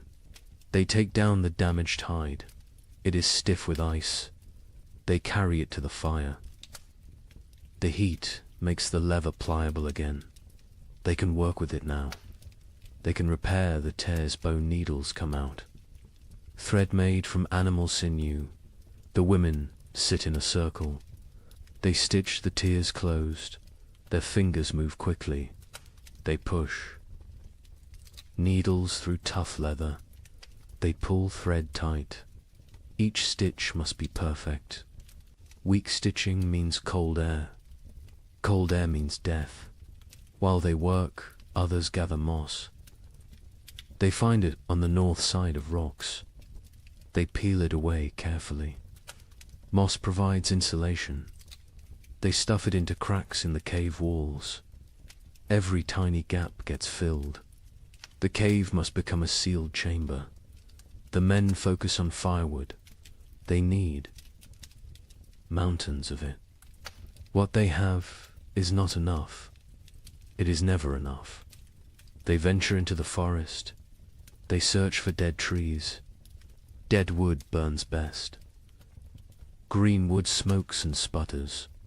A young man named Torg swings a stone axe.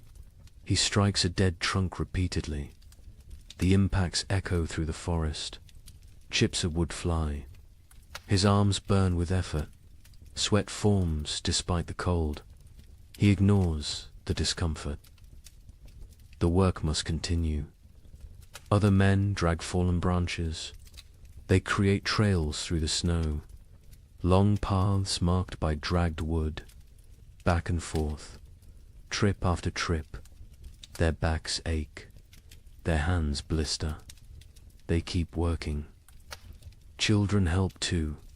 Even the smallest ones. They gather kindling, dry twigs and bark, pine cones that will catch fire easily. They fill baskets. They carry them back to the cave. Everyone contributes. Everyone has value. By afternoon, wood piles grow. They stack it along the cave walls, high stacks that reach toward the ceiling. The cave begins to shrink. Storage takes space. But space is less important than fuel. Inside the cave, women organize food storage. The meat from the hunt hangs from the ceiling. They wrap it in bark. This protects it from insects, from moisture, from mold. Preserved meat can last months if stored correctly. Dried roots go into leather pouches. They stack these near the back wall, the coldest part of the cave. Natural refrigeration. The cold preserves. It prevents rot. Nuts and seeds fill clay pots. These pots are precious. Making them takes skill and time. They seal with wooden lids. They keep contents dry. They protect from rodents. A woman counts the supplies. She uses stones to track quantities. 1 stone for each pouch of roots. 1 for each bundle of dried fish. The counting is important. They need to know what they have. They need to ration carefully. The chief watches this inventory. His face shows concern. They have food, but is it enough? 6 months of winter stretch ahead, maybe 7. No one knows how harsh this winter will be. He makes a decision. Starting tomorrow, 1 meal per day, not 2.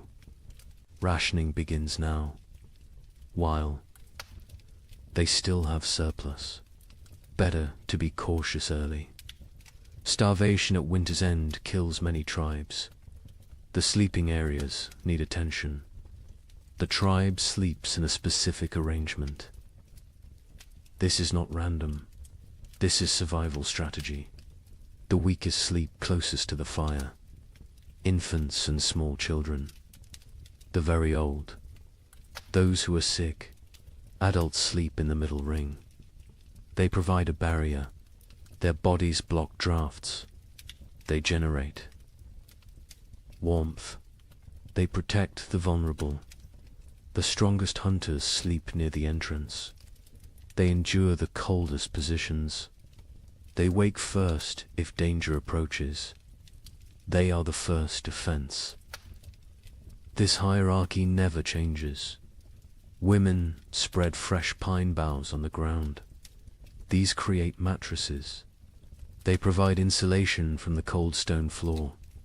They replace old bows that have compressed and lost their cushioning. Furs are distributed. Each family gets a share. Thick bear hides for the children, wolf pelts for the adults, rabbit skins sewn together for extra layers. Everyone must stay warm through the night. The fire pit requires work. It sits in the center of the cave. Stones ring it. These stones were carefully chosen. They hold heat. They radiate warmth long after flames die down. But some stones have cracked. The extreme heat damages them over time. Cracked stones can explode, send sharp fragments flying, cause injuries. The men remove the damaged ones. They bring new stones from the river, smooth and solid. The warning comes at dawn. The air feels wrong, too still, too heavy. The pressure changes. Animals sense it first. Birds that remained through autumn flee. They rise in frantic groups. Their calls sound panicked. Even the crows abandon there. Perches, got KRAW, stands outside the cave. He tastes the air, metal on his tongue, the taste of coming snow. His joints ache. Old injuries throb. His body predicts weather better than his eyes.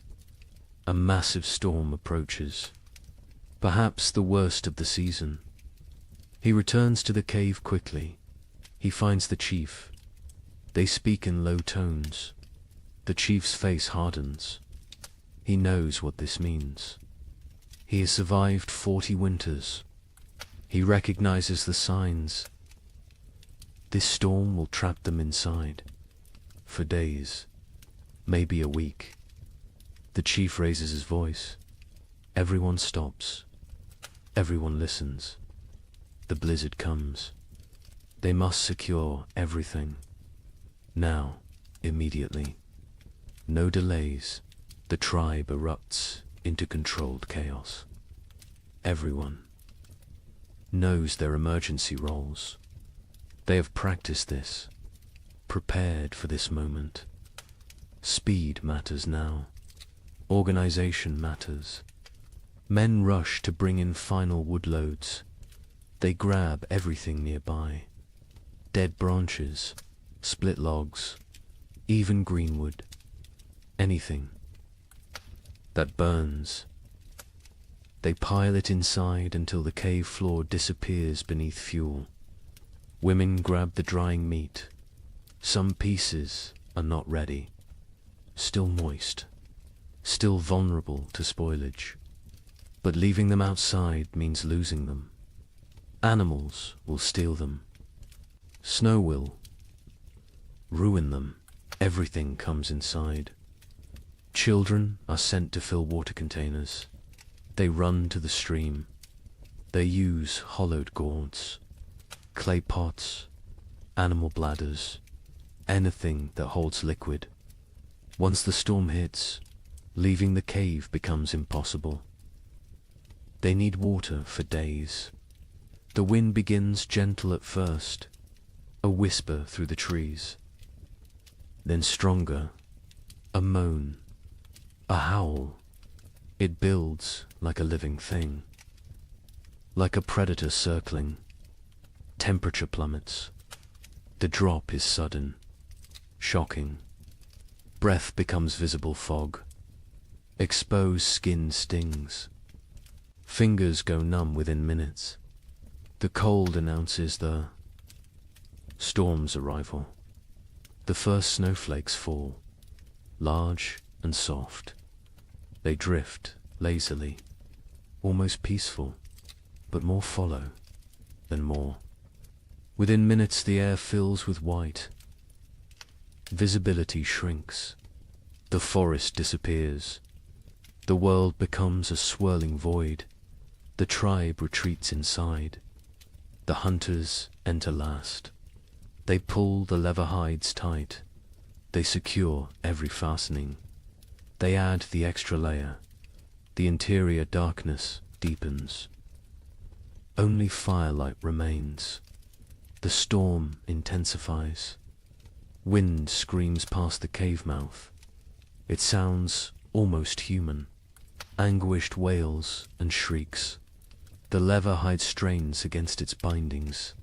It flaps and snaps. The noise is constant, overwhelming. Snow drives. Horizontally, it finds every tiny gap. Fine powder forces through the leather weaving.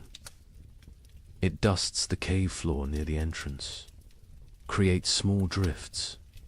The tribe watches with concern. They cannot stop this invasion. The fire becomes their universe. They feed it constantly. Wood disappears at an alarming rate. The cold outside is so intense it steals heat from the cave. The flames must fight harder, burn hotter, consume more fuel. Smoke becomes a problem. The usual draw through the ceiling hole weakens. The storm disrupts normal airflow. Smoke gathers in the cave's upper reaches. Eyes water. Throats burn. They cough. But they cannot reduce the fire. Cold is more dangerous than smoke. The first, they pass us slowly. Time becomes strange. Without sun, without normal rhythms, hours blend together. The tribe sits in their designated areas. They wait. Patience is a survival skill. Children grow restless first. They are used to running, playing, exploring. Now they must sit still, stay quiet, conserve energy. This is torture for young bodies. They squirm and fidget. A little girl begins to cry. She wants to go outside. She does not understand. Her mother holds her, rocks her, sings softly, old songs, wordless melodies. The girl eventually quiets. She falls into fitful sleep. The adults fare better, but tension builds. Too many people. In too small a space, personal conflicts simmer. Old grievances resurface. A young hunter glares at another. Some past dispute, some imagined slight. The chief notices. He moves between them. His presence prevents escalation. Mira tells stories. Her voice cuts through the wind's howl. She speaks of ancient times, of the first people, of how they discovered fire, how they learned to speak, how they survived when the world was even colder. The children gather around her, even the restless.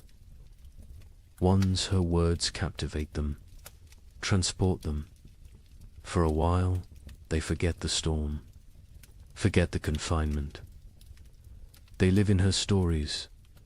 Night comes. They know this only because their bodies tell them. Fatigue sets in. Eyelids grow heavy. The fire must be maintained through darkness. The hunters establish a watch rotation. 2 men awake at all times. 1 feeds the fire. 1 watches the entrance. Sleep comes hard. The wind is too loud. The cold too present. The cave floor too hard despite the pine boughs. Bodies shift. Seeking comfort that does not exist. Seeking warmth that is scarce. The baby wakes crying. Hungry. Always hungry. Its mother nurses it. But her own hunger makes her milk weak. Thin. The baby feeds but does not satisfy. It cries again. Other children wake. The mother's face shows exhaustion, desperation. An older woman brings warm broth. made from bones and snow water. She encourages the mother to drink. Liquid helps produce milk. The mother drinks. The broth is barely warm, barely flavored, but it is something. The second day brings no relief. If anything, the storm worsens. The wind reaches new levels of fury. It sounds like raging beasts, like angry spirits. The entire cave vibrates. Small stones fall from the ceiling. Dust rains down. Fear creeps in. What if the storm never stops? What if they run out of wood? What if the cave collapses? These thoughts spread silently, visible in worried eyes, in tense shoulders, in clenched jaws. The chief sits straight. Projects. Confidence. But privately he worries. The wood piles shrink rapidly. Too rapidly, he calculates. 3 more days, maybe 4. Then they burn sleeping firs. Then they face choices. Terrible choices. Food rationing becomes stricter. 1 small meal, barely enough to sustain. Stomachs growl constantly. Children whimper. Adults endure silently. Hunger is familiar. Hunger is survivable. For a while, Torg's hands have healed from the axe work. Now they crack from the dry cold. Blood seeps from split skin. He wraps them in leather strips. The bleeding stops, but the pain remains. He says nothing. Complaining helps no one. A hunter notices moisture on the cave walls, condensation from their breath, from their bodies. This moisture freezes, creates a thin layer of ice. The cave becomes a frozen chamber. Beauty and danger combined. Mira leads. The women in work. They cannot hunt, cannot gather, but they can prepare. They sort through supplies. They repair torn clothing. They sharpen stone blades. Idle hands create despair. Work provides purpose. The women sit together. They speak quietly. They share memories of other winters. Some worse than this, some better. They draw strength from survival stories. From knowing others endured. One woman speaks of losing her first child to cold 10 winters ago. The baby simply did not wake one morning, frozen in sleep. Her voice breaks. Others reach out, touch her shoulder, her arm. Physical.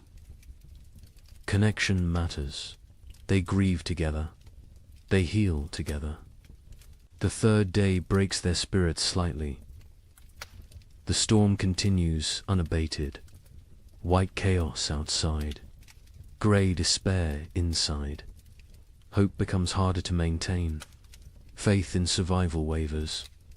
A young child develops a cough, deep and wet. The sound echoes in the cave. His mother's face shows terror. Winter. Coughs kill. They start small. They grow. They steal breath.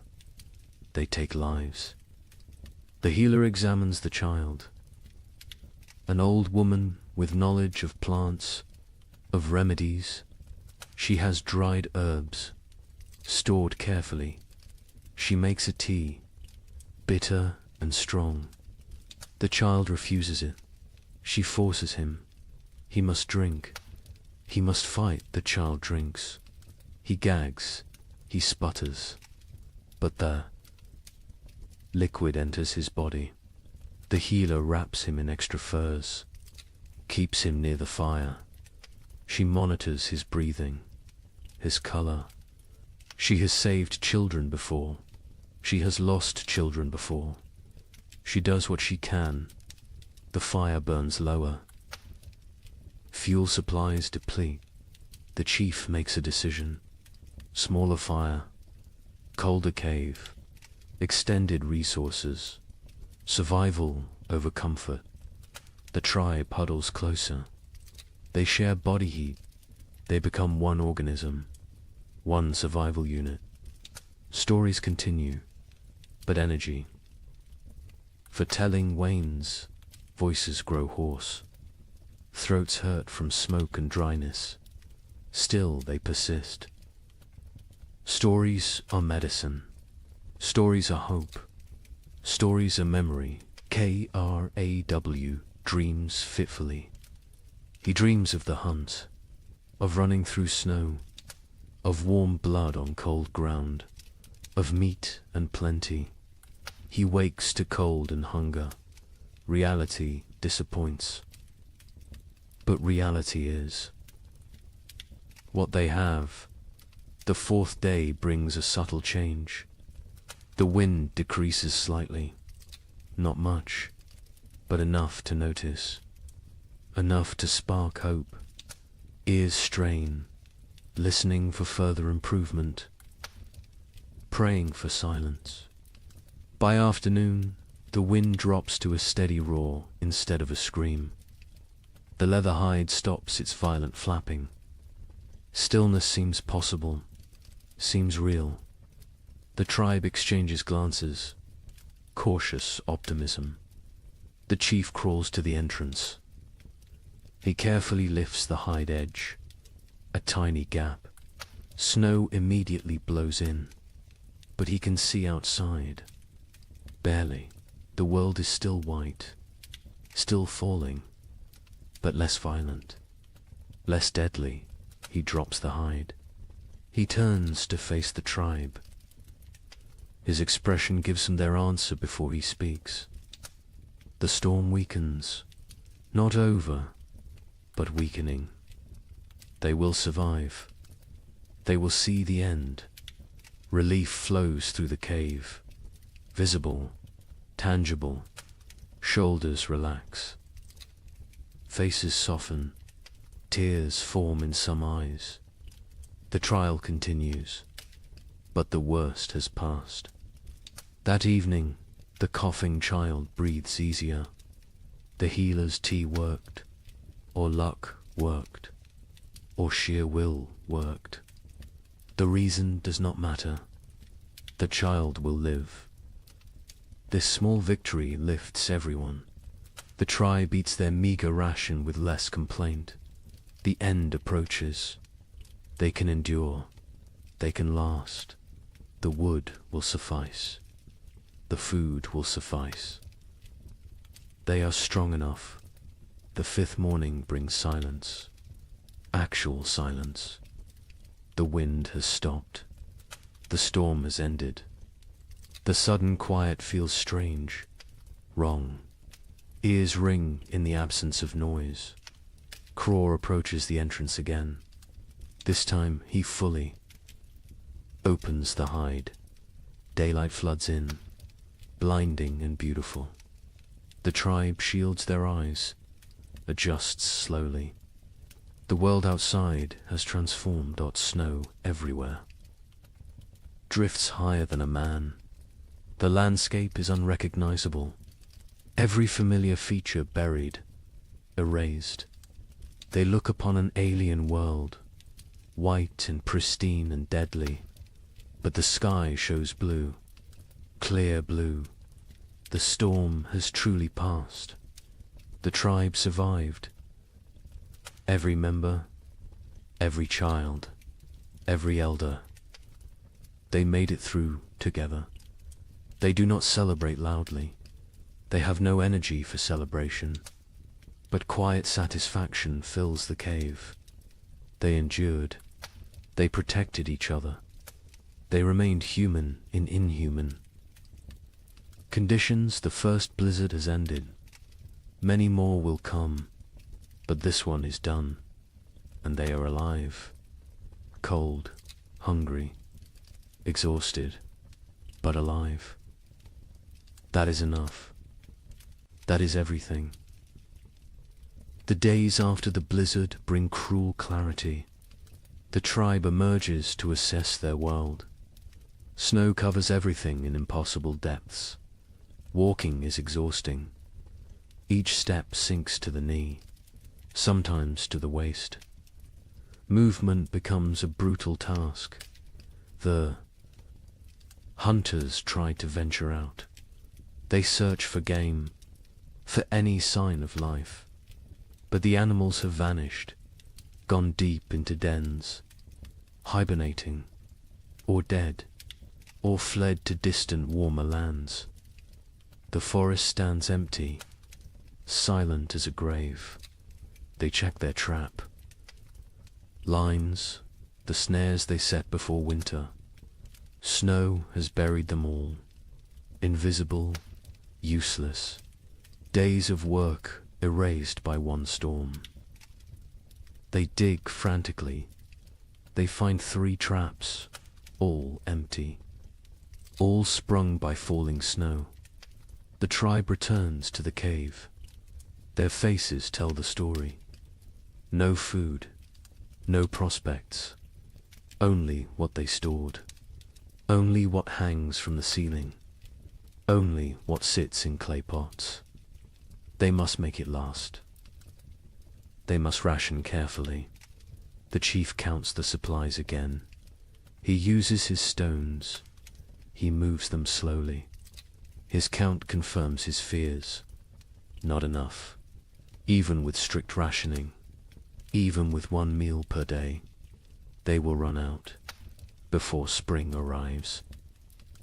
Weeks before, he does not share this calculation. Not yet. Fear helps no one. Panic kills faster than hunger. He will wait. He will hope. Perhaps another opportunity will come. Perhaps luck will shift. The moon rises full and bright. It illuminates the frozen landscape. Everything glows silver, beautiful and deadly. This moon marks the deepest part of winter, the coldest nights, the longest darkness. The tribe calls it the moon of hunger. Every winter it appears. Every winter it tests them. Food becomes an obsession. Stomachs growl constantly. Sleep brings dreams of feasting, of plenty, of meat dripping fat. People wake disappointed, wake to cold reality, wake to emptiness. The single daily meal shrinks. Further, what filled a palm now fits in fingers, barely enough to taste, never enough to satisfy. Children cry after eating, still hungry, always hungry. Mothers have nothing more to give. The baby suffers most. Its mother's milk dries up. Her body has nothing left to convert. She tries to nurse. The infant sucks desperately, gets nothing. Its cries become weaker, more pitiful, more heartbreaking. The women try to help.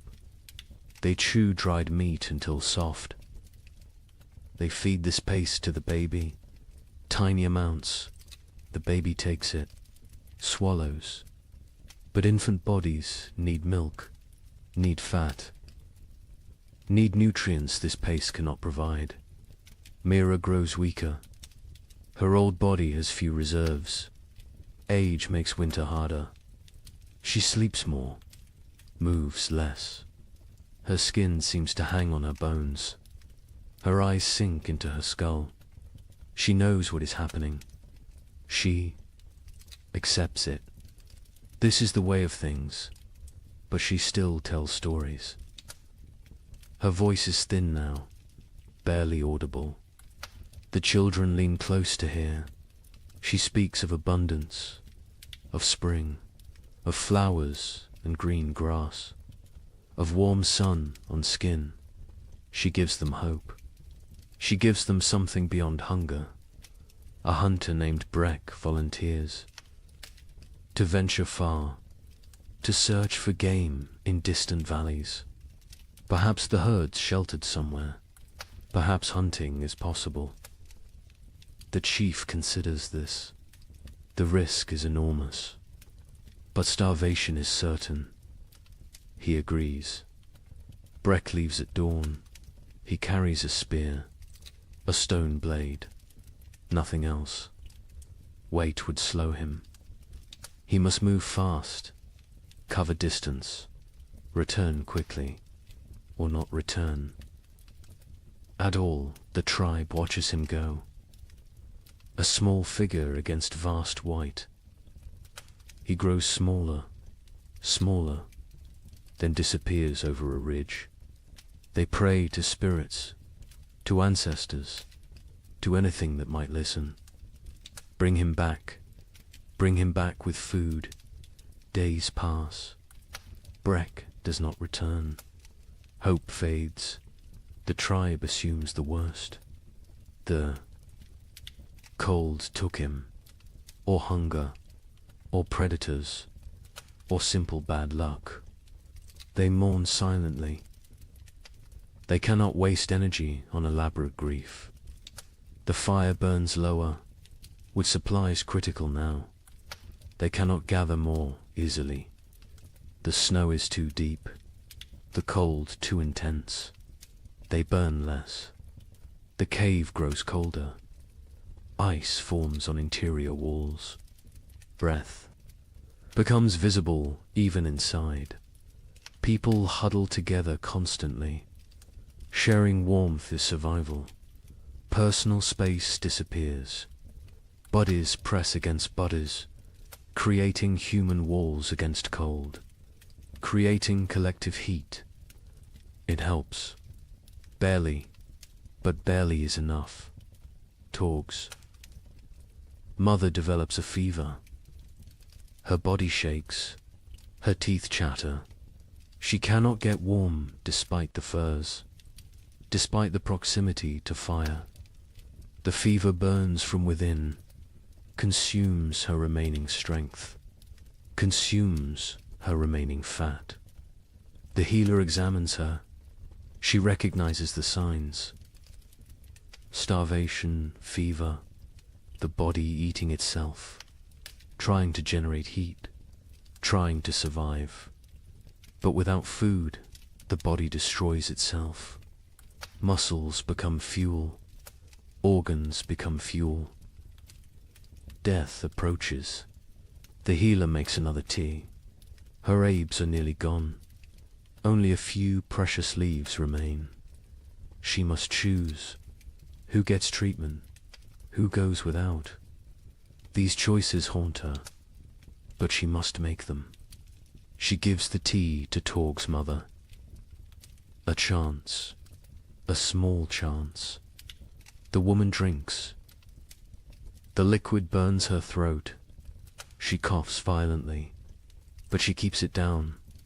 She wraps herself tighter. She closes her eyes. She fights. Her body fights. Time will tell if fighting is enough. The children stop playing. They lack energy for play. They sit quietly, stare at nothing. Childhood vitality drains away. They become small, old people, serious, silent, waiting. One boy asks his father when they will eat more. The father has no answer. He pulls his son. Close, he says, spring will come. Spring always comes. The boy asks when. The father says soon. He lies. Spring is months away, but the lie is kindness. The tribe begins eating leather. They take old, worn pieces. They boil them. The leather softens slightly, becomes chewable. It provides almost no nutrition, but it fills the stomach, tricks the body temporarily, delays the inevitable. They scrape hide scraps, collect tiny bits of dried meat, particles that fell, that were missed.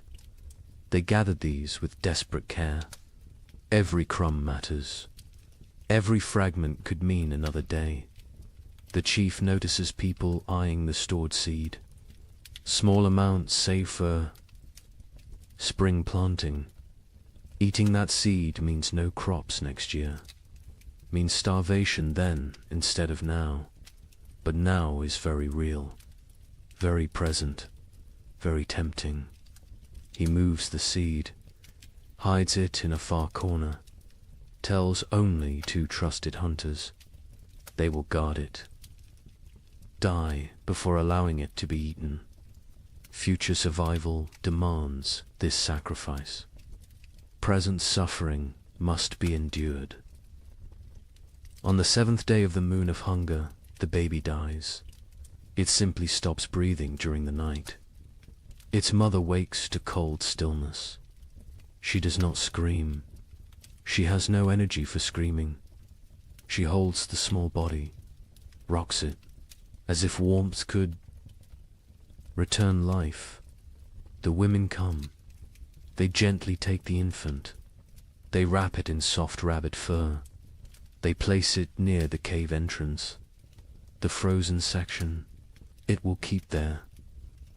When the ground thaws, they will bury it properly. For now, this is all they can do. The mother sits empty. Her arms feel wrong without the weight. Her chest aches with useless milk that finally came. Too late, always too late. Other women sit beside her. No words exist for this loss. Presence is enough.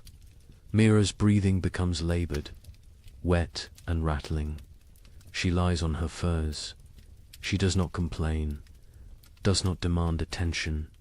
She simply fades. Life seeping away like water into sand. The tribe knows.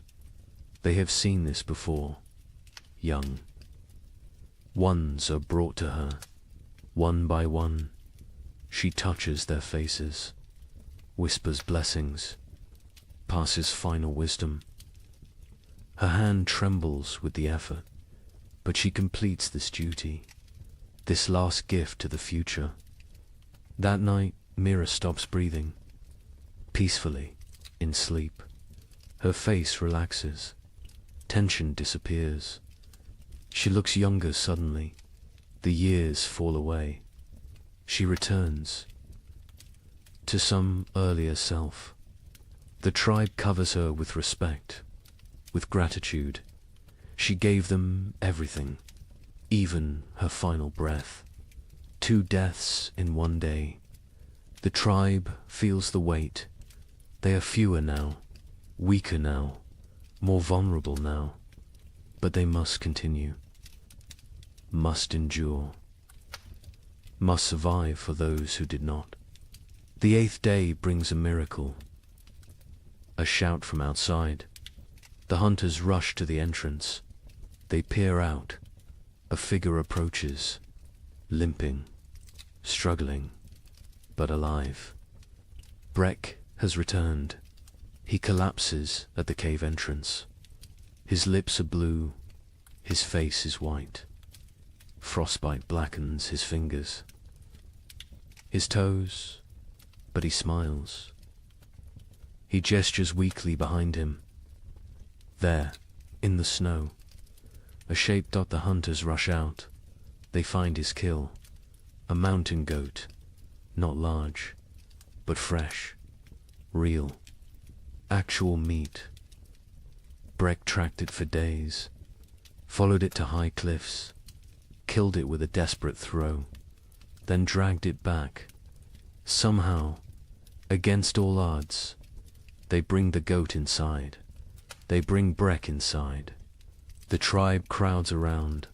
They cannot believe it.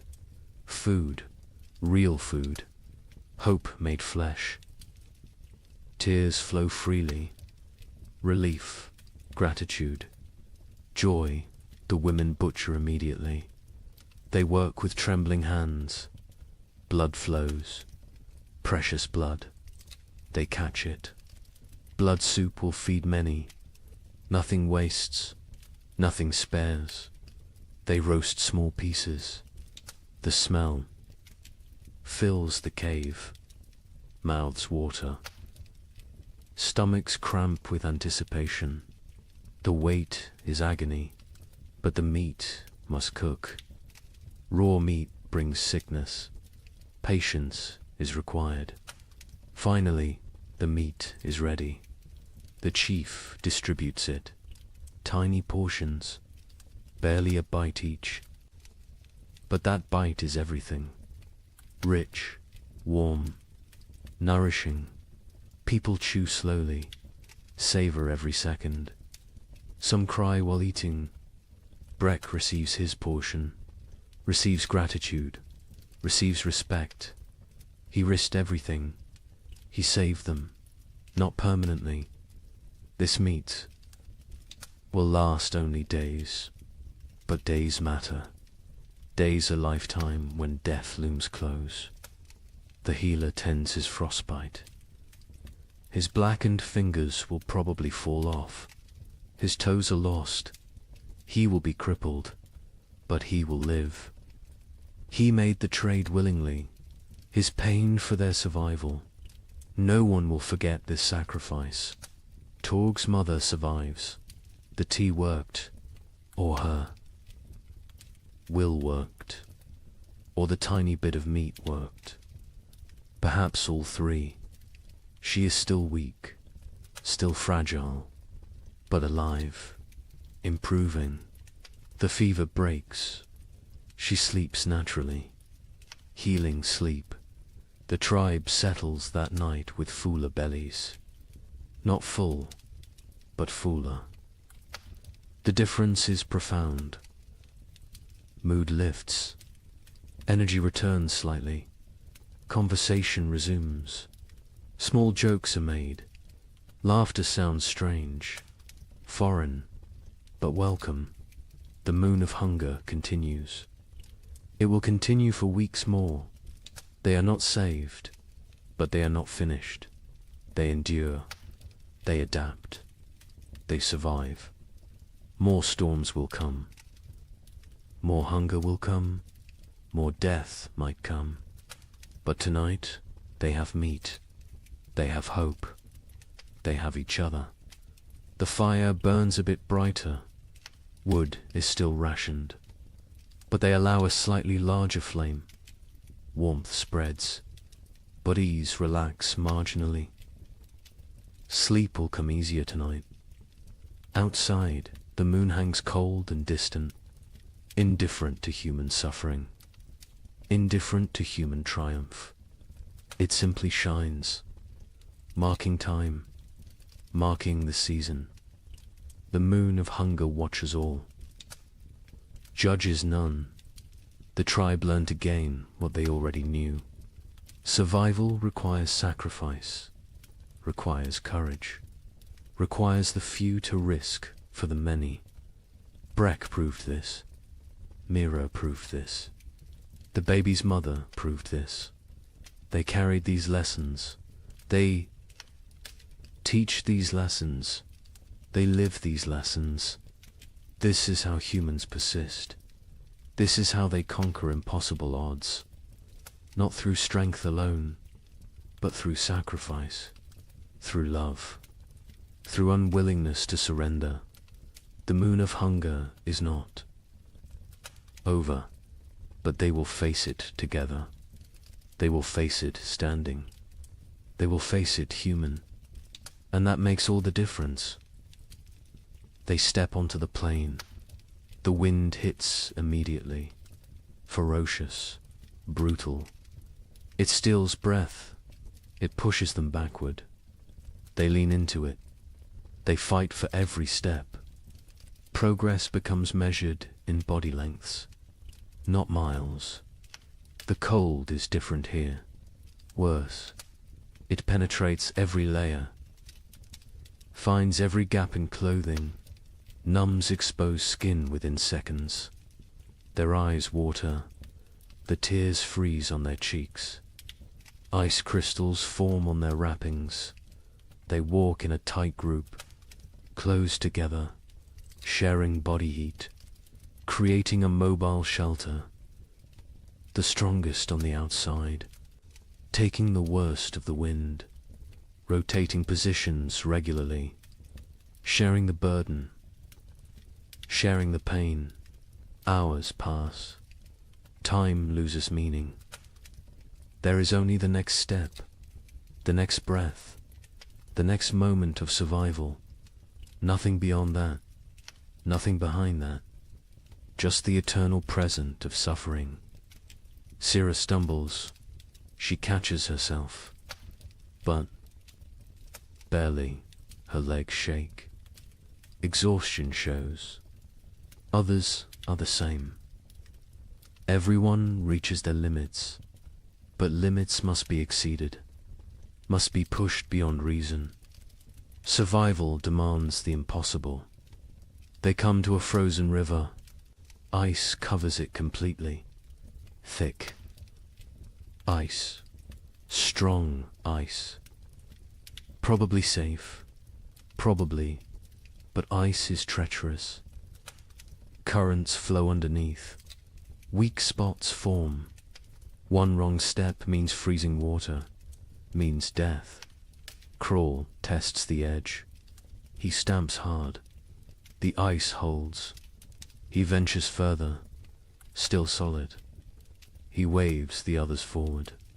They cross one at a time, spreading out, distributing weight.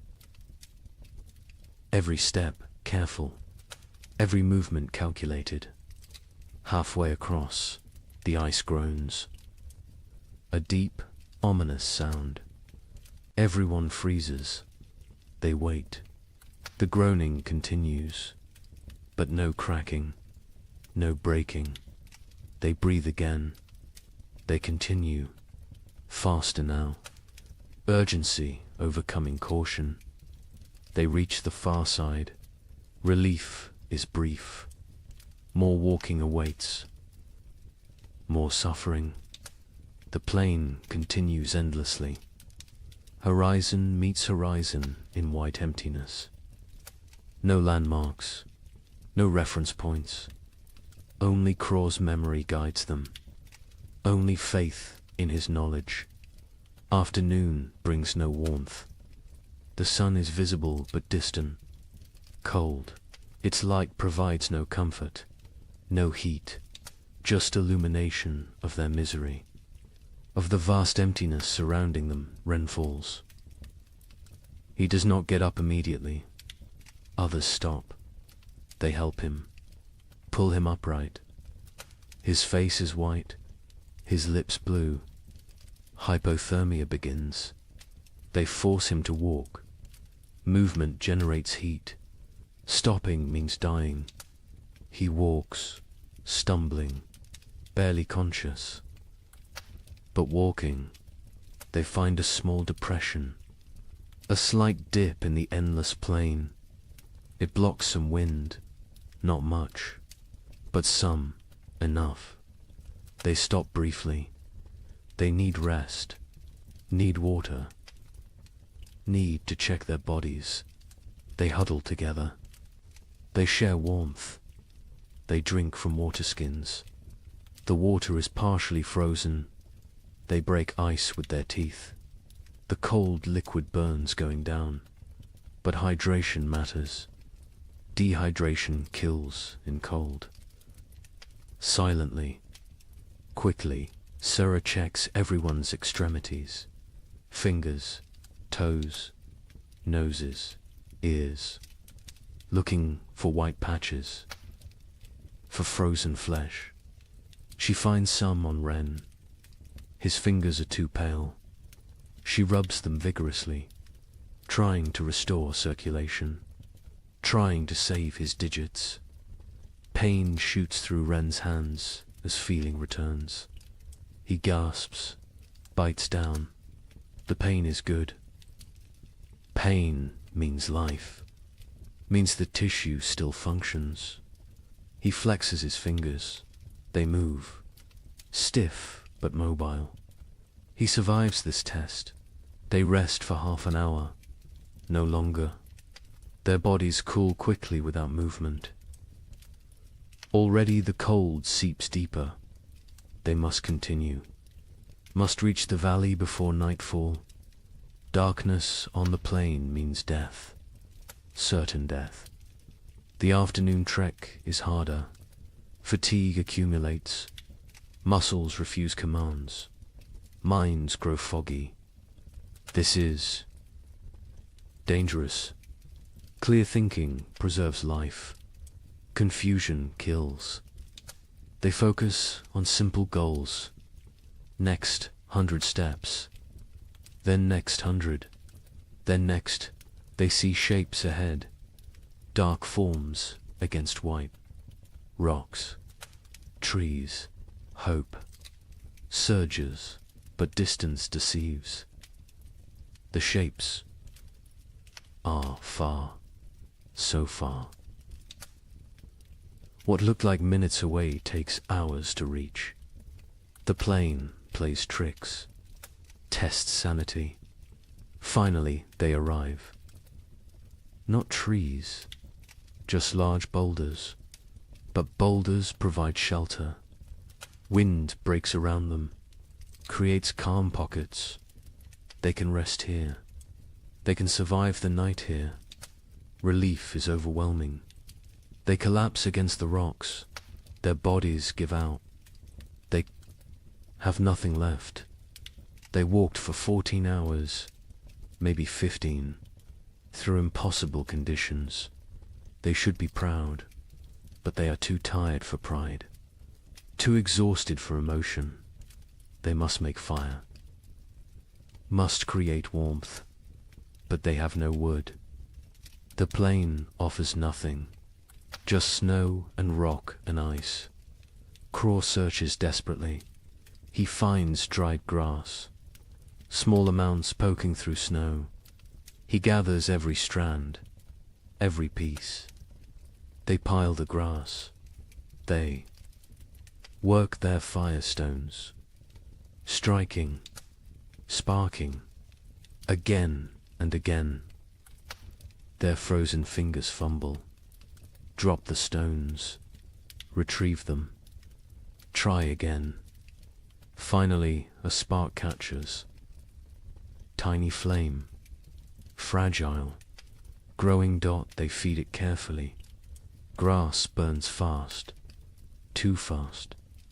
The flame provides momentary warmth, psychological comfort more than physical heat, but it helps. It reminds them they are human. They can create. They can fight nature. The fire dies within minutes. No fuel remains. Darkness settles completely. Cold intensifies. Night on the plain is brutal beyond measure. They huddle together, all 10 bodies pressed close, creating a human ball. Preserving core warmth, sleep comes in fragments, minutes at a time. Someone must stay awake, must watch, must ensure everyone breathes, must prevent the final sleep that never wakes. They rotate this duty, share this burden. The night lasts forever. Time becomes meaningless. There is only cold, only suffering, only the desperate clinging to life. Some pray to spirits, some think of family, some think nothing, just exist, just breathe, just survive. Dawn arrives, grey and grudging. They survived, all 10, frozen, hurting, but alive. They check each other. Frostbite has spread. Fingers are white. Faces are damaged. But they can walk. They can continue. They eat tiny portions of dried meat. The food is frozen solid. They soften it in their mouths. It provides minimal energy, but enough. Enough for another day. Enough for more walking. The valley must be close. Croft feels it. He cannot explain how, but he knows. A few more hours, maybe half a day, they can make it. They must make it. They walk again, Bodhi's screaming protest. Every joint aches, every muscle tears. They walk anyway. They walk because stopping is death, because the tribe needs them, because they are human and humans endure. The terrain begins to change, subtle at first, a slight slope, a gentle descent, then more pronounced. Hills appear, the valley approaches, energy returns, hope fuels them. They increase pace. By midday, they see it. The valley spreads below, protected, sheltered. Trees grow there, dense forest. The sight is beautiful, salvation made visible.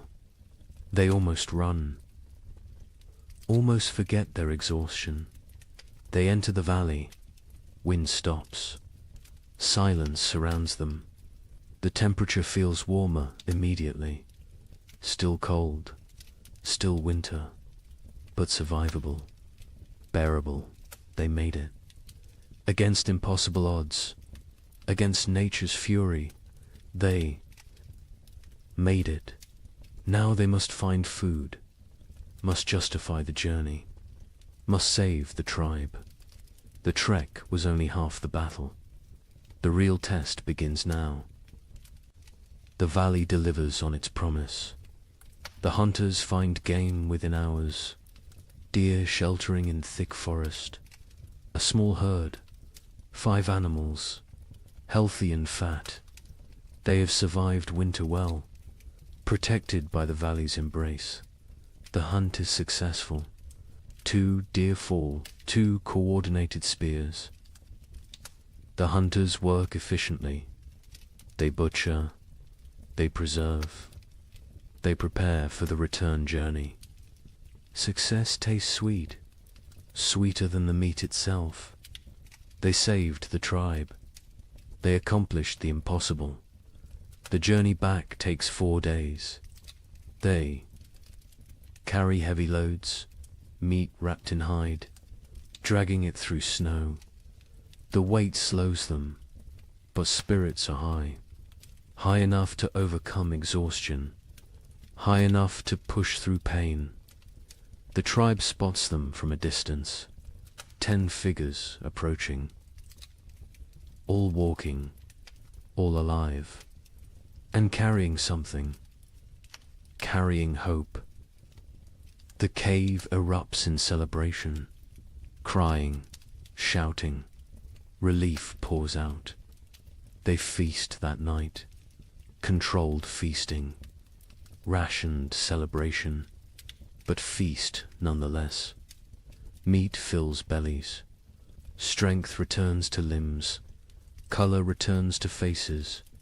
The tribe steps back from death's edge, not far, but enough days pass into weeks.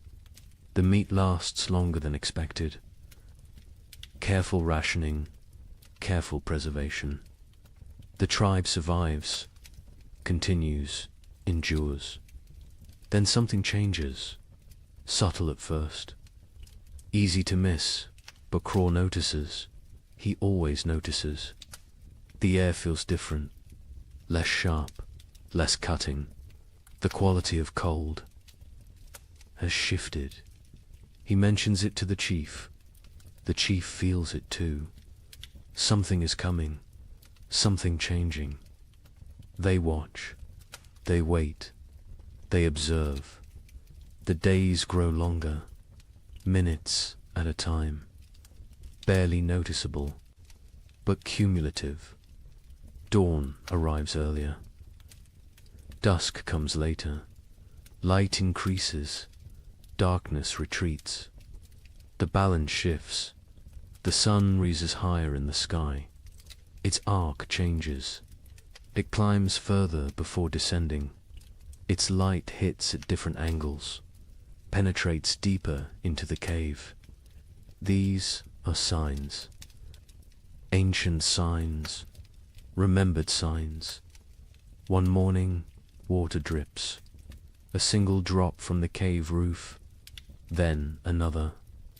Ice is melting, slightly, temporarily, but melting. This has not happened in months, not since autumn. The tribe gathers to watch, to witness this miracle. Liquid water, life returning. The dripping stops when temperatures drop again. But the message was sent. Winter weakens. Its grip loosens. Imperceptibly, gradually, but definitely. Birds return. Not many, just a few scouts. Ravens first. Always ravens. They circle overhead. They call to each other. Their voices break the silence of months. The sound is jarring, almost forgotten, but welcome. So welcome. The snow begins to change. Its texture alters. Morning crust forms. The surface freezes hard overnight. Supports weight. Walking becomes easier. No more sinking to the thighs. Progress quickens. Movement improves. But afternoons bring different snow. Soft, wet, heavy. The snow absorbs sunlight, converts it to water. Slowly, drop by drop, the snow level decreases. Patches of ground appear, brown and dead, but ground, actual earth. The hunters venture out more frequently. They find tracks, fresh tracks. Animals emerge from dens, from hibernation, from wherever they sheltered. Life stirs again, cautiously, tentatively, but undeniably. A child sees something green, a tiny shoot, pushing through melting snow. Green, the color is shocking. Alien after months of white and brown and grey. The child calls others. They gather around this small miracle, this proof of continuation, this promise. The tribe's energy shifts. Desperation eases. Not gone, but reduced. They can see the end now. Not tomorrow, not next week. But eventually, spring will come. They will survive. They endured the worst. They can endure the rest. Mira's death is honored properly now. The ground softens enough to dig. Not deep, but enough. They bury her with ceremony, with gratitude, with love. They mark her place with stones. She will rest among her people, among the land she knew. The baby is buried beside her, grandmother and infant. Together, the mother stands silent. She has no tears left, but she has survived. She will continue. She will have other children. This is not comfort, but it is truth. It is the way. The tribe expands their range. They explore further from the cave, finding what winter destroyed, what winter spared. They assess damage, plan repairs, think ahead. Survival mode shifts to recovery mode. They find a frozen stream beginning to flow. Ice breaks apart. Water moves underneath.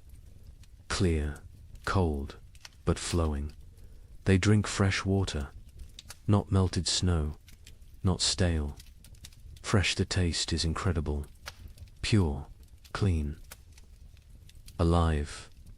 Fish will return soon. With flowing water comes fish. The tribe prepares nets, repairs traps, sharpened spears. The river will provide. It always has. It will again. The wind changes direction, no longer from the north, now from the south. Warmer air pushes in, not warm, but warmer. Relative warmth, comparative warmth, enough to matter. Ice on the cave walls melts. Water runs down stone faces. The cave becomes damp, almost humid. This creates new problems. Mold threatens. Furs must be dried, arid, maintained.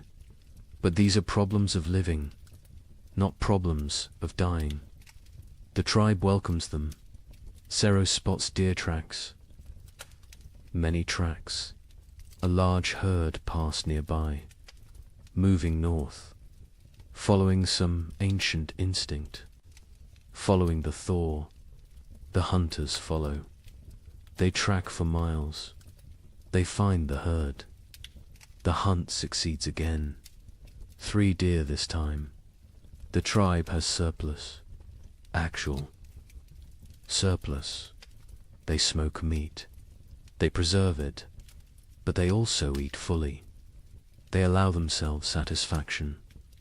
Bellies fill completely. Children laugh. The sound is strange, foreign, forgotten, but it returns. Slowly it returns. Young ones play outside again, running, shouting, burning energy stored through winter. Parents watch with emotion.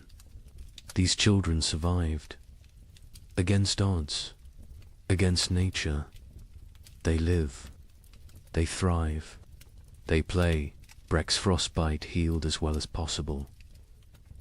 He lost 3 fingers, 2 toes.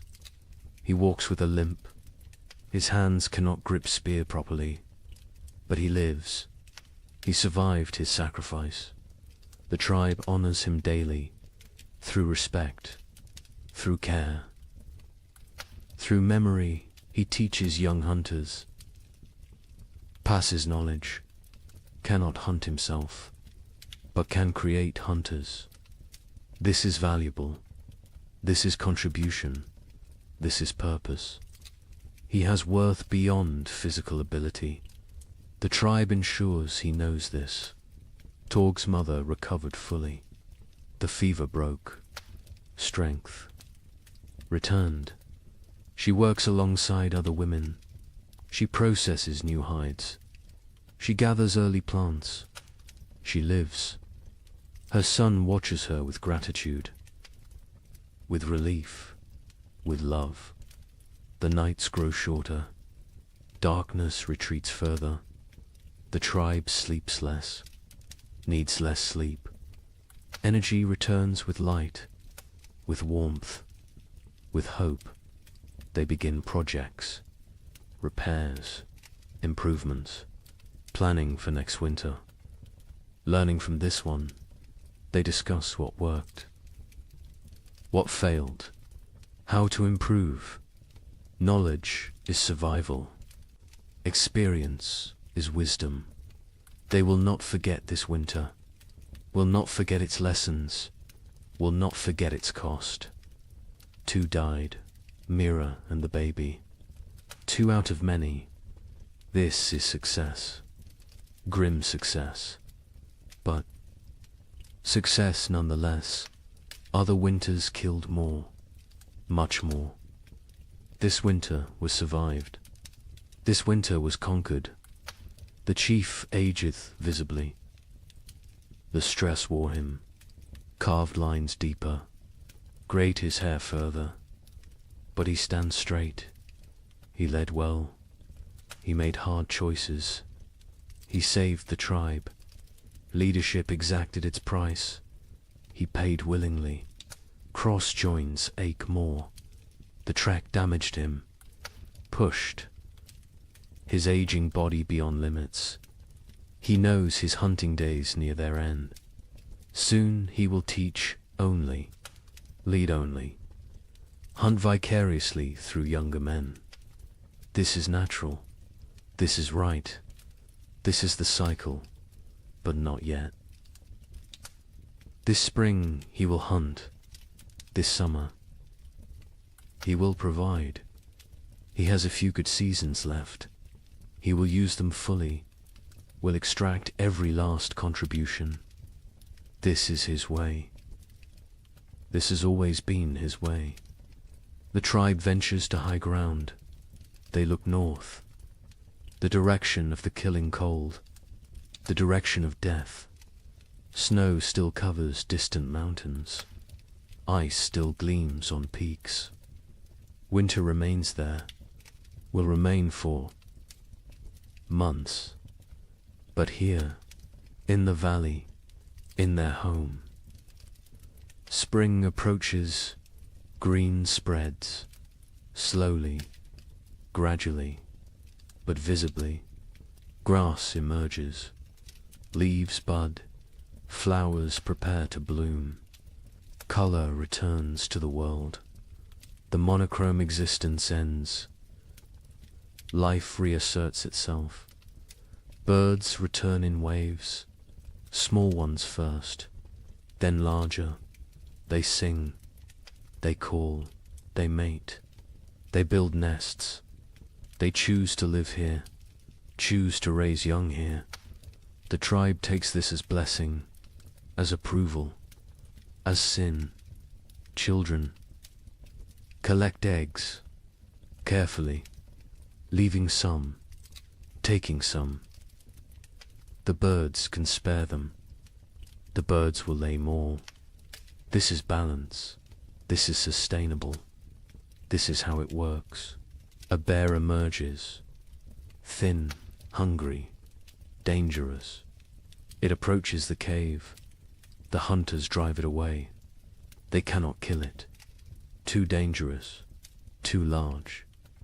But they make their presence known, establish dominance, protect their territory. The bear leaves, seeks easier prey.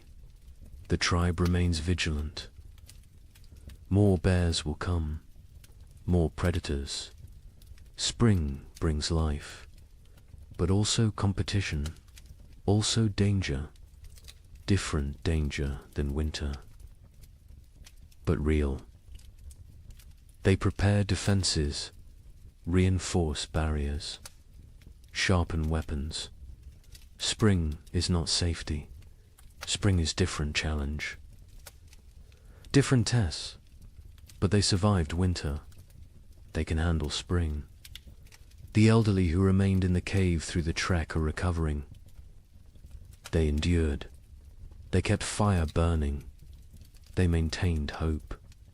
They held the center. Their contribution was essential, unrecognized during the crisis. Acknowledged now. The tribe holds council. All adults attend. They discuss summer plans. Where to hunt, where to gather, what to store, how to prepare for next winter. Always next winter. Winter always comes again. But between now and then, between this moment and that future threat, there is spring. There is summer. There is abundance. There is life. They will live fully, live completely, live gratefully. The thaw continues, accelerates, snow vanishes, rivers swell, the land transforms. The frozen death world becomes living green world. The change is profound, almost unbelievably, but real. Witnessed, experienced. The tribe survived. All but two. They endured when winter meant death. They outlasted the brutal cold. They conquered the primitive darkness. They proved again what humans are, what humans do, what humans will always do. They survive. They adapt. They continue. Spring has begun. The tribe gathers in evening light, not inside the cave, outside, under open sky. This gathering is ritual, sacred. It happens after every winter, after every survival. The time has come to speak, to remember, to learn. The chief sits at the center. Elders form a circle around him, hunters behind them, women next, children at the outer ring. Everyone has place, everyone has voice. This is how knowledge passes. This is how wisdom survives. The fire burns. Between them, not for warmth now, for ceremony, for focus, for connection. Flames dance, sparks rise. The tribe watches, reflects, prepares to speak their truths. The chief begins. His voice carries weight, authority earned through survival, through sacrifice, through leadership in darkness. He speaks of the winter, its harshness, its cruelty, its lessons. He names those lost. Mira, the infant, their names spoken aloud. Remembered, honored, he speaks of choices made, rationing food, sending the trek, hiding the seed. Hard choices, choices that saved them, choices that cost them. Leadership is burden. This winter proved it again. He carries these decisions, will carry them forever. Cross speaks next. He describes the hunt before the storm, the desperate race, the near miss with the bison's horn. He shows his torn fur, his scar, physical proof of survival, of risk, of success. He speaks slowly, choosing words carefully. Each word teaches. He talks about the trek, the frozen plain, the endless walking, the night without shelter, the valley discovered, the game found. He does not glorify, does not exaggerate, simply states, truth is lesson enough. Truth needs no embellishment. The other hunters add details. Each perspective matters. Each view completes the picture. One speaks of exhaustion, another of fear, another of hope sustained. Together they create full understanding, complete knowledge, shared experience. Breck holds up his damaged hands. 3 fingers gone. Stumps healed now, scarred. He speaks of tracking the goat, days alone, nights frozen, the desperate throw that killed, the impossible drag back. His voice is steady, no regret, no bitterness, only statement, only fact. He says he would do it again, would sacrifice again. The tribe is everything. Individual is nothing. This is core truth. This is survival principle. This is what separates humans from animals. Willingness to suffer for others, to die for others. If necessary, the women speak. Myra's daughter tells of her mother's final days, her weakness, her continued teaching, her peaceful end. Tears flow, but also pride. Mira lived well, died well, left legacy. This is all anyone can hope for. The baby's mother speaks, briefly. Her voice breaks. She cannot say much, but she says enough. Her child lived weeks, new warmth, new love, new mother's touch, short life, but life nonetheless. She will honor it, will remember it, will carry it forward. Other women discuss food preservation, what worked, what spoiled, leather eating, bone boiling, every technique examined, every method evaluated. They share improvements, better ways, smarter approaches. Next winter, they will do better. This is the point. Always improve. Always learn. Zero speaks of navigation, of reading snow, of finding signs, of keeping group together. She describes the river crossing, the groaning ice, the careful steps. She explains her fears, her doubts, but also her determination. Leadership is not certainty, is not confidence, is commitment despite uncertainty. The young ones ask questions. How did you stay warm? How did you stay brave? How did you keep going? The answers vary. Honesty prevails. Sometimes we did not stay warm. Sometimes we were not brave. Sometimes we kept going because stopping meant death. Simple answers, true answers. Torg speaks for the first time in gathering. His voice cracks. He is becoming man, growing, changing. He talks about the wood gathering, the blistered hands, the aching back, the satisfaction of contribution. He learned his value, his worth, his place in the tribe. This winter made him adult.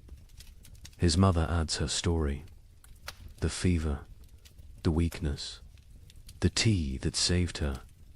She thanks the healer publicly, gratitude expressed, debt acknowledged. The healer nods, accepts thanks, but says she only did what she knew, what others taught her, what Myra taught her years ago. Knowledge circles, returns, perpetuates.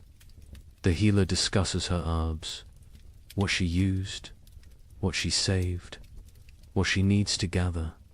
She lists plants, describes locations, teaches identification. Several women listen intently. They want to learn, want to help, want to preserve this knowledge. The healer accepts students, welcomes them. Knowledge must spread, cannot die with one person. Talk turns to preparations. What they should have done, what they will do next time. More wood, always more wood. Better storage, improved insulation, stronger entrance barriers, backup supplies, hidden caches, distributed resources. They brainstorm, they plan, they commit. Someone suggests splitting the tribe, half in one cave, half in another. If one location fails, the other survives. Discussion follows, arguments for, arguments against. The chief listens, considers, makes no decision tonight. This needs thought, needs time. Will be decided before next winter. The feast day arrives with warmth, actual warmth. The sun climbs higher. It stays longer. Its rays penetrate winter's final defense. The cold retreats, step by step, day by day. Life returns. The tribe moves through mourning with purpose. Women prepare food, all the food, reserves brought out, smoked meat, dried fish, roots saved, seeds roasted. Nothing held back today. Today's abundance. Today is celebration. Today is life affirmed. Children run wild, energy unleashed. Months of confinement explode into motion. They chase, they climb, they shout. Their laughter echoes off rocks, off trees, off the sky itself. Parents watch with full hearts. This sound, this joy, this is why they fought, why they suffered, why they survived. The hunters bring fresh game, killed this morning, deer and rabbits. Prepared quickly, cooking now. The smell fills the valley, rich, savory, irresistible. Mouths water, anticipation builds. The feast approaches.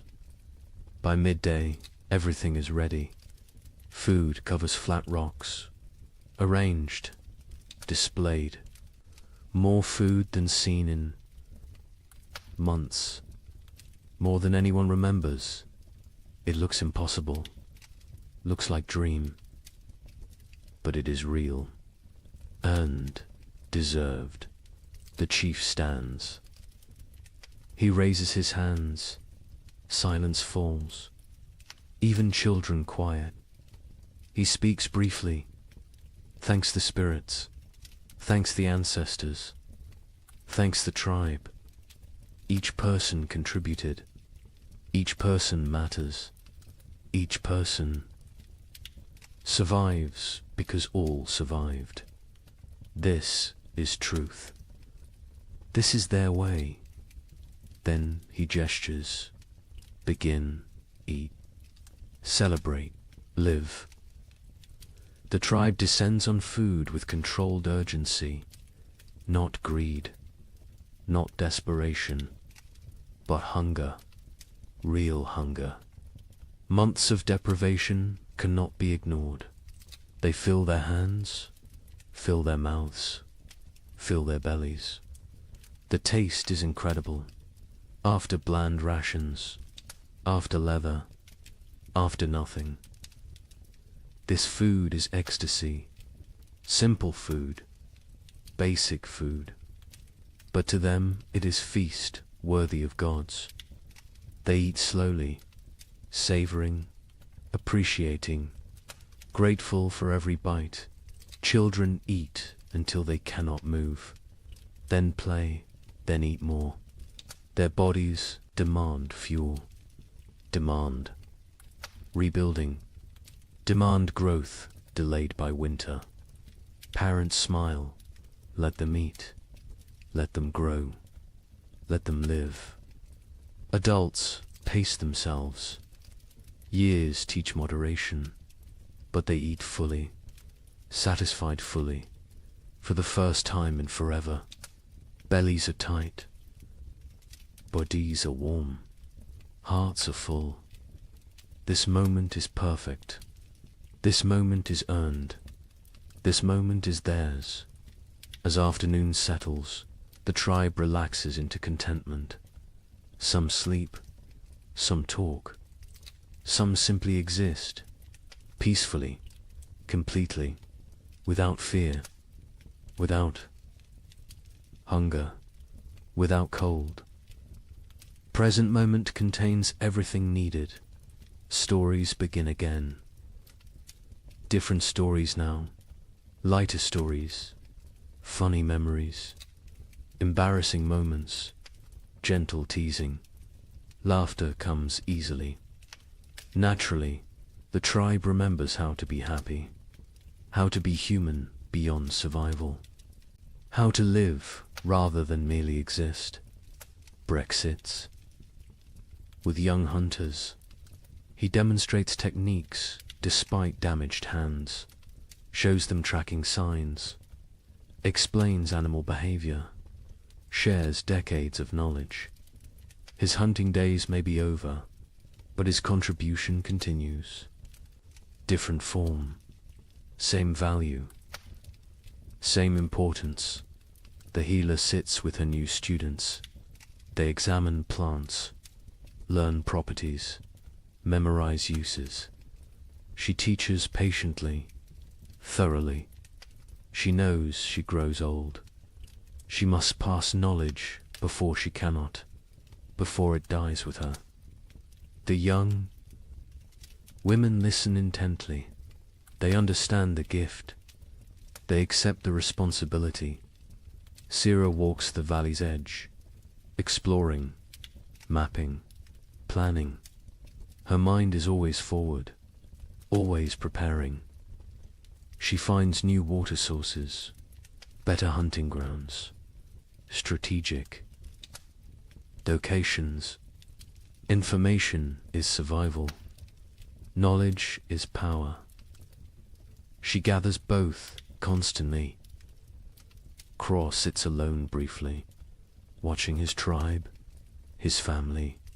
He feels his age, his exhaustion, his mortality, but also satisfaction, pride, purpose. He has lived well, provided well, protected well. If death comes tomorrow, he is ready. He is complete. He is content, but death does not come. Life continues. Spring unfolds. Days stretch longer. Warmth increases. Green spreads across the land like water, flowing, growing, transforming everything it touches. Other tribes exist. Other peoples, scattered across the vast lands. Each endured their own winter. Each fought their own battles. Each lost their own members. Each survived through strength and sacrifice and will to the north. Coastal peoples weathered storms. Ocean. Winds brought different cold.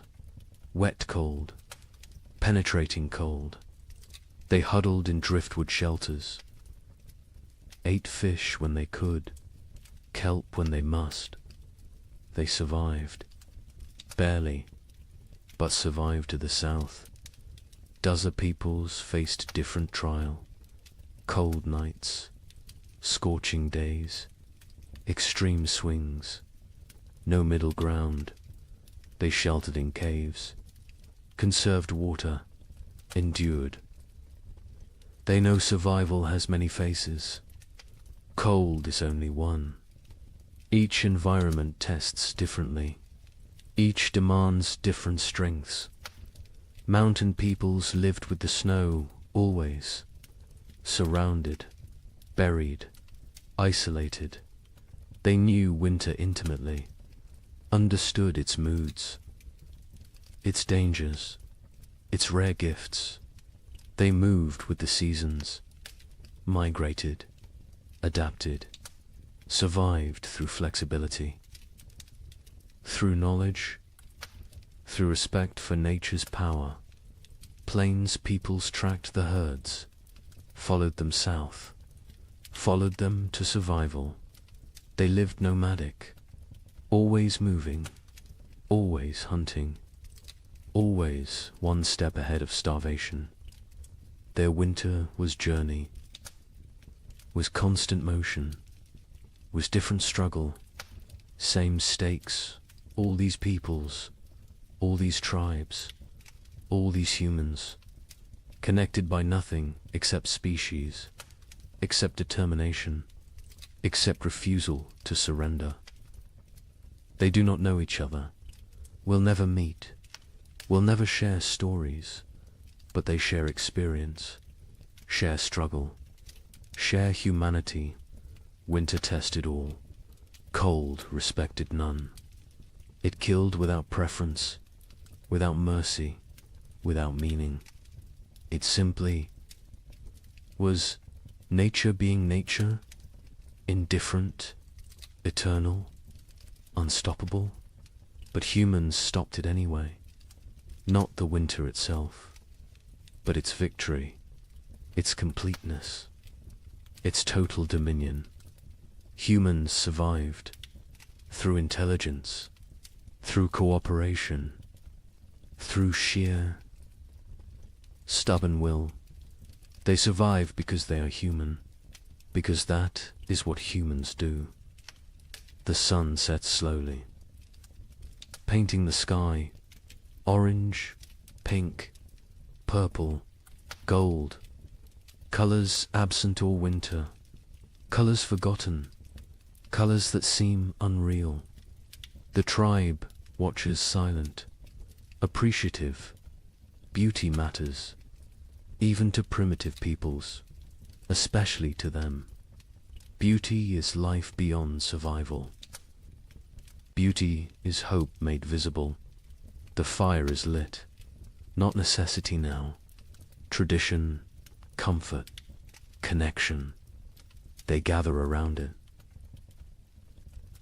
Not for warmth, for ritual, for togetherness, for continuation. Fire was life in winter. Fire is still center, still heart, still home. The night is gentle, soft, a caress rather than assault. Stars emerge, countless, brilliant, the same stars that watched their suffering, that witnessed their triumph, that will observe their continuation. Forever stars, eternal witnesses, silent companions. Children sleep quickly, exhausted from play, from food, from life fully lived. They sleep peacefully, deeply, no crying, no fear, no cold. Just rest, just dreams, just childhood reclaimed. Adults linger, quiet conversation, comfortable silence. They need no entertainment, no stimulation. Simply being together is enough. Simply surviving is enough. Simply existing in this moment is everything.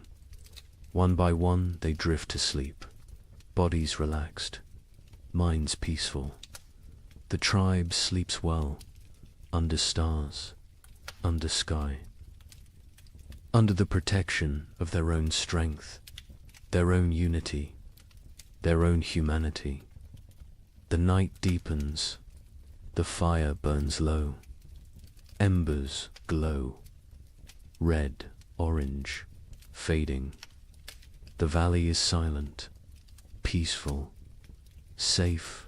Life sleeps, life rests. Life prepares for tomorrow, somewhere. In the darkness, a wolf howls, distant, lonely, calling to pack, calling to family, calling for connection. The sound carries, echoes, fades. The tribe does not wake, does not fear. Wolves are neighbors, not enemies. All creatures struggle.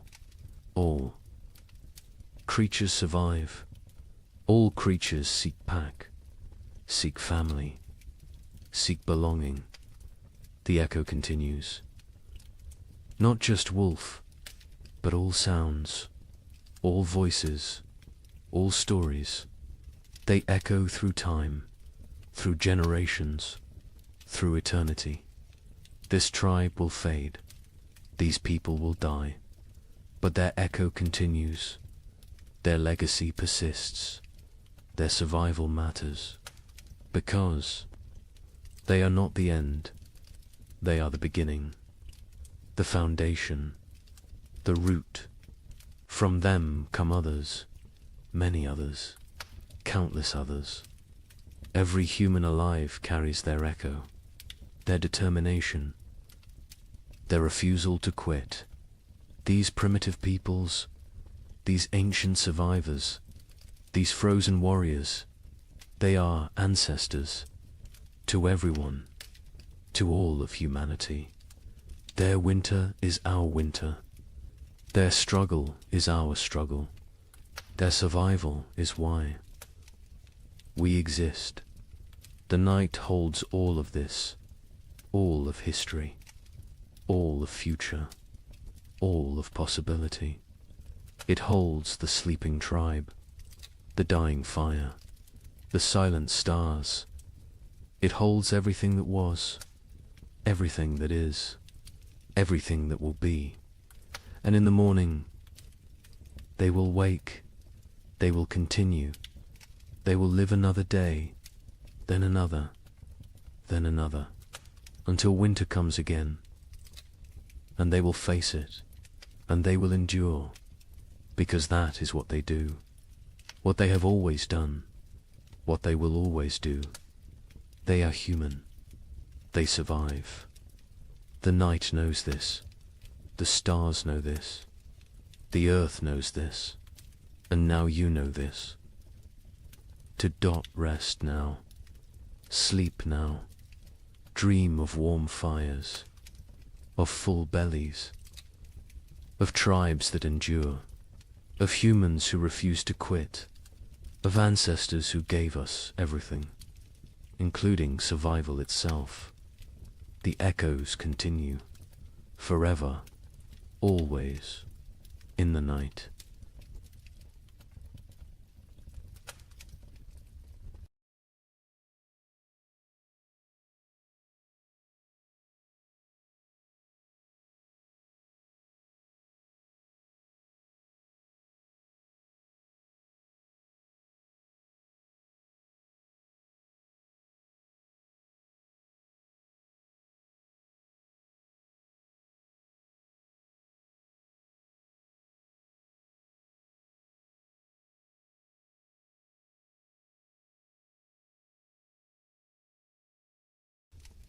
Good evening and welcome back, friends.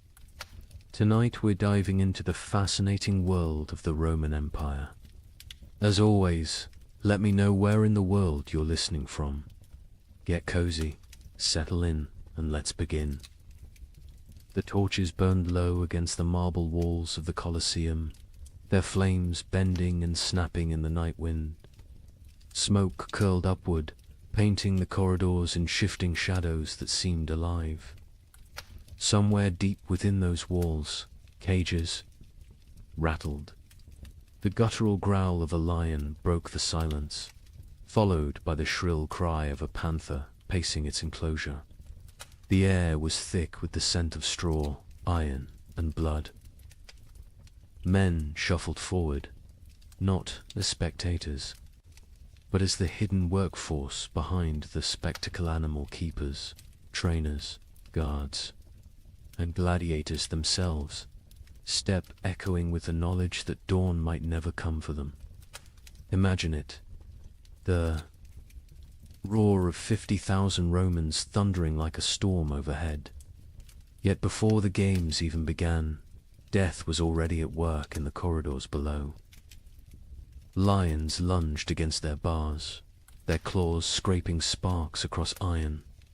Elephants, chained and restless, shifted their massive weight, shaking the earth beneath the workers' feet. A single slip of a chain, a missed strike of the trainers. Staff and the arena would claim another victim before the audience ever saw the sand-stained red. Now, ask yourself, what would it feel like to wake each morning knowing that your job itself, the task you were paid or forced to perform, was a gamble with death? Not a soldier in battle, not a rebel hunted by Rome, but a worker, a laborer, a craftsman whose daily duties carried a sentence no law had to write. Would you sleep at night, or would your dreams be haunted by the growls from the cages, the weight of the stones above your head, or the smell of lead dust clinging to your breath? History books love to tell us about emperors, senators, and generals. They speak of triumphs, victories, and architectural marvels, but rarely do they dwell on the hands that bled to build those monuments, or the men and women whose very survival depended on risking their lives in silence. The invisible workforce of Rome lived not in marble villas, but in shadows, where the price of error was not a demotion or dismissal, but death itself. And here lies the heart of the story. Beneath the grandeur of Rome, beneath its arches, its mosaics, its golden halls were professions so perilous that to call them jobs is almost an insult. These were death sentences disguised as livelihoods. Jobs where poison lingered in the very air, where the swing of a sword was part of your morning routine, and where the applause of the crowd was sometimes the last sound you ever heard. Over the next hours, you will hear the untold accounts of these deadly professions, some spectacular, some hidden in the grime of Rome's underbelly, and others so strange they seem pulled from nightmares. From the men who faced wild beasts before breakfast, to the miners whose lungs filled with poison in the empire's dark tunnels. We will walk step by step into the shadows Rome tried to leave behind. But let this question guide you as we begin. If your job demanded your life as payment, would you accept the risk for glory, for survival, or simply because you had no choice? When most people picture ancient Rome, they imagine the shimmering surfaces of marble temples, the echo of sandals across polished floors, and the thunder of cenotes debating in the forum. They think of emperors draped in purple robes, feasts piled high with roasted boar and honey cakes, and gladiators striding into the arena beneath the roar of 50,000 voices. Rome has always been remembered for its grandeur, its victories, and the magnificence of its architecture. But what history books often gloss over is that the empire wasn't built on marble, it was built on blood, sweat, and the fragile bodies of millions of workers whose daily lives were defined by danger. Rome was not just emperors and generals. Behind every golden banquet, behind every aqueduct arching across the countryside, behind every amphitheater filled with spectacle, there were invisible laborers who risked everything to keep the empire alive. For every senator reclining in luxury, there were hundreds of slaves and freedmen hauling water, shaping stone, smelting iron, cleaning streets, or fighting beasts. Their names were rarely recorded. Their stories were rarely told. Yet without them, Rome's glittering facade would have crumbled into dust. Imagine the contrast. On one side, wealthy Romans lounged on couches, sipping wine sweetened with lead.